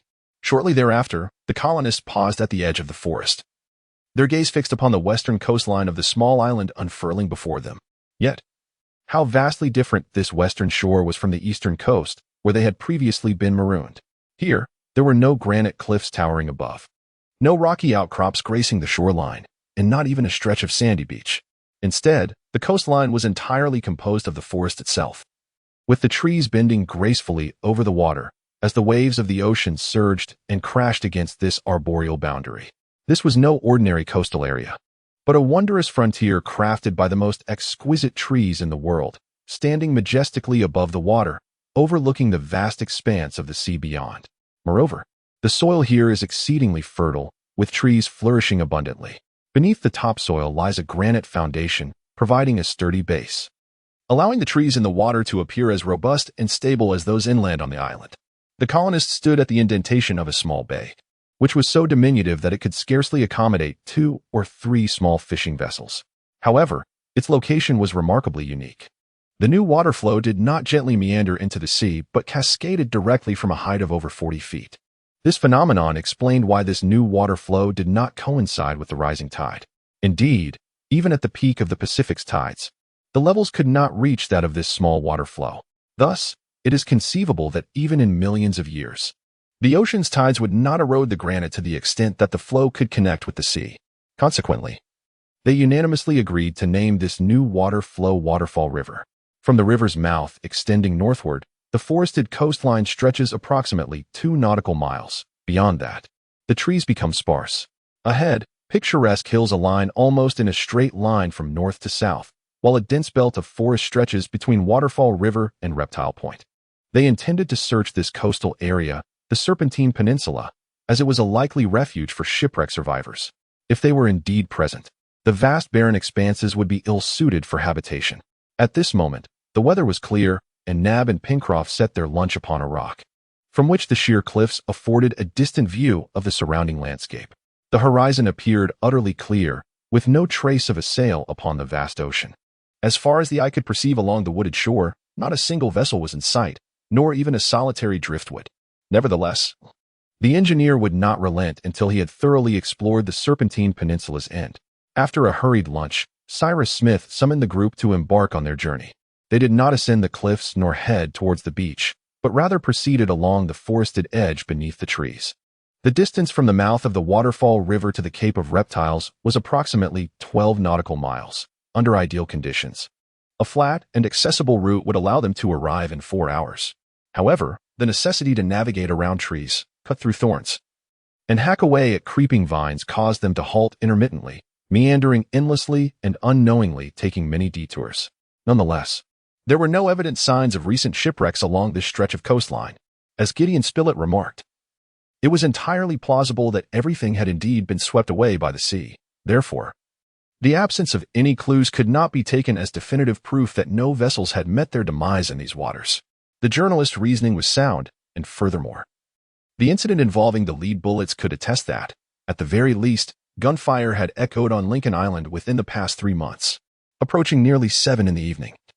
The colonists finally arrived at the Cape of Reptiles, a peculiar promontory that jutted out into the sea in a spiral formation. Here, the coastal forest of the peninsula came to an end, revealing the typical coastal landscape of the southern shore, adorned with its rocks, reefs, and sandy beaches. As nightfall descended, the search efforts could be postponed until the morrow. Pencroff and Herbert promptly set about seeking a suitable place to rest, intending to establish a campsite therein. The scattered rocks along the coast revealed several caves, which offered enough shelter for them to escape the chilly winds and enjoy a restful slumber. However, just as they were about to enter one of these caves, a terrifying roar halted their advance. "Retreat!" Pencroff shouted. "Our firearms are loaded with mere pellets." And a beast capable of such a thunderous roar would hardly be deterred by them. The sailor grasped Herbert's arm and swiftly dragged him behind a rocky outcrop. Almost simultaneously, a vividly colored creature emerged at the cave's mouth. It was a jaguar, measuring over 5 feet from its head to the tip of its long tail. Its fur was adorned with several black stripes and neatly arranged oval spots, forming a stark contrast against its white underbelly. Herbert recognized this fierce predator as a formidable rival to the tiger, even more fearsome than the cougar, which was merely a deadly adversary to the wolf. The jaguar advanced slightly, its eyes wide and fierce, with bristling fur as it surveyed its surroundings, seemingly familiar with the scent of humans. At that moment, the journalist circled around the rocky formation, and Herbert assumed he had not noticed the jaguar and was about to rush towards him. However, Gideon Spilett immediately gestured for him to stay back and continued on his path. He was not encountering a tiger for the first time, and thus, with his experience, he halted at a distance of approximately 10 paces from the formidable beast. Remaining utterly still, he rested his carbine upon his shoulder, holding his breath in complete silence. The jaguar was crouching, preparing to pounce upon the hunter, but at the very moment it leapt, a bullet struck the space between its eyes, causing it to collapse lifelessly to the ground. The other 4 individuals rushed over, gathering around to observe the fallen leopard, its exquisite pelt ready to adorn the grand hall of the granite palace. "Ah, Mr. Spilett, I truly admire and envy you," Herbert exclaimed, his admiration palpable. "Well, my young friend," the journalist replied, "you too are capable of such feats." "I, just as composed, Herbert. As long as you regard this jaguar as you would a rabbit, you will shoot at it with utmost calmness." "Indeed," Pencroff responded. "It is no more cunning than a rabbit." "Now then," Jed Spilett proposed, "since this jaguar has vacated its lair, my friends, why not occupy this den for the night? Let us proceed to the jaguar's abode," Pencroff replied, dragging the animal behind him. The colonists made their way towards the now unoccupied beast's den. At this moment, Nab was engaged in the task of stripping the leopard's skin, while his companions amassed a considerable quantity of dry wood at the mouth of the cave, subsequently igniting it. Upon discovering a cluster of bamboo, Cyrus Smith took the initiative to cut down some, placing it atop the woodpile. Afterwards, the group settled into the stone cavern. Where the sandy floor was strewn with bones, their weapons were loaded, prepared for any unforeseen assault. After partaking in their evening meal, the 5 weary individuals reclined to rest. Suddenly, a resounding explosion reverberated through the space. The noise emanated from the bamboo, which erupted like firecrackers when the flames reached it. Such a tremendous sound could instill fear even in the most audacious of beasts. However, this method was not an invention of the engineer, for, as Marco Polo noted, for centuries the Tatars of Central Asia have employed this technique to drive away fearsome beasts that ventured near their tents. A suggestion arose to return to the southern shore, considering the coastal geography, searching for the presumed wreck of a ship, remnants of a bygone era, discovering a natural harbor, and expressing gratitude at midnight by the riverbank. A small boat gently drifted, having enjoyed a peaceful slumber within the jaguar's cave throughout the night. At dawn the next day, Cyrus Smith and his companions arrived at the coastal edge of the promontory. They gazed at the horizon, beheld the vast expanse of the ocean surrounding them. However, this time they still failed to glimpse a solitary sail, nor did they observe the skeletal remains of a vessel upon the vast expanse of the ocean. Through the lens of their telescope, they found no trace of anything suspicious. The coastal region was similarly barren. At least within the linear stretch of coastline spanning 3 nautical miles, nothing was discernible. Looking further beyond, other portions of the shore were obscured by rising highlands. And even at the terminus of the Serpentine Peninsula, the towering cliffs concealed the claw-like promontory. Thus, the only area yet to be directly examined was the southern coast of the small island. To thoroughly resolve the enigma of the maritime disaster they speculated upon, the group convened and resolved to continue their search towards the end of the peninsula. Consequently, at 6 o'clock in the morning, the team commenced their journey. To safeguard against encounters with quadrupedal creatures, they readied their firearms, and the individual designated to lead the way, Top, was tasked with scouting the forest's fringe. The peninsula's extremity featured a land promontory, from which the coastline curved gracefully, extending for 5 nautical miles. They swiftly traversed this distance, scrutinizing the terrain with care, yet discovered no sign of prior landings. Arriving at a corner, the sinuous coast began to stretch northeastward, forming Washington Harbor, from which they could behold the southern beachfront of the island. As the shoreline extended to 25 nautical miles, it was confined by the claw-like promontory, which, veiled in the morning mist, appeared to dangle between land and sea, accentuated by the peculiar phenomenon of a mirage. From the locations now inhabited by these colonists to the farthest reaches of this expansive harbor, the coastline comprises 3 distinct sections. The foremost area features a tightly connected and remarkably flat sandy beach, bordered to the north by a verdant tree line. Following this is a coastal zone, its contours appearing rather irregular. Finally, towards the claw-like promontory, dark rocks are heaped together, marking the end of the shoreline. This geographical landscape of the small islands was a novel sight for the colonists, glimpsed only after a brief sojourn. At this moment, Pencroff expressed his astonishment, remarking that the beach ahead was even more perilous than the rocks, for anything that fell upon it would be entirely engulfed. A vessel weighing several hundred tons could vanish without a trace in mere days. At approximately 1 o'clock in the afternoon, the colonists arrived at the terminus of Washington Harbor. Having traversed a distance of 20 nautical miles, they paused to partake in their midday meal and subsequently reclined upon the beach to rest. After a mere half-hour, they rose once more to continue their expedition. Along the way, they meticulously examined every uncharted reef and sandy stretch, discovering an abundance of shellfish along the shoreline. However, it was evident that this location bore no relation to the speculated shipwreck, as they found no remnants along the beach. As the clock approached 3, the entire group reached an exceedingly narrow inlet, completely isolated from any flowing waters. It formed a veritable natural harbor, invisible from the sea, where a series of dark reefs lay nestled, with a narrow channel weaving its way through the rocky formations into this hidden cove. At this juncture, Gideon Spilett proposed to his companions that they pause here for a brief respite.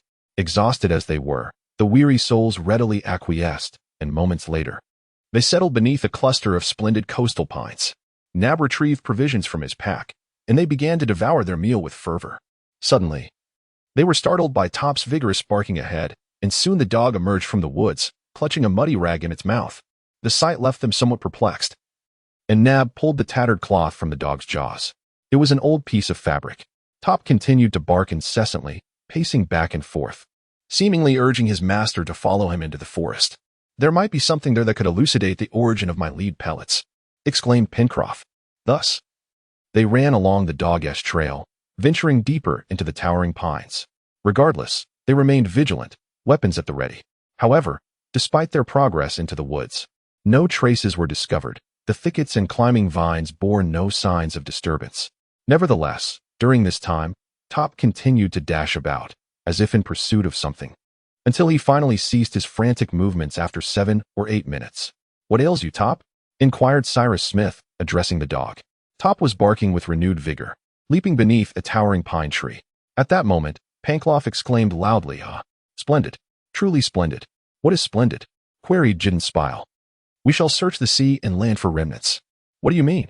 "Ah, this object was originally in the air."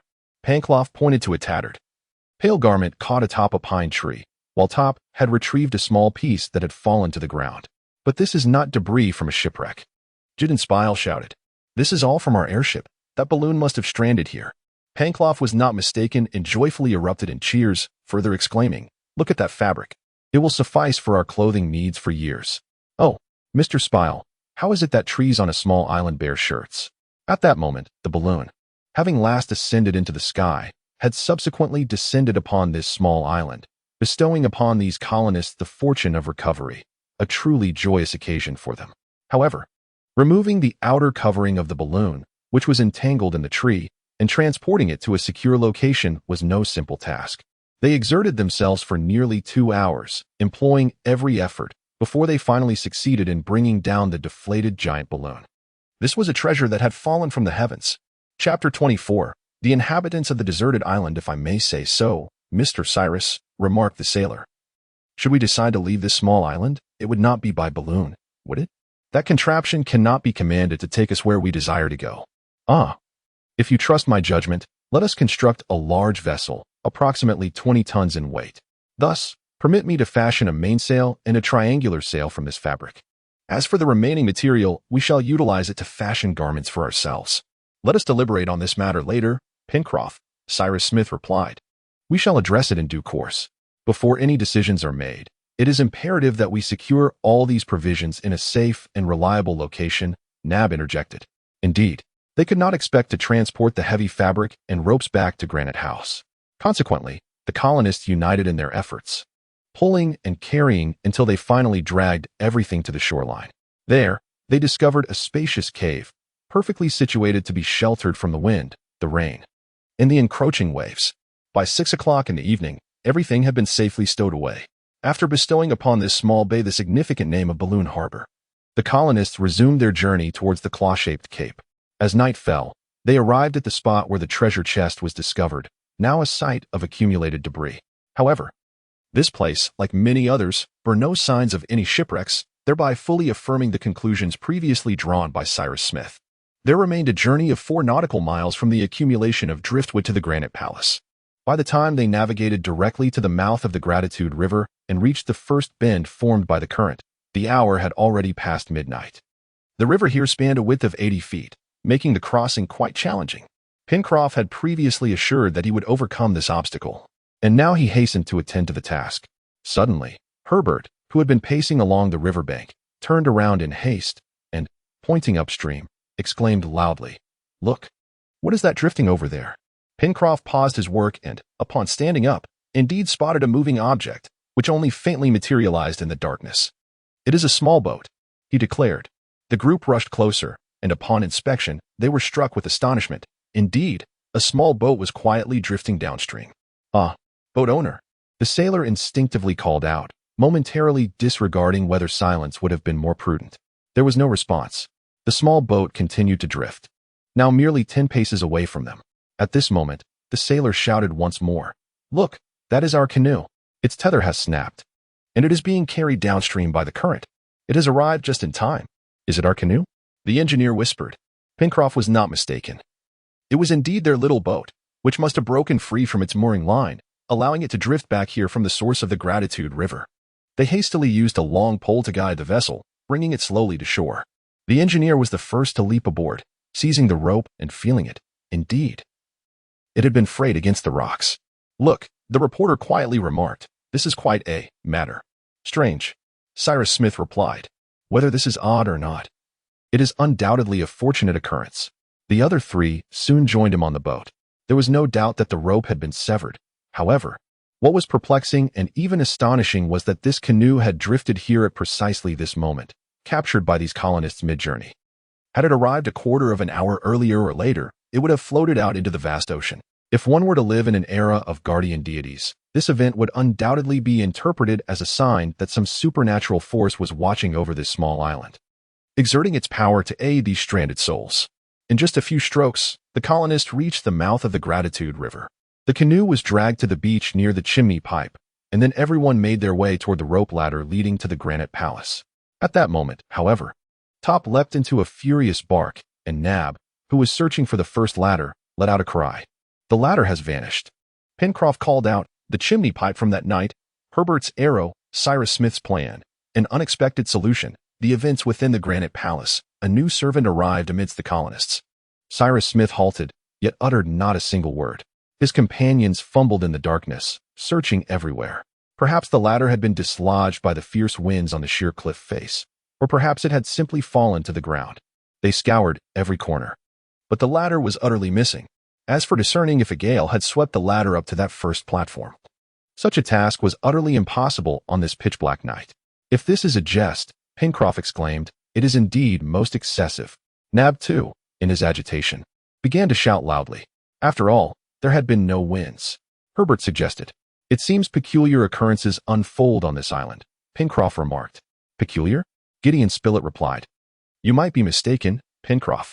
In fact, this is quite natural. Someone has taken advantage of our absence to invade our dwelling and has also reclaimed the ladder. Someone. The sailor inquired loudly. Who could it be? Indeed, it is that hunter with the lead shotgun. The reporter replied, if this were not the case. What other explanation could there be? Well, if someone is indeed up there, Pencroff began to show signs of impatience, and he vowed in earnest. I shall call out to him, and he must respond. Hey! The sailor bellowed, his voice resonating like a bell, echoing throughout the expanse. The colonists strained to listen intently, and it seemed as though they heard a chilling laugh emanating from the heights of the granite palace, yet they could not discern the true source of the sound. Pencroff's shout received no reply, compelling him to cry out once more, yet it remained futile. My friends, Cyrus Smith remarked, we are left with but one course of action, to wait until dawn to assess our situation. Therefore, let us return to the chimney pipe. There, we shall find shelter. Though we may forego dinner, we can at least rest. However, who is this audacious scoundrel playing such tricks on us? Pencroff reiterated this inquiry, unable to shake off the peculiar incident. Regardless of who this brazen individual may be, as the engineer stated, our only recourse now is to return to the chimney pipe and await the break of day. They entrusted Top to remain vigilant beneath the windows of the granite palace, scrutinizing the situation while the others retreated to the chimney shaft. Although these colonists were utterly fatigued, they were nonetheless beset by an anxious curiosity regarding this new occurrence.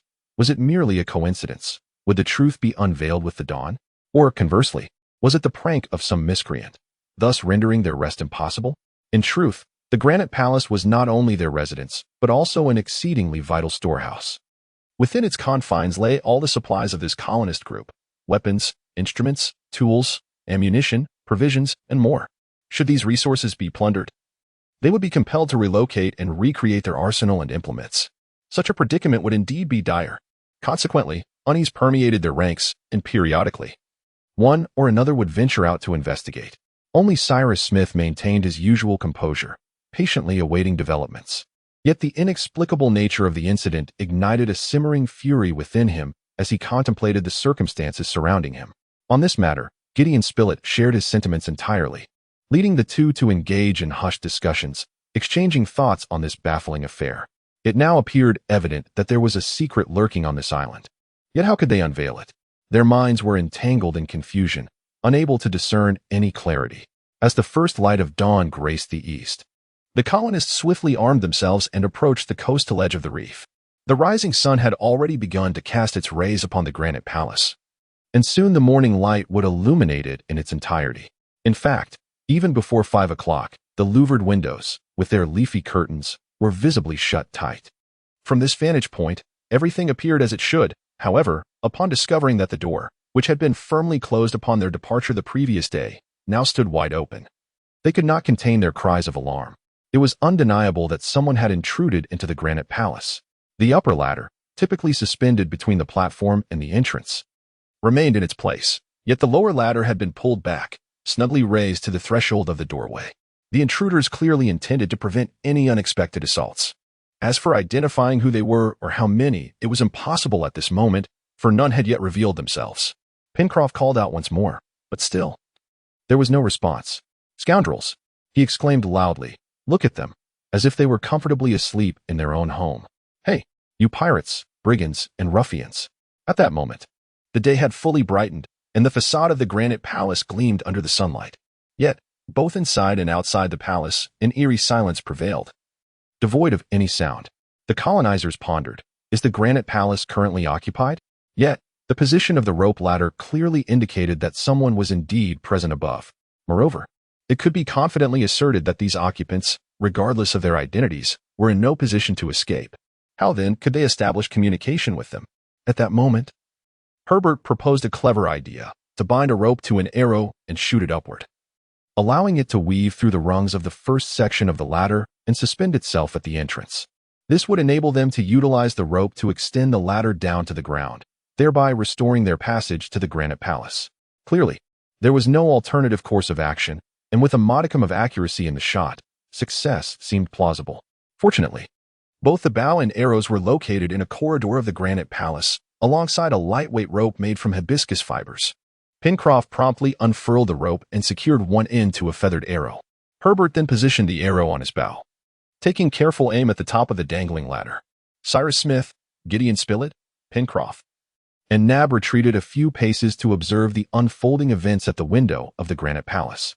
The journalist rested his carbine on his shoulder, aiming intently at the entrance. With a release of the bowstring, the arrow, trailing the rope, soared upward, precisely threading through the last two rungs.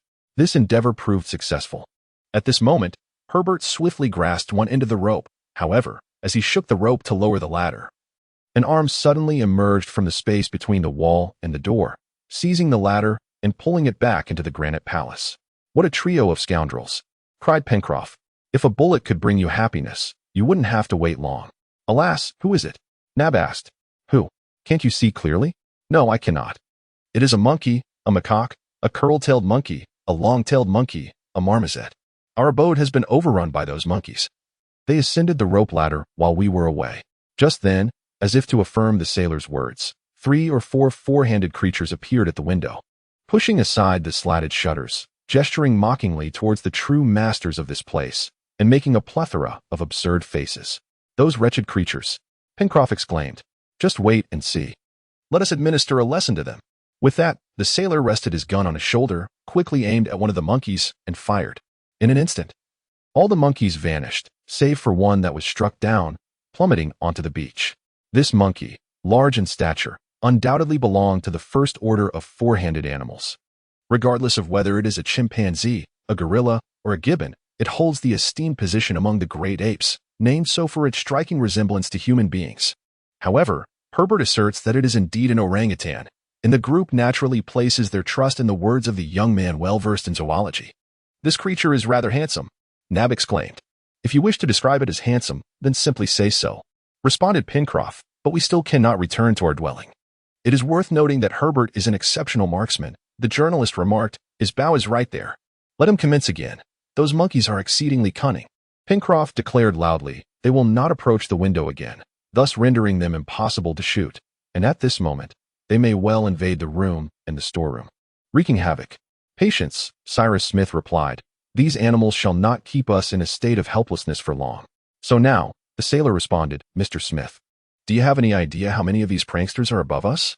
This is indeed a challenging question, and for that young man to embark on such an endeavor again would not be easy. As the lower end of the rope ladder has been pulled back inside the door, should they pull the rope once more, it would snap, and the ladder would not descend.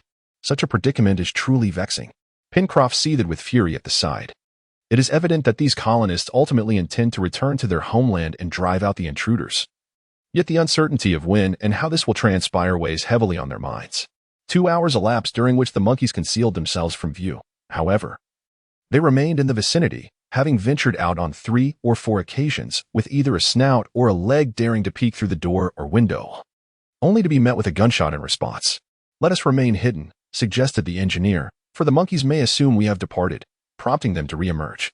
Thus, Spilett and Herbert took cover behind the rocks, ready to fire upon sighting them.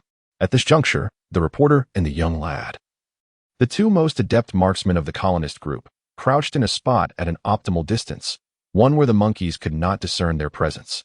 Meanwhile, Nab, Pencroff, and Cyrus Smith ascended the heights to hunt in the forest. Although it was lunchtime, they found themselves bereft of any provisions. After half an hour, the hunters returned with several wild pigeons, which they carelessly grilled to a modest degree of doneness. During this interval, not a single monkey made an appearance. Spilett and Herbert proceeded to have their lunch, while Top remained vigilant beneath the window. Once their meal concluded, they returned to their original posts. 2 hours had elapsed. Yet the situation remained unchanged. The four-handed creatures exhibited no signs of life and seemed to have vanished entirely. However, it appeared most plausible that the monkeys, frightened by the demise of a companion or terrified by the gunfire, had sought refuge within the confines of the granite palace, or perhaps retreated into the warehouse, remaining silent. Nevertheless, when the colonists contemplated the treasures within the warehouse, their tempers flared to a boiling point. "This is utterly foolish," the journalist finally declared. "This matter seems interminable, and we are utterly powerless.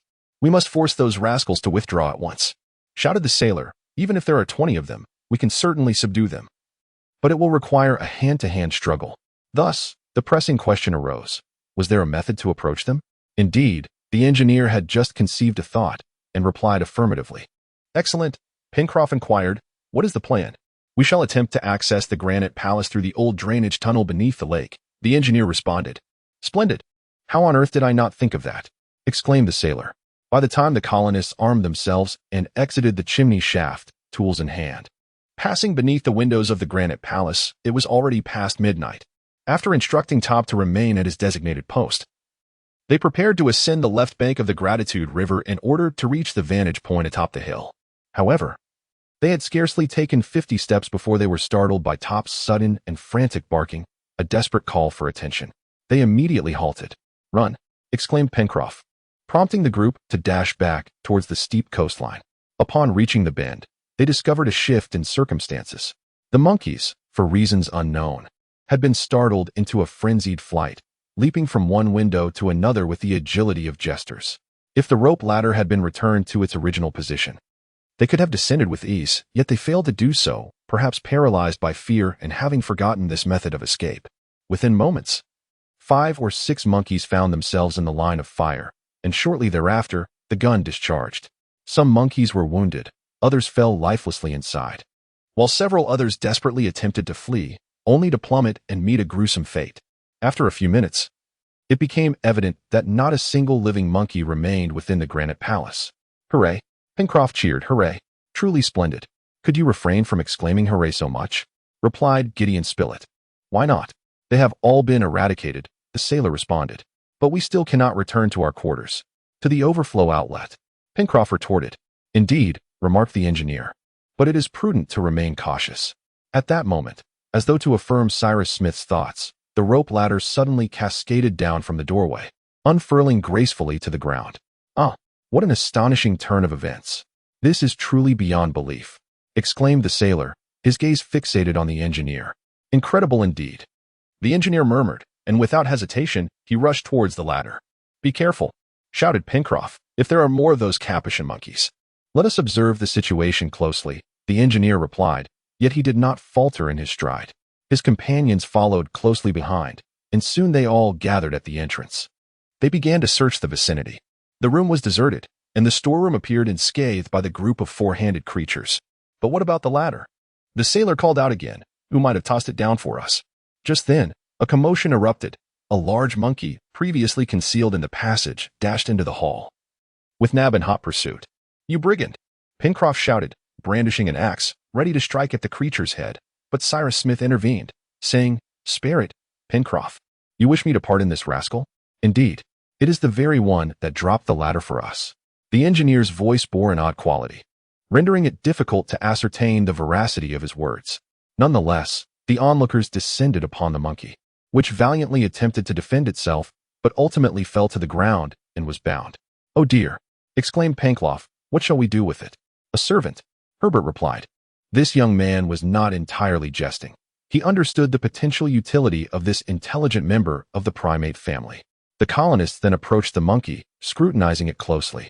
It undoubtedly belonged to the ape family, its facial features not dissimilar to those of Australians and the inhabitants of Houghton. This creature was an orangutan, and unlike the ferocity of a baboon, it lacked the impulsiveness of a macaque. It was neither as filthy as a marmoset nor as irritable as a macaque without a tail, and certainly not as malevolent as a baboon. Within the ape family exists a genus possessing numerous traits, with intellect that is arguably nearly akin to human intelligence. This orangutan belonged to that genus. When employed in a household, such creatures can adeptly assist with dining, tidying rooms, managing laundry, and skillfully utilizing various utensils. Some even indulge in alcoholic beverages. They are, in essence, akin to the finest featherless bipeds. This particular orangutan stood tall, measuring 6 feet in height, with a well-proportioned physique, broad chest, rounded cranium, and prominent nose, clearly indicative of a remarkably intelligent and robust primate.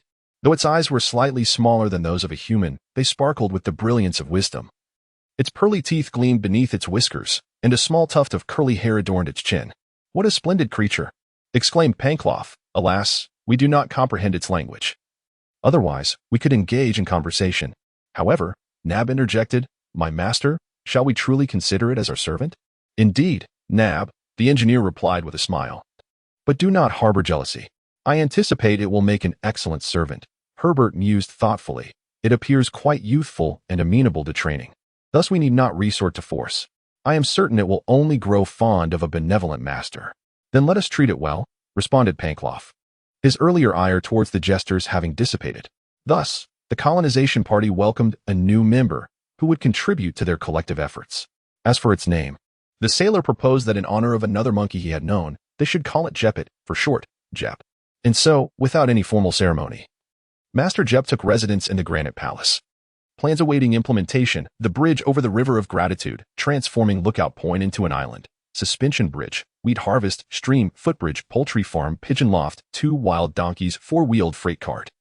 After the settlers on Lincoln Island, the balloon port, had settled in, they transported the remains of the monkey to the woods for burial. Subsequently, they commenced organizing the various items that had been left in disarray by the invaders. Nab rekindled the stove, and there was enough food in the kitchen pantry for a hearty meal, which everyone enjoyed with great delight.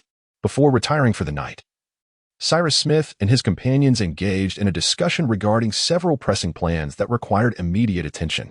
Foremost among these was the construction of a bridge over the River of Gratitude, which would connect the southern part of the island to Granite Palace.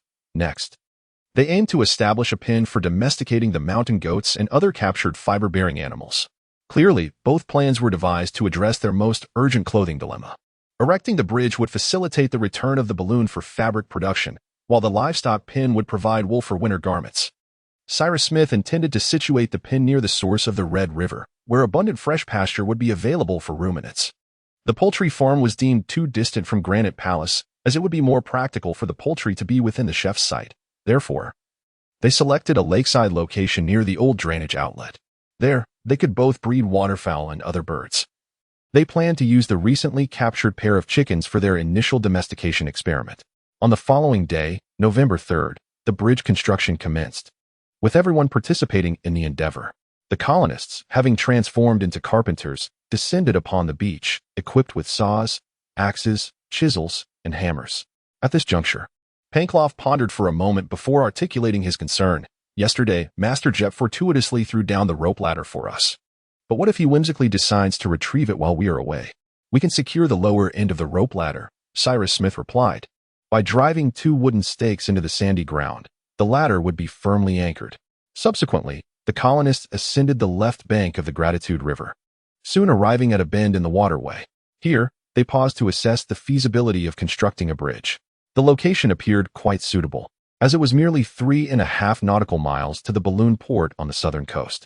Moreover, a spacious path could be easily established between the bridge and the port, facilitating transportation to the southern region of the island. At this moment, the engineer shared with his companions a plan he had been contemplating for some time, an efficient and straightforward scheme to isolate the lookout point, safeguarding it from various animals. In this manner, the Granite Palace, chimney, poultry enclosure, and the entirety of the elevated land designated for crop cultivation would be shielded from animal raids. The implementation of this plan proved to be remarkably simple. Let us now observe how the engineer intended to proceed. The 3 sides of the highland are separated by flowing water, either artificially created or naturally formed. To the northwest lies the shore of Grant Lake, extending from the corner near the old drainage tunnel outlet to the area on the eastern shore where explosives were used to release the lake's water. The northern side, beginning from this blasted point, flows toward the sea, creating a new watercourse whose upstream and downstream are impacted by waterfalls. This has resulted in the formation of a riverbed on both the highland and the beach, meaning that it suffices to excavate this riverbed to a depth inaccessible to animals. The entire eastern flank is bordered by the sea itself, stretching from the aforementioned watercourse outlet to the mouth of the Gratitude River. Lastly, the southern section, extending from the river mouth to the bend of the Gratitude River, will be bridged. Thus, only the western part of the highland remains, encompassing the area between the bend of the Gratitude River and the southern corner of Grant Lake, which spans less than 1 nautical mile, but is currently wide open. However, excavating a canal is a remarkably simple task. This canal can channel lake water to fill it, and the overflow will create a second waterfall that cascades into the riverbed of the Gratitude River. As the lake water is diverted into this canal, the water level of the lake will consequently decrease. Thus, The engineer continued, gazing around the lookout. He noted that it was indeed enveloped by water, creating a veritable island. At that moment, in order to establish connections with other areas, we could utilize several pathways, the bridge soon to be erected over the Gratitude River. The two small bridges already constructed upstream and downstream of the waterfall, and the additional two bridges awaiting construction, one spanning a nearby ditch and the other situated on the left bank of the Gratitude River. If these bridges and footbridges could be raised at will, the lookout would be shielded from any sudden assaults. To elucidate his intentions for his companions, Cyrus Smith sketched a map of the highland, thus rendering his plan comprehensible to all. Naturally, the group expressed unanimous approval, with Pencroff even brandishing his carpenter's axe and exclaiming, "We must build the bridge. First, we must construct a bridge." Everyone understood that this was the most pressing task at hand, as well as a monumental undertaking. Therefore, they united in purpose, dividing the labor, and enthusiastically commenced their work.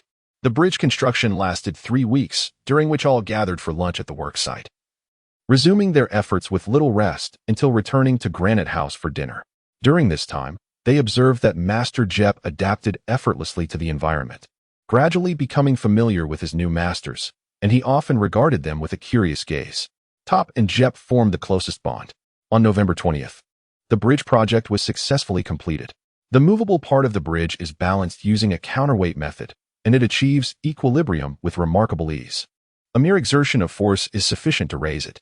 When this section retracts, the distance between the connection point and the final beam that supports it is 20 feet, a width ample enough to prevent any animals from crossing. At this juncture, it is imperative to locate the outer covering of the balloon and ensure it is placed in an absolutely safe condition.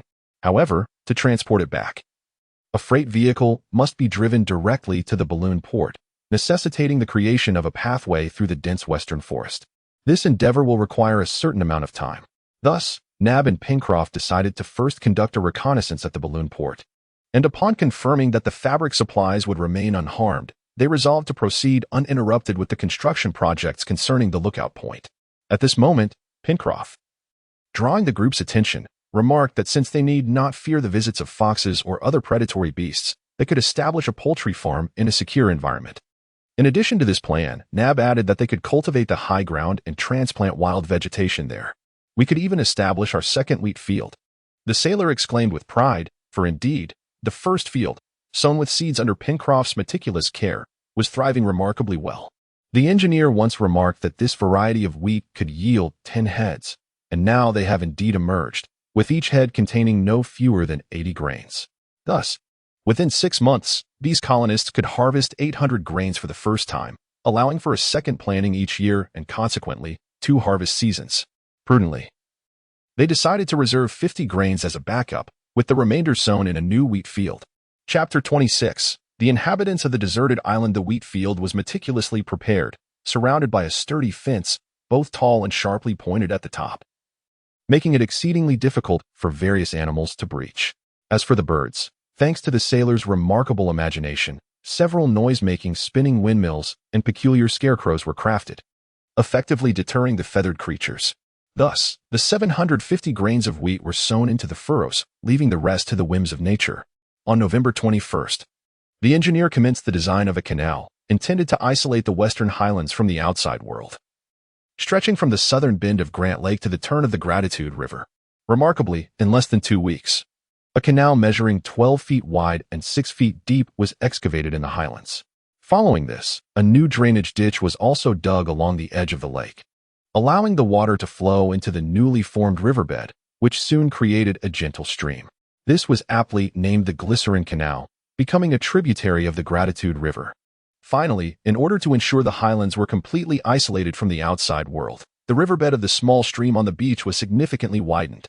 By the first half of December, this engineering endeavor was fully completed, thus surrounding the lookout, which encompassed an area resembling an irregular pentagon with a perimeter of approximately 4 nautical miles, with a protective waterway, rendering it impervious to various attacks. Throughout the month of December, the weather remained exceedingly hot. However, the colonists did not allow this to hinder their plans. Now, given the urgent need to construct a poultry farm, they commenced preparations for the task. Since the highlands had been entirely sealed off, Master Jep had not strayed far from his masters. This gentle creature was remarkably strong and possessed an astonishing agility. When it came to climbing the rope ladder to the granite palace, none could rival it.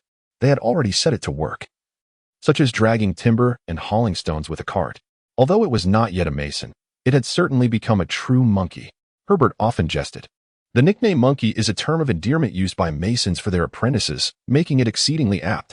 The poultry farm occupied a plot of land measuring 200 square yards, strategically located on the southeastern shore of Grant Lake.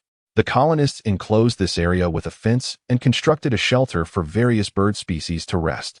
This was a nest structure built with branches, divided into individual compartments, awaiting the birds that would soon take residence in the farm. The first inhabitants to settle were a pair of magpies, which seemed to adapt quite well to their new environment, soon hatching numerous chicks. Coexisting with them were a half-dozen ducks residing by the lakeside, some of which belonged to the Chinese breed, their wings fanning out like delicate fans, adorned with strikingly beautiful plumage that could rival that of the golden pheasant. A few days later, Herbert captured a pair of quails, their elongated tail feathers fanning out in a circular display. They were a splendid species of wild dove and were tamed in no time. Subsequently, a few pelicans, kingfishers, and moorhens made their way to the shore of the feeding grounds, thus creating this unique little haven. Moreover, their numbers proliferated rapidly, providing ample sustenance for the future of this group of settlers. The moment had finally arrived to utilize the outer casing of the balloon to create garments, necessitating its transport back to Granite Palace. Consequently, the settlers busied themselves with efforts to make the cargo cart more manageable and easier to control. However, despite having a cart, they had yet to resolve the issue of propulsion. Was there truly no animal on the island that could serve as a substitute for horses, donkeys, or oxen? Now, Pencroff remarked, a draft animal would be exceedingly beneficial to us. In the future, Mr. Cyrus Smith would undoubtedly be able to construct steam-powered freight wagons, even locomotives. For there would come a day when we would surely establish a railway connecting Granite Palace and Balloon Port, with a branch line leading to Franklin Peak. On this day, November 23rd, everyone simultaneously heard Nab and Top shouting in alarm. Although the colonists were busy in the chimneys, they quickly rushed out, fearing that some dreadful event was unfolding. What did they witness? It was two magnificent, large animals cautiously making their way into the highlands, as the small bridge had not yet been closed. They appeared to be two horses, or perhaps two donkeys, one male and one female, with their bodies well proportioned and their coats a light chestnut hue. They advanced quietly, displaying no signs of distress, their bright eyes fixed intently on the humans before them, unaware that these individuals would soon become their masters. "It's a wild donkey," Herbert exclaimed, "a quadruped that lies between a zebra and a donkey." Regardless of whether they were donkeys or horses, Pencroff asserted with a resolute tone, "What matters is that they represent power. I am certain Mr. Smith would concur." Thus, they resolved to capture them. Without startling the two animals, the sailors stealthily crept into the underbrush and approached the small bridge over the glycerine channel, then flipped the bridge over, effectively confining the wild donkeys. Now, rather than attempting to tame them violently, they decided to allow the wild donkeys to roam freely in the highlands for a few days. Immediately thereafter, the engineers set about constructing a shelter for livestock adjacent to the poultry farm, laying down straw to provide wild donkeys with a refuge for the night. During the days when the wild donkeys roamed freely, a number of saddles and harnesses crafted from plant fibers were prepared, and a freight cart was completed and ready for harnessing. Furthermore, a straight path through the distant western forest was established. By the end of December, they made their first attempt at harnessing these wild donkeys. Over the past few days, Pencroff had managed to entice the two donkeys to approach him for food, allowing him to draw near with ease. However, once harnessed, they would stand defiantly, making it challenging to secure them. Yet, it wasn't too long before they learned to comply with this new task, as these wild donkeys were not as obstinate as zebras. On the way to the balloon port, apart from Pencroff leading the livestock, the entire group of colonists boarded the freight cart.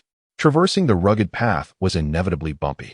Yet the cart faced no significant hindrance and successfully reached its destination. On that very day, they were able to load the balloon's outer envelope and rigging onto the cart. By 8 p.m., the cart returned, crossing the bridge over the Gratitude River, descending the embankment to the left of the waterway, and coming to a halt upon the sandy shore. The harness for the wild donkeys was then removed, and they were subsequently led back to the livestock shelter.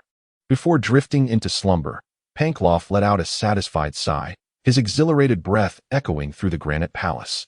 Fabrics, sealskin shoes, fire cotton, various agricultural tasks, fishing, sea turtle eggs, Master Jep's advancements, livestock pens, hunting for ibex, New flora and fauna resources. The first week of January, steeped in nostalgia, saw the colonists diligently sewing the garments they desperately needed. The sewing thread was ingeniously repurposed from the seams of the balloon. They continued to employ a method of division of labor and cooperation, ultimately producing several dozen shirts and pairs of short socks, of course. These socks were crafted from fabric rather than knitted. The colonists finally donned white shirts once more, and the joy they felt was immeasurable. Simultaneously, they had acquired bed linens, rendering the beds in the granite palace quite respectable. With the arrival of early 1866 came a stretch of persistently warm weather. However, the hunting expeditions in the forest did not cease. They succeeded in capturing a considerable number of capybaras, agoutis, water rats, kangaroos, wild beasts, and game birds. The primary marksmen, Gideon Spilett and Herbert, proved to be remarkably skilled, resulting in a flawless record of shots fired. Cyrus Smith consistently urged everyone to conserve ammunition, while he also implemented measures to substitute those gunpowder and lead shot found in the boxes. Due to the absence of any traces of lead on the small island, he opted for iron sand, which posed minimal hindrance and was thus easier to procure. As for gunpowder, Cyrus Smith was already capable of manufacturing it, as he possessed saltpeter, sulfur, and charcoal. However, this process necessitated meticulous attention, making it challenging to produce high-quality gunpowder without specialized equipment. Consequently, Cyrus Smith preferred to create nitrocellulose, commonly known as gun cotton, which did not strictly require cotton, as it merely served as a source of cellulose. Cellulose is found in various materials, including hemp and flax fibers, paper, tattered cloth, and elderpith, all of which were abundant on the island, allowing for easy collection. Regarding the other essential component for producing gun cotton, the nitrocellulose can be synthesized through a chemical reaction between sulfuric acid and saltpeter, easily facilitated by Cyrus Smith. Thus, he resolved to produce and utilize gun cotton. This substance, however, bore a significant drawback: its instability, as it was prone to ignite spontaneously at 170 degrees Celsius, posing a risk of accidental ignition and damage to firearms. On the flip side, gun cotton possessed notable advantages, such as being impervious to moisture, which prevented blockage in gun barrels, and its propulsive force was equivalent to 4 times that of standard gunpowder. To manufacture gun cotton, one simply needs to immerse cellulose in nitrocellulose for a quarter of an hour, followed by thorough washing with copious amounts of clean water and subsequent drying. Thus, it was not long before the hunters on the island had access to meticulously crafted gun cotton. During this period, the colonists have cultivated 3 acres of land on Prospect Hill, leaving the remaining area as grazing grounds for wild donkeys. They have also made several expeditions to the forests of Central and South America, as well as the far western woods, from which they returned with a variety of wild plants, such as spinach, watercress, horseradish, and radishes. These vegetables, nurtured with care, quickly adapted to their new environment. The natural rabbit forest has consistently provided ample meat for the kitchen of Granite Palace. Additionally, the seaside oyster beds frequently supplied fine mollusks. Fishing, whether in Grant Lake or the Gratitude River, yielded generous catches in a short span of time, as Panclough had set several deep-sea fishing lines equipped with iron hooks. They consistently caught numerous splendid trout, alongside fish adorned with silver sides and golden spots, all of which were extraordinarily delectable. Furthermore, they often ventured to Jawbone Cape to capture sea turtles and collect the readily available turtle eggs. Master Nab had a talent for culinary arts, frequently varying the dishes and types of fish, ensuring that every meal was a delightful feast. The only item conspicuously absent from the colonists' table was bread, which they were eager to acquire. A fortunate occurrence must also be mentioned, as it provided the colonists with a new reserve of food for the winter. Many salmon ventured upstream into the Gratitude River, bravely traveling several nautical miles along the current. It was the season when male and female fish sought out places to spawn and fertilize their eggs. Consequently, thousands of these salmon, each measuring 2.5 feet in length, swam upstream into the river. Thus, by erecting several sluices in the river, the majority of these fish could be intercepted. In a short span of time, they managed to capture several hundred fish, all of which were subsequently preserved in brine for sustenance during the winter months when the river would freeze over, rendering fishing impossible. It was during this period that the intelligent and capable Jep was promoted to the role of personal attendant, dressed in a gentleman's suit and white cotton shorts. With an apron tied around his waist, he appeared thoroughly pleased with the pockets on his apron, often slipping his hands into them and expressing discontent whenever anyone attempted to inspect them. This astute orangutan, having undergone Nab's rigorous training, had made remarkable strides. Unless there was a need for him to transport timber or ascend to the treetops, Jep spent the majority of his time in the kitchen, striving to mimic all the actions performed by Nab. The master frequently demonstrated techniques with great enthusiasm and patience, while the apprentice displayed exceptional intelligence, absorbing a wealth of knowledge under his mentor's guidance. As the end of January approached, the colonists resumed work on the grand project in the central part of the island, specifically the construction of a livestock enclosure at the foot of Franklin Peak, intended for the domestication of ruminants, ultimately to provide them with hides for winter garments. 3 months later, the livestock enclosure project was completed, and they subsequently gathered at the foot of Franklin Mountain, a pasture frequented by ruminants, to conduct a large-scale operation aimed at driving them from the forest into the enclosure. Such endeavors proved to be quite exhausting. However, the ultimate outcome was exceedingly gratifying. With approximately 30 mountain goats and around 10 wild goats being herded into the enclosure, the majority of which were female, some of which were likely on the verge of giving birth. Thus, it is certain that the flock will soon expand, providing not only wool but also a substantial quantity of pelts in the near future. Throughout February, no significant events transpired, and daily tasks progressed in an orderly manner as planned. During this month, the construction of a third road commenced, originating from the livestock area and extending to the western coast of the island. The towering trees that blanket the Serpentine Peninsula remain unexplored, potentially harboring ferocious beasts, which Gideon Spiel intends to eliminate from his territory in due course. Before the onset of colder weather, the settlers placed great emphasis on cultivating the plants transplanted from the forest. Each time Herbert ventured out, he returned with a selection of useful flora. A variety of beverages is now readily available, as long as one does not demand excessive refinement in their drinking. Even the most fastidious individuals find little cause for complaint. In addition to the Oswego tea provided by the symmetrically arranged, alternate-leaf plants of the Lamiaceae family and the fermented beverage extracted from the roots of the dragon's blood tree, Cyrus Smith created a true beer, brewed from the tender shoots of firs rich in melanin. This drink possesses a sweet flavor and is beneficial to health. The English and Americans refer to it as spring beer, or more specifically, fir beer. Thus, everything progressed smoothly, thanks to the industriousness and wisdom of these brave individuals. Providence bestowed upon them considerable assistance, perhaps due to the possibility of their diligent efforts. However, they steadfastly adhered to the great tenet: they first helped themselves, and then divine aid followed. Adverse weather conditions, hydraulic lifts, glass manufacturing, breadfruit, permanent livestock enclosures, the increase in livestock, one reporter's inquiry, the precise location of Lincoln Island. Pencroff proposed the first week of March, when the weather remained quite warm, and the atmosphere seemed charged with electricity, heralding the imminent arrival of a truly tempestuous storm. Indeed, on the day of March 2nd, thunder rumbled ominously. A fierce wind blew violently from the east, accompanied by hail that pelted the granite palace like a machine gun. It became imperative to securely close the doors and window shutters, lest the rooms be inundated and transformed into a swamp. Observing the hailstones, which were as large as pigeon eggs, Pencroff feared for his wheat field. Consequently, he hastened towards the fields, using a broad piece of cloth to shield the crops from the impending disaster. Chapter 27. The inhabitants of the deserted island. The inclement weather persisted for a span of 8 days, during which the colonists, unburdened by pressing outdoor tasks, busied themselves within the confines of the granite palace, undertaking internal improvements that gradually approached perfection. The engineer installed a lathe, enabling the crafting of various instruments for the washroom and kitchen, as well as some urgently needed buttons. He also assembled a rack for the storage of weapons, which had been meticulously maintained throughout this period of severe weather.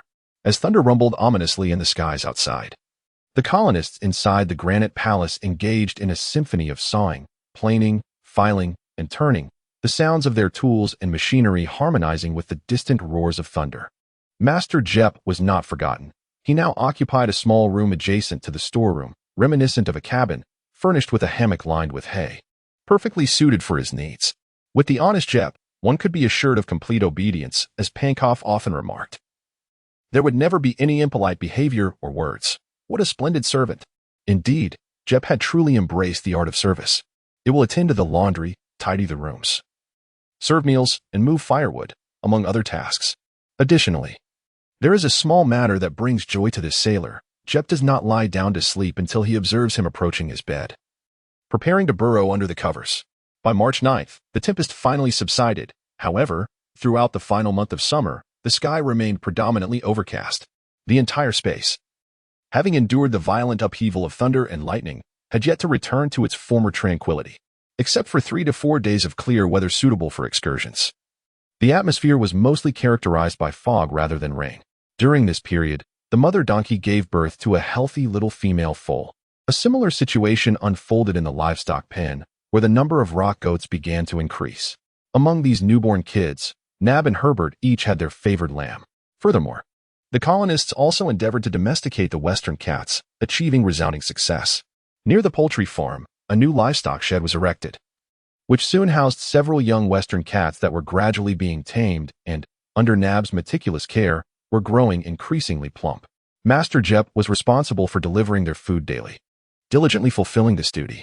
One day, while conversing with the engineer, Pencroff reminded him of a task he had previously promised to undertake but had yet to complete. "Mr. Cyrus, you once mentioned the possibility of replacing the long rope ladder in front of the granite palace with a device," he stated. "Could you install it in a few days?" "Are you referring to that kind of elevator?" Cyrus Smith inquired. "If you wish to call it that, so be it," replied the sailor. "The name is of little consequence, as long as it enables us to ascend and descend the granite palace with ease."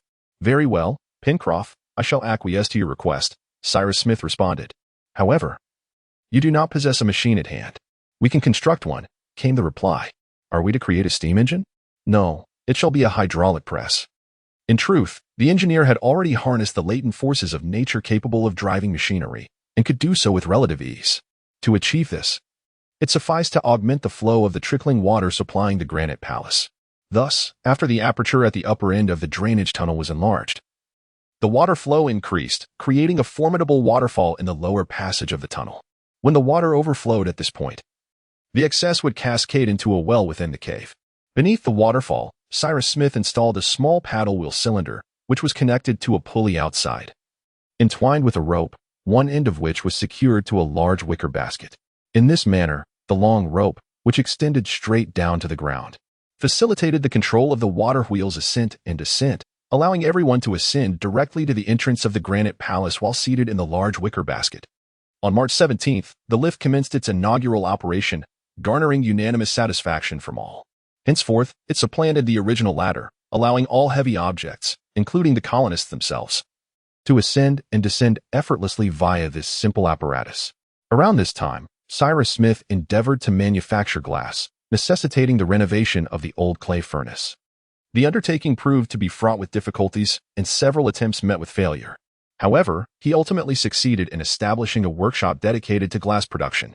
His steadfast assistants, Gideon Spilett and Herbert, remained by his side for several consecutive days.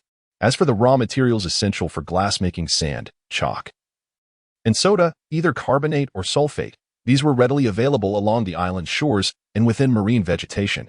Under the engineer's guidance, all the colonists became adept glassworkers. This endeavor demanded meticulous attention and posed certain challenges, yet their dexterous hands overcame numerous obstacles, ultimately yielding flat glass. Consequently, the doors and windows of Granite Palace were adorned with this transparent material, rendering them quite luminous. The subsequent production of bottles and cups became a trivial matter, resulting in a plethora of such items in various shapes within a short span of time. During an excursion amidst this period, they also stumbled upon a new species of tree, which provided additional food resources for the colonists. One day, Cyrus Smith and Herbert ventured into the distant western forest purely for the purpose of hunting. As was customary, the young lad posed a myriad of questions to the engineer, who, with an open heart, provided detailed responses. While they conversed and searched for game, Herbert suddenly exclaimed with delight, halting in his tracks, and called out, "Oh, Mr. Cyrus, do you see that tree?"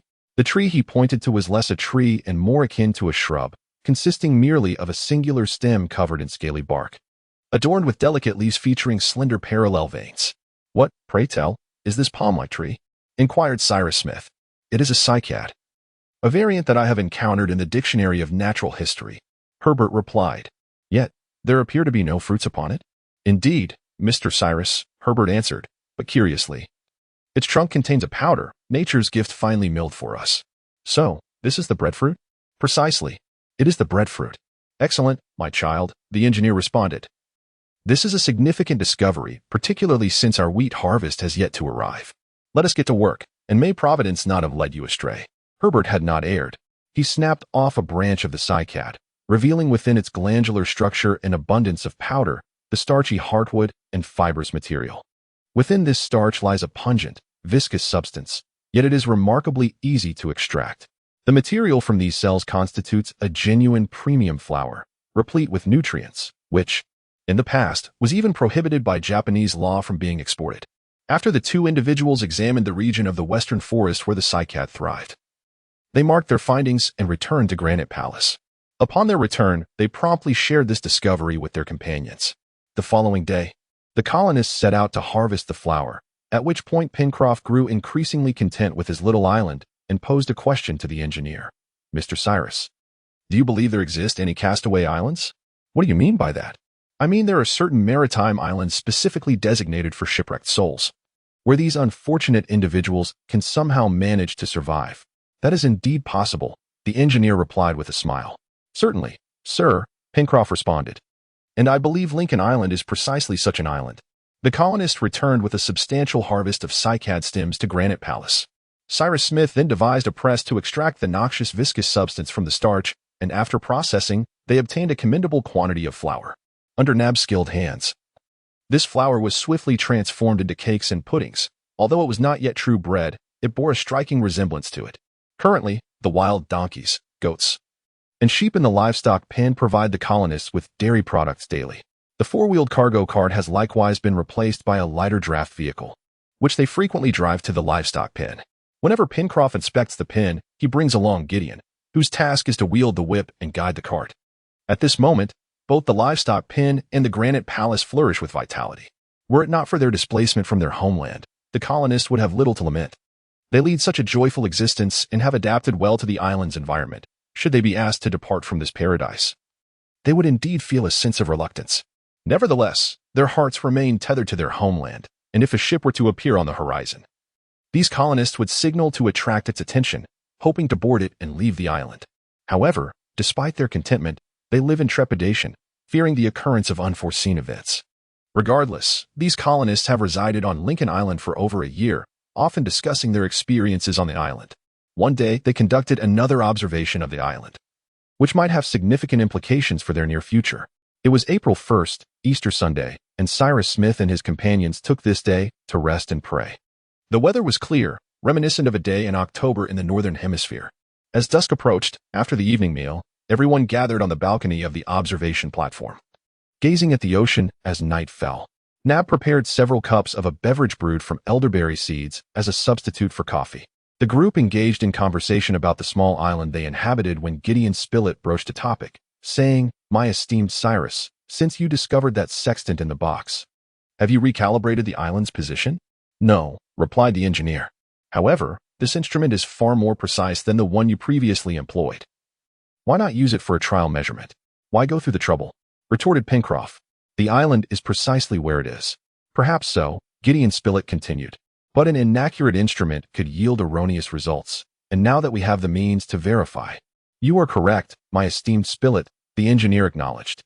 "Although the margin of error from the last measurement may not exceed 5 degrees of latitude and longitude, what if I made an error?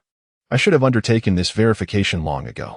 The following day, the engineer conducted the necessary observations with the sextant to validate the coordinates of the island he had previously obtained.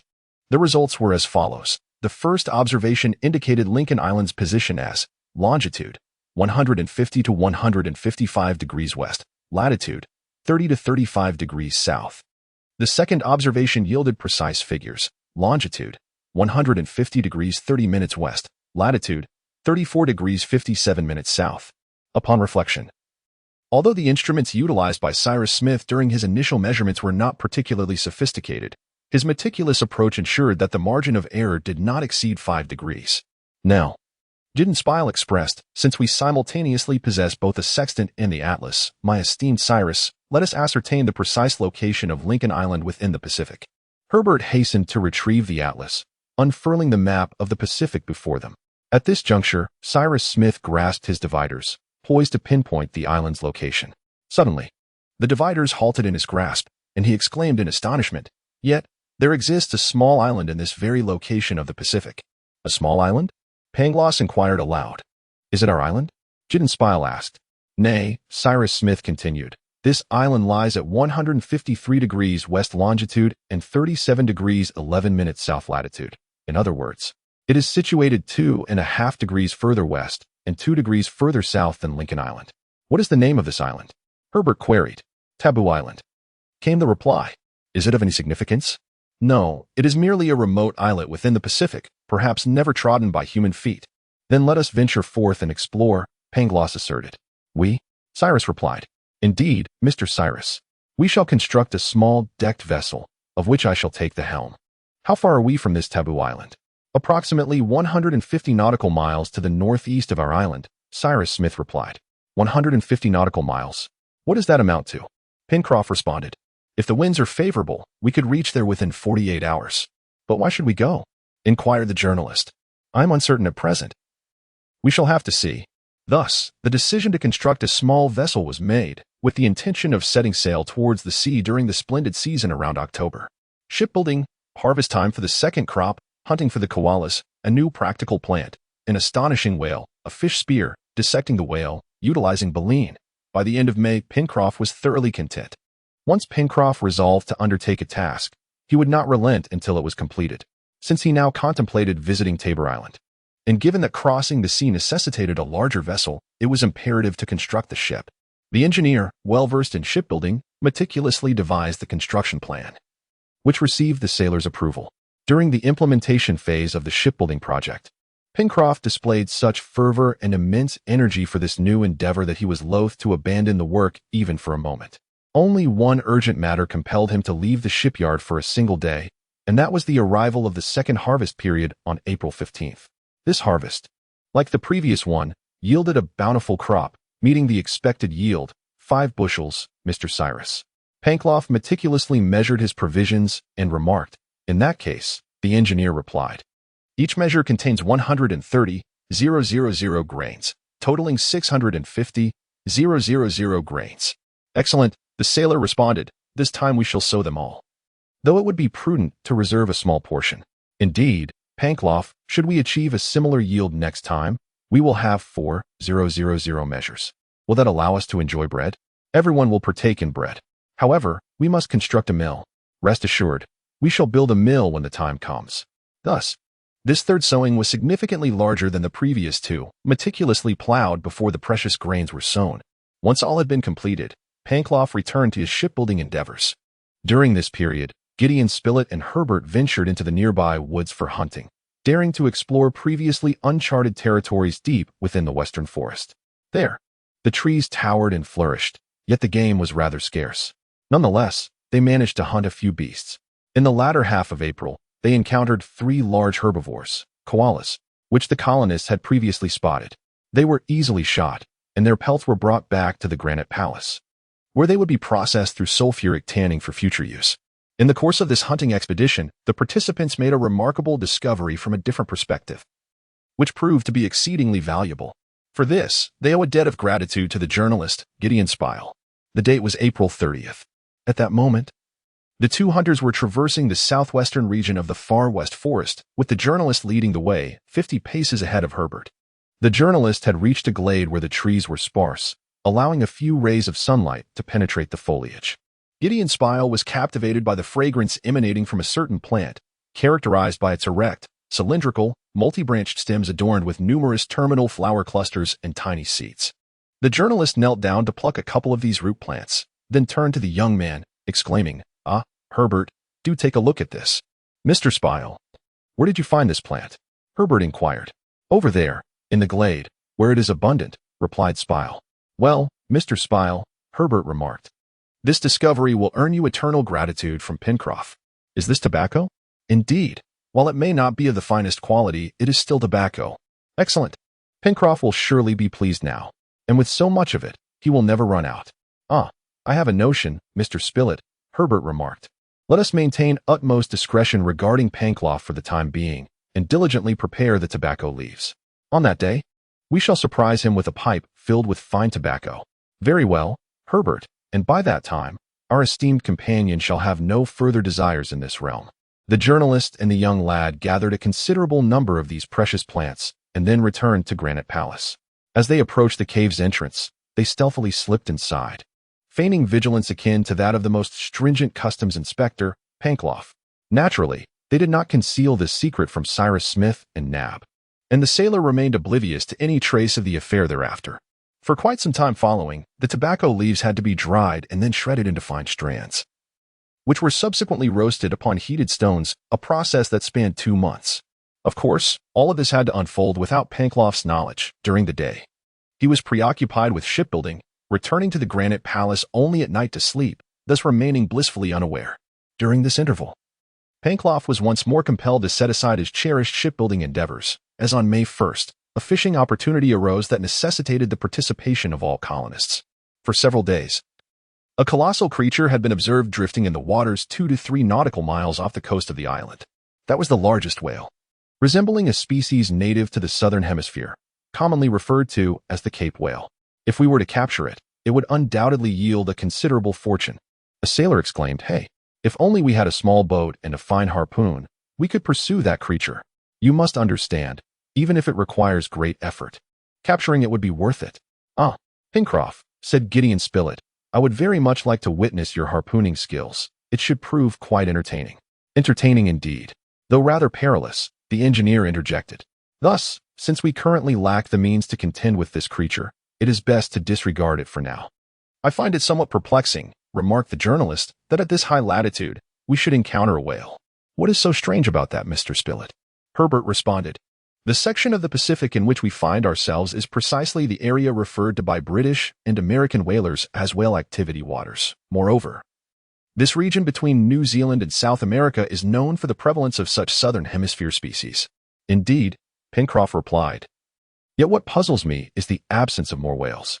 However, since we cannot approach them, it is of little consequence." With a sigh of regret, Pencroff then turned back to resume his shipbuilding tasks.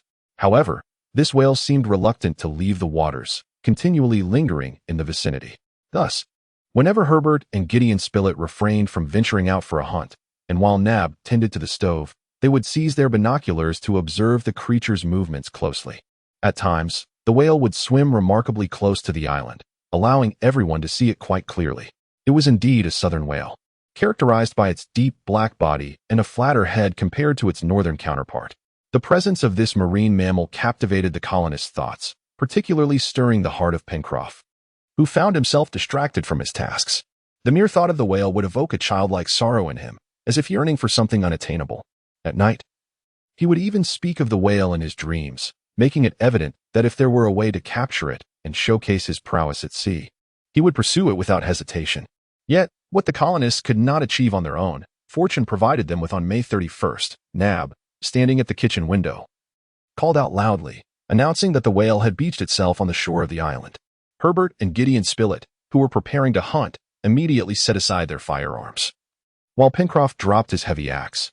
Cyrus Smith and Nab gathered with their companions, and together, they hastily made their way to the location where the whale had stranded. The stranding occurred on a beach at the edge of a driftwood accumulation, situated 3 nautical miles from Granite Palace, coinciding with high tide. It now appears that the colossal whale is unlikely to extricate itself easily. Regardless, it is imperative to swiftly sever its escape route. Armed with pickaxes and iron-tipped harpoons, the group traversed the Gratitude River Bridge and descended along the right bank of the flowing water, reaching the vicinity of the creature in a mere 20 minutes. "What a magnificent beast!" Nab exclaimed. This statement was indeed accurate. The southern hemisphere whale measured an astonishing 80 feet in length, categorizing it as a giant species, with an estimated weight of no less than 150,000 pounds. At this moment, the sea was still rising, yet the massive creature lay stranded, utterly motionless, showing no signs of struggle to return to the ocean. As the tide receded, the settlers circled around the animal and quickly discerned the reason for its immobility. It had succumbed to death, and a harpoon was protruding from its left side. This led Gideon Spilett to remark, "So, there are whalers in the vicinity? Why is that?" inquired a sailor. "Given that the harpoon remains lodged thereof, Mr. Spilett, that does not indicate anything definitive." Pencroff interjected, noting that some whales, despite bearing a harpoon, can swim for thousands of nautical miles. Thus, It suggests that the whale was struck in the northern Atlantic and may have only perished upon reaching the southern Pacific, warranting no undue alarm. However, Jetting Spilett expressed his dissatisfaction with Pencroff's response. This is entirely plausible. Cyrus Smith then suggested, let us examine that harpoon. According to the customary practice of harpooners, they would likely inscribe the name of their vessel upon the harpoon itself. Indeed, when Pencroff extracted the harpoon from the side of the creature, he discerned such an inscription and read aloud, Maria Stella Vineyard, a vessel from the vineyard. It is a ship from my homeland. He exclaimed joyfully, the Maria Stella. Truly, a magnificent whaling ship, and I am quite familiar with it. With that, he brandished the harpoon, fervently repeating the name that resonated with his heart, his own homeland's name. However, as they could not await the arrival of the Maria Stella to reclaim their catch, the colonists resolved to dismember the whale before it began to decay. This whale was a female, and from her teats, they extracted a copious amount of whale milk. The naturalist Diefenbach believed that whale milk could serve as a substitute for cow's milk. In fact, in terms of taste, color, and consistency, it bore no significant difference from cow's milk. Pencroff, having previously served on a whaling ship, was well equipped to orchestrate the dismemberment process efficiently. The dismemberment process continued for 3 days, and everyone felt quite satisfied with the outcome. The remaining remnants of the whale were left for the birds, who would consume them entirely in no time. Before returning to the shipyard, the astute engineer conceived an idea to create a certain contraption, which greatly piqued the curiosity of his companions. He gathered dozens of baleen plates, cutting them into 6 equal segments, and then sharpened both ends. What purpose do these serve once completed? Inquired Mr. Herbert. They are intended to pierce wolves, foxes, and even leopards, replied the engineer. I do not understand, Herbert responded. You will soon grasp it, my child, the engineer assured him. This contraption is not my invention. Hunters from the Aleutian Islands have long employed it. When winter arrives and the waters freeze, I will bend these baleen plates, pour water over them to form a layer of ice, ensuring the baleen retains its curved shape, and then cover it with a layer of grease before scattering them upon the snow. Now, consider what would happen when a hungry beast consumes such bait. The heat from its stomach will melt the ice, causing the baleen to spring back into its original form, with its sharp ends piercing the creature's stomach. How ingenious! Exclaimed Pencroff. And it also conserves ammunition, Cyrus Smith added. During this period, the shipbuilding project was simultaneously underway, and by the end of the month, half of the hull plates had been installed. At this juncture, it became evident to all that the vessel's form would be extraordinarily beautiful and would surely glide smoothly upon the sea. Pencroff immersed himself in his work with fervent enthusiasm, his robust physique being the only one capable of enduring such toil. Meanwhile, his companions were secretly preparing a reward for him, and on May 31st, he was to experience the greatest joy of his life. That evening, after dinner, just as Pencroff was about to rise from the table, he felt a hand resting on his shoulder. It was Gideon Spilett's hand, who then addressed the sailor. Please wait a moment, Master Pencroff. Do not leave just yet. Have you forgotten the dessert? Thank you, Mr. Spilett, the sailor replied. I wish to return to work. Then how about a smoke? Pencroff suddenly stood up, and moments later, when he saw the journalist handing him a pipe filled with tobacco, while Herbert offered him a coal, his faithful face paled. The sailor wished to utter something, yet words escaped him. However, after a brief moment of astonishment, he grasped the pipe and brought it to his lips, igniting the tobacco with the coal, and began to take several deep puffs, one after another. A wisp of delicate blue smoke, fragrant and ethereal, wafted gently into the air, while concurrently, as the hue of the smoke deepened, an exuberant voice echoed repeatedly, "It is tobacco. Genuine tobacco." "Indeed, Pencroff," Cyrus Smith responded, "and it is of the finest quality." "Oh, how the heavens have smiled upon us!" exclaimed the sailor. "At last, our little island shall lack for nothing." Thus, Pencroff continued to inhale deeply, savoring the smoke with fervor. "Who was the one to discover this?" he inquired at last. "Surely it must have been you, Herbert?" "No, Pencroff, it was Mr. Spilett," came the reply. "Mr. Spilett." The sailor called out again, embracing the journalist tightly, a gesture that the reporter had never before experienced. "Oh dear, Pencroff." Giddling Spilett finally managed to exclaim after catching his breath, "Do loosen your grip a moment. You ought to thank Herbert, for it was he who identified this plant, and Cyrus, who prepared the tobacco, and Nab, who painstakingly kept this secret for us. Very well, my friends, I shall repay your kindness someday," the sailor vowed. "For now, we are bound together in life and fate." Winter had arrived. bringing with it the pressing of wool felt and the thumping of woolen mortars, a thought that lingered in Pencroff's mind. The baleen of whales and the utility of an albatross were pondered as potential future fuels. Amidst the storm, the poultry farm had suffered destruction, prompting a hunt in the marshlands. Cyrus Smith, alone, faced the onset of June, which corresponded to December in the Arctic regions, thus heralding the arrival of winter. At this juncture, the paramount task was to craft garments that were both warm and durable. The rock sheep's wool had been sheared, presenting a precious textile resource. Therefore, the pressing question was how to transform it into fabric. Undoubtedly, Cyrus Smith lacked specialized machinery to spin the wool into yarn and subsequently weave it into cloth. To simplify these two processes, he conceived a more straightforward method.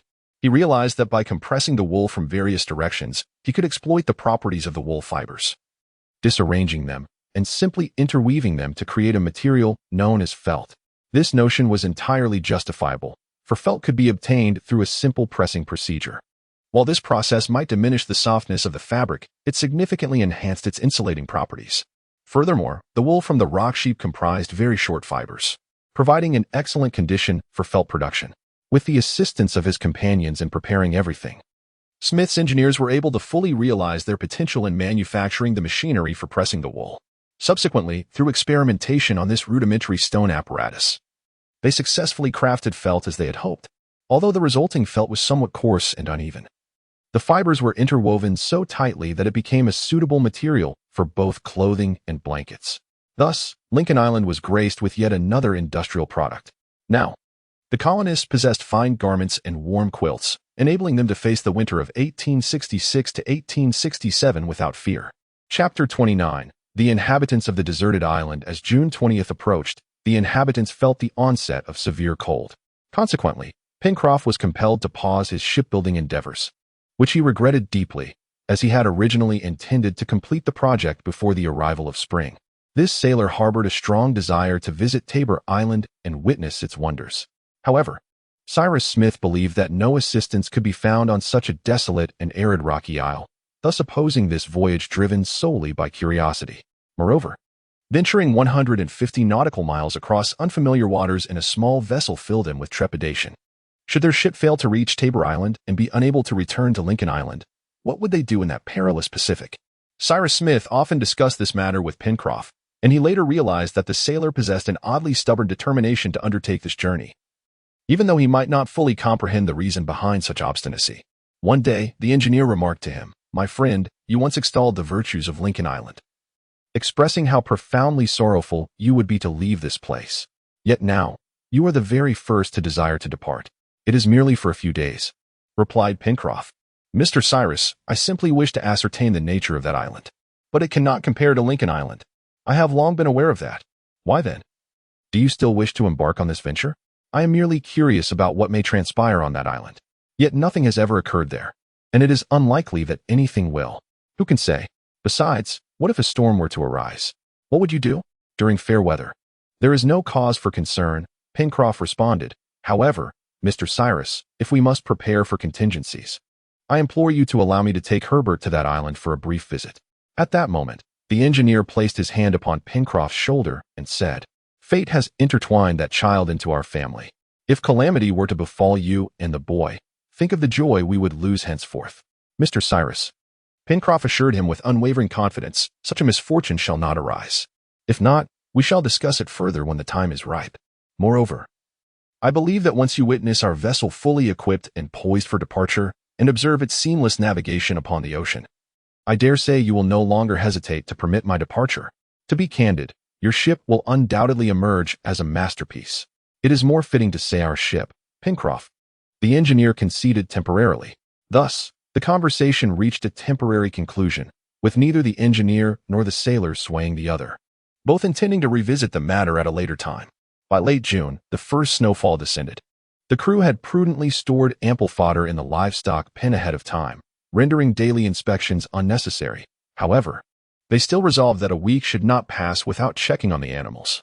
During this period, they also experimented with the machine crafted by the engineer and reset the traps. They bent the whalebone, coated its surface with a layer of ice, and then applied a thick layer of grease before placing it along the path that the beast would traverse to the lake's edge. To the engineer's great satisfaction, This innovative invention, inspired by fishermen, proved to be a resounding success. Several foxes, a few wild animals, and even a jaguar fell into the trap, all succumbing to the piercing of their stomachs by the taut whalebone. At this juncture, a noteworthy event unfolded. These colonists made their first attempt to establish contact with the outside world. Previously, Gideon Speller had often contemplated the idea of placing a report in a bottle and casting it into the sea, hoping that the tides might carry it to a coastal settlement. Alternatively, he considered utilizing pigeons to convey the message. However, with a distance of at least 12 nautical miles separating them from the outside world, it seemed utterly fanciful to expect that either a pigeon or a bottle could traverse such vast expanses. Yet, on June 30th, Herbert managed to capture an injured albatross, a magnificent bird of the giant wing variety, with a wingspan reaching up to 10 feet. This species is renowned for its remarkable flying abilities, capable of soaring across the vastness of the Pacific Ocean. The injury of this splendid creature healed swiftly, and initially, Herbert contemplated keeping it and taming it. However, Gideon Speller urged him not to forego the opportunity to attempt to establish contact with the coastal regions of the Pacific through this messenger. Herbert concurred, reasoning that if the albatross had flown from a populated area, it would surely return home once released. Consequently, Gideon Speller promptly penned a brief report and placed it within a sturdy rubber bag. In the note, he earnestly requested that whoever found it should kindly forward it to the office of the New York Herald. The rubber bag was fastened around the albatross's neck rather than its feet, as the bird had a habit of resting upon the ocean's surface. The avian messenger was then released, and the colonists watched in exhilaration as it vanished into the distant mist. To where was it flying? Pencroff inquired. To New Zealand, came the reply. Herbert replied, wishing him a safe journey. The sailor shouted back, though he held little hope for such communication. With the arrival of winter, all tasks shifted to the granite palace, where they engaged in mending clothes, crafting various garments, and more. In July, the cold enveloped the land. Yet they had ample firewood and coal. The engineer constructed a second fireplace in the hall, where they spent each long night.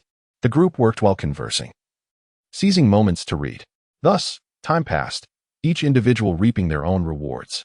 After enjoying a delicious dinner, elderflower coffee steam rose from the cups. The aroma of tobacco wafted from the pipes as they sat in the brightly candlelit, toasty warm living room, listening to the howling winds outside. Indeed, this was a great pleasure for them. If happiness exists for those who are far from home, completely isolated from the outside world, then what they experienced was undoubtedly the utmost joy.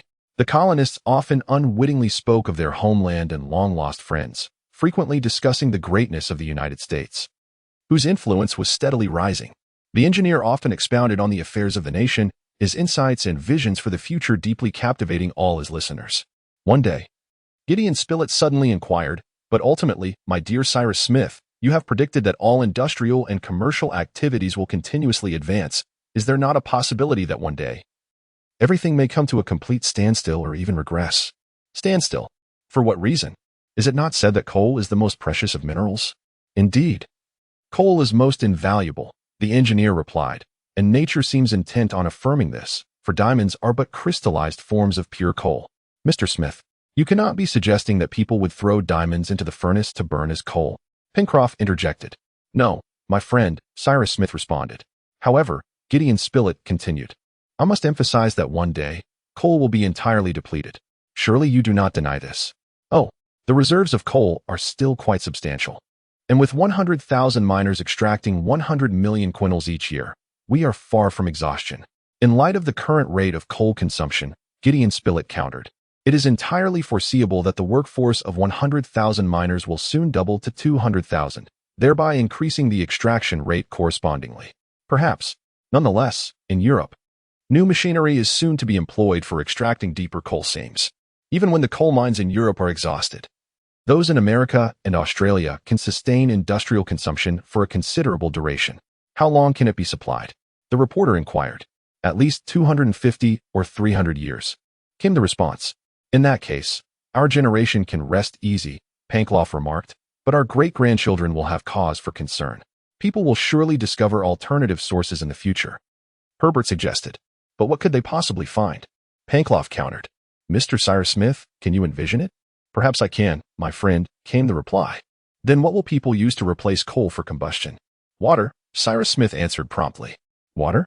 Pencroff exclaimed, using water to power steam engines and trains to fuel fires. Indeed, but water must first be decomposed into its constituent elements, Cyrus Smith clarified, decomposition, which undoubtedly requires electricity. Once decomposed, water transforms into an inexhaustible and manageable source of power. Indeed, my friends, I am entirely convinced that there will come a day when water will serve as fuel. Its components, hydrogen and oxygen, being separated or combined to provide a source of light and heat that is boundless, and its potency will far exceed that of coal. At that time, the coal storage of steam engines and the coal cars of trains will no longer be filled with coal, but rather with these two compressed gases, which will emit limitless heat when ignited. Therefore, there is nothing to be concerned about. As long as humanity exists on Earth, it shall always provide everything necessary for their survival, and they will never be deprived of light and warmth, nor will they lack flora, fauna, and mineral resources. Thus, I am convinced that when coal is exhausted, humanity will heat water and utilize it for warmth. Water is the coal of the future. I truly wish to witness this. The sailor remarked, "You were born too early." At this juncture, Nab uttered but a single phrase. However, it was not Nab who concluded this discourse, but rather the peculiar barking of Top, which had previously astonished the engineer. Simultaneously, Top commenced to circle the wellhead outside. "Why does Top always bark like this?" Pencroff inquired. "Why is Jep howling as well?" Herbert added. Indeed, the gorilla and the dog were clearly agitated, howling together, and strangely, they appeared to be more irate than anxious. "It is evident," Giddling Spilett remarked, "that this well connects directly to the sea. Perhaps some marine creature occasionally swims down to the depths to breathe." "Indeed," the sailor responded. "There could be no other explanation." Then, Pencroff turned to the dog and said, "Come now, cease your barking, Top. And you, Jep, return to the room." The gorilla and the dog soon fell silent. Jep subsequently retired to his quarters for sleep, but Top remained sprawled in the living room. That night, he intermittently emitted low growls. Yet, what mystery lay within this occurrence? The engineer pondered, furrowing his brow. In the final days of July, the weather was persistently tumultuous, marked by a relentless interplay of wind and rain. Although the temperatures did not plummet to the lows experienced in the previous winter, the storms and gusts were indeed numerous. The ferocious tides repeatedly assailed the grottos, seemingly stirred by some underwater commotion that unleashed a series of tsunamis, which in turn summoned towering waves that crashed violently against the granite walls of the palace. During the tempestuous weather, landslides frequently obstructed the paths of the small island, rendering outdoor excursions exceedingly arduous and perilous. Nevertheless, the colonists maintained their vigilance, inspecting the livestock enclosures at least once a week.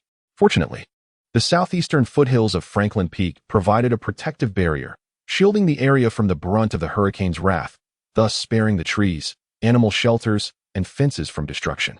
However, the poultry farm established on the lookout point suffered considerable losses as it faced the onslaught of fierce winds from the east. The pigeon loft was overturned twice, and the fences were similarly uprooted, necessitating repairs that must be executed with greater fortitude than before. As the first week of August unfolded, the gales gradually subsided, allowing the atmosphere to reclaim its seemingly lost tranquility. With the winds calmed, temperatures began to decline, and the weather swiftly turned cold, with the thermometer plummeting to a frigid 8 degrees Fahrenheit, equivalent to minus 22 degrees Celsius. In the southeastern region of the island, near a marshy expanse, wild ducks, sand grouse, pin-tailed ducks, and waterfowl thrived in abundance, preparing to nest for the winter. Tempted by the allure of the plump waterfowl, the hunters resolved to dedicate a day to the pursuit of game, and on August 3rd, the long-planned hunting expedition finally commenced. They had initially intended to embark on the journey together. However, at the moment of departure, Cyrus Smith excused himself, claiming he had some chores to attend to, and chose to remain alone in the granite palace. The hunters promised to return before nightfall, and then set off directly towards the marshlands, accompanied by Top and Jep. Just after they crossed the Gratitude Bridge, the engineer hoisted the bridge up, then turned back, contemplating the execution of his solitary plan.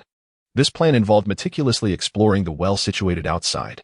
The well's mouth was level with the corridor of the granite palace, and it connected to the sea, having once served as an outlet for a lake.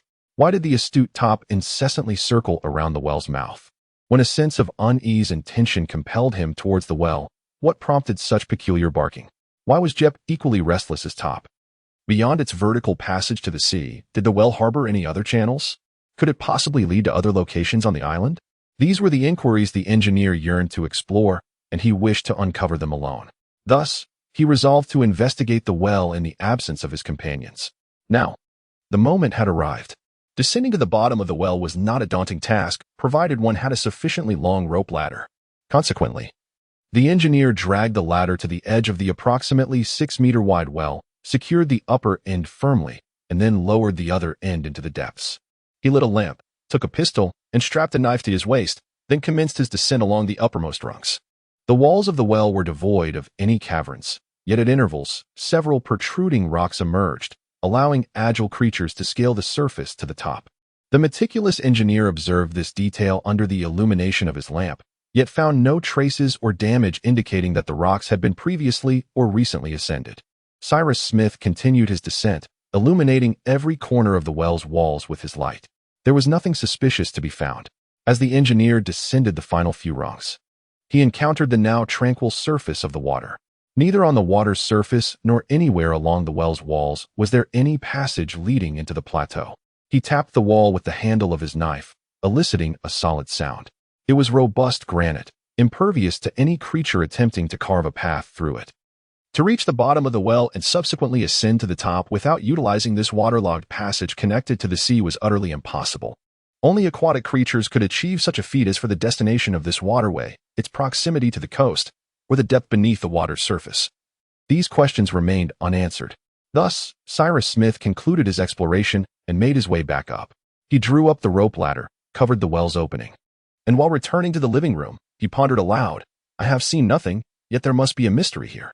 Chapter 30. The inhabitants of the deserted isle. The rigging of the small boat, an attack by the fox, Jep's injury, Jep's convalescence, Jep's recovery, the completion of the vessel, Pencroff's triumph, the tornado, the inaugural voyage south of the island, an unexpected document.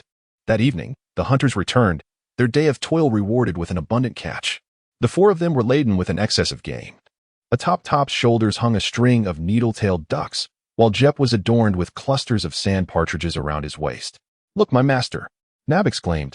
"We have fresh tasks ahead of us. Canning and curing, surely we shall fill an entire warehouse. However, I shall need assistance," he continued. "Pencroff, what say you?" "I cannot, Nab," the sailor replied, "for that ship awaits my attention. I must decline." "And you, Mr. Herbert?" "As for me, Nab, I must tend to the livestock pens tomorrow." The young man responded. "Then, Mr. Spilett, will you assist me?"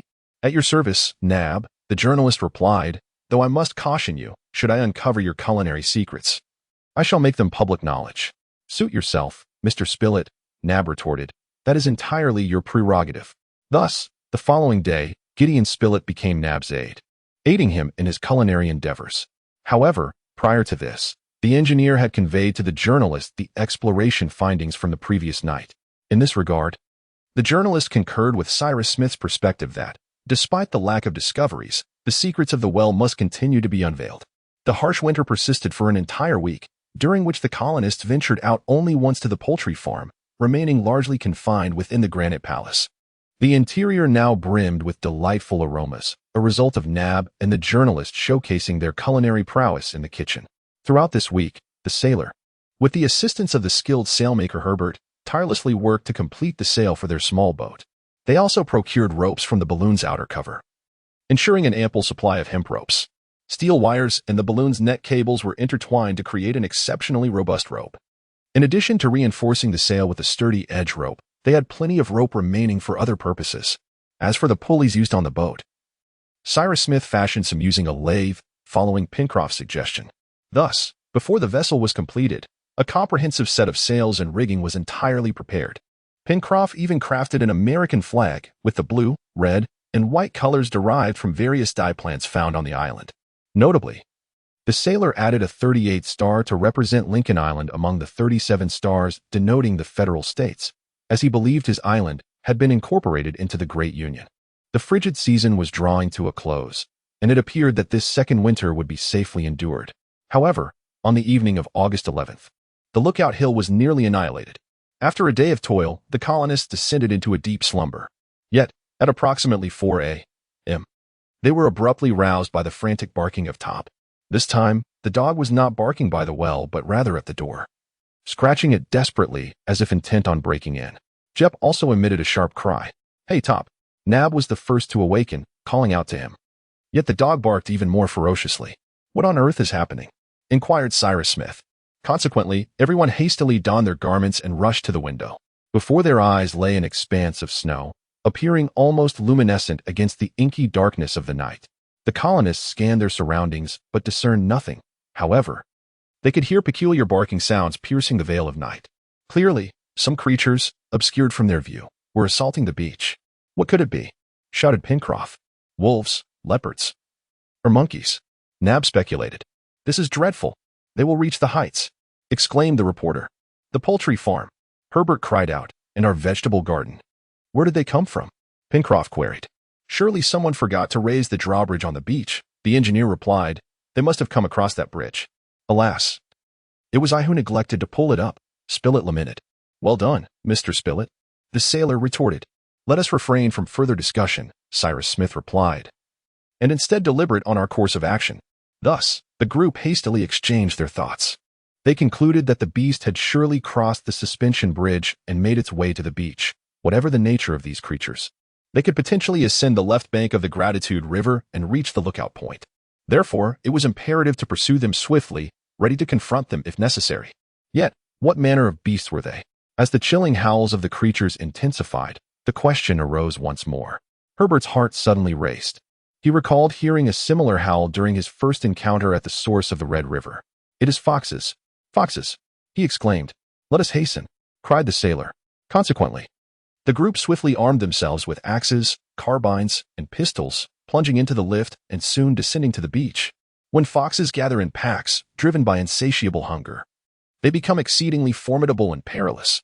Nevertheless, the colonists pressed on, unhesitatingly charging into the throng of beasts. The initial gunshots ignited fleeting sparks in the darkness, causing several intruders to recoil in fright. The utmost priority was to prevent these marauders from ascending the lookout point. Otherwise, the vegetable garden and poultry farm would face devastation, particularly the wheat field, which would suffer irreparable losses. To seize the high ground, they must traverse the left bank of the Gratitude River. Thus, erecting an impenetrable line of defense along the river and the narrow embankment would effectively block the fox's advance. Everyone is well aware of this fact. Under the command of Cyrus Smith, they hastily made their way to the scene. At that moment, the pack of foxes was racing through the darkness. Cyrus Smith, Gideon Spilett, Herbert, Pencroff, and Nab stood in a resolute line, forming an impenetrable barrier. Top, with its fearsome jaws agape, stood before the colonists, while Jep followed closely behind, wielding a stout club that resembled a mace. The sky appeared particularly dim. Only when they fired their weapons could they catch fleeting glimpses of the assailants, at least 100 foxes, their eyes glowing like embers. "They must not be allowed to pass," Pencroff shouted. "They shall not get through," the engineer responded. The foxes, undeterred, surged forward, igniting a fierce battle between man and beast. Gunfire erupted incessantly, axes glimmered, and numerous foxes fell to the ground. Yet, the number of foxes seemed unyielding, as if reinforcements were continuously streaming onto the beach's drawbridge. Before long, the colonists were compelled to engage in hand-to-hand combat with the foxes. Each of them sustained injuries, fortunately only minor ones.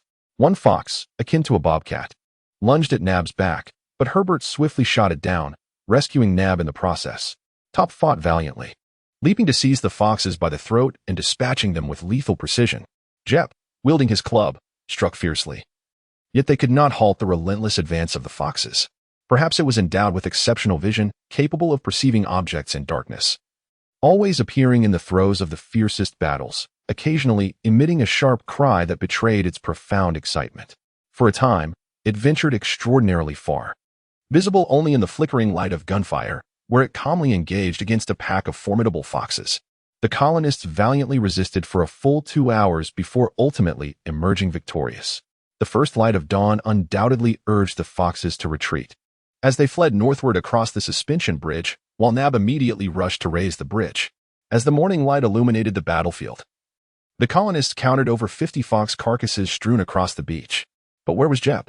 Pencroff suddenly exclaimed. Where could Jep possibly be? Jep had vanished. Its friend Nab called out for it. Yet for the first time, Jep did not respond to its friend's summons. The group hurriedly dispersed to search for Jep, genuinely fearing they might find it among the corpses.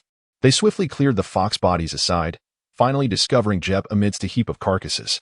Some of the foxes had shattered skulls, others broken spines, evidence of the fierce blows dealt by the valiant gorilla. Poor Jep still clutched a broken stick in its hand. Once it lost its weapon, it was outnumbered and sustained several grievous injuries to its chest. Yet it was still alive. Nab now leaned over it, shouting, "We must save it," the sailor declared. "We must care for it as one of our own." Jep seemed to comprehend, resting its head upon the sailor's shoulder, as if to express its gratitude. Pencroff himself had sustained injuries, yet, like his other companions, they were not grave, for they wielded guns, rendering it nearly impossible for the assailants to approach. Only the gorilla bore severe wounds. Nab and Pencroff promptly lifted Jep into the lift, at which point a faint groan escaped its lips. They carefully transported it to the granite palace. There, they retrieved a mattress from the bed and placed Jep upon it, then meticulously cleaned its wounds. It appeared that Jep had not harmed any vital organs, yet it was exceedingly weak from excessive blood loss and suffered from a high fever. Once bandaged, they allowed Jep to lie flat and devised a strict diet for it, treating it as one would a human, as the sailors would say. Subsequently, they fetched medicine from the granite palace's cabinet and prepared a cooling tea, administering it to Jep slowly in several cups. Initially, Jep's sleep was restless, but gradually its breathing returned to a more normal rhythm, prompting the companions to ensure its peace and quiet for rest. Top occasionally, indeed, even stealthily, entered to check on his friend, seemingly supportive of the group's attentive care for Jep. At times, when one of Jep's hands extended beyond the bed's edge, Top would gently lick it with concern. The group then transported the corpses of the foxes to the distant western forest, burying them deep in the earth. This assault nearly resulted in dire consequences, serving as a lesson for the colonists.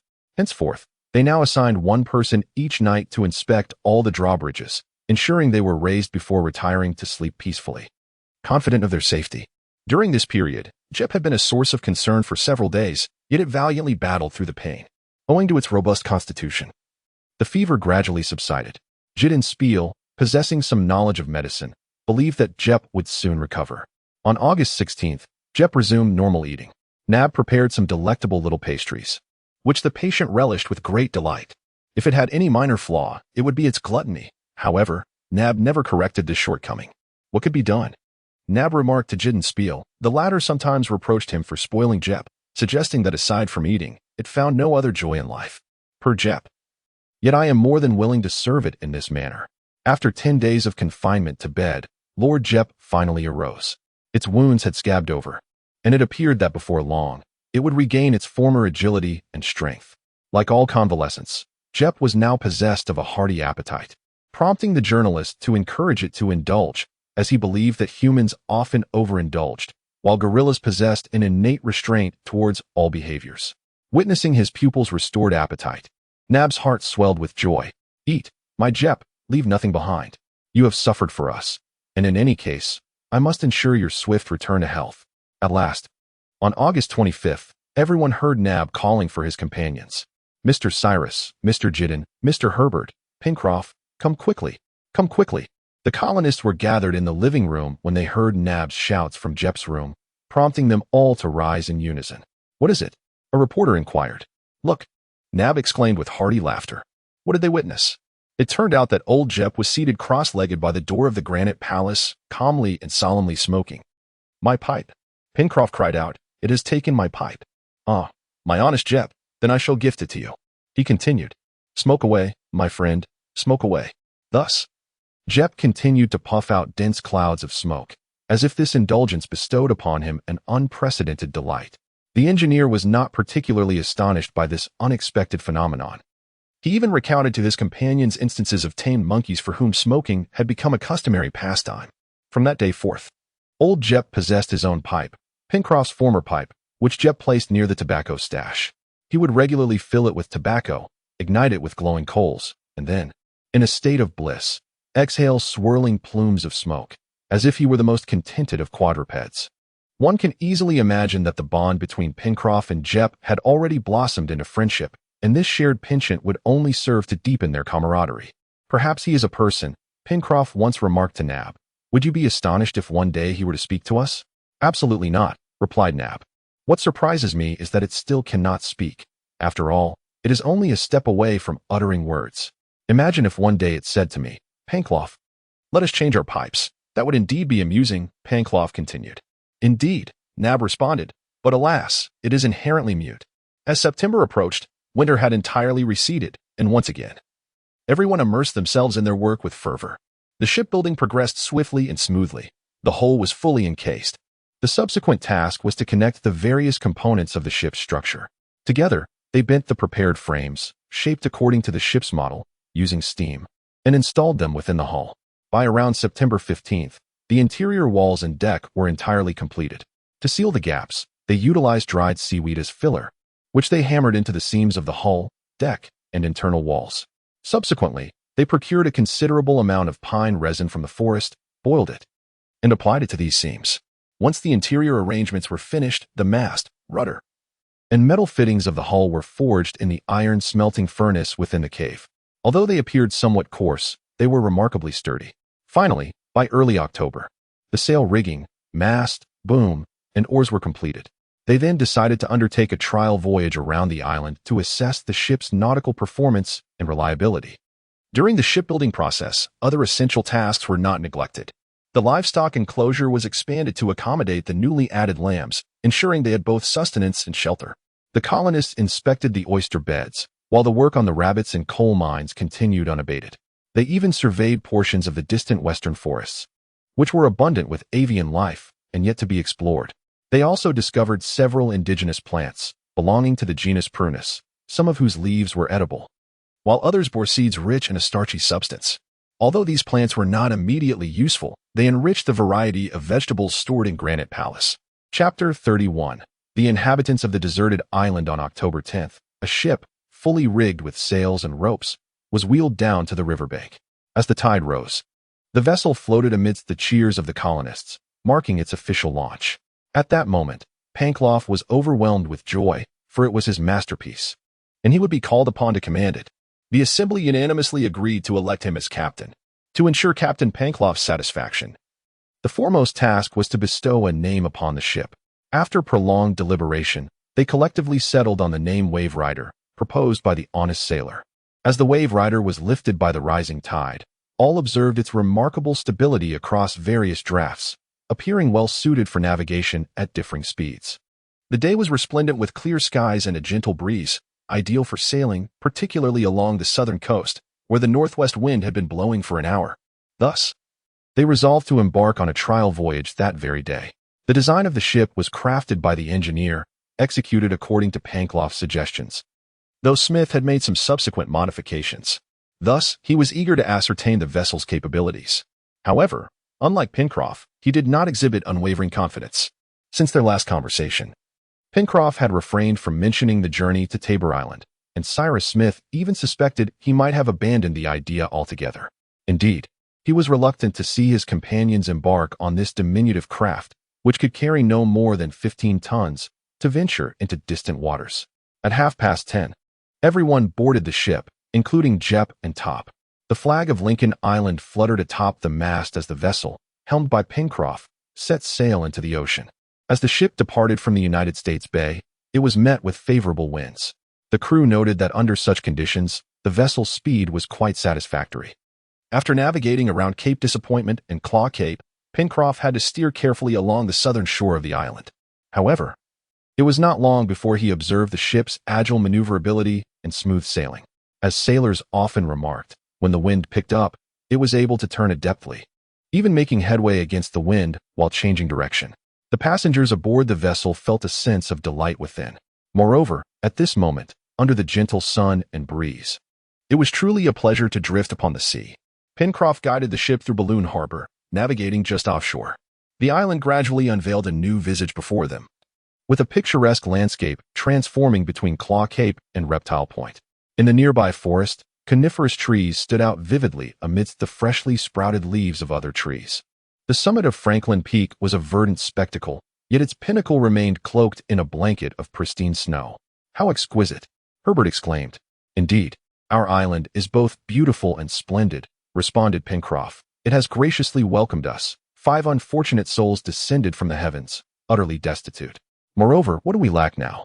"Captain," Nab interjected, "we lack nothing." Thus, These two loyal companions raised their voices in joyous celebration 3 times, paying homage to their island. At that moment, Gideon Spilett leaned against the mast's base, capturing the entire panorama of the island before him. Cyrus Smith observed quietly from the side. "Well, Mr. Cyrus," Pencroff inquired, "what do you think of our vessel?" "It is performing admirably," the engineer replied. "Excellent. Do you now believe it is capable of undertaking long voyages?" "What kind of voyage?" "Pencroff?" "For instance, to Taboo Island." "My friend," Cyrus Smith responded, "it can be said that, in an emergency, even longer voyages should not be dismissed regarding the ship's capabilities. However, you know, a journey to Taboo Island is not a necessity. Observing you embark on such a voyage would cause me great unease. Everyone enjoys getting to know their neighbors," Pencroff stubbornly asserted. "Taboo Island is our neighbor. Indeed, our only neighbor. Courtesy dictates that we should pay it a visit at least once." "Oh dear," Gideon Spilett remarked. "Our sailor friend has taken to the niceties of etiquette as well." "I hold no particular preferences," the sailor retorted, feeling somewhat disheartened by the engineer's objections. Yet he was reluctant to cause any trouble for him. "Consider this, Pencroff," Cyrus Smith interjected. "How could you possibly journey to Tabor Island alone?" "As long as I have a companion, it suffices," Pencroff replied. The engineer then stated, "You have already taken 2/5 of the island's inhabitants with you, have you not?" "It is actually 6/5. Pencroff countered. "You seem to have forgotten, Jeb," Nab added. 7/5. He continued, "Top also counts." "There shall be no dangers, Mr. Cyrus," Pencroff asserted. "There may indeed be no peril, Pencroff. However, I must insist that this is an unnecessary risk." The obstinate sailor fell silent, and the conversation came to an abrupt halt, as he resolved to revisit the matter at a later time. Little did he anticipate that soon an event would transpire, one that would ultimately vindicate him and transform the initially contentious notion into a noble humanitarian endeavor. The vessel, the Bonadventure, had been sailing the seas for some time when it gradually approached the shore, heading towards Balloon Harbor, which would serve as its docking port. It was essential to inspect the waterway of the small harbor to establish beacons if necessary. At this moment, they were merely half a nautical mile from the coast. Yet they needed to tack against the wind to reach the shore. The gentle breeze was considerably obstructed by the elevation, causing the sails to barely fill, and thus the Bonadventure made very slow progress. Herbert stood at the bow of the ship, guiding the course through the strait. Suddenly, he exclaimed, "Quick! Sail close to the wind, Pencroff, sail close to the wind." "What is it?" The sailor replied, rising to his feet. "Are there rocks?" "No." "Wait," Herbert said. "I cannot see clearly. Closer to the wind. Good. A bit more forward." As Herbert spoke, he leaned over the side of the vessel, his hand swiftly plunging into the water, only to emerge moments later, exclaiming, "A bottle." He grasped a tightly sealed bottle, retrieved from a spot merely a few chains from the shore. Cyrus Smith took the bottle, and without hesitation, he pried off the cork and pulled out a damp piece of paper, upon which several lines were inscribed. "Shipwreck. Taboo Island. Longitude 153 degrees west, latitude 37.11 degrees south. Departure confirmed. Speculations, preparatory work. The 3 passengers, first night, second night, Taboo Island. Search on the beach, search in the woods, no one. Animals, plants, a house, desolate, 1 survivor." Pencroff immediately shouted. "Stranded several hundred nautical miles away on Taboo Island." "Ah, Mr. Cyrus, you cannot possibly oppose my sailing plan any longer." "Indeed not, Pencroff," Cyrus Smith replied. "And you must set sail at the earliest opportunity." "Tomorrow, then?" "At the latest, tomorrow." The engineer held the paper he had retrieved from the bottle, pondering for a moment before continuing. "My friends, from this document, and even from its wording, we can now draw the following conclusions. First, the unfortunate individual who washed ashore on Tabor Island possessed a considerable level of nautical knowledge, as the latitude and longitude he provided perfectly align with our measurements, without a single discrepancy. Second, he is likely either British or American, given that the document is written in English. This deduction is entirely accurate. Gideon Spilett then remarked, moreover, "The presence of this castaway clarifies the origin of the box found on the beach. The existence of a castaway indicates that a shipwreck has indeed occurred. As for this castaway, regardless of his character, one might say he is fortunate. Our sailors conceived the idea of constructing this vessel and even planned to conduct a trial voyage today, had it been delayed by even a single day. That bottle might have been shattered against the rocks." "Indeed," Herbert interjected, "the bottle was adrift at the very moment that the Speedy happened to pass by. What a serendipitous coincidence." But do you not find this matter somewhat peculiar? Cyrus Smith inquired of Pencroff. I see it merely as coincidence, the sailor replied. Do you sense any deeper mystery in this, Mr. Cyrus? That bottle was destined to drift somewhere. Why not here? Perhaps you are right, said the engineer. However, Herbert pointed out, there is currently no evidence to substantiate that this bottle has been adrift at sea for an extended period. No, replied Gideon Spilett. But this document appears to have been penned recently. What are your thoughts on this, Cyrus? It is difficult to ascertain, but we shall uncover the truth in due course. Cyrus Smith responded. As they conversed, the sailor was not idle. He steered the ship, and thus the vessel, the Chancellor, faced the following wind, its sails billowing as it sped towards Cape Claw. Each individual was preoccupied with thoughts of the castaway on Tabor Island. Was there still time to rescue him? This became a pressing concern for the colonists. They themselves were maritime castaways, yet they feared that others might not share in their fortune. Thus they felt a moral obligation to aid the unfortunate soul. The Chancellor rounded Cape Claw and anchored at the mouth of the Gratitude River just before 4 o'clock. That evening, detailed plans for the new voyage were meticulously arranged. Pencroff and Herbert, well versed in the operation of the vessel, would undertake this endeavor together. If they departed tomorrow, October 11th, given the current wind direction, they could traverse the 150 nautical miles within 48 hours, arriving at Tabor Island by the 13th.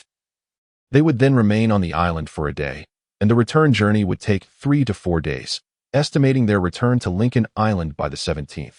Recently, the weather has been delightful, with temperatures gradually rising and the winds remaining consistently favorable. All these elements are advantageous for the two valiant souls who are embarking on a humanitarian mission to a desolate isle. However, upon making this decision, Gideon Spilett, who is ever mindful of his identity as a journalist, declared that he would rather swim alongside them than miss this opportunity.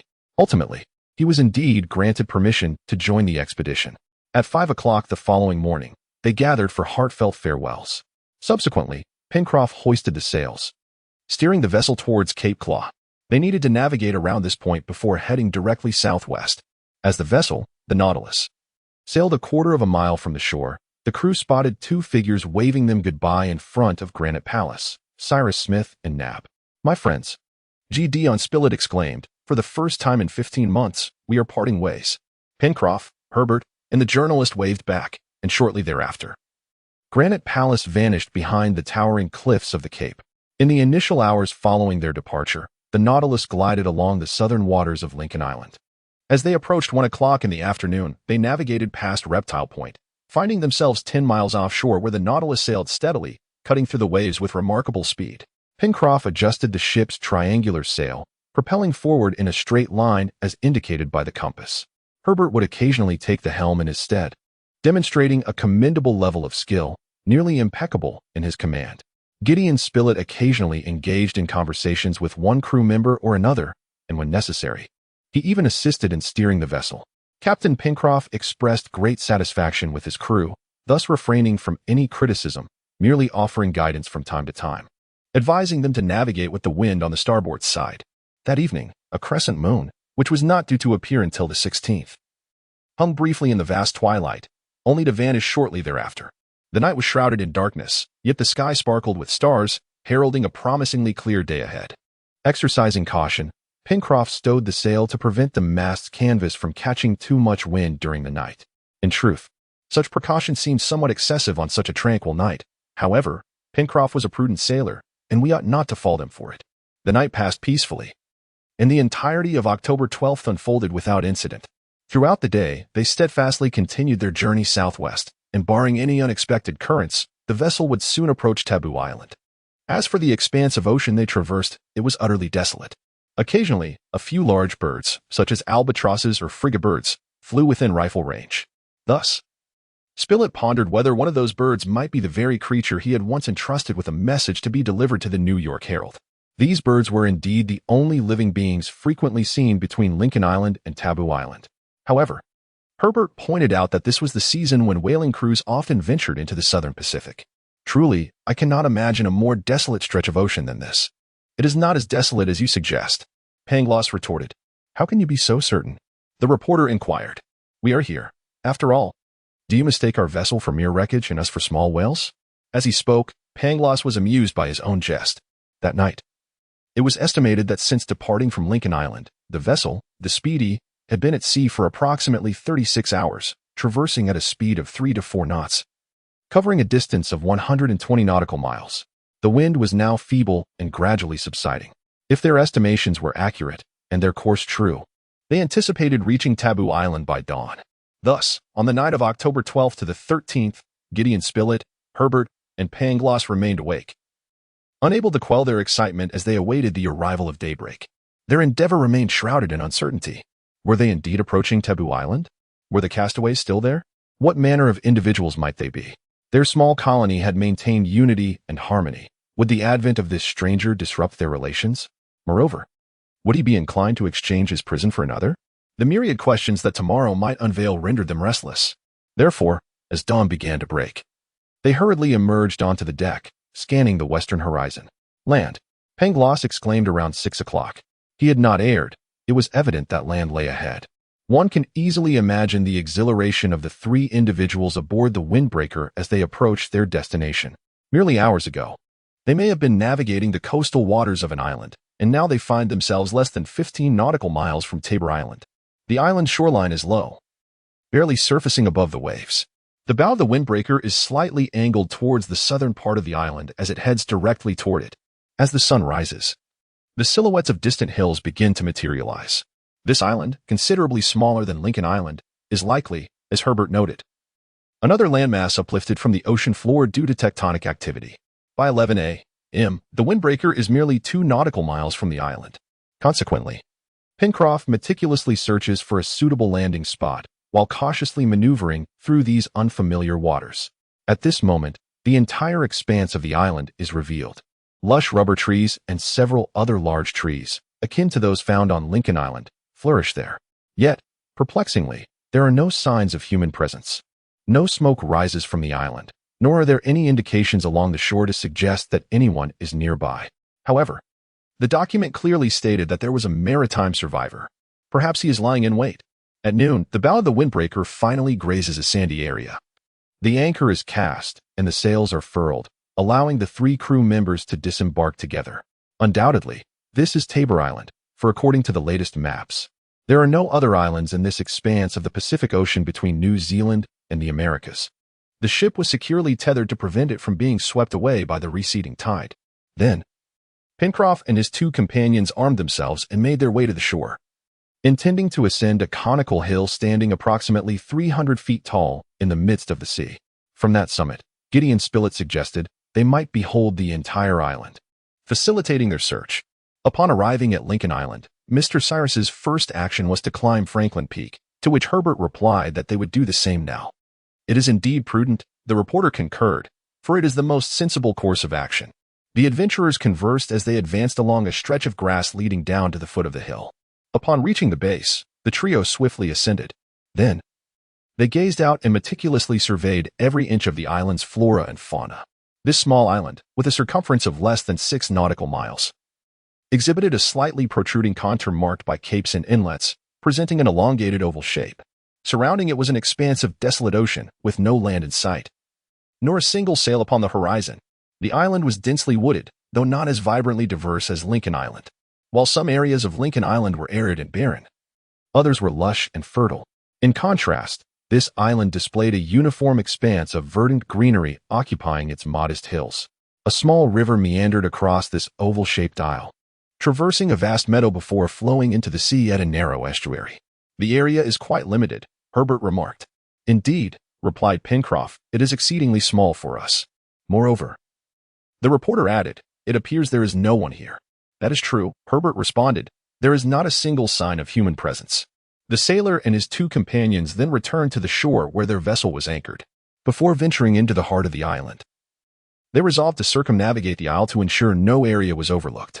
They traversed the coastline for a full 4 hours, yet discovered neither a dwelling nor a footprint. This was undeniably peculiar, leading one to suspect that the island was either uninhabited or had long since been deserted. After all, the document might have been penned months, if not years ago. Under such circumstances, the unfortunate individual might have already returned home or met a tragic end. As Pencroff, Herbert, and Gideon Spilett entertained various plausible conjectures, they hastily dined aboard the Nautilus, intent on continuing their search before nightfall. By 5 o'clock in the afternoon, they embarked on their adventurous quest into the forest. Even before entering, numerous animals scattered in fright. It was evident that the visible goats and wild boars were of European descent. One could surmise that they had been released on the island by a passing whaling ship and had subsequently proliferated rapidly. Herbert planned to capture a few pairs to bring back to Lincoln Island. In this regard, it is undeniable that at some point in time, individuals had indeed visited this small island. Moreover, there exists more compelling evidence to substantiate this claim. As they traversed the forest, they encountered several paths trodden by footsteps, felled trunks cleaved by axes, and numerous signs of human labor scattered throughout. However, the decayed trees had been cut down many years prior, with the axed areas now overgrown with lush moss, while the paths had become choked with dense, unruly weeds, rendering them nearly indistinguishable. Now, J. Spile points out that all of this serves to demonstrate that these individuals not only visited the island, but also resided there for a considerable duration. So, who exactly were these people? How many were there in total? And how many remain? The document mentions only one survivor. Herbert remarked. Well then, replied Pencroff, if he is still on this island, we shall certainly find him. Thus, the search continued, with the sailor and his companions now following a route that diagonally crossed the island, subsequently progressing along a small river that led to the sea. If the traces of labor, indicative of human presence, along with the various animals from Europe, were sufficient to affirm that humanity had once set foot on this island, then several species of plants here similarly corroborate this notion. In certain clearings within the woods, it is evident that vegetables had been cultivated there at some distant time. Therefore, when Herbert identified those potatoes, chicory, sorrel, carrots, turnips, and rutabagas, his joy was immeasurable. If we could collect some seeds to bring back, it would undoubtedly enrich the biodiversity of Lincoln Island. These are truly remarkable treasures. How splendid! Pangloss exclaimed, clearly alluding to Chef Nab, which is also closely intertwined with our endeavors. Thus, if we fail to locate that survivor, at least this journey would not have been in vain. Divine Providence has bestowed upon us. It is certainly so, replied Gideon Spilett. However, judging by the state of this verdant land, it is likely that this small island has remained uninhabited for quite some time. Indeed, Herbert concurred, a person, regardless of who they may be, would never neglect such vital crops. Precisely, Pangloss said, that survivor may have already departed. One can only speculate. So, that document must have been penned long ago? Evidently. Then, that bottle drifted upon the sea for quite some time before reaching Lincoln Island? Why not? Pangloss responded. Look, it is getting quite late, he added. Let us pause our search for now. Then let us return to the ship and continue our quest tomorrow, the reporter suggested.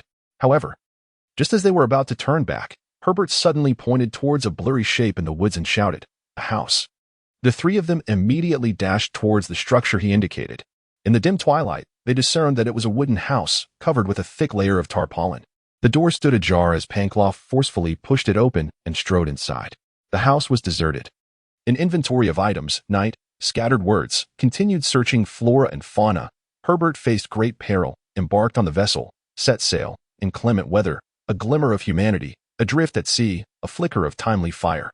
Pencroff, Herbert, and Gideon Spilett remained silently still in the darkness. Then Pencroff called out loudly, but no response came. Thus, he struck a match, igniting a branch. The flame instantly illuminated a small parlor, which appeared to have been long abandoned. At the far end stood a crude fireplace, containing only a few cooling ashes, with a pile of kindling atop. Pencroff tossed the burning branch onto the wood, which crackled to life, casting light throughout the house. At this moment, the sailor and his two companions beheld a rather disheveled bed, its damp and yellowed bedding indicating prolonged disuse. In one corner of the fireplace lay 2 rusted kettles and an overturned iron pot. There was also a cupboard, housing several half-moldy sailors' garments. On the table rested a set of tin utensils and a damp, corroded Bible. In a corner, a few tools were scattered, a shovel, a pickaxe, a crosscut saw, and 2 hunting rifles, one of which was broken in 2. On a wooden shelf sat an unopened barrel of gunpowder, a barrel of bullets, and several boxes of detonators, all cloaked in a thick layer of dust. No one was here, the reporter noted. There's no one here, Pencroff replied. This house has been uninhabited for quite some time. Herbert pointed out. It certainly appears so, the reporter responded. Mr. Spilett, Pencroff interjected at that moment. I believe it would be best for us to remain in this house tonight rather than return to the ship. You are right, Pencroff, Gideon Spilett agreed. If the owner of this house were to return and see that we have taken up residence, he likely would not be displeased. He will not return. The sailor shook his head. Do you think he has left this island? The reporter inquired. If he had departed, he would have taken his weapons and tools with him. Pencroff replied. You know how invaluable these items are to those who survive. They are the last remnants from the shipwreck.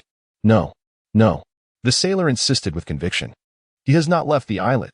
If he had escaped by boat, he would never abandon such essential belongings. No, he is still on the island. Is he still alive? Herbert asked. Perhaps alive, perhaps deceased. However, if he were dead, I doubt he would have hidden his remains, Pencroff answered. Thus, we should at least be able to find his bones. Consequently, they resolved to spend the night in the forsaken house, where a pile of firewood in the corner would suffice for their warmth. The door was closed, and Pencroff, Herbert, and Gideon Spilett sat upon a bench. They lingered there in silence, each lost in profound contemplation. They now found themselves in a state of wild speculation, as if awaiting the occurrence of some significant event, eagerly listening to every sound from the outside world. Although the house appeared to have long been abandoned, should the door suddenly swing open and a figure emerge before them, they would not be excessively astonished. Rather, they stood ready to grasp the hand of this individual, this survivor, this unknown friend for whom they had been waiting. However, no sounds reached their ears, nor did the door creak open, and time slipped away in silence. How interminable the night felt for the sailor and his two companions. Only Herbert managed to snatch 2 hours of sleep, a necessity at his tender age. The trio was fervently eager to resume their search from the previous day, determined to scour the entirety of the island until they reached its most enigmatic corners. Pencroff's hypothesis should be accurate, and it was nearly certain that since the house lay deserted, while the tools, utensils, and weapons remained untouched, its owner must have perished. Thus, they unanimously agreed to seek out his remains and afford him at least a Christian burial. As dawn broke, Pencroff and his companions promptly set about searching the house. It is worth noting that the dwelling was situated on a particularly advantageous piece of terrain, nestled on a hillside shaded by several towering rubber trees. In front of the house lay a spacious clearing, hewn with an axe, allowing a clear view of the sea from its doorstep. A small lawn enclosed by a row of collapsed wooden fences extends to the beach ahead, with the mouth of a river to the left of the shore. The house is constructed of wood, unmistakably fashioned from the hull and deck of a ship. One can surmise that perhaps a shipwreck had been cast upon the shores of this island, allowing at least one individual to escape. Subsequently, this person utilized the remnants of the shattered vessel and available tools to erect the dwelling. Moreover, as Gideon Spilett circled the house, he further substantiated this hypothesis.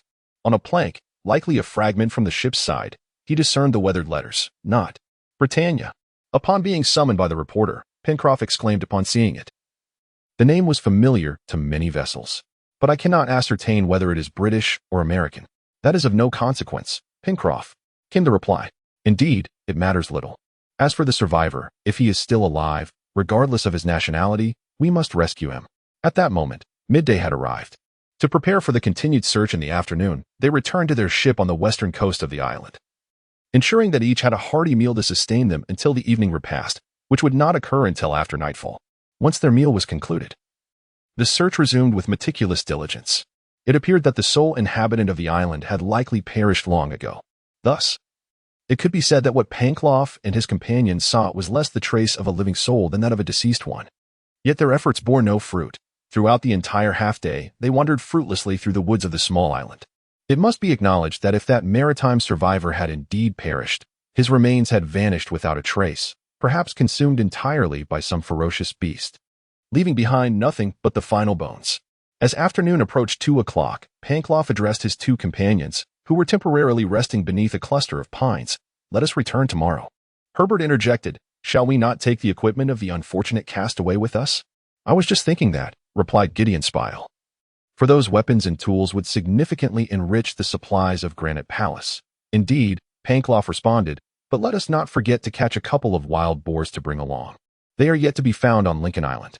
And let us gather some seeds, Herbert added, which will provide us with new vegetables.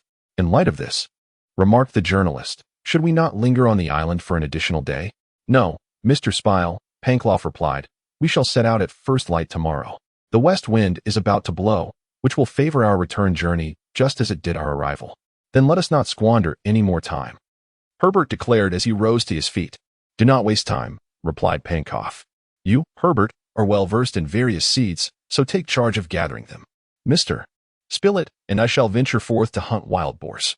Although Top is absent, I remain hopeful of capturing a few. Thus, Herbert made his way along the path toward the cultivated vegetable patch, while the sailor and the journalist plunged directly into the forest. Numerous breeds of pigs scattered before them, these agile creatures evading capture effortlessly. Nevertheless, after less than half an hour of pursuit, the hunters managed to ensnare a pair that had sought refuge in the thicket. At that moment, a cacophony of shouts erupted from a small island to the north, accompanied by a series of hoarse cries, unmistakably not of human origin. Just as the sailor intended to bind the captured boars, he and Spilett abruptly stood at the sound of the calls, allowing the pair of pigs to escape in the process. "It is Herbert's voice," exclaimed the journalist. "Run," shouted Pencroff. Without hesitation, the sailor and Spilett raced towards the source of the commotion. Fortunately, they were swift, for at the bend of the path near a clearing, they beheld the young man being pinned to the ground by a beast, possibly a colossal gorilla, intent on harming him. In an instant, Pencroff and Spilett lunged at the creature, toppling it and rescuing Herbert, subsequently binding the monster with remarkable efficiency. The sailor possessed strength akin to that of Hercules, and the journalist was equally robust. Thus, despite the creature's desperate struggles, it was ultimately bound securely and rendered immobile. "You weren't hurt, were you, Herbert?" inquired GD on Spilett. No. "Ah, if that gorilla had harmed you, well," exclaimed Pencroff. "But it is not a gorilla," Herbert retorted. Upon hearing this, both Pencroff and GD on Spilett turned to gaze at the peculiar creature lying on the ground. Indeed, it was most certainly not a gorilla. It bore a distinctly human visage, resembling a man. But what a man he was! A savage that could be depicted with every terrifying epithet imaginable, and even more chillingly. He appeared to have sunk to the most abominable depths of barbarism. His hair stood on end, and his unkempt beard hung down to his chest. Apart from a tattered cloth around his waist, he was nearly naked, with fierce eyes, enormous hands, elongated nails, a face resembling burnt copper, and feet as hard as beastly hooves. This was the horrifying visage of that dreadful creature, if one could still call it a human. Yet, one might truly ponder, within this body, does a soul still reside, or is it merely the crude instincts of a beast? "Are you certain you can affirm he is a man, or that he once was?" Pencroff queried the journalist. "Ah, there is no doubt about it," the latter replied. "Then, could this be the maritime survivor?" Herbert suggested. "Indeed," replied Gideon Spilett, "but this unfortunate soul has lost all semblance of humanity." The journalist spoke the truth.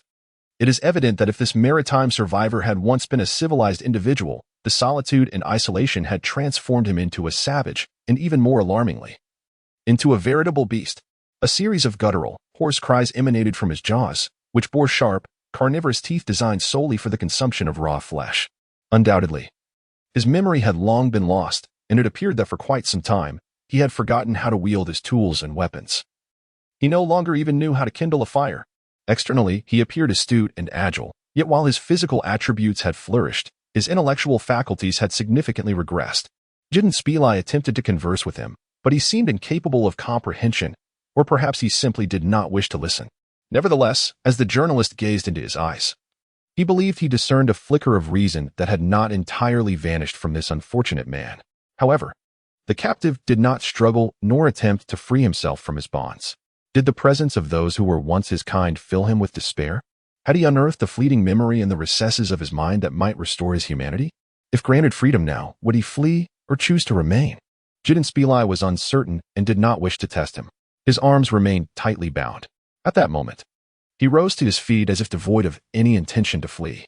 A sharp glint emanated from his indifferent gaze, fixating upon the three individuals beside him. Yet there was no indication that he recalled being one of them, or at least having once been. Subsequently, a hissing sound escaped his lips. His expression remained fierce. Yet he made no attempt to resist. Following the journalist's suggestion, this unfortunate soul was escorted to the chamber he once inhabited. Perhaps the sight of his belongings would evoke a semblance of memory. Perhaps a mere spark could reignite the dim embers of his thoughts, illuminating the shadows of his once vibrant soul. Minutes later, they arrived at the destination. However, the captive could no longer recognize the room, and it seemed he had lost awareness of everything around him. If his prolonged existence as a prisoner on the island had led to such a state of degradation, it was indeed a natural consequence of his solitary life. Yet, how could they have anticipated that this pitiable existence had descended to such profound dullness? The journalist then considered that the sight of fire might have some effect on him. Moments later, a beautiful flame flickered to life in the hearth. Initially, the unfortunate man seemed to concentrate on the flames for a brief moment, but soon he recoiled, his gaze becoming vacant and dazed. Clearly, at least for the time being. There was no course of action available, so he was taken back aboard the vessel, the Wavestrider, where he was placed under the watchful eye of Pencroff. Herbert and Gideon Spilett returned to the island to continue their endeavors. Several hours later, they arrived at the shore bearing vessels, weapons, collected vegetable seeds, several game animals, and 2 pairs of wild boars, all of which they transferred to the ship. The Chancellor was also prepared to set sail, awaiting the high tide of the following morning. The captive was placed in the fore cabin, where he remained silent, appearing both deaf and mute. Pencroff offered him food, yet he pushed aside the cooked meat, seemingly no longer able to digest it. Indeed, when the sailor presented him with a duck, he lunged at it like a famished beast, devouring it raw. "Do you believe he can regain his sanity?"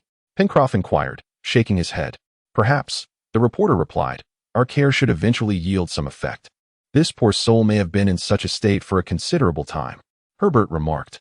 "Perhaps," Spilett concurred. "How old do you think he is?" the young man asked. "That is difficult to ascertain," the reporter responded, "for his face is obscured by a thick beard, making it hard to discern his features. However, he must not be young. I estimate he is at least 50.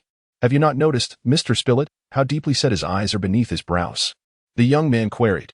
"Indeed, Herbert," Spilett acknowledged. "But I must add that, in contrast to his visage, those eyes possess a certain humanity." "Perhaps we shall see," Pencroff replied.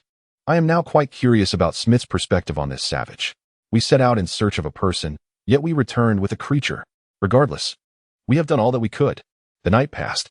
However, whether the captive had slept remained uncertain. In any case, although he had been unbound, he remained motionless, akin to those beasts that, when first confined, exhibit a degree of repression, only to later unleash their primal instincts. On the following day, October 15th, at dawn, just as Pencroff had anticipated, the weather shifted, and the wind veered to the northwest, favorable for their return journey. However, the temperature also dropped, complicating their navigation. At 5 in the morning, they set sail, directing the vessel straight towards Lincoln Island. The first day of sailing passed without incident. The captive remained quietly, even motionlessly, in the fore cabin. Having once been a sailor, the rolling waves seemed to elicit a benign response from him. In summary, he appeared calm, his expression reflecting surprise rather than despair. Does this suggest that, deep within his memory, he was rekindling some recollection of his former profession? On October 16th, the wind grew increasingly biting, and its direction shifted further north, making it less advantageous for the vessel, the waves breaker, to navigate the waters. The ship pitched violently upon the crests of the waves. Pencroff had to exercise utmost caution in steering the vessel, though he spoke not a word. His concern for the condition of the sea was palpable. The waves relentlessly battered the bow of the ship. If the wind direction remains unchanged, it is certain that the time required to return to Lincoln Island will exceed that needed to reach Tabor Island.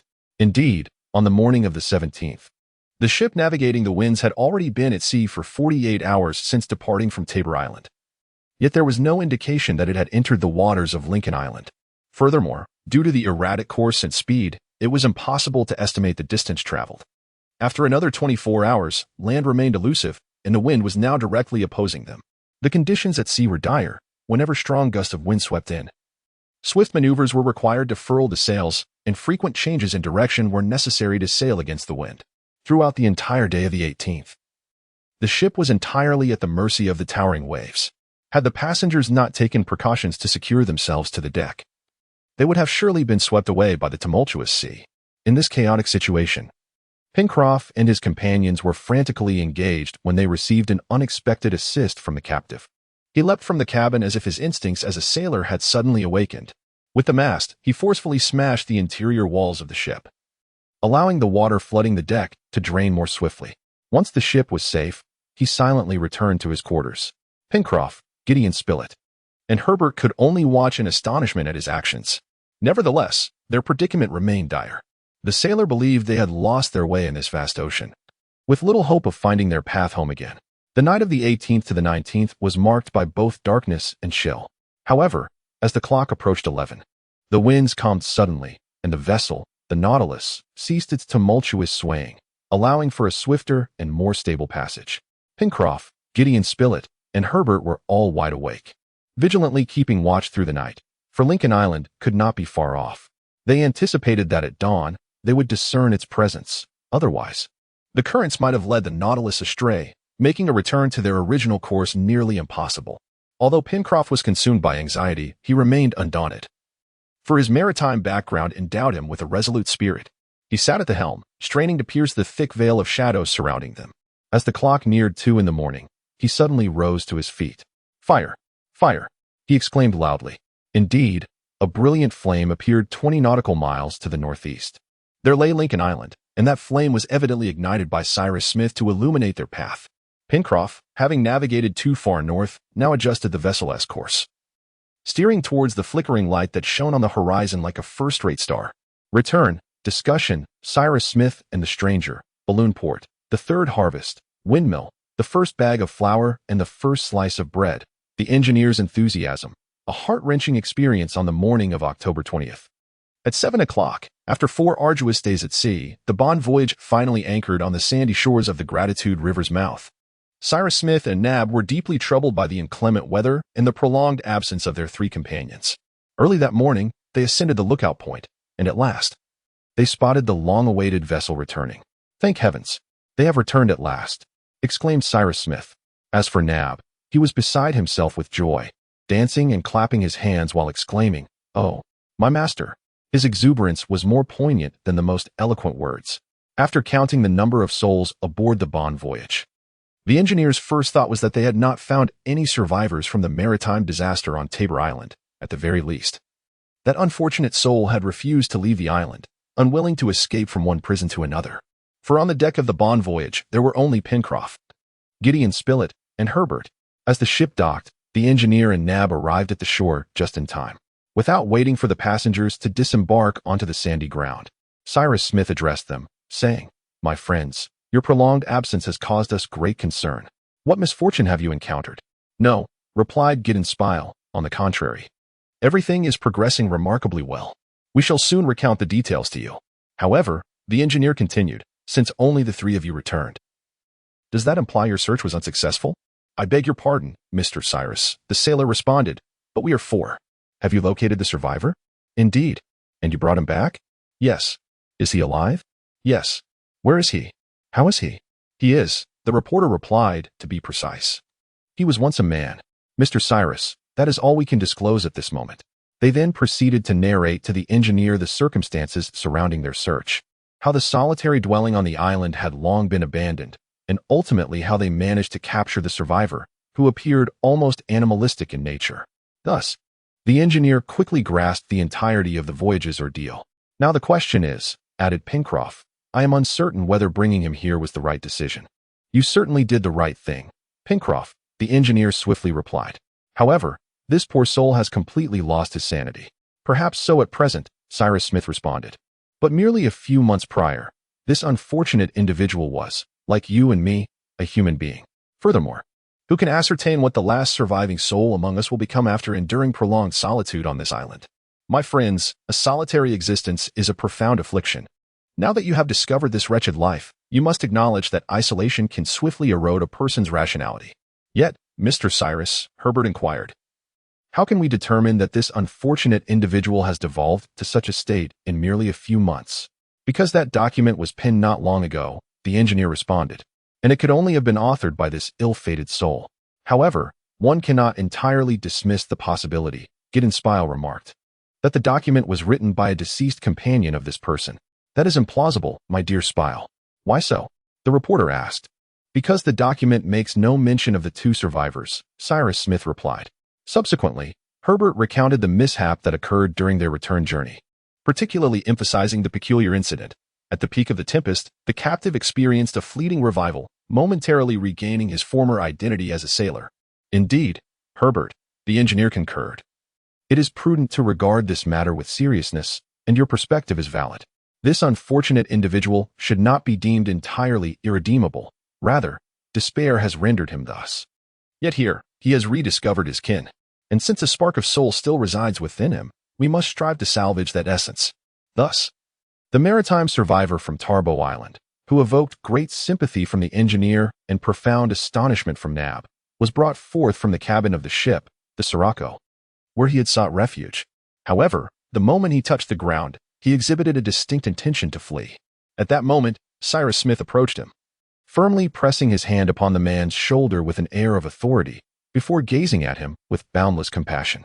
Instantly, the unfortunate soul seemed to be momentarily subdued, gradually calming down, casting his eyes downward, and bowing his head, ceasing all resistance.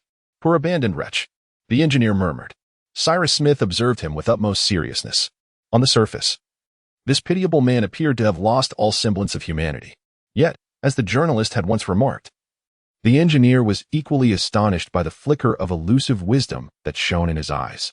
Consequently, they resolved to confine this forsaken individual, or more precisely, this stranger, whom his new companions would henceforth refer to as a resident in a chamber of the Granite Palace. There, he would be unable to escape, and he was obediently escorted to that place. With diligent care, it was hoped that one day he might become yet another companion among the colonists. In Chapter 34, the inhabitants of the deserted island, during a mealtime where Nab was hastily preparing food, at which point the journalist, Herbert, and Pencroff were on the brink of starvation, the engineer urged them to recount in detail all the occurrences that transpired during their exploration of the small island. He entirely concurred with his friend's sentiments that stranger was either British or American, a notion prompted by the very name of Britannia. Moreover, through the tangled mass of his beard, beneath the wild mane, the engineer confidently discerned the distinctive features of an Anglo-Saxon countenance. Yet at that moment, Gideon Spile turned to Herbert and remarked, "You have yet to recount how you encountered this savage. Had we not arrived in time to rescue you, we would remain entirely ignorant of that wild man." "I must confess," Herbert replied, "I truly do not comprehend how it transpired. At the time, I was preoccupied with collecting specimens when I heard a sound akin to an avalanche, as if something very tall had collapsed. The instant I turned, that poor soul, who had likely been hiding in a tree since dawn, descended upon me with astonishing swiftness. Had it not been for Spile and Pencroff, my dear child," Cyrus Smith exclaimed, "you indeed faced a genuine peril. However, on the contrary, were it not for this incident, that unfortunate life might have evaded your search, and we would not have gained an additional companion. Do you hope to restore him to humanity?" the journalist inquired. "Indeed," the engineer responded. After their midday repast, they all departed from the Granite Palace and returned to the shore, where they proceeded to unload the supplies from the vessel, the Speedy. The engineer meticulously examined the weapons and tools, yet found nothing to confirm the identity of the stranger. The pigs that arrived on the island proved to be quite beneficial for Lincoln Island. These animals were brought to the livestock shelter, where they easily adapted to their new surroundings. The 2 large barrels filled with gunpowder and lead shot, along with the detonators, were particularly valued. It was even agreed upon to construct a small ammunition depot outside the Granite Palace, or perhaps even within the cave above, where concerns of any explosion would be alleviated. Of course, gun cotton would continue to be utilized, as it yielded excellent results. Once the unloading was complete, to prevent the ship from being worn down on the beach, they followed Pencroff's suggestion and moored it on the tranquil waters of Balloon Harbor. The stranger had been at the Granite Palace for several days. Had he begun to contemplate a transformation of his wild nature? Did a flicker of stronger light illuminate the depths of his shadowy soul? Ultimately, would that spirit return to its corporeal form? Yes, surely, both Cyrus Smith and the reporter had pondered this carefully. Yet what if? What if that unfortunate soul had completely lost his sanity? During the initial 2 days, accustomed to the open air and boundless freedom, the stranger exhibited a certain silent fury, causing concern that he might leap from the window of the Granite Palace to the beach below. However, he gradually calmed, and after a few more days, the group was even able to allow him to move about freely. Thus, hope was rekindled among the group, and one might even say a considerable hope. The stranger had seemingly shed his once savage instincts, gradually adopting a remarkably civilized dietary habit, and no longer exhibited the aversion to cooked meat that he had displayed aboard the vessel. Seizing the opportunity while the stranger slumbered, the engineer meticulously trimmed the wild, tangled hair and beard that had once seemed so untamed. He then removed the rag that had served as a makeshift garment and clothed him in attire that appeared both fitting and dignified. As a result, the stranger began to regain a semblance of humanity, and it seemed that his eyes had grown softer and gentler. Undoubtedly, in his previous life as a civilized man, he must have possessed a handsome visage. Each day, Cyrus Smith would adhere to a routine of spending several hours in the company of this companion, engaging in various tasks to capture his attention. For even the faintest glimmer of light could rekindle the spirit, and a fleeting memory might awaken his dormant intellect. This was evident during the storm that had beset their ship. The engineer would often deliberately raise his voice, seeking to stimulate the stranger's dulled faculties through both visual and auditory means. His companions would take turns spending time with the stranger, at times even gathering as a group. They frequently engaged in discussions pertaining to nautical matters, which would undoubtedly resonate deeply within the heart of a sailor. At times, the stranger exhibited an ambiguous interest in the matters discussed, leading everyone to believe that he could comprehend a portion of the conversation. Occasionally, a profound expression of anguish would manifest on his face, signifying the torment he endured internally. There have been numerous instances where it seemed as though several words were on the verge of escaping his lips, yet ultimately, he remained silent. Regardless, this pitiable existence persists in its silence and melancholy. However, is his silence merely superficial? Is his sorrow solely a consequence of his confinement? These questions remain unanswered for the onlookers. Within his limited sphere of activity, he has continuously interacted with the colonists and should have grown accustomed to their presence. Furthermore, with daily provisions of sustenance, his physical condition has gradually improved. Yet, has a new vitality been infused into his being? Or, to phrase it differently, akin to an animal that faces its owner each day, has he merely been slowly domesticated? This is the critical question that Cyrus Smith is eager to resolve. Yet he is cautious not to rush his patient. To him, the stranger is simply a patient. Thus, will he ever recover? The engineer observes him with unwavering diligence. It appears he awaits the emergence of his soul, if one can articulate it thus, poised to seize it at the opportune moment. Throughout Cyrus Smith's implementation of this treatment plan, his companions sincerely comprehend his intentions. In this humanitarian endeavor, they made every effort to assist him, and all, except for the somewhat skeptical Pencroff, soon found themselves filled with hope and confidence akin to that of the engineer. It has been previously mentioned that the stranger remained profoundly silent. However, he exhibited what appeared to be an attachment towards the engineer, who evidently inspired him. Thus, Cyrus Smith resolved to test him by introducing him to a different environment, taking him to the sea, which he had once been accustomed to admiring, and then to the edge of the forest, perhaps evoking memories of the many years he had spent within its embrace. Yet, Jennings Spile questioned whether granting him freedom would ensure he would not flee. "That is precisely the experiment we intend to conduct," replied the engineer. "Indeed," Pencroff remarked. "Once this fellow is in the wilderness, breathing fresh air, you might very well take off." "I do not believe so," Cyrus Smith responded. "Let us put it to the test," Jennings Spile suggested. "Let us indeed," the engineer concurred. It was October 30th, and the survivors of Tabor Island had been captives for 9 days. The weather that day was warm, with brilliant sunlight bathing the island. Cyrus Smith and Pencroff approached the stranger's room, finding him lying by the window, gazing out at the sky. "Come here, my friend," the engineer beckoned. The stranger immediately rose to his feet, his gaze fixed intently upon Cyrus Smith, and without hesitation, he followed him. Pencroff walked behind him, harboring little confidence in the experiment. Upon reaching the entrance, Cyrus Smith and Pencroff ushered him into the lift. Meanwhile, Nab, Herbert, and Gideon Spilett awaited them beneath the granite palace. The latter descended, and after a while, everyone reconvened on the beach.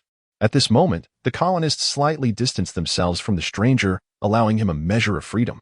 The stranger took a few steps toward the sea, his eyes shimmering, yet he exhibited no intention of fleeing. He gazed at the tiny waves, shattered by the island's rocky outcrops, only to vanish upon reaching the shore. This, Gideon Spilett remarked, merely indicates that the sight of the ocean does not incite thoughts of escape in him. "Indeed," Cyrus Smith replied. "We shall now lead him to the edge of the forest on the heights. In that location, the experiment may yield more conclusive results." "He cannot escape," Nab pointed out. "I have already drawn up the suspension bridge." "Oh," Pencroff exclaimed, "do you believe this is a man who would hesitate at a stream? He could swiftly leap across it in a single bound." "We shall see." Cyrus Smith merely stated this, his gaze unwavering from his patient. Thus, the patient was escorted to the mouth of the Gratitude River, after which everyone ascended the left bank of the river to the lookout point on the heights. Before the verdant expanse of the forest, where rows of splendid trees thrived, a gentle breeze caressed the lush green leaves. The stranger appeared enraptured, inhaling the intoxicating fragrance that permeated the air. Suddenly, a long lament escaped from his chest. The colonist stood a short distance behind, poised to intervene should he attempt to flee. Indeed, he seemed ready to leap across the narrow stream that separated him from the forest, his legs coiling like springs. Yet, almost simultaneously, he appeared to awaken to some realization, crouching down abruptly, and a large tear rolled from his eye. "Ah," Cyrus Smith exclaimed, "you were crying. Look. You have returned to humanity." A riddle yet to be unraveled. The stranger's first utterance. 12 years on the island. A confession. Disappearance. Cyrus Smith's faith. Creating a windmill. The first loaf of bread. A heartfelt gesture. True assistance. Indeed, that unfortunate soul wept. Undoubtedly, a fragment of memory swept through his mind. In the engineer's words, tears restored his humanity. Thus, the colonists allowed him to linger on the heights, even retreating further, so he might feel a sense of freedom. However, he did not seize this opportunity for liberation. And after approximately 20 minutes, Cyrus Smith resolved to escort him back to the granite palace. 2 days later, the stranger appeared willing to gradually integrate into the lives of those around him. Evidently, he was listening to others speak, showing an understanding of their words. Yet he obstinately refrained from conversing with the colonizers, a fact that was unmistakably clear. One evening, Pencroft pressed his ear to the door and overheard him uttering phrases such as, "No, here, absolutely not." The sailor relayed these words to his companions, suggesting a poignant secret lay beneath the surface.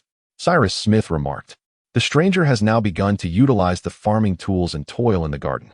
Yet, whenever he pauses to rest, he often stands there in a trance, as if lost in solitary contemplation." However, according to the engineer's admonitions, the others refrained from disturbing him. He appeared intent on preserving his solitude. Should any colonizer approach, he would immediately retreat, gasping for breath as if burdened by an overwhelming weight upon his chest. Might it be regret that rendered him so oppressed? The others sometimes pondered this. Yet one day, Gideon Spilett could no longer contain himself and remarked, "He remains silent. I suspect the matter he wishes to convey is of grave significance, perhaps too grave to articulate." Thus, patience was required, and they would continue to wait. A few days later, on November 3rd, the stranger was laboring atop the hill when he suddenly halted, his spade clattering to the ground. At that moment, the engineer, who had been observing him from a distance, witnessed tears rolling down his cheeks once more. An irresistible wave of compassion compelled Cyrus Smith to approach the stranger, gently touching his arm and inquiring, "My friend, what troubles you?" The stranger's gaze sought to evade his, and when the engineer attempted to grasp his hand, the man instinctively recoiled. "My friend," Cyrus Smith asserted with increased determination, "please look at me, I implore you." The stranger cast a fleeting glance at the engineer, and in that instant, as if ensnared by a magnetic hypnosis, he was captivated. He contemplated slipping away, but just then, his expression shifted abruptly. His eyes sparkled with a newfound intensity, and words were poised to escape his lips, as he could no longer contain himself. Finally, crossing his arms, he addressed Cyrus Smith in a low voice. "Who are you?" "Like you, we are survivors of the shipwreck," the engineer replied earnestly, "and we have brought you here among your fellow compatriots." "My compatriots? I have no compatriots left. But you are among friends." "Friends? Mine? My friends?" the stranger exclaimed, covering his face with his hands. "No, not anymore. Go away. Go away." He then fled towards the plateau overlooking the sea, where he remained motionless for a considerable time. The engineer returned to his companions to recount the events that had just transpired.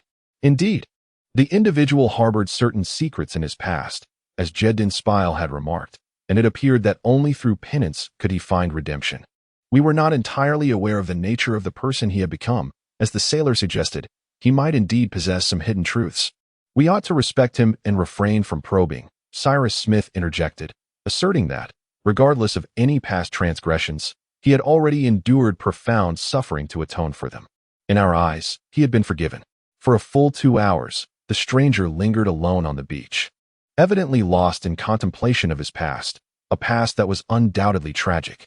The colonists did not ignore him, yet they offered him no intrusion into his solitude. After this period, he seemed to have made a resolution and finally approached Cyrus Smith. His eyes were swollen from tears, yet he no longer wept. His demeanor exuded humility, tinged with timidity and restraint, his gaze fixed upon the ground. "Sir," he addressed Cyrus Smith, "are you and your companions British?" "No," the engineer replied, "we are Americans." "Ah," the stranger exclaimed, then murmured, "that is even better." "And you, my friend?" The engineer inquired at that moment. British, he responded immediately. However, these few words seemed to evoke a certain discomfort within him. Subsequently, he departed from the beach, walking restlessly towards the mouth of the Gratitude River. As he passed by Herbert, he hesitated for a moment, then stopped, lowering his voice to inquire, "What month is it now?" "December," Herbert replied. "What year?" 1866. "Ah, 12 years," he exclaimed, his voice rising in astonishment. Suddenly, he turned away from Herbert. Subsequently, Herbert recounted their exchange to his companions.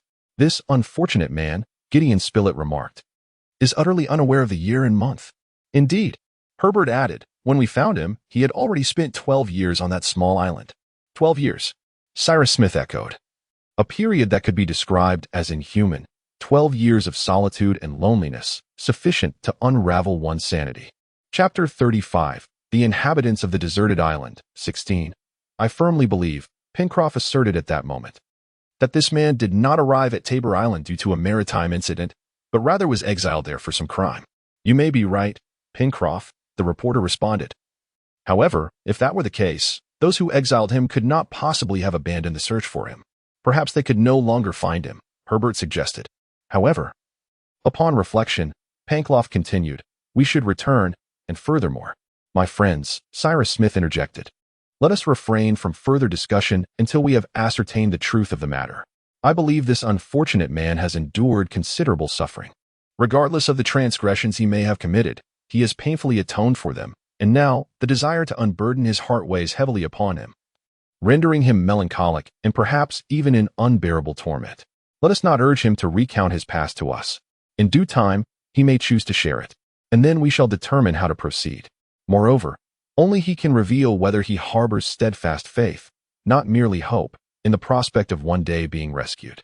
Yet, I must admit, I harbor doubts on this matter." "Why so?" a reporter inquired. "Clearly, if he were certain that he would be salvaged after a specific period, he would await that moment rather than cast the document into the sea. No, it is far more likely that he has been condemned to die on that island, never to see his fellow beings again. However," the sailor pointed out, "there is one thing I do not comprehend." "What is that?" "If this man has been abandoned on the islet for 12 years, it is entirely conceivable that by the time we discover him, he has long been in a savage state." "That is indeed a possibility," Cyrus Smith replied.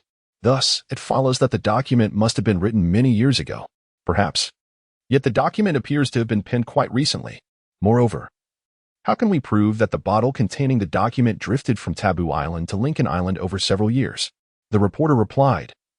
"Is it not possible that the bottle had already been floating in the waters of Lincoln Island?" "No," Pencroff retorted, "for it would continue to drift.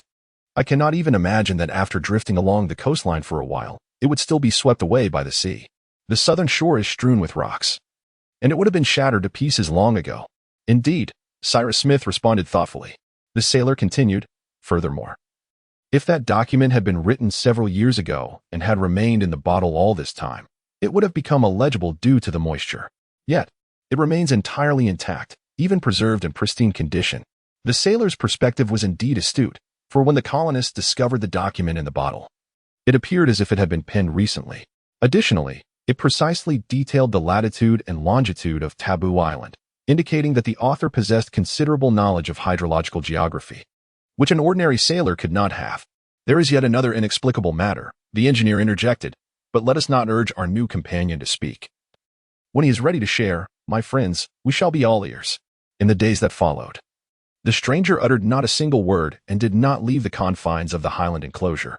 He toiled tirelessly in the fields, never pausing for even a moment to rest, yet he always maintained a considerable distance from others.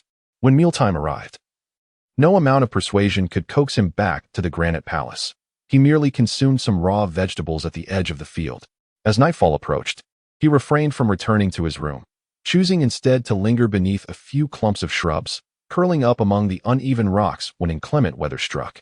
In this manner, he continued to live as he had during his days in the forests of Taboo Island. The colonists, having exerted every effort to no avail, were left with no choice but to wait patiently. To their astonishment, that moment arrived sooner than expected. Driven by an urgent yet reluctant conscience, a harrowing confession was on the verge of escaping his lips. On the evening of November 10th, around 8 p.m., as dusk began to settle, The colonists gathered beneath the pavilion when the stranger suddenly appeared before them. His eyes gleamed with an unusual light, and he had regained the rough demeanor from his inhuman days. Upon seeing him, they were seized with terror. His agitated state was palpable, his teeth chattering like those of a feverish patient, leaving Cyrus Smith and his companions nearly paralyzed with fear. What had befallen him? Had the sight of his kind driven him to the brink? Did he find the harmony of this community unbearable? Or was he haunted by a longing for the savage existence he once knew? After they listened to his fragmented utterances, they could hardly believe their ears. He expressed his thoughts thus: "Why am I being made to stay here? What right do you have to expel me from my little island? What connection do you share with me? Do you know who I am? Do you comprehend the deeds I have committed? Why must I be isolated in this manner? Furthermore, who informed you that I was not abandoned in this desolation? Was I not condemned to perish here? Are you aware of my past? How can you ascertain that I have not taken a life? How can you be certain that I am not a scoundrel? A wretched villain destined to live like a beast, away from all humanity? Do you truly understand?" The colonizers did not interrupt this unfortunate soul, who continued to reveal, albeit unintentionally, his fragmented and disjointed confessions. At that moment, the engineer approached him, intending to offer solace, yet he recoiled immediately. "No, no," he exclaimed. "I shall only ask you one question. Am I free?" "You are free," the engineer replied. "Then farewell," he shouted, and then he dashed away like a madman. Nab, Pencroff, and Herbert immediately sprang to their feet and raced toward the edge of the forest. However, they ultimately returned alone. "We should let him go," Cyrus Smith remarked at that moment. "He will not return," Pencroff exclaimed. "He will return," the engineer replied. Many days passed since then. Cyrus Smith, perhaps driven by an inexplicable intuition, steadfastly believed that the unfortunate individual would inevitably return. He remarked that this was the final manifestation of that untamed nature, stirred by remorse. Yet, the newfound solitude would surely incite his panic. Meanwhile, the various tasks at Prospect Heights and the livestock enclosure continued unabated, as Cyrus Smith intended to establish a farm there. It goes without saying that the seeds meticulously gathered by Herbert on Tabor Island had been sown with great care. Consequently, the highlands transformed into a vast vegetable garden, altering the landscape of Prospect Heights, encircled by the meandering river, into a garden proved to be a significant improvement over its former state. On November 15th, the community undertook their third harvest. The area sown had greatly expanded compared to previous seasons, resulting in an ample supply of wheat. The subsequent endeavor was to construct a mill to grind the wheat into flour, which would then be used to bake bread. In this undertaking, the engineer naturally remained the linchpin, crafting the blueprints for the windmill, selecting its site, and overseeing everyone's contributions. By December 1st, the construction of the mill reached completion, and that morning it commenced operations without much delay. The colonists eagerly anticipated savoring the first loaf of bread from Lincoln Island, as 2 or 3 bushels of wheat were ground into flour. At lunch the following day, a golden, crusty loaf, although slightly tough due to being leavened with beer, graced the colonists' table. Witness how each individual voraciously devours their meal, indulging in the repast with great relish until naught remains. Throughout this time, the stranger has remained conspicuously absent. Gideon Spilett and Herbert have tirelessly traversed the forests surrounding Granite Palace, yet their search has yielded no sight or trace of him. Their prolonged absence has instilled a profound sense of unease within them. Naturally, the wild man from the past of Tabor Island would not feel out of place in a forest teeming with wildlife. However, what is troubling is the possibility that he might revert to his former ways. Could this life of hardship and exposure awaken his primal instincts? Yet Cyrus Smith, perhaps driven by some premonition, has steadfastly maintained that the fugitive would eventually return. Indeed, he shall return, sooner or later. With a conviction that his companions find hard to endorse, he repeatedly asserts that the unfortunate soul, during his time on Tabor Island, was painfully aware of his solitude. Yet here, he knows that his kind await him. Furthermore, having shared part of his past, the wretched penitent is certain to return to recount the entirety of his tale. And on that day, he shall become one of us. Subsequent events would prove Cyrus Smith correct. On December 3rd, Herbert ventured to the southern shore of the lake to fish. This time, he bore no weapon, for until now, no dangerous creatures had been encountered in that vicinity. Meanwhile, Pencroff and Nab were engaged in their duties at the poultry farm, while Cyrus Smith and the reporter busied themselves in the grotto, crafting soda. As their soap supply had been depleted, suddenly, a frantic cry pierced the air. "Help! Save me!" The engineer and the journalist, too distant to hear, remained oblivious. while Pencroff and Nab hastily abandoned their tasks and rushed towards the lake. However, an unexpected stranger, whose appearance no one had anticipated, preceded them. Swiftly crossing the glycerine river that separated the high ground from the forest, leaping nimbly to the opposite shore. There, Herbert found himself face to face with a ferocious jaguar, strikingly similar to the one he had previously slain. Startled by this unforeseen encounter, he stood frozen against a tree, while the creature crouched low, preparing to pounce. In that moment, the stranger, armed only with a knife, charged boldly at the fearsome beast. The jaguar, upon noticing this new adversary, promptly turned to confront him. The struggle was brief, for the stranger possessed immense strength and remarkable agility. He paid no heed to the jaguar's claws as they sank into his flesh. With one powerful hand, he seized the creature's throat like a vice, while with the other, he plunged the knife deep into its heart. The jaguar fell lifeless to the ground, and the stranger nudged it with his foot. At that instant, the colonists arrived at the scene of the confrontation, and upon seeing them, the stranger attempted to flee. However, Herbert grasped him firmly and exclaimed, "No, please, do not go." Cyrus Smith approached the stranger, who, upon noticing his advance, furrowed his brow in apprehension. Blood was flowing down from the shoulder beneath his torn shirt, yet he appeared utterly indifferent. "My friend, Cyrus Smith," he said, "we owe you a debt of gratitude. You risked your life to save our child." "My life?" the stranger murmured in reply. "What is my life worth? It is of no value. Are you injured? It matters not. Will you extend your hand to me?" As Herbert reached out to grasp the hand that had rescued him, the stranger immediately crossed his arms, his chest rising and falling, his eyes clouded.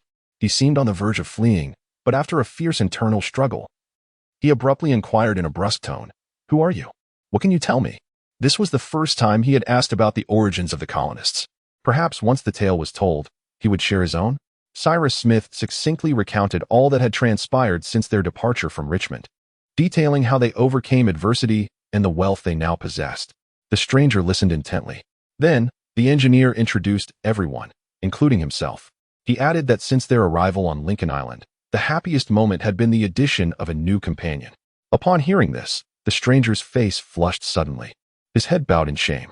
"Now that you know us," Cyrus Smith added, "might you extend your hand to me?" "No," the stranger replied in a hushed tone. "You are a band of virtuous souls, while I remain an outcast." The stranger's request, set against the backdrop of a livestock barn, harked back to 12 years prior, the time when the sailors of the Britannia were forsaken on Taboo Island by Cyrus Smith. The final words of this enigmatic figure affirmed the colonists' foreboding suspicions.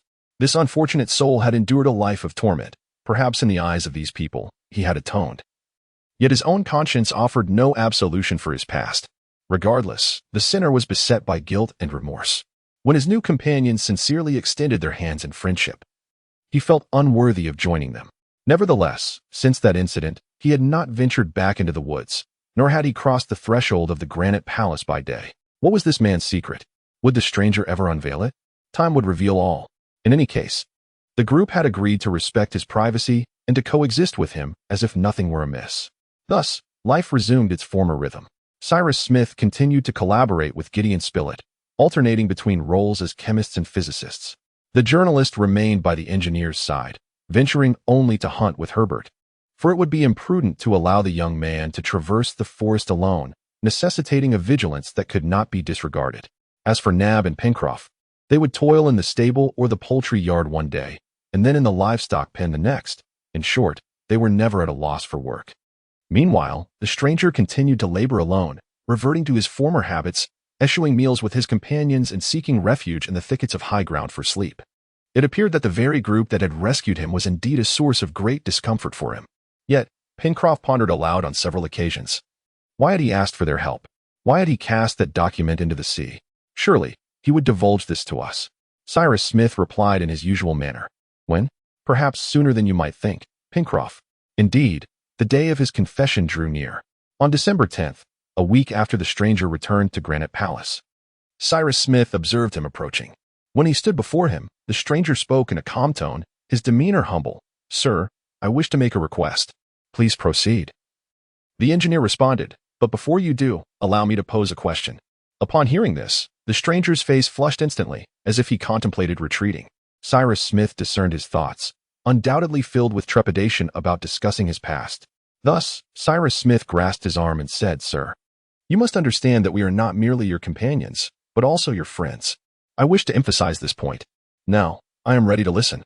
The stranger wiped his eyes with trembling hands, and for a moment, he was rendered speechless. Sir, he finally managed to articulate, I would like to request your assistance. What kind of assistance? At the foot of the mountain, several miles away, there lies a livestock pen. Those animals require periodic care. Would you permit me to reside there with them? Cyrus Smith gazed earnestly at the unfortunate man for a considerable time before responding, my friend. The livestock pen consists merely of a few stables, barely adequate for the animals. That would suffice for me, sir. My friend, Cyrus Smith continued. We shall not compel you to undertake anything against your will. If you wish to reside in the livestock pen, then do so. Furthermore, you will always be welcomed at the Granite Palace. Since you desire to live in the livestock pen, let us make the necessary arrangements to ensure your comfort there. Regardless, I shall fare well in that place. My friend, Cyrus Smith intentionally maintained the affectionate address. Let us determine how to proceed with this matter. Thank you, sir. The stranger replied as he walked away. The engineer promptly conveyed his proposal to his companions, leading them to decide to construct a wooden cabin in the livestock pen that would be as comfortable as possible. That very day, the colonists took their tools to the livestock pen. By the end of the week, the house was ready, awaiting its new occupant. The house was constructed not far from the stables, where the supervision of the now over 80 mountain goats could be easily managed.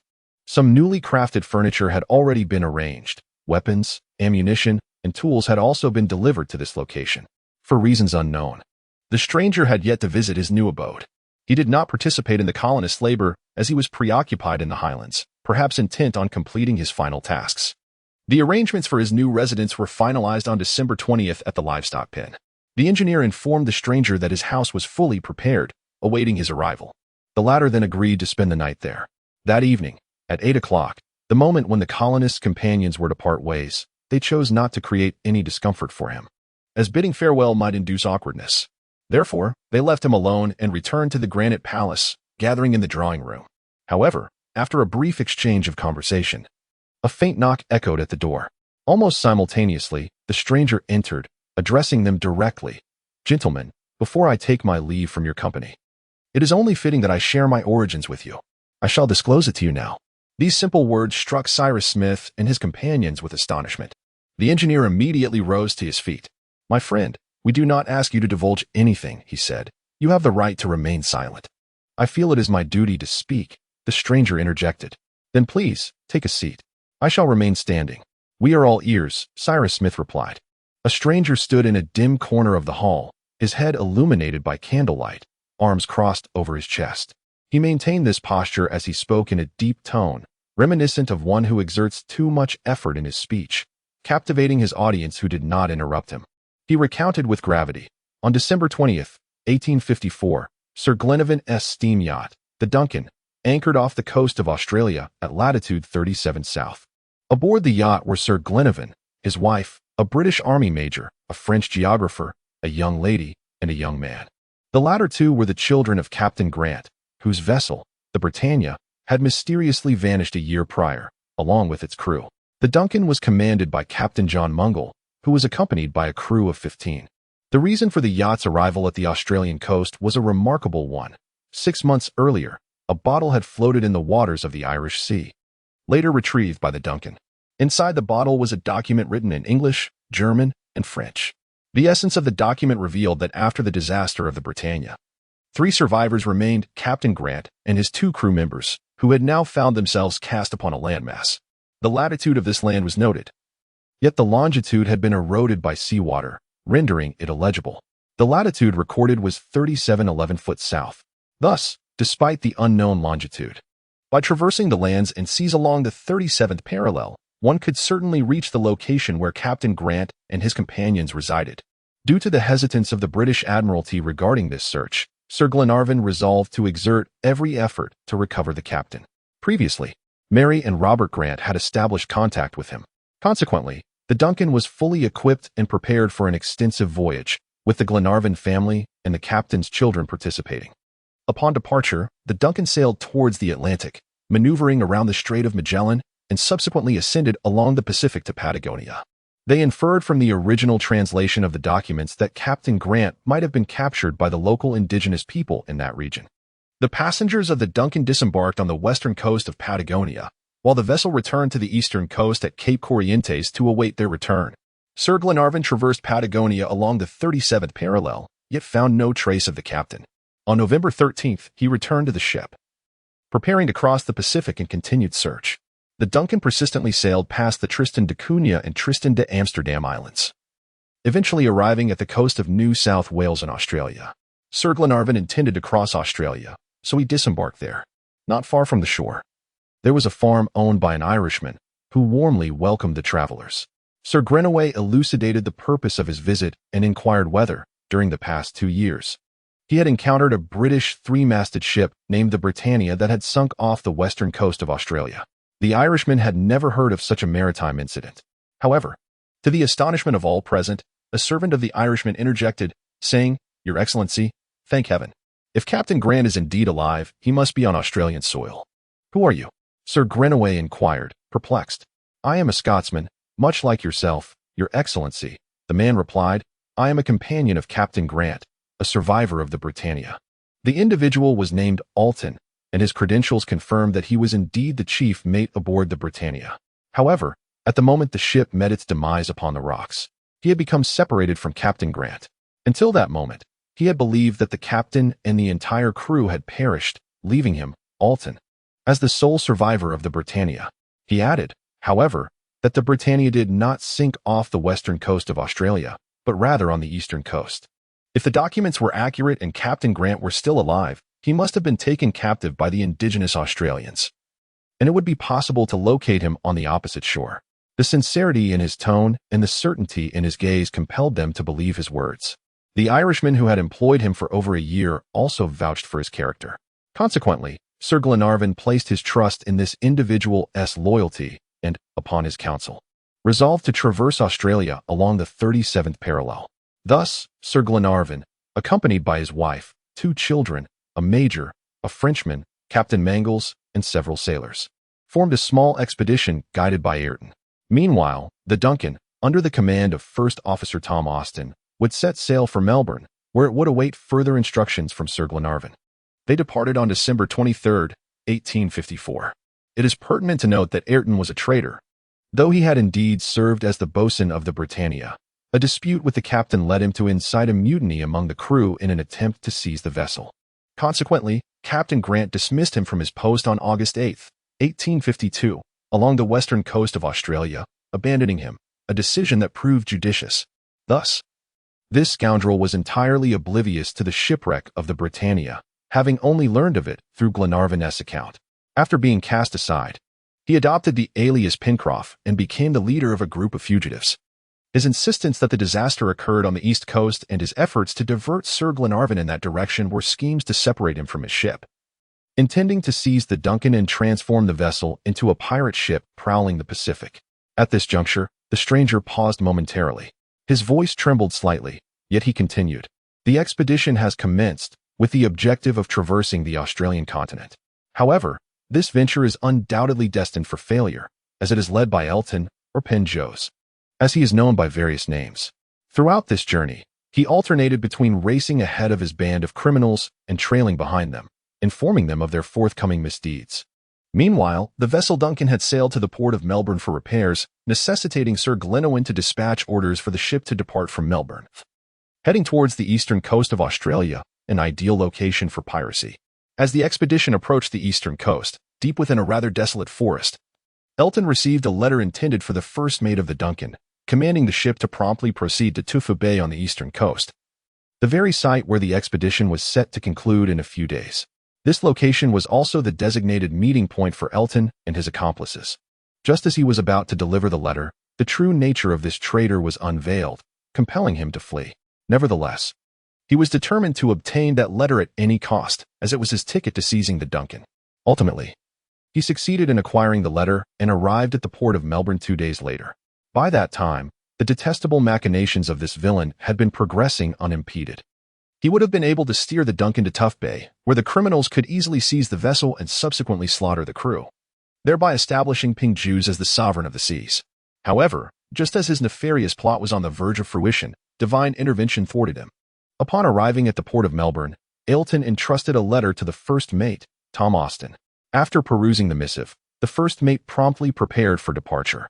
Yet, the following day, Ailton discovered that the ship was not bound for Tough Bay on the eastern coast of Australia, but rather the eastern coast of New Zealand, leading to a profound sense of disappointment and ire. He endeavored to halt this turn of events, but Austin presented the letter to him. Indeed, the French geographer had mistakenly inscribed the destination as the eastern coast of New Zealand. Ailton's plans lay in ruins. Enraged and humiliated, he contemplated rebellion, only to be seized and confined. Thus, he was taken to the eastern coast of New Zealand, cut off from any news of his accomplices and unaware of Sir Glenowin's fate. The Duncan roamed these waters until March 3rd. On that day, Ailton heard the sound of cannon fire. It turned out that the cannons of the Duncan had been discharged, and shortly thereafter, Sir Glenowin and his entourage arrived aboard the ship. The sequence of events was as follows. After enduring countless hardships and perilous obstacles, Sir Glenowin had finally completed his journey, reaching the eastern coast of Australia at Tough Bay. Yet, the Duncan was nowhere to be found. Consequently, he made a call to the port of Melbourne. The response from the other end indicated that the Duncan set sail on the 18th of this month, with its destination remaining unknown. Sir Glenowin could only deduce that his illustrious vessel had fallen into the hands of Ping Jews, transforming into a pirate ship. However, Sir Glenowin was resolute in his determination to continue the search for Captain Grant, for he was a man of courage and magnanimity. He boarded a merchant ship and instructed the captain to navigate along the 37th parallel south towards the western coast of New Zealand. Yet no trace of Captain Grant was found. Surprisingly, on the opposite coast of New Zealand, by a twist of fate, he unexpectedly discovered the Duncan, which had been waiting for him under the command of the first mate for 5 weeks. On March 3, 1855, Sir Glenowin returned to the Duncan, where Ailton was also present. The Sir inquired of him, hoping to extract any information regarding Captain Grant from this rogue. However, Ailton steadfastly refused to divulge anything. Consequently, Sir Glenowin informed him that he would be handed over to the British authorities upon the next port of call. Yet, Ailton remained resolutely silent. The Duncan resumed its journey along the 37th parallel. During this time, Lady Glenowin undertook the task of persuading the rogue, ultimately winning him over.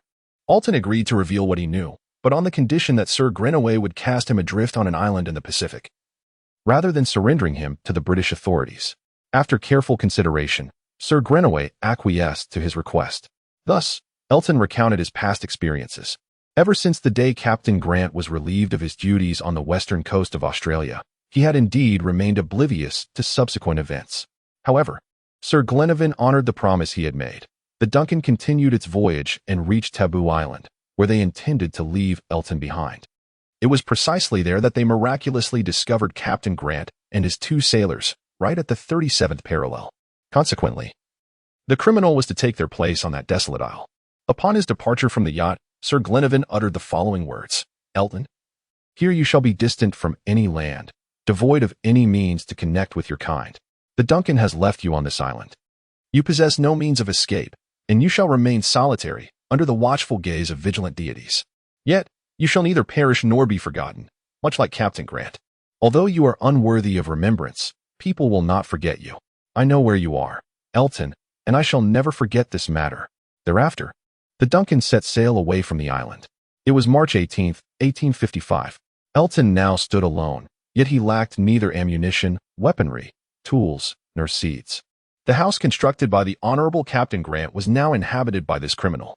He merely existed there, in solitude, seeking redemption for his transgressions. Gentlemen, he has felt profound remorse since that time, deeply ashamed of his transgressions, and how he has suffered. He vowed that if one day someone were to come to that desolate island to rescue him, he must be worthy of returning among them. He has endured countless hardships for this purpose, that unfortunate soul. How fervently he has labored to redeem himself. How devoutly he has prayed each day for repentance and renewal. Thus, 2 years, 3 years have elapsed. Yet, Ailton, beset by loneliness, has grown increasingly despondent, his gaze perpetually fixed upon the horizon of the island. Longing for the appearance of a vessel, pondering whether the time for atonement is drawing near.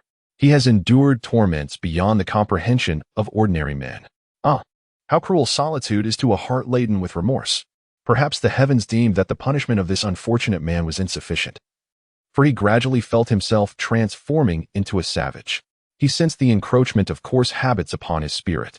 He cannot convey whether it has been 2 or 4 years of abandonment, but ultimately, he has become the pitiable figure you now behold. Gentlemen, I need not remind you that Alton, or Penjose, or myself, are all but one and the same.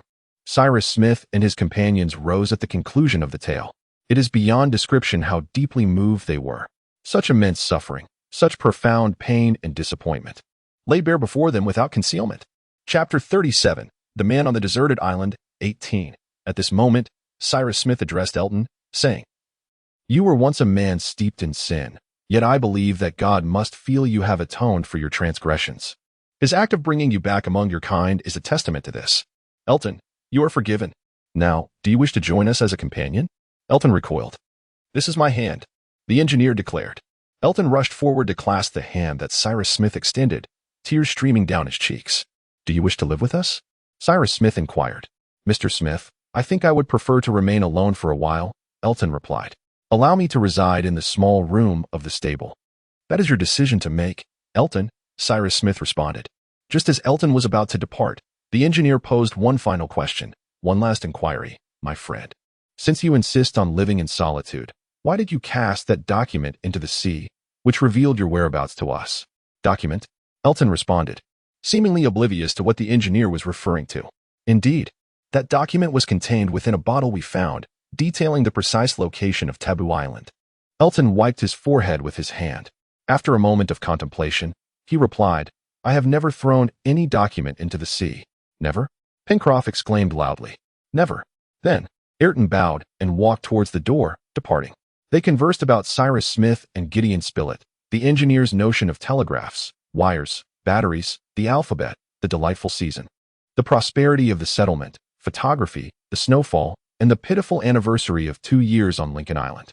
Herbert remarked that he dashed to the door and, having observed Ayrton descend the lift and vanish into the darkness, returned. "He will return," Cyrus Smith stated. "Hey, Mr. Cyrus," Pencroff exclaimed, "what is the matter? Wasn't he that bottle thrown into the sea by Ayrton? If not him, then who else? Undoubtedly, if there were a problem to be solved, it would be this one." "He threw it," Neb replied, "but that unfortunate man was already half mad at that time." "Indeed," Herbert said, thus he no longer remembered what he had once done. "That must be the only explanation, my friends," Cyrus Smith responded promptly, "and I now comprehend how Ayrton knew the precise location of Taboo Island. For the events that transpired before he was cast away on the island revealed to him the exact latitude of the isle. However, Pencroff pointed out, if he was not yet a savage when he wrote the document and cast it into the sea 7 or 8 years ago, then why hasn't the paper been damaged by the salt water?" "That clarifies it," Cyrus Smith replied. "Ayrton lost his sanity much later than he presumed." "It must be this way," replied Pencroff. "Otherwise, there would be no explanation." "Indeed, there is no explanation," the engineer responded, appearing reluctant to pursue the topic further. "So, was Ayrton speaking the truth?" inquired the sailor. "Yes," the reporter affirmed. "What he said is entirely true. I recall distinctly that the newspaper reported on Sir Glenarvan's plans and the subsequent outcomes. Ayrton was indeed truthful," Cyrus Smith added. "There is no doubt about that, Pencroff. For it is exceedingly cruel for him. When a man is beset by such guilt, he can only speak the truth." On December 21st, the colonists descended from Granite House to the beach. They then ascended the heights, but Ayrton had relocated to the livestock enclosure the previous night. They would no longer see him at the summit, and it was generally deemed best not to disturb him at this time. Encouragement seemed futile. Perhaps time itself would yield results. Thus, Herbert, Pencroff, and Nab resumed their daily tasks. That day, Cyrus Smith and the reporter also gathered in the stone workshop to continue their prior work. "You know, dear Cyrus," Gideon Spilett remarked, "your explanation regarding that bottle yesterday left me utterly unsatisfied. How could one possibly believe that Ayrton penned that document and cast the bottle into the sea without any recollection whatsoever? Therefore, it was not he who threw it."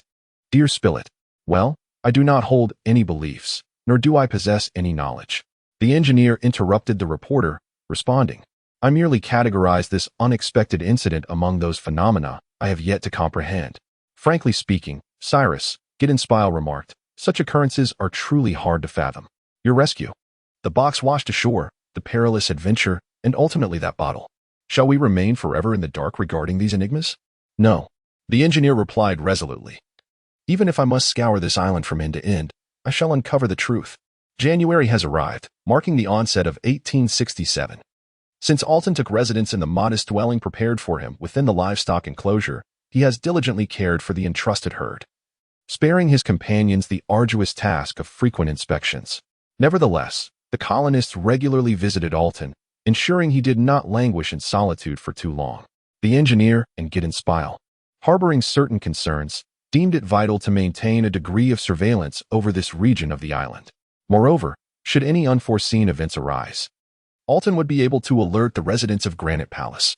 Consequently, Cyrus Smith resolved to establish a means of communication between the livestock enclosure and Granite Palace. On January 10th, he shared his plan with his companions. "Splendid. How do you intend to accomplish that, Mr. Cyrus?" Pencroff inquired. "You do not mean to suggest installing a telegraph, do you?" "Indeed," the engineer affirmed. "Electricity?" Herbert exclaimed. "Indeed," Cyrus Smith replied. "We possess all the necessary components to assemble a battery. The most challenging task is to extract some wire from iron. However, with a wire-drawing die, we shall be able to accomplish it." "Well then," the sailor shouted, "I shall no longer doubt the day we might find ourselves racing along the railway." Thus, the group set to work. Their most arduous task was to produce the wire, for if this step failed, all efforts to manufacture the battery and other components would be in vain. Cyrus Smith commenced by fabricating a wire-drawing die. This involved drilling a series of conical holes of varying diameters into a steel plate, allowing the iron wire to be gradually drawn down to the desired thickness. The ingenious engineer utilized the island's superior iron, aided by the readily available felt pressing machine. Ultimately, he procured several lengths of iron wire measuring 40 to 50 feet. Connecting these wires along the 5-mile stretch separating the livestock enclosure from the Granite Palace was not a daunting task. Cyrus Smith delegated the remaining days of wire-drawing labor to his companions, while he himself began the fabrication of the battery, as well as the receiver and transmitter. Although he relied on improvised methods with the materials at hand, after numerous trials, he ultimately achieved success. By February 12th, the entire apparatus was fully assembled. On that day, Cyrus Smith transmitted an electric current through the wire, inquiring whether all was well at the livestock pen. A few minutes later, he received a satisfactory response from Alton. This mode of communication revealed two significant advantages. Firstly, it clarified Alton's presence at the livestock pen. Secondly, it alleviated Alton's solitude. The splendid season slipped by amidst daily endeavors. The produce on the settlement, particularly vegetables and grains, thrived remarkably, and the various plants brought back from Tabor Island flourished as well. From the vantage point, a scene of vitality unfolded. The poultry farm saw a substantial increase in fowl, and the community feasted abundantly on the surplus. The pair of wild donkeys, which had recently given birth to two beautiful foals, were frequently ridden by Gideon Spilett and Herbert, the latter having become an excellent mount under the journalist's tutelage. The wild donkeys were often harnessed to carts, transporting firewood and coal to Granite House, or various mineral products required by the engineers. During this period, the explorers ventured deep into the western forests several times for reconnaissance. They always carried arms, as they often encountered wild and ferocious boars, necessitating a perilous confrontation. Occasionally, the engineer would join the exploration of unfamiliar territories on the island. In those areas densely covered by vast forests, he meticulously observed, attempting to uncover traces beyond mere animal tracks, yet he found no signs of suspicion. Both Top and Jep, who accompanied him on the exploration, did not reveal any signs of discovering something unusual. However, by the well that the engineer had explored, which yielded no results, the dog barked incessantly. During this time, with Herbert's assistance, Gideon Spile took several photographs of the island's most picturesque locations using the camera found in the box. Remarkably, they had not utilized this camera prior to that moment. As March arrived, the sweltering heat of summer came to an end. A few rains fell, yet the weather remained warm. This March, equivalent to September in the northern hemisphere, did not exhibit the pleasant conditions people had anticipated. It perhaps foretold an early and harsh winter. On the morning of the 21st, everyone believed they had witnessed the season's first snowfall. This was how it unfolded. Herbert had approached a window of the Granite Palace early in the morning and exclaimed loudly, "Look, it's snowing outside." "Snowing now?" a reporter responded, moving to stand beside the young man. Their companions quickly gathered around. They could hardly believe their eyes. Not only the small island, but even the entire beach and the ground beneath the Granite Palace were blanketed in a layer of pristine white snow. "Is that snow?" Pencroff inquired. "It resembles snow," Nab replied. but the thermometer reads 58 degrees Celsius, 14 degrees above zero, Gideon Spile pointed out. Cyrus Smith gazed at the white veil before him, rendered speechless by the unseasonably high temperatures, leaving him at a loss to explain the phenomenon. "Good heavens!" exclaimed Pencroff. "Our crops are going to freeze." Just as the sailor was about to descend from the granite palace, the nimble Jep slid down ahead of him. However, before the orangutan could touch the ground, a vast expanse of snow was suddenly propelled into the air, scattering like countless tufts, even obscuring the sunlight in that moment. "It's birds!" cried Herbert. Indeed, it was an enormous flock of seagulls, adorned with dazzling white plumage. They descended en masse upon the island and the shore, only to vanish into the distance shortly thereafter, leaving the colonists in astonished silence, as if they were witnessing a dream, a surreal transition from summer to winter. Regrettably, the abruptness of this change prevented both the journalist and the young man from shooting any of the birds whose species they had yet to identify. Days later, on March 26th, marked the second anniversary of these intrepid adventurers being cast upon Lincoln Island. Nostalgia for their homeland, speculations of the future, plans for coastal exploration, departure on April 16th, viewing the Serpent Peninsula from the sea basalt of the west coast, inclement weather, nightfall. New surprises had unfolded over the course of 2 years. Moreover, throughout this time, the colonists had not made a single connection with their kind. They received no news from the civilized world, stranded on this small island, as though they exist on some inconsequential asteroid within the solar system. What transpires in their homeland now? The image of their country, a nation torn apart by civil war at the time of their departure, frequently appears before their eyes. And it is conceivable that the northern forces are still engaged in fierce battles. This thought brings them profound anguish, compelling them to discuss these matters often, with unwavering belief that the honorable actions of the Northern Army, in the name of the United States, will ultimately triumph. For the past 2 years, not a single ship has traversed the visible expanse surrounding the island. It is evident that the island lies beyond established shipping routes, remaining undiscovered. This is corroborated by maps. The absence of nearby ports to replenish fresh water should have attracted vessels in dire need of supply. Yet, the waters surrounding the island have never borne witness to a single ship's silhouette. Thus, the possibility of returning to their homeland rests solely upon the colonists themselves. Of course, there exists another method of salvation. One day during the first week of April, the colonists convened in the hall of the Granite Palace to deliberate this possibility. "Undoubtedly, there is but one solution," declared Gideon Spilett. "The only way to leave Lincoln Island is to construct a vessel large enough to navigate the open seas. I believe that since we have successfully built a small boat, we can certainly create a larger one. Moreover, having already visited Taboo Island, we could also reach the Pamatu archipelago," Herbert added. "I do not oppose," replied Pencroff, "for my opinion on maritime matters always carries weight. However, I must emphasize that long voyages and short ones are entirely different endeavors. Although our vessel is threatened by fierce gales on our journey to Tabor Island, we recognize that the harbor is not far from either side, yet to navigate 1,200 nautical miles is indeed a considerable distance. The nearest land is at least that far away. If given the opportunity, would you not consider taking the risk, Pencroff?" inquired the reporter. "Mr. Spilett," the sailor responded, "I am willing to attempt whatever you wish. Moreover, let us not forget that we have an additional sailor among us," Nab observed. "Who is that?" Pencroff asked. "Elton," Herbert replied. "Indeed, it would have been splendid if he had agreed to join us," Pencroff remarked. "Very well," said the reporter. "If Elton remains on Tabor Island when Sir Glenarvan's yacht arrives there, do you believe he would refuse to leave?" "My friends, do not forget," Cyrus Smith interjected, "that Elton lost his sanity during his final years on the island. Yet, that is not the crux of the matter. The question lies in whether we can place our hopes of rescue upon the return of that vessel. Since Sir Glenarvan has promised Elton that he would return to Tabor Island to collect him once he deems his transgressions atoned, I firmly believe Sir Glenarvan will indeed come." "Indeed," the journalist remarked, "I would like to add that he shall be arriving soon, for it has been 12 long years since Alton was abandoned." "Ah," replied Pencroff, "I concur with your sentiment. The gentleman will certainly come, perhaps in the very near future. However, where shall he dock?" "At Taboo Island, not Lincoln Island, mind you." "Thus," interjected the engineer, "we must take necessary measures to mark our presence on Taboo Island, indicating where we and Alton are located on Lincoln Island. It is imperative," the journalist responded, "to post a notice in the dilapidated dwelling where Alton once resided, as nothing could be simpler than that to convey the position of our isle. Sir Grenouint or his crew is bound to see this notice." What a pity, a sailor pointed out, that when we last visited Taboo Island, we neglected to do so. How could we have anticipated such a need at that time? Herbert replied. We were unaware of Alton's origins and had no notion that someone would come to retrieve him in the future. Yet, by the time we came to this realization, the season had turned too late for us to return to Taboo Island. Indeed, Cyrus Smith replied, it is too late now. We must defer this matter until the spring of next year. Yet, what if that Scottish vessel arrives before spring? Pencroff inquired.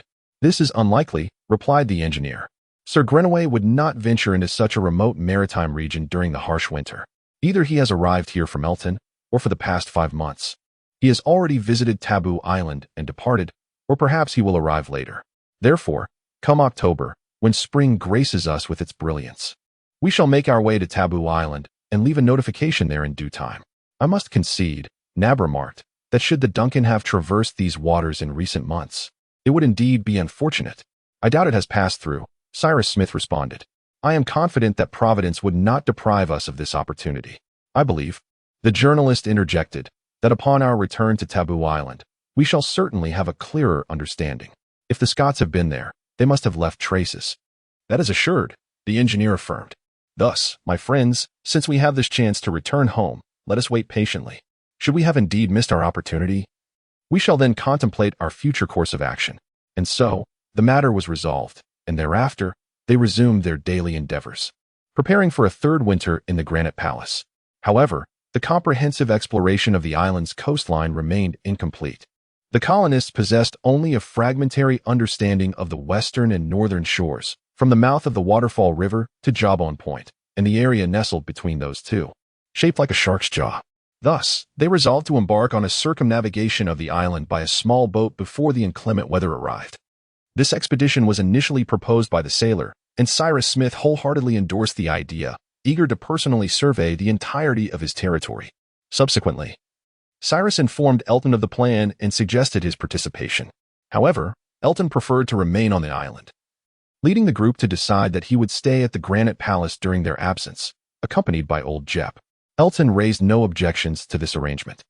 The departure was scheduled for April 16th, and prior to this date, they stocked the vessel, the Speedy, with ample supplies. On the morning of the appointed day, all the colonists boarded the ship with top. A gentle breeze wafted in from the southwest, allowing the Speedy to set sail from Balloon Harbor, heading towards Reptile Cape. The circumference of the island measured 90 nautical miles, with approximately 20 nautical miles of southern coastline stretching from Balloon Harbor to Reptile Cape. As they ventured forth, they faced contrary winds, necessitating a close-hauled course along the shoreline for the first 20 nautical miles. Throughout nearly the entire day of navigation that followed, the Speedy struggled against the tide, and by the time they rounded Reptile Cape, night had fallen. At the engineer's suggestion, they anchored the vessel near a coastal promontory. Following this, they lit a fire to prepare their meal, and after dining, fatigue overcame them, leading them to recline on the ship's deck to sleep. The next day, April 17th, at the break of dawn, Pencroff set sail. At this moment, with the wind at our backs and a favorable breeze from the port side, the vessel sailed closely along the western coastline. As we traversed these shores, familiar to the early settlers, we approached the mouth of the Waterfall River around midday. On the right bank of the river, a few trees stood, though rather sparse. Yet, 3 nautical miles away, the western branches of the Franklin Mountains extended, their arid ridges gradually reaching the sea, with only clusters of solitary shrubs growing between the mountain spurs. The contrast between the southern and northern parts of this coastal region was striking. One side was lush and verdant, while the other lay barren, desolate, and rugged. The vessel sailed for half a nautical mile along this stretch of coast, revealing a shoreline composed of stones of varying sizes. These stones towered between 20 and 300 feet in height, each exhibiting unique shapes, some cylindrical like towers, others prismatic akin to bell towers, conical resembling square towers, and some conical like factory chimneys. It could be said that even the drifting ice of the Arctic would pale in comparison to the bizarre formations found here. Ridges spanned from one rock to another, arches of stone formed a seemingly bottomless cathedral. In some places, magnificent vaulted caverns rose impressively, in others, rows of genuine stone columns, spires, and pinnacles crowded together, rivaling any Gothic cathedral. The artistry of nature, far richer than one's imagination, rendered this nearly 10 nautical mile stretch of coastline truly majestic. Cyrus Smith and his companions stood in utter astonishment, gazing at the unfolding scene. However, as they remained in this state of silent bewilderment, they were suddenly startled by Top's anxious barks, which echoed through the basalt cliffs. The engineer noted the peculiar tone of the barks, reminiscent of the dog's yelps by the granite wellhead. "Let us draw closer to the shore," he promptly suggested. Thus, the vessel, the Nautilus, navigated along the rocky coastline. Perhaps this area concealed a cave worthy of exploration? Yet, Cyrus Smith found no such discovery. There were neither caverns nor crevices for any creature to hide, as the lower part of the cliffs was submerged in the tumultuous waves of the sea. After a while, as Top ceased barking, the small boat retreated to a distance of several chains from the shore. In the northwestern part of the island, the coastline became flat and sandy. Scattered trees grew in the low-lying marshland, and at that moment, countless waterfowl animated the scene, creating a vibrant contrast to the desolation on the opposite side. That night, the Nautilus anchored at a slightly indented part of the northern coastline of the island. The night passed quietly, with even the wind falling still until dawn broke with a hint of hazy light, at which point the breeze resumed, conveniently situated near the shore. After the morning light emerged, the seasoned hunters of the settlement, Herbert and Gideon Spilett, disembarked and spent 2 hours on land, returning with several large strings of wild ducks and sand partridges. Top, due to his fervent dedication and keen intellect, performed exceptionally well, ensuring that not a single prey was lost. At 8 o'clock in the morning, the vessel's speeding waves set sail once more. Taking advantage of a favorable wind, which was gradually strengthening, the ship swiftly navigated towards Cape North. Nevertheless, Pencroff remarked, "I believe we shall experience several gusts of westerly winds." As the sun descended yesterday, the horizon was painted a vivid crimson, and this morning, the appearance of cat's tail clouds is hardly a promising sign. These slender, wispy clouds scattered across the zenith resemble fluffy tufts of cotton, typically heralding an impending change in weather. In that case, Cyrus Smith proposed, "Let us hoist all the sails we can and head for Shark Bay to seek shelter. I believe Speeding Wave will find safety there." "Indeed," Pencroff responded. "Besides, the northern shore is merely a series of unremarkable sand dunes. Spending a night in that bay, which merits thorough exploration, followed by a full day tomorrow, would not bore me in the least." The engineer added, "Regardless of our desires, we must make our way there." Pencroff replied, "The western sky has already begun to darken. Look how thickly the clouds are gathering." "Pencroff," Cyrus Smith commanded, "steer wisely. We place our trust in you." Pencroff then inquired, "What time is it?" 10 o'clock. Gideon Spilett answered, "How much farther do we have to reach that cape, Mr. Cyrus?" "Approximately 15 nautical miles," the engineer replied. "It will take 2.5 hours." The sailor remarked, "And we shall pass the cape between midnight and 1 o'clock. Unfortunately, that coincides with the ebb tide, when the sea will flow out of the bay. Thus I fear that both the wind and the current will be against us, making it arduous for the vessel to enter the bay. Moreover, today is a full moon," Herbert noted, "and the tides in April are particularly fierce." "If that is the case, Pencroff," Cyrus Smith inquired, "is it possible to anchor at the tip of the cape?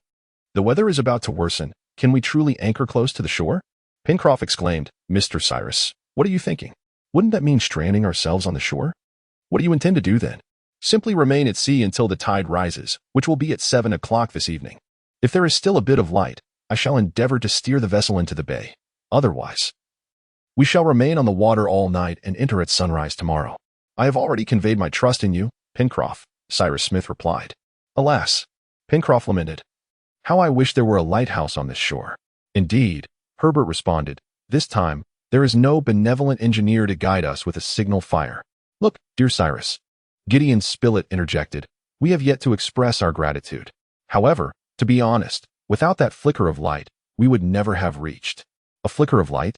Upon hearing the reporter's words, Cyrus Smith could not help but express his astonishment. "Mr. Cyrus, we are referring to," replied Pencroff. "In the few hours before our return to the island, we were helpless aboard the Bonanza. Had it not been for your foresight in lighting a fire on the lookout post that night, we would have drifted to another destination." "Ah, indeed." "Fortunately, I had anticipated this," the engineer responded. "However," the sailor added, "this time, unless Ayrton thinks of it, no one else will undertake this task for us." "No, there is no one left," Cyrus Smith replied. Yet, after a few moments, when the engineer stood alone with the reporter at the bow of the ship, he leaned closer to the reporter's ear and whispered, "Spilett, one thing is absolutely certain. On the night of October 19th to 20th, I neither lit a fire on the lookout post nor anywhere else. Overnight at sea, Shark Bay, secrets, preparations for winter, an untimely season, biting cold, indoor tasks 6 months later, a photograph, unexpected events. Time passed swiftly, and events unfolded just as Pencroff had predicted. The wind grew fiercer, soon transforming from a gentle breeze to a tempest, reaching speeds of 40 to 45 knots per hour. Under such conditions, any vessel at sea would be compelled to lower its mainmast and tightly furl its sails. At that moment, as the waves approached the bay around 6 o'clock in the evening, coinciding with the ebb tide, it became impossible for the ship to enter the harbor. Consequently, they had no choice but to remain on the surface of the sea. Pencroff then hoisted the triangular sail onto the main mast as a storm sail and directed the bow towards the land, patiently awaiting developments. Remarkably, despite the fierce winds, the presence of land provided a shield, preventing the waves from becoming excessively turbulent. Thus, there was no need for concern about perilous swells threatening the safety of their small craft. However, large volumes of seawater continuously surged onto the deck, and if the planks could not withstand the pressure, the vessel would be at risk of damage. As a capable sailor, Pencroff had long since prepared for any eventuality. Certainly, he held unwavering confidence in his small boat, yet he awaited the dawn with a hint of anxiety. Throughout that night, Cyrus Smith and Gideon Spilett found no opportunity to converse further. Nevertheless, the engineer's earlier remark warranted their contemplation of the mysterious force that seemed to envelop the island. Gideon Spilett persistently pondered the inexplicable incident of the fire observed along the shoreline. They had indeed witnessed that blaze. His two companions had seen it as well. In the obscurity of that night, the fire illuminated their understanding of the island's position, and they were convinced it had been ignited by the engineer. Yet now, Cyrus Smith adamantly insisted that he had not committed such an act. The journalist resolved to postpone discussions on the matter until the sailing wind returned, while simultaneously urging Cyrus Smith to enlighten his companions about the series of peculiar occurrences. Perhaps by then, they would collectively decide to conduct a thorough investigation of all regions on Lincoln Island. Regardless, that night, not a flicker of fire illuminated the coastline at the entrance of the bay. The small vessel remained anchored upon the waters throughout the night. As dawn broke the following day, the wind calmed slightly and shifted direction, allowing Pencroff to navigate more easily through the narrow entrance of the bay. Approaching 7 in the morning, the sailing wind turned towards North Jaw Point, cautiously making its way into the channel, venturing into the waters encircled by the bizarre and exotic volcanic rock formations. "Look," Pencroff remarked, "this maritime area presents an excellent anchorage. Several fleets could maneuver freely here." To their astonishment, Cyrus Smith pointed out that this bay was formed from the solidification of lava expelled by volcanic eruptions, resulting in a coastline that offered complete protection. It seemed that even in the face of the fiercest storms, the waters here would remain as tranquil as a lake. Undoubtedly, the sailor continued, the wind could only enter through the narrow passage between the two headlands, and the northern headland sheltered the southern one, rendering it nearly impossible for a tempest to intrude. Indeed, the sailing wind could anchor here for an entire year without its moorings loosening. Chapter 39. The people on the deserted island. 20. This harbor appears rather expansive for our needs, remarked the reporter. Indeed, Mr. Spilett, the sailor replied. I concur that it is too grand for the wavemaster. However, should the fleet of the United States seek a safe haven in the Pacific, there exists no better anchorage than this. We are currently situated in the jaws of a shark, Nab observed, alluding to the bay's shape. Right in the center of its mouth, I dare say, responded Herbert. But are you concerned it might close upon us? Not at all, Mr. Herbert, Nab replied. Yet I find this bay rather unappealing in appearance. Well then, cried Pencroff. Just as I was about to present this bay to America, Nab dismisses it. Is the water sufficiently deep here? Inquired the engineer. It must be deep enough for the keel of the wavemaster, but perhaps not for our armored vessel. That can be easily determined, Pencroff responded. He then employed a long rope as a sounding line, attaching a weight of iron to one end. The rope measured approximately 50 fathoms, and even when fully extended, it failed to reach the seabed. Look, Pencroff exclaimed. Our armored ship can indeed dock here without fear of running aground.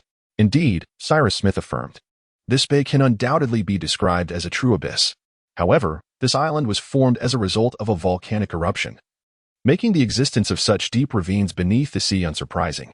The stone cliffs appeared as if they had been hewn by an axe, Herbert noted. And I believe that even with a probing line 5 or 6 times longer, Pencroff would not reach the bottom. All of this is well and good, the journalist remarked. But I must remind Pencroft that his anchorage lacks one essential element. What is it, Mr. Spilett? A gate, a channel leading into the interior of the island. You see, there is not a single spot to set foot upon. Indeed, those towering lava formations are exceedingly steep, leaving no place to land around the harbor. It is an insurmountable barrier, reminiscent of the fjords of Norway. The boat, the Speedy, drew close to the towering wall.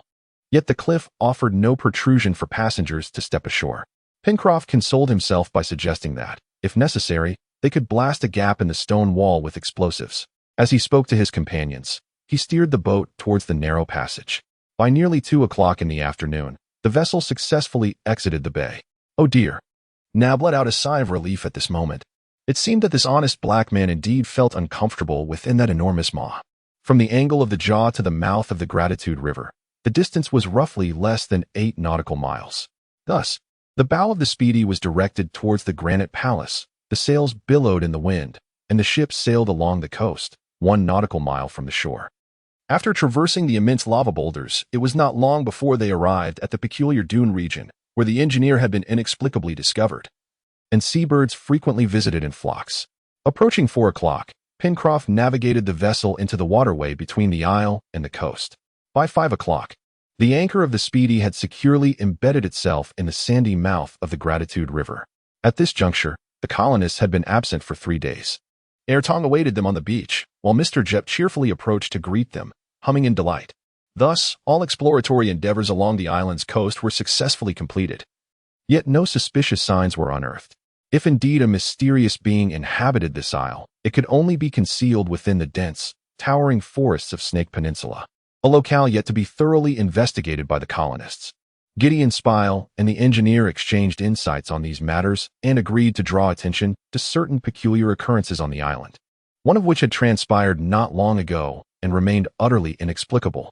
Consequently, when the conversation turned to the enigmatic fire observed on the coast, Cyrus Smith could not restrain himself from repeatedly inquiring of the reporter, "Can you truly affirm that you witnessed that blaze? Could it not be a localized volcanic eruption or perhaps some celestial phenomenon?" "No, Cyrus," the reporter replied, "that was undoubtedly a fire kindled by human hands. Moreover, Pencroft and Herbert witnessed it just as I did, and they can corroborate my account."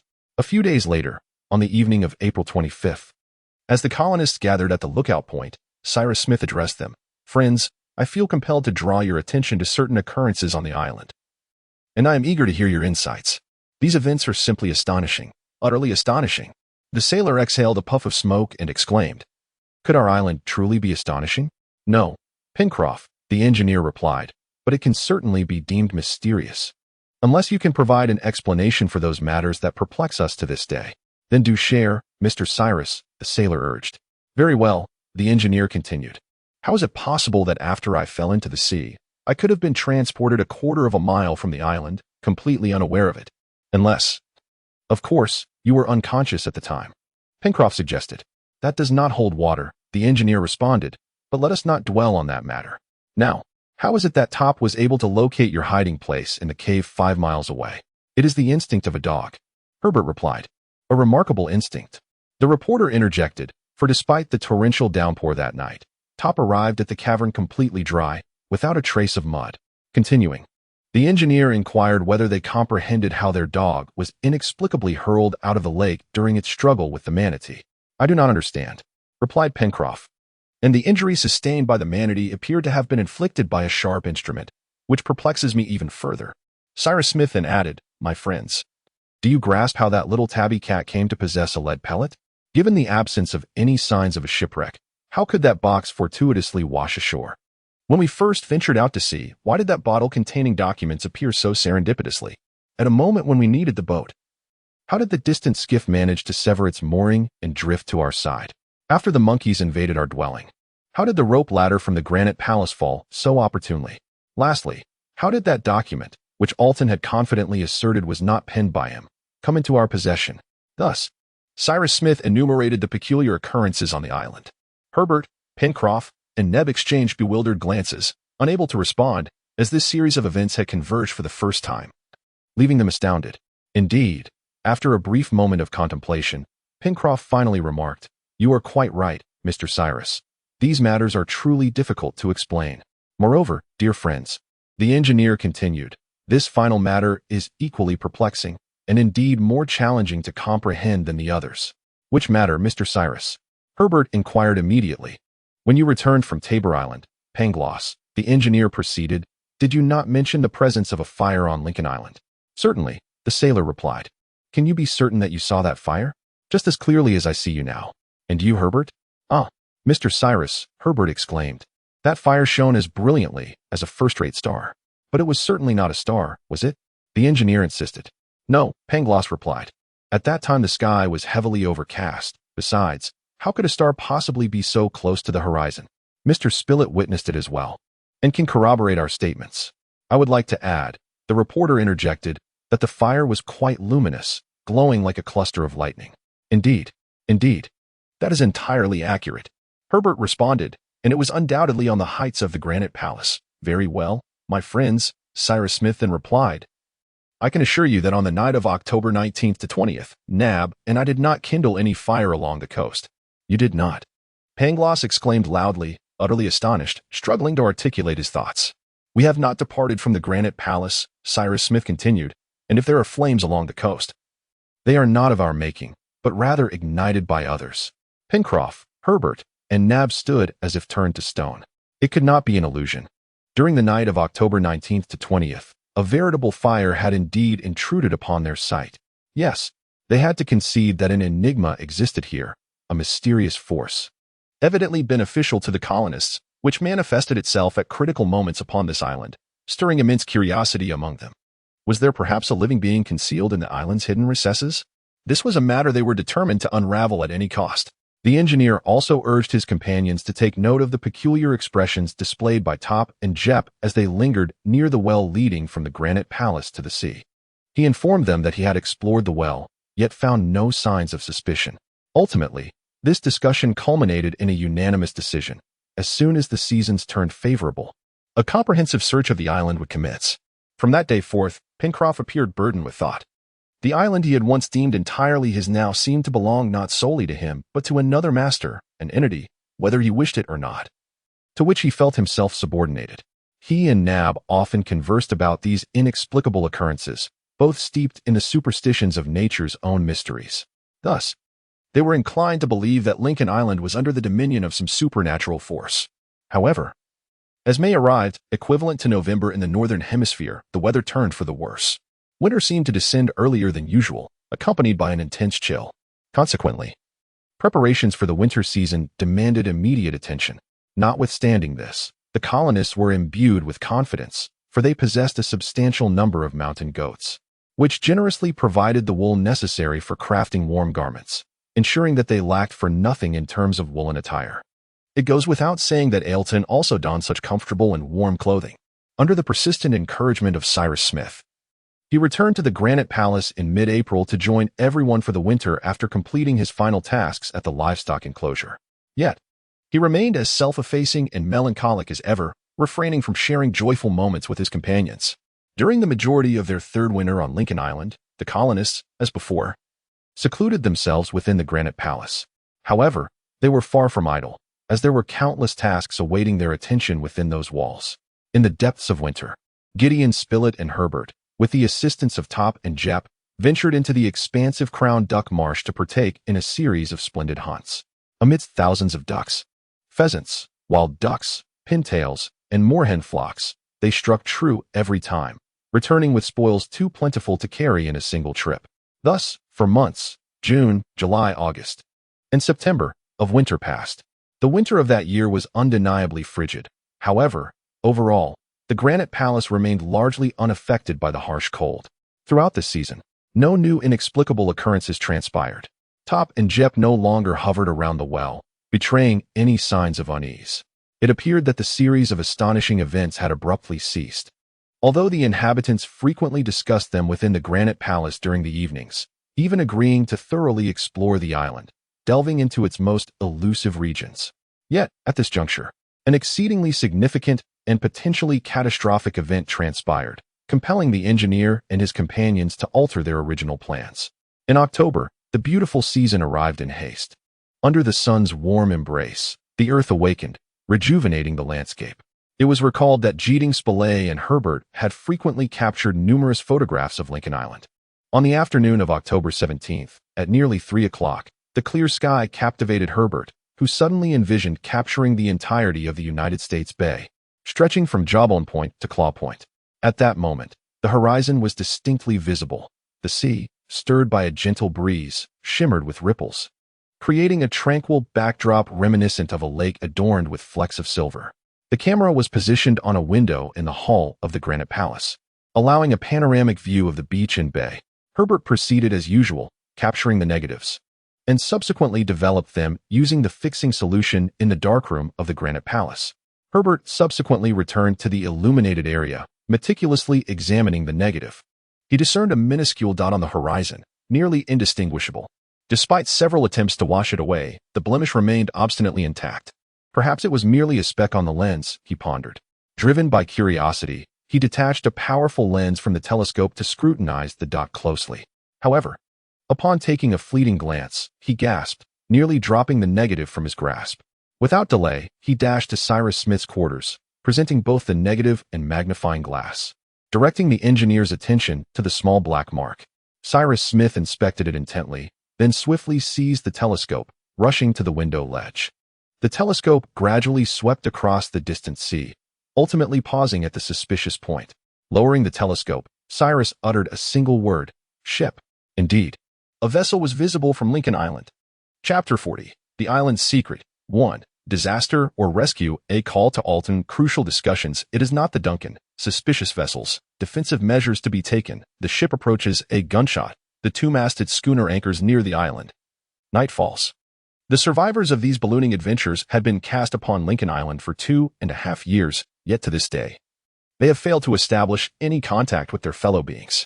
Once, a journalist attempted to establish contact with a habited location, entrusting a bird to deliver a missive detailing their circumstances. However, this was merely a flicker of hope, rather insignificant in likelihood.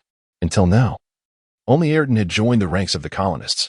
Yet, on the day of October 17th, astonishingly, other individuals appeared at the island's edge upon this typically desolate stretch of sea. There is no doubt about it. A ship was sighted. But was it merely passing through these waters, or was it intending to dock? Regardless, Cyrus Smith and Herbert immediately summoned the other three to the Hall of Granite Palace to inform them of the unfolding events. Pencroff swiftly seized the telescope, scanning the horizon before halting at the indicated point, the indistinct mark on the photograph. Good heavens, it truly is a ship, he exclaimed with a tone of displeasure. Is it heading towards us? Gideon Spilett inquired. It is yet to be determined, Pencroff replied.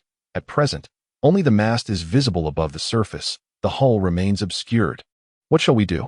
The young man asked. We shall wait, Cyrus Smith responded. Thus, for a considerable duration thereafter, the colonists remained silent, enveloped in contemplation of this unforeseen occurrence, the gravest event since their arrival on Lincoln Island, immersed in a turmoil of thoughts, excitement, anxiety, and anticipation. Indeed, those castaways stranded on desolate islands must endure the harsh trials of survival, battling the relentless forces of nature while suffering the torment of longing for human contact. However, the circumstances of the colonists differ vastly, particularly in the case of Pencroff and Nab, who find themselves both content and prosperous. The thought of departing their island is fraught with a sense of regret. Moreover, they have grown accustomed to this new life they have cultivated through intellect and toil upon the land they have nurtured.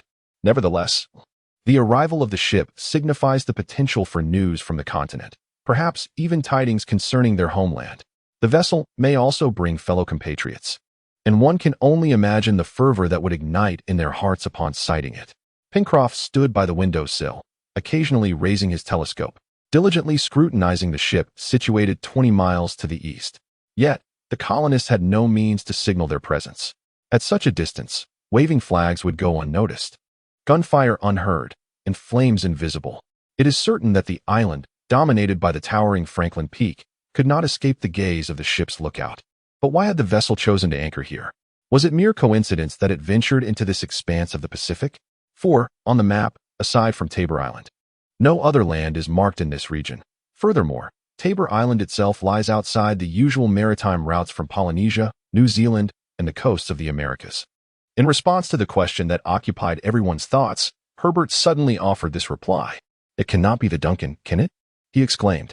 The name Duncan was indelibly etched in everyone's memory, for it belonged to the yacht of Sir Glenarvan. Sir Glenarvan had once abandoned Alton on a small island, promising that one day he would return for him. However, that small island was not far from Lincoln Island. The distance between the two islands was merely 150 nautical miles longitudinally and 75 nautical miles latitudinally. Thus, a vessel taking a route via Tabor Island could feasibly pass by and glimpse Lincoln Island. We should notify Alton, Gideon Spile suggested, urging that he be summoned immediately. Only he could ascertain whether it was indeed the Duncan. Everyone concurred with this sentiment. Consequently, the journalist hurried to the telegraph machine that connected the Granite Palace and the cattle pen, sending the message, "Please come at once." A short while later, the telegraph rang again. Alton replied, "I am on my way."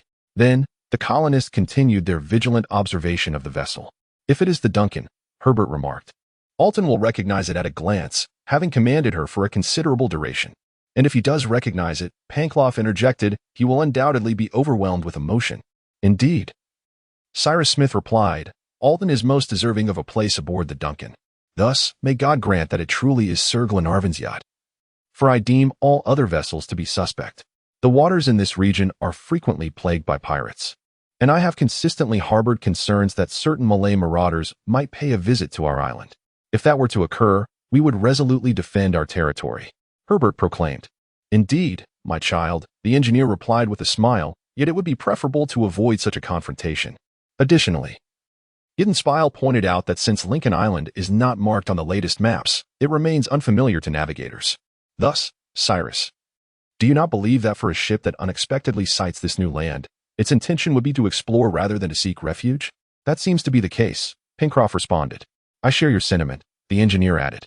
For we can even assert that it is a captain's duty to chart and familiarize himself with any land or island not yet indicated on a map. And our island falls into this category. Now, Pencroff interjected, assuming that ship were to land and anchor not far from us, what should we do? For a moment, no one had an answer to this sudden query. However, after some contemplation, Cyrus Smith calmly responded, as is his custom, "Friends, our course of action, and indeed our duty, is to establish contact with that vessel, claim this island in the name of the United States, and then board that ship to depart from our island. In the future, we shall return here with those who are willing to follow us, to unequivocally claim this place and dedicate a valuable supply base in the Pacific Maritime region to the United States of America." "Huzzah!" exclaimed Pencroff. "What we offer to our nation is no trifling gift. The colonization efforts here are nearly complete, with every region of the island duly named. We have natural harbors, freshwater supplies, roads, telegraph lines, docks, and factories. The only thing left is to mark Lincoln Island on the map. However, what if someone seizes it while we are away?" Gideon Spilett expressed his concerns. "Oh dear," the sailor cried, "I would rather stay behind to guard it alone. I can assure you, they shall never snatch it from my grasp, as easily as one might pilfer a watch from a passerby's pocket. At this hour, it remains uncertain whether the vessel sighted is indeed heading towards Lincoln Island.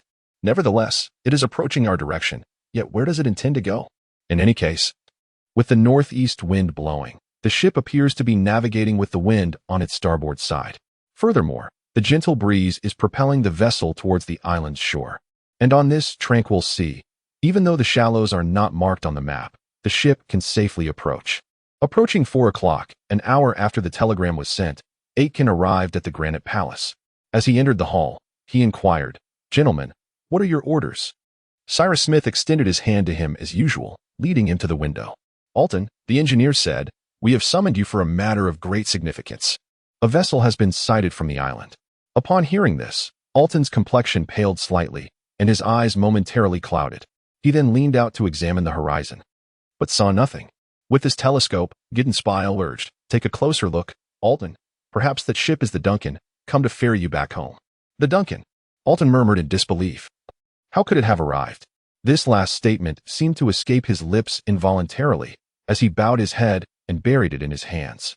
After being cast away on a desolate island for 12 long years, did he not feel that this was penance enough? In his own eyes, or perhaps in the eyes of others, did this reformed sinner not sense the touch of forgiveness? "No," he insisted, "it cannot be the Duncan. Take a look, Alton." The engineer urged again, "For we must ascertain how to proceed. This is crucial." Alton then raised the telescope and gazed in the direction indicated by the others. For several minutes, he remained motionless, scrutinizing the horizon without uttering a word. Finally, he spoke. Indeed, there is a ship, yet it cannot be the Duncan. Why not? Gideon Spile inquired. Indeed, the Duncan is a steamship, yet I did not perceive a wisp of smoke emanating from its chimneys. Perhaps it is merely sailing under the wind? Pencroff remarked that it was currently sailing with the wind at its back, and given its considerable distance from land, it should be prudent in conserving coal. You may have a point, replied Ayrton. It is possible that the vessel has extinguished its fires. Let it approach the shore, and soon we shall ascertain our course of action. With that, Ayrton seated himself in a corner of the hall, lapsing into silence.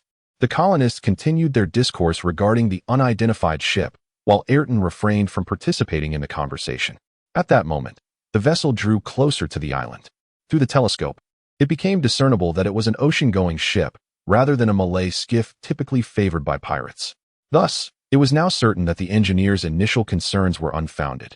This appearing vessel posed no threat to the island. After meticulous observation, Pencroff concluded that it was a two-masted schooner, with its upper, middle, and lower sails unfurled, heading diagonally towards the coastline from the port side. Ayrton corroborated this observation.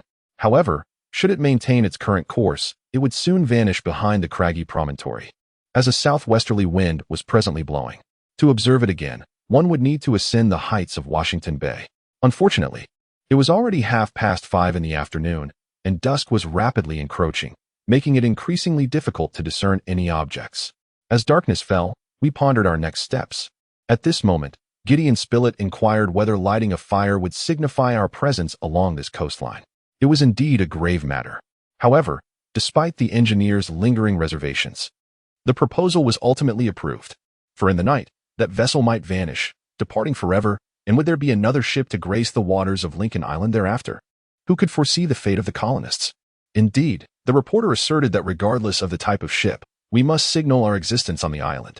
To miss this fortuitous opportunity could lead to a lifetime of regret. Thus, it was decided that Nab and Pencroff would proceed to Balloon Harbor. As darkness fell, they would ignite a fire there, its glow undoubtedly drawing the attention of the ship's crew. Yet, just as Nab and the sailor prepared to depart from Granite House, the vessel abruptly altered its course, heading directly towards the island, entering the United States Bay. It appeared that the two-masted schooner was a swift craft, approaching at an alarming speed. Consequently, Nab and Pencroff postponed their departure. The telescope was handed to Ayrton, allowing him to ascertain whether the ship was indeed the Duncan. For the Duncan was also a two-masted schooner. Thus, the crux of the matter lay in discerning whether there was a chimney between the two masts of that ship, which was now merely 10 nautical miles from the island. The sky was still bright, facilitating recognition, and Ayrton soon lowered the telescope, declaring, "It certainly is not the Duncan." It cannot be. Pencroff once again peered through the telescope at the twin-masted sailing vessel. He discerned that it was a ship with a burden of 300 to 400 tons. Its masts neatly arranged and its hull remarkably suited for navigation, a swift vessel of the sea. Yet, from which nation did it hail? That was indeed a matter of uncertainty. However, Pencroff continued, a flag fluttered from its diagonal spar, though its colors remained indistinct. In just half an hour, clarity would be attained, the reporter responded, adding that the ship's captain evidently intended to anchor here. Thus, perhaps today, at the latest tomorrow, we shall make his acquaintance. But, Pencroff interjected, it would be prudent to ascertain whom we are dealing with. The sailor spoke thus while gazing through the telescope. As dusk began to settle, the sea breeze gently subsided. The flag of the twin-masted ship became increasingly difficult to discern, entangled as it was in its halyards. It was certainly not an American flag, Pencroff remarked intermittently while observing. Nor was it the British ensign, whose colors are readily identifiable, nor did it resemble the hues of the French or German flags. It was not the white flag of Russia, nor the yellow of Spain. It appeared to be a monochrome flag. Look, what flags do we most commonly encounter in these waters? The Chilean flag? Yet, the Chilean flag is tricolored. The Brazilian flag? Green. The Japanese flag? Yellow and black. But this one. At that moment, a gentle breeze unfurled the yet-to-be-identified flag. Ayrton seized the telescope abandoned by the sailor and pressed it to his eye, then whispered, "Black flag." Indeed, a dark, plain fabric fluttered on the ship's diagonal beam. Now, suspicion inevitably arose regarding the approaching vessel. Was the engineer's intuition correct? Was it a pirate ship? Did it come to the lower Pacific waters for plunder and pillage? contending with the Malay fast boats that still roamed these seas? If so, what was its purpose along the coast of Lincoln Island? Did it regard this little-known isle as a suitable hideout for its ill-gotten gains? Or was it in search of a harbor to shelter through the winter? Was this pristine land, colonized by settlers, destined to become a filthy refuge, a bastion for piracy upon the Pacific? Such thoughts cascaded through their minds. For the colors of the flag that the ship had raised left no room for doubt. It was unmistakably the mark of maritime marauders. Had the nefarious schemes of those criminals succeeded, the Duncan would have hoisted such colors as well. An urgent discussion ensued. "Friends," Cyrus Smith began, "that ship may merely be surveying the island's coastline. Perhaps the crew has no intention of landing." This was indeed a possibility. Nevertheless, we must act swiftly to conceal ourselves. The windmill atop the lookout point is far too conspicuous. Ailton and Nab must hasten to dismantle the sails. Meanwhile, we shall cover the windows of the granite palace with the densest foliage. Extinguish all fires. In short, we must ensure that no sign of life remains upon the island. Chapter 41. The Secrets of the Island. 2. What about our ship? Herbert inquired. "Oh," Pencroff replied, "it is hidden in the balloon harbor. Those scoundrels will surely never discover it." The engineer's orders were promptly executed. Nab and Pencroff ascended to higher ground, taking every conceivable measure to conceal any traces of human presence. While they busied themselves with this task, the others ventured to the outskirts of the South American forest, returning with an abundance of branches and vines. From a distance, these materials resembled flourishing foliage, ingeniously camouflaging the doors and windows in the granite cliff face. Simultaneously, firearms and ammunition were meticulously prepared, ensuring they could be deployed at a moment's notice in the event of an unforeseen invasion. Once all defensive measures were in place, Cyrus Smith declared, his tone revealing his excitement, "My friends, should those villains attempt to seize Lincoln Island, we shall defend it, shall we not?" "Indeed, Cyrus," the reporter responded. "And if necessary, we shall defend it with our very lives." The engineer extended his hand, and his companions fervently grasped it. Only Ayrton remained in the corner, refraining from joining the colonists. Perhaps the former criminal felt unworthy of such camaraderie.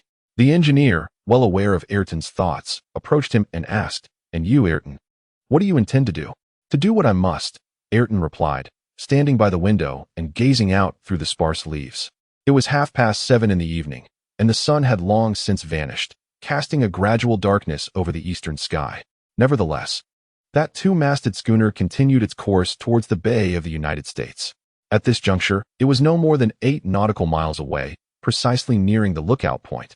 At such proximity, one might even assert that it had already penetrated the vast expanse of the bay. Would the vessel venture deeper into the bay? This posed the first question. If it were to enter, would it drop anchor there? This was the second inquiry. Perhaps it would merely survey the coastal islands and return to the open sea without disembarking its crew? In about an hour, clarity would emerge on these matters. For now, all that remained was to wait. Cyrus Smith observed the suspicious ship with a growing sense of unease. Could it pose a direct threat to him and his companions? Given that those pirates, undoubtedly, the sailors aboard must belong to such a faction, had raised their flag upon landing here, had they previously invaded this island? Until now, certain inexplicable phenomena on the island persisted. Could they be linked to their prior incursion? Were there areas of the island yet unexplored, harboring their accomplices who intended to collaborate with them? The engineer pondered all these questions in silence, yet found no resolution. Nonetheless, he sensed that the arrival of the ship would significantly impact their situation. However, he and his companions had resolved to resist until the very last moment. But were those pirates not superior in number and better equipped than they? It is of utmost importance to clarify this issue. But how can we approach them? At this moment, nightfall descended. Ominous clouds gathered on the horizon, blocking any trace of light. As dusk enveloped the surroundings, the wind ceased its movement. Not a single leaf whispered on the trees, nor did a wave murmur upon the shore. The lights of the ship extinguished, rendering it invisible. Although still within sight of the island, its precise location eluded everyone. "Who knows?" At this juncture, Pencroff remarked, "Perhaps that cursed ship might depart under the cover of night, and by dawn we shall no longer behold it." Suddenly, a brilliant flash illuminated the sea, followed by the resounding boom of a cannon. As if responding to the sailor's inquiry, the ship remained anchored, complete with several cannons aboard. The sound of the cannon followed 6 seconds after the flash, allowing us to estimate that the two-masted sailing vessel was approximately 1¼ nautical miles from the shore. almost simultaneously. The crew heard the creaking sound of an iron chain being lowered through a link. The ship had anchored just within the line of sight of Granite Palace. Discussions ensued, foreseeing an idea proposed by Ayrton. His suggestion was embraced. Ayrton and Pencroff set forth to Grand Island, the criminals of Norfolk Island. Their scheme, Ayrton's heroic endeavor. Reconnaissance returned. The intentions of 6 against 50 pirates had become abundantly clear. They anchored not far from the island, evidently planning to disembark on the shore the following day. The entire group of colonists is poised to take action. Yet despite their bravery and resolve, they must proceed with caution. Should the pirates land without venturing deep into the island's interior, they might remain undetected. In truth, the pirates may merely seek to replenish their fresh water at the Gratitude River, making it plausible that the bridge and the stone workshop located 1.5 nautical miles from the river's mouth could escape their notice. However, why is that flag hoisted on the ship's diagonal brace? Why fire the cannons? If it does not signify conquest, it may simply be for ostentation. Cyrus Smith is now acutely aware of the ship's formidable armament. Yet what do the colonists of Lincoln Island possess to counter the pirates' artillery? Merely a few rifles. Nonetheless, Cyrus Smith asserts that we stand as a bulwark against overwhelming odds. The exit to the passage is now camouflaged with reeds and weeds, rendering it undetectable to the enemy. Thus, they cannot breach the Granite Palace. Yet what of our vegetable garden, poultry farm, and livestock pens? What shall we do about everything? Pencroff exclaimed, stamping his foot, that within mere hours, they would ravage and annihilate it all. They are indeed capable of such destruction, Pencroff, Cyrus Smith replied, but we have no means to thwart them. Are they numerous? That is precisely the crux of the matter, the reporter interjected. If they number only a dozen or so, we could easily capture them. However, if there are 40, 50, or perhaps even more. At this moment, Mr. Alton approached the engineer and inquired, could you grant me a favor? What favor? To scout the personnel aboard that ship. But, Alton, the engineer replied hesitantly, such an endeavor poses a peril to your life. Why not, sir? This exceeds your duty. I intend to undertake actions beyond duty, Alton asserted. Are you prepared to row a canoe to that vessel? Gideon Spilett asked. No, sir. I shall swim there. Do you realize that the ship is 25 nautical miles from the shore? Herbert remarked. I am an accomplished swimmer, Mr. Herbert. I must inform you, this is fraught with danger, the engineer responded. No matter, Alton replied, Mr. Cyrus, I implore you to grant me this one indulgence. This may well be my path to redemption.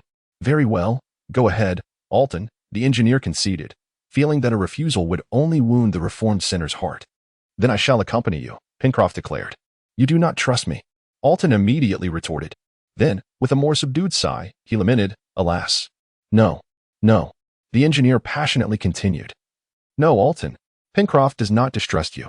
You have misinterpreted his words. Indeed, the sailor replied, I merely wish to accompany Alton to the island's edge. Perhaps a villain has disembarked, though the likelihood is minimal. Should such a scenario arise, we must prevent him from returning to relay information. After all, 2 of us are not too many. I shall await Alton on the island, allowing him to approach the vessel alone, since he intends to do so. Thus, the matter was settled, and Alton promptly set about his preparations. His plan, albeit somewhat audacious, had a chance of success under the cover of night. Upon reaching the ship, Alton could seize the rope or chain to ascend and scout the number of individuals aboard, perhaps even gleaning the pirates' intentions. Subsequently, Alton and Pencroff, accompanied by their comrades, made their way to the shoreline below. Alton then stripped off his garments, applying a layer of oil to his skin to mitigate the chill of the still frigid seawater, especially as he would need to remain submerged for several hours. During this time, Pencroff and Nab ventured to locate the canoe stranded along the banks of the Gratitude River. Upon their return, Alton was prepared to embark. A garment draped over his shoulder, the colonists approached to shake his hand. Following this, Alton and Pencroff boarded the canoe. It was 10:30 in the evening, and the 2 swiftly vanished into the darkness. Their companions returned to the cave to await their return. The canoe glided nimbly across the strait, anchoring at the shore of the nearby island. This undertaking required utmost caution to guard against the possibility of pirates roaming in the vicinity. However, upon careful observation, it seemed evident that the small island was uninhabited. Consequently, Pencroff followed closely behind Alton, swiftly traversing the island and startling the birds hidden within the rocky cave. Without a moment's hesitation, Alton leaped into the sea, silently swimming toward the direction where the ship lay anchored. At that moment, several lights flickered to life aboard the vessel, inadvertently revealing its location. Pencroff promptly concealed himself behind a pile of scattered stones along the shore, patiently awaiting the return of his companion. Meanwhile, Elfton exerted himself, propelling forward through the water's curtain without producing even the slightest sound. He merely surfaced to keep his head above water, his eyes fixed upon the dim silhouette of the ship. The lights aboard cast shimmering reflections upon the waves. At this juncture, Elfton's mind was solely preoccupied with fulfilling the promise he had made, entirely oblivious to the peril he was courting, danger that lurked not only on the vessel, but also within these waters frequented by sharks. Following the current, he swiftly distanced himself from the shore. Elfton traversed the depths unnoticed, and half an hour later, he arrived alongside the ship, grasping the bow's rigging with one hand. He took a deep breath before ascending the rope, ultimately reaching the end of the bow supporting strut. There, he discovered several pairs of sailor shorts drying in the breeze. He seized one and donned it, then steadied himself, straining to listen for any sounds aboard the ship. The crew had not yet succumbed to slumber. Rather, voices filled the air, some engaged in conversation, others singing, and a few laughing merrily, amidst the sounds of jest and scorn. The following words struck Alton with particular astonishment. "The brigantine we have acquired is truly magnificent. It sails with remarkable speed, the Venture, a name most befitting. All the Norfolk vessels can only follow in its wake. Long live the captain! Long live Bob Harvey!" Alton recognized that this Bob Harvey referred to his former ruthless associate from Australia. This man was a brutal sailor who continued to engage in his nefarious deeds. If the others were aware of these circumstances, they would comprehend the profound sorrow that enveloped Alton upon overhearing fragments of this conversation. Bob Harvey had seized the brigantine in the waters surrounding Norfolk Island, which was laden with weapons, ammunition, utensils, and a myriad of tools. Destined for an island in the Sandwich Islands, Bob Harvey and his gang of brigands boarded that vessel, transforming from criminals into pirates, relentlessly plundering the Pacific, ravaging passing ships, and slaughtering crew members, exhibiting greater ferocity than the Malay pirates. These criminals now spoke loudly, regaling their exploits as they drank heartily. Thus, Alton gleaned that the current crew of the Venture consisted entirely of British convicts who had escaped from Norfolk Island. It is prudent to provide an introduction to the circumstances of Norfolk Island. In the eastern part of Australia lies a small island with a circumference of 6 miles, upon which stands the towering Mount Pitt, reaching an elevation of 100 feet. This island is Norfolk Island, a notorious site of incarceration. Here, some of the most malevolent and vicious criminals from British penal servitude are detained. The island houses a total of 500 inmates, who are subjected to ironclad discipline and severe punishment, under the vigilant watch of 150 soldiers and 150 prison staff. It is difficult to conceive of a more nefarious assemblage of wrongdoers. Occasionally, though such instances are rare, despite the stringent oversight, some prisoners manage to seize vessels in audacious raids and ultimately escape from confinement. They then venture into the Polynesian archipelago, engaging in acts of lawlessness. Bob Harvey and his accomplices were precisely involved in such exploits. Naturally, this was also the ambition of Elton. Bob Harvey commandeered the ship Endeavour, anchored in the waters of Norfolk Island, slaying its entire crew. A year later, this vessel had transformed into a pirate ship. Under the command of Harvey, formerly a captain of ocean-going vessels, now a marauder, who roamed the Pacific waters, perpetrating murder and theft. Most of these criminals congregated in the aft section of the ship, while a few lounged on the deck, animatedly conversing. Their discourse persisted amidst the raucous clamoring and the clinking of glasses, from which Elton gleaned that the Endeavour had merely fortuitously entered the waters of Lincoln Island, and that Bob Harvey had yet to traverse this maritime region.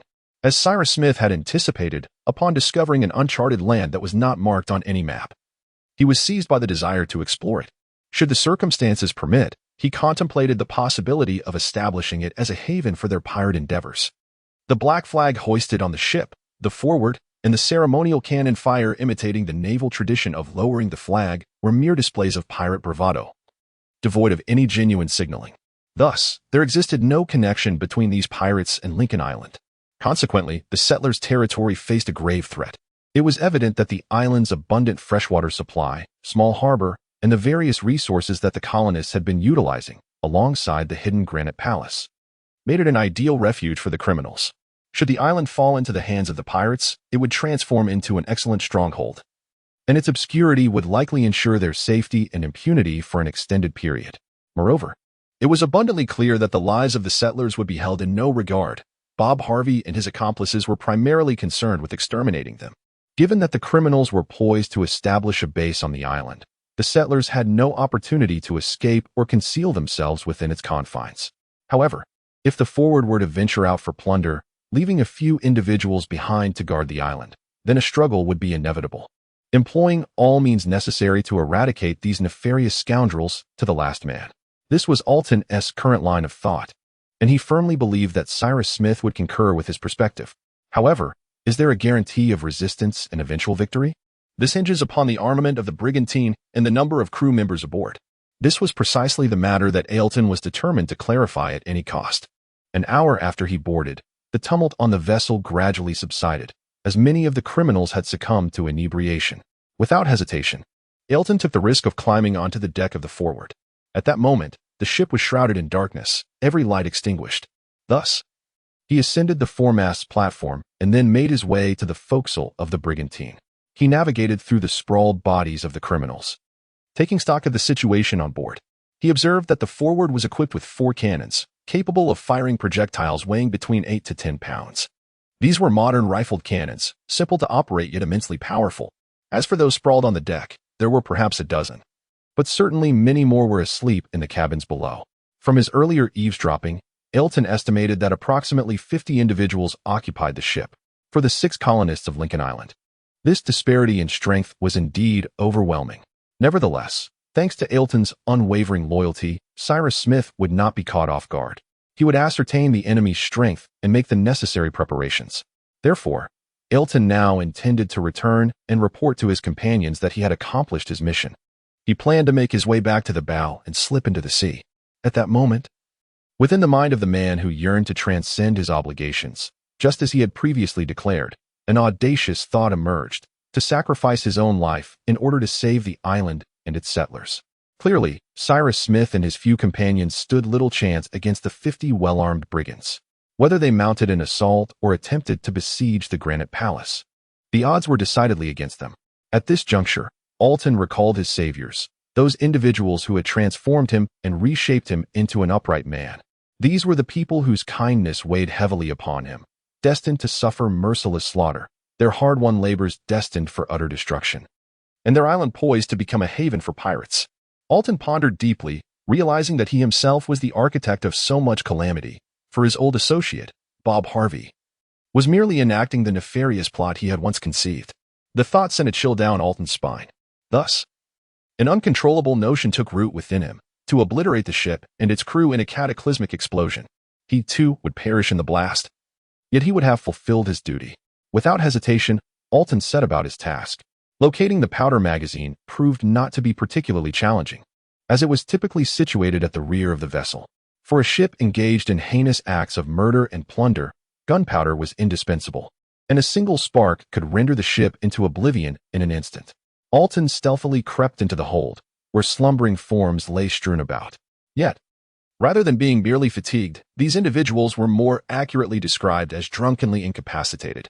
Beneath the ship's main mast, a lantern flickered, casting shadows beside a rack adorned with an array of firearms. Alton selected a pistol from the rack, deftly inspecting it to ensure it was loaded and operational. With this, he was poised to execute his explosive task. His immediate objective was to navigate through the dimly lit midship and reach the stern to locate the powder magazine. However, traversing the midship without inadvertently colliding with a few criminals proved to be quite the challenge. A misstep would invoke a torrent of curses or a flurry of blows. Thus, Alton found himself frequently halting his advance. At last, he arrived at the partition of the aft cabin and discovered a door that presumably concealed the powder magazine. Without hesitation, he set to work. Yet, completing this endeavor silently was no small feat, particularly when it came to shattering the padlock securing the door. Nevertheless, with a powerful twist of his wrist, the lock succumbed, and the door creaked open. Just then, a silent arm draped over Alton's shoulder. "What are you doing here?" inquired a tall figure, his voice piercing the stillness. Emerging from the shadows, the glow of the lantern illuminated Alton's face. He instinctively recoiled. In that fleeting moment, recognition dawned upon him. It was his former accomplice, Bob Harvey. Yet, The latter appeared oblivious, perhaps believing Alton had perished long ago. "What are you doing here?" Bob Harvey pressed, gripping Alton's waistband. However, Alton offered no reply. In a sudden surge, he forcefully shoved the criminal leader aside, determined to plunge into the powder magazine. With a single shot from a handgun directed at the powder keg, everything would come to ruin. "Gentlemen, come quickly," Bob Harvey shouted at that moment. Instantly, 2 or 3 pirates were roused from their slumber, springing to their feet and lunging at Alton in an attempt to bring him down. The burly Alton fought his way through their encirclement, firing 2 shots in quick succession, causing 2 of the miscreants to collapse. However, he was caught off guard and sustained a wound to his shoulder. Alton realized that his plan had unraveled. Bob Harvey had already closed the door to the powder magazine and rushed to the main cabin to create a commotion, hoping to awaken the other pirates. Now, Alton had no choice but to flee. To aid the colonists in their struggle, he must preserve his own life. Yet, was there still time to escape? The answer was uncertain, though Alton was resolute in his determination to return to his comrades. Only 4 bullets remained in his firearm. At that moment, he fired 2 more shots, one of which struck Bob Harvey, inflicting severe injury but not delivering a fatal blow. Seizing the opportunity amidst the enemy's confusion, Alton retreated and dashed towards the tarpaulin ladder, climbing onto the ship's deck. As he rushed past a lantern, he shattered it with the butt of his gun, plunging the surroundings into darkness, which would hopefully facilitate his escape. At this juncture, 2 or 3 more pirates awakened and rushed down the ladder. With his 5th shot, Alton felled one at the bottom of the stairs, causing the others to flee in terror. He leaped onto the deck of the 2-masted schooner, and 3 seconds later, he discharged his last bullet into the face of a pirate who had just grasped his throat, then vaulted over the railing and plunged into the sea. Eldon had scarcely ventured far when bullets began to rain down around him like hail. Upon hearing the gunfire erupt from the pirate ship, Pencroff, hiding beneath a rock, and Cyrus Smith, along with the journalist, Herbert, and Nab, ensconced in the cavern, felt an overwhelming tension grip their hearts. They immediately seized their firearms and rushed to the beach, prepared to repel any intruders. Eldon was undoubtedly discovered by the pirates and met his demise at their hands. Those scoundrels might even take advantage of the darkness to land on the island. This was unequivocal for the colonists. In their anxious despair, they waited for half an hour. However, the gunfire had ceased, yet neither Eldon nor Pencroff had returned. Could it be that the island had been overrun? Should they attempt to rescue Eldon and Pencroff? But how could they? The tide was rising, rendering the strait impassable, and their canoe was nowhere to be found. One could easily imagine the intense urgency felt by Cyrus Smith and his companions. At long last, around midnight, a canoe carrying 2 figures came ashore. It was Eldon, nursing a minor shoulder injury, accompanied by the unscathed Pencroff, who were met with open arms from their friends. The group quickly retreated to the cavern. There, Eldon recounted the events that had transpired, candidly revealing his plan to destroy the pirate ship. Every hand reached out to Eldon. He did not shy away from expressing the perilous situation faced by the colonists. The pirates had become alert. They were acutely aware that there were individuals present on Lincoln Island. They will be fully armed, emerging en masse to conduct a frenzied search. Should the colonists fall into their hands, do not expect an ounce of mercy. "Very well, we shall face death with courage," declared the journalist. "We must return and reinforce our defenses," replied the engineer. "How likely are we to achieve victory, Mr. Cyrus?" inquired the sailor. "There is a chance, Pencroff." "Ah, 6 against 50. Indeed, 6. Excluding who else?" Pencroff asked. Cyrus did not respond, but gestured towards the sky. The fog dissipated. The engineer's strategy, 3 positions, Ailton and Pencroff, the first small boat, the other 2 boats. On the island, 6 criminals landing, the 2-masted brig weighing anchor, the cannon fire from the Prometheus, desperation, an unforeseen conclusion. The night passed peacefully. The colonists remained ever vigilant, never straying from their rocky stronghold. As for the pirates, they appeared devoid of any intention to land. Since the last volley directed at Ailton, not a single shot had been fired, nor any sound made, indicating that the pirate ship lingered in the nearby waters. Later, it was speculated that perhaps it had retreated, fearing a confrontation with such formidable adversaries. In truth, on that day as dawn broke through the mist, the colonists vaguely discerned a hazy shape in the morning fog. It was none other than the Prometheus. "Listen, friends," the engineer began. "I believe it is imperative that we make some preparations before the morning mist completely dissipates. If we act swiftly, We can evade the pirates' gaze and maneuver without drawing their attention. Our foremost objective is to convince the pirates that the island is populated by numerous individuals capable of resisting their advances. Therefore, I propose we divide ourselves into 3 groups for defense. The first group shall guard the cavern. The second will position themselves at the mouth of the Gratitude River. And for the third group, I deem it prudent to station them on the small island to thwart, or at the very least delay, any landing attempts by the pirates. Currently, we possess 2 carbines and 4 rifles, ensuring that each of us is armed with an ample supply of gunpowder and ammunition. We need not be frugal with our shots. We harbor no fear of their rifles, nor do we need to dread the cannons on their ships. What damage could they inflict upon these rocks? Moreover, as long as we refrain from firing from the windows of the Granite Palace, the pirates will not suspect that we would target them, thereby preventing any significant damage. The criminals may outnumber us, and my concern lies in the possibility of hand-to-hand combat. Thus, we must thwart all their landing endeavors without revealing our positions. Therefore, do not conserve ammunition. We must fire liberally, but with precision. Each of us should aim to eliminate 8 to 10 adversaries, and we must ensure their complete eradication. Cyrus Smith articulated the situation with clarity and composure, as if orchestrating a task rather than preparing for battle. His companions unanimously endorsed his strategic plans.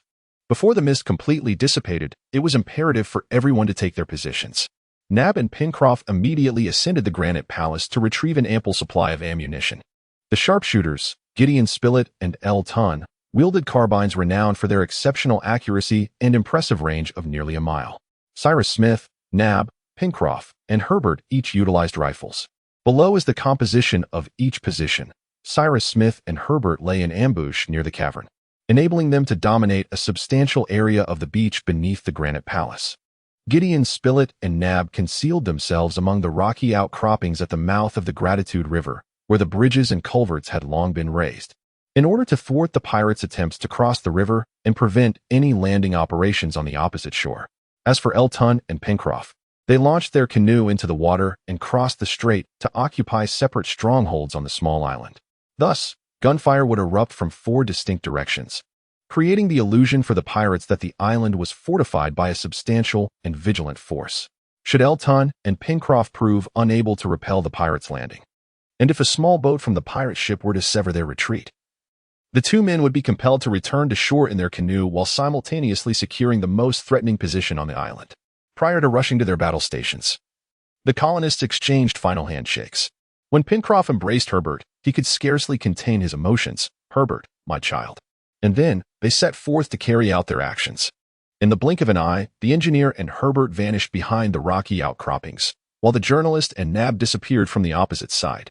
5 minutes later, Ayrton and Pencroff successfully traversed the strait and made landfall on the small island, subsequently concealing themselves among the boulders on the eastern shore. Remarkably, these maneuvers went unnoticed by the pirates aboard the brigantine, as the colonists themselves could scarcely catch a glimpse of the pirate ship through the morning mist. The hour was 6:30. After a brief moment, the fog in the sky gradually dissipated, revealing the main mast of the pirate ship amidst the haze. Moments later, a gentle breeze swept through, swiftly dispersing the remaining fog. At this juncture, the Speedy was fully visible, anchored securely by 2 iron anchors, its bow facing north, with the aft portion of the port side oriented towards the island. Just as the engineer had surmised, it lay a mere 1¼ nautical miles from the shore. The ominous black flag fluttered from the ship's gaff. Cyrus Smith, peering through his telescope, noted that the 4 cannons, the ship's primary armament, were already trained upon the coast. It was evident that at the slightest command, the cannons would unleash their fury. However, there remained an unsettling stillness aboard the Speedy. Observers noted around 30 pirates pacing the deck. Some had ascended to the quarterdeck, while 2 leaned against the main mast's railing, scrutinizing the island with telescopes. It was abundantly clear that Bob Harvey and his crew were struggling to comprehend the events that had transpired aboard their vessel the previous night. The man, bare-chested, forcefully opened the door to the powder magazine and engaged them in a fierce struggle, shooting 1 dead and wounding 2 others. Did he evade their bullets? Did he swim back to the shore? From whence did he come? What was his purpose on the ship? Could it be, as Bob Harvey speculated, that his intention was to obliterate the vessel? The brigands were utterly perplexed by these developments. However, they could ascertain with certainty that this uncharted isle had been inhabited prior to their arrival. Perhaps the entire populace was prepared to defend it. Yet, on the beach and atop the heights, not a soul could be seen. The coast appeared utterly deserted. In summary, no dwelling was in sight. Did this imply that the inhabitants had retreated deeper into the island? Such thoughts likely crossed the mind of the pirate captain, who, out of caution, might have chosen to familiarize himself with the geography of the island before allowing his band of outlaws to seize it. For an hour and a half, there were no signs of attack or landing from the pirate ship. Bob Harvey was evidently hesitating. Even his finest telescope could not reveal the ambush concealed among the rocky outcrops. He could not even discern the window of the granite mansion, camouflaged by branches and climbing vines that starkly contrasted with the stone wall. Indeed, how could he imagine that, at such heights, a house had been hewn into that massive rock face? Across the entire island, there was not a single clue to indicate to Bob Harvey that anyone resided here, or that anyone might. At 8 o'clock, the settlers observed activity aboard the vessel Forward. A small boat was lowered into the sea via a pulley system, and 7 individuals descended into it, armed with rifles. One steered the boat, for wielded oars, while the remaining 2 scanned the island's surroundings, poised to fire at any moment.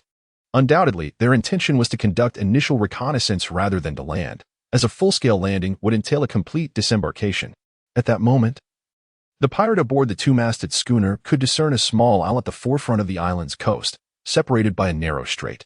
However, shortly thereafter, the engineer deduced from the small boat's trajectory that its aim was not to navigate into the strait but to make landfall on the islet. This indicated that the pirates were exercising caution.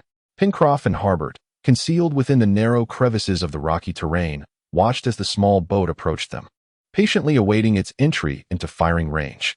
The vessel glided cautiously, its oars dipping into the water at lengthy intervals. One of the bandits at the bow held a sounding line, measuring the depth of the channel carved by the Gratitude River. This suggested that Bob Harvey intended to bring his boat as close to shore as possible. Additionally, around 30 pirates, scattered among the rigging of the ship, fixed their gaze intently on the small boat's every movement, noting various navigational markers. As the small boat drew within less than 2 chains of the islet, it came to a halt.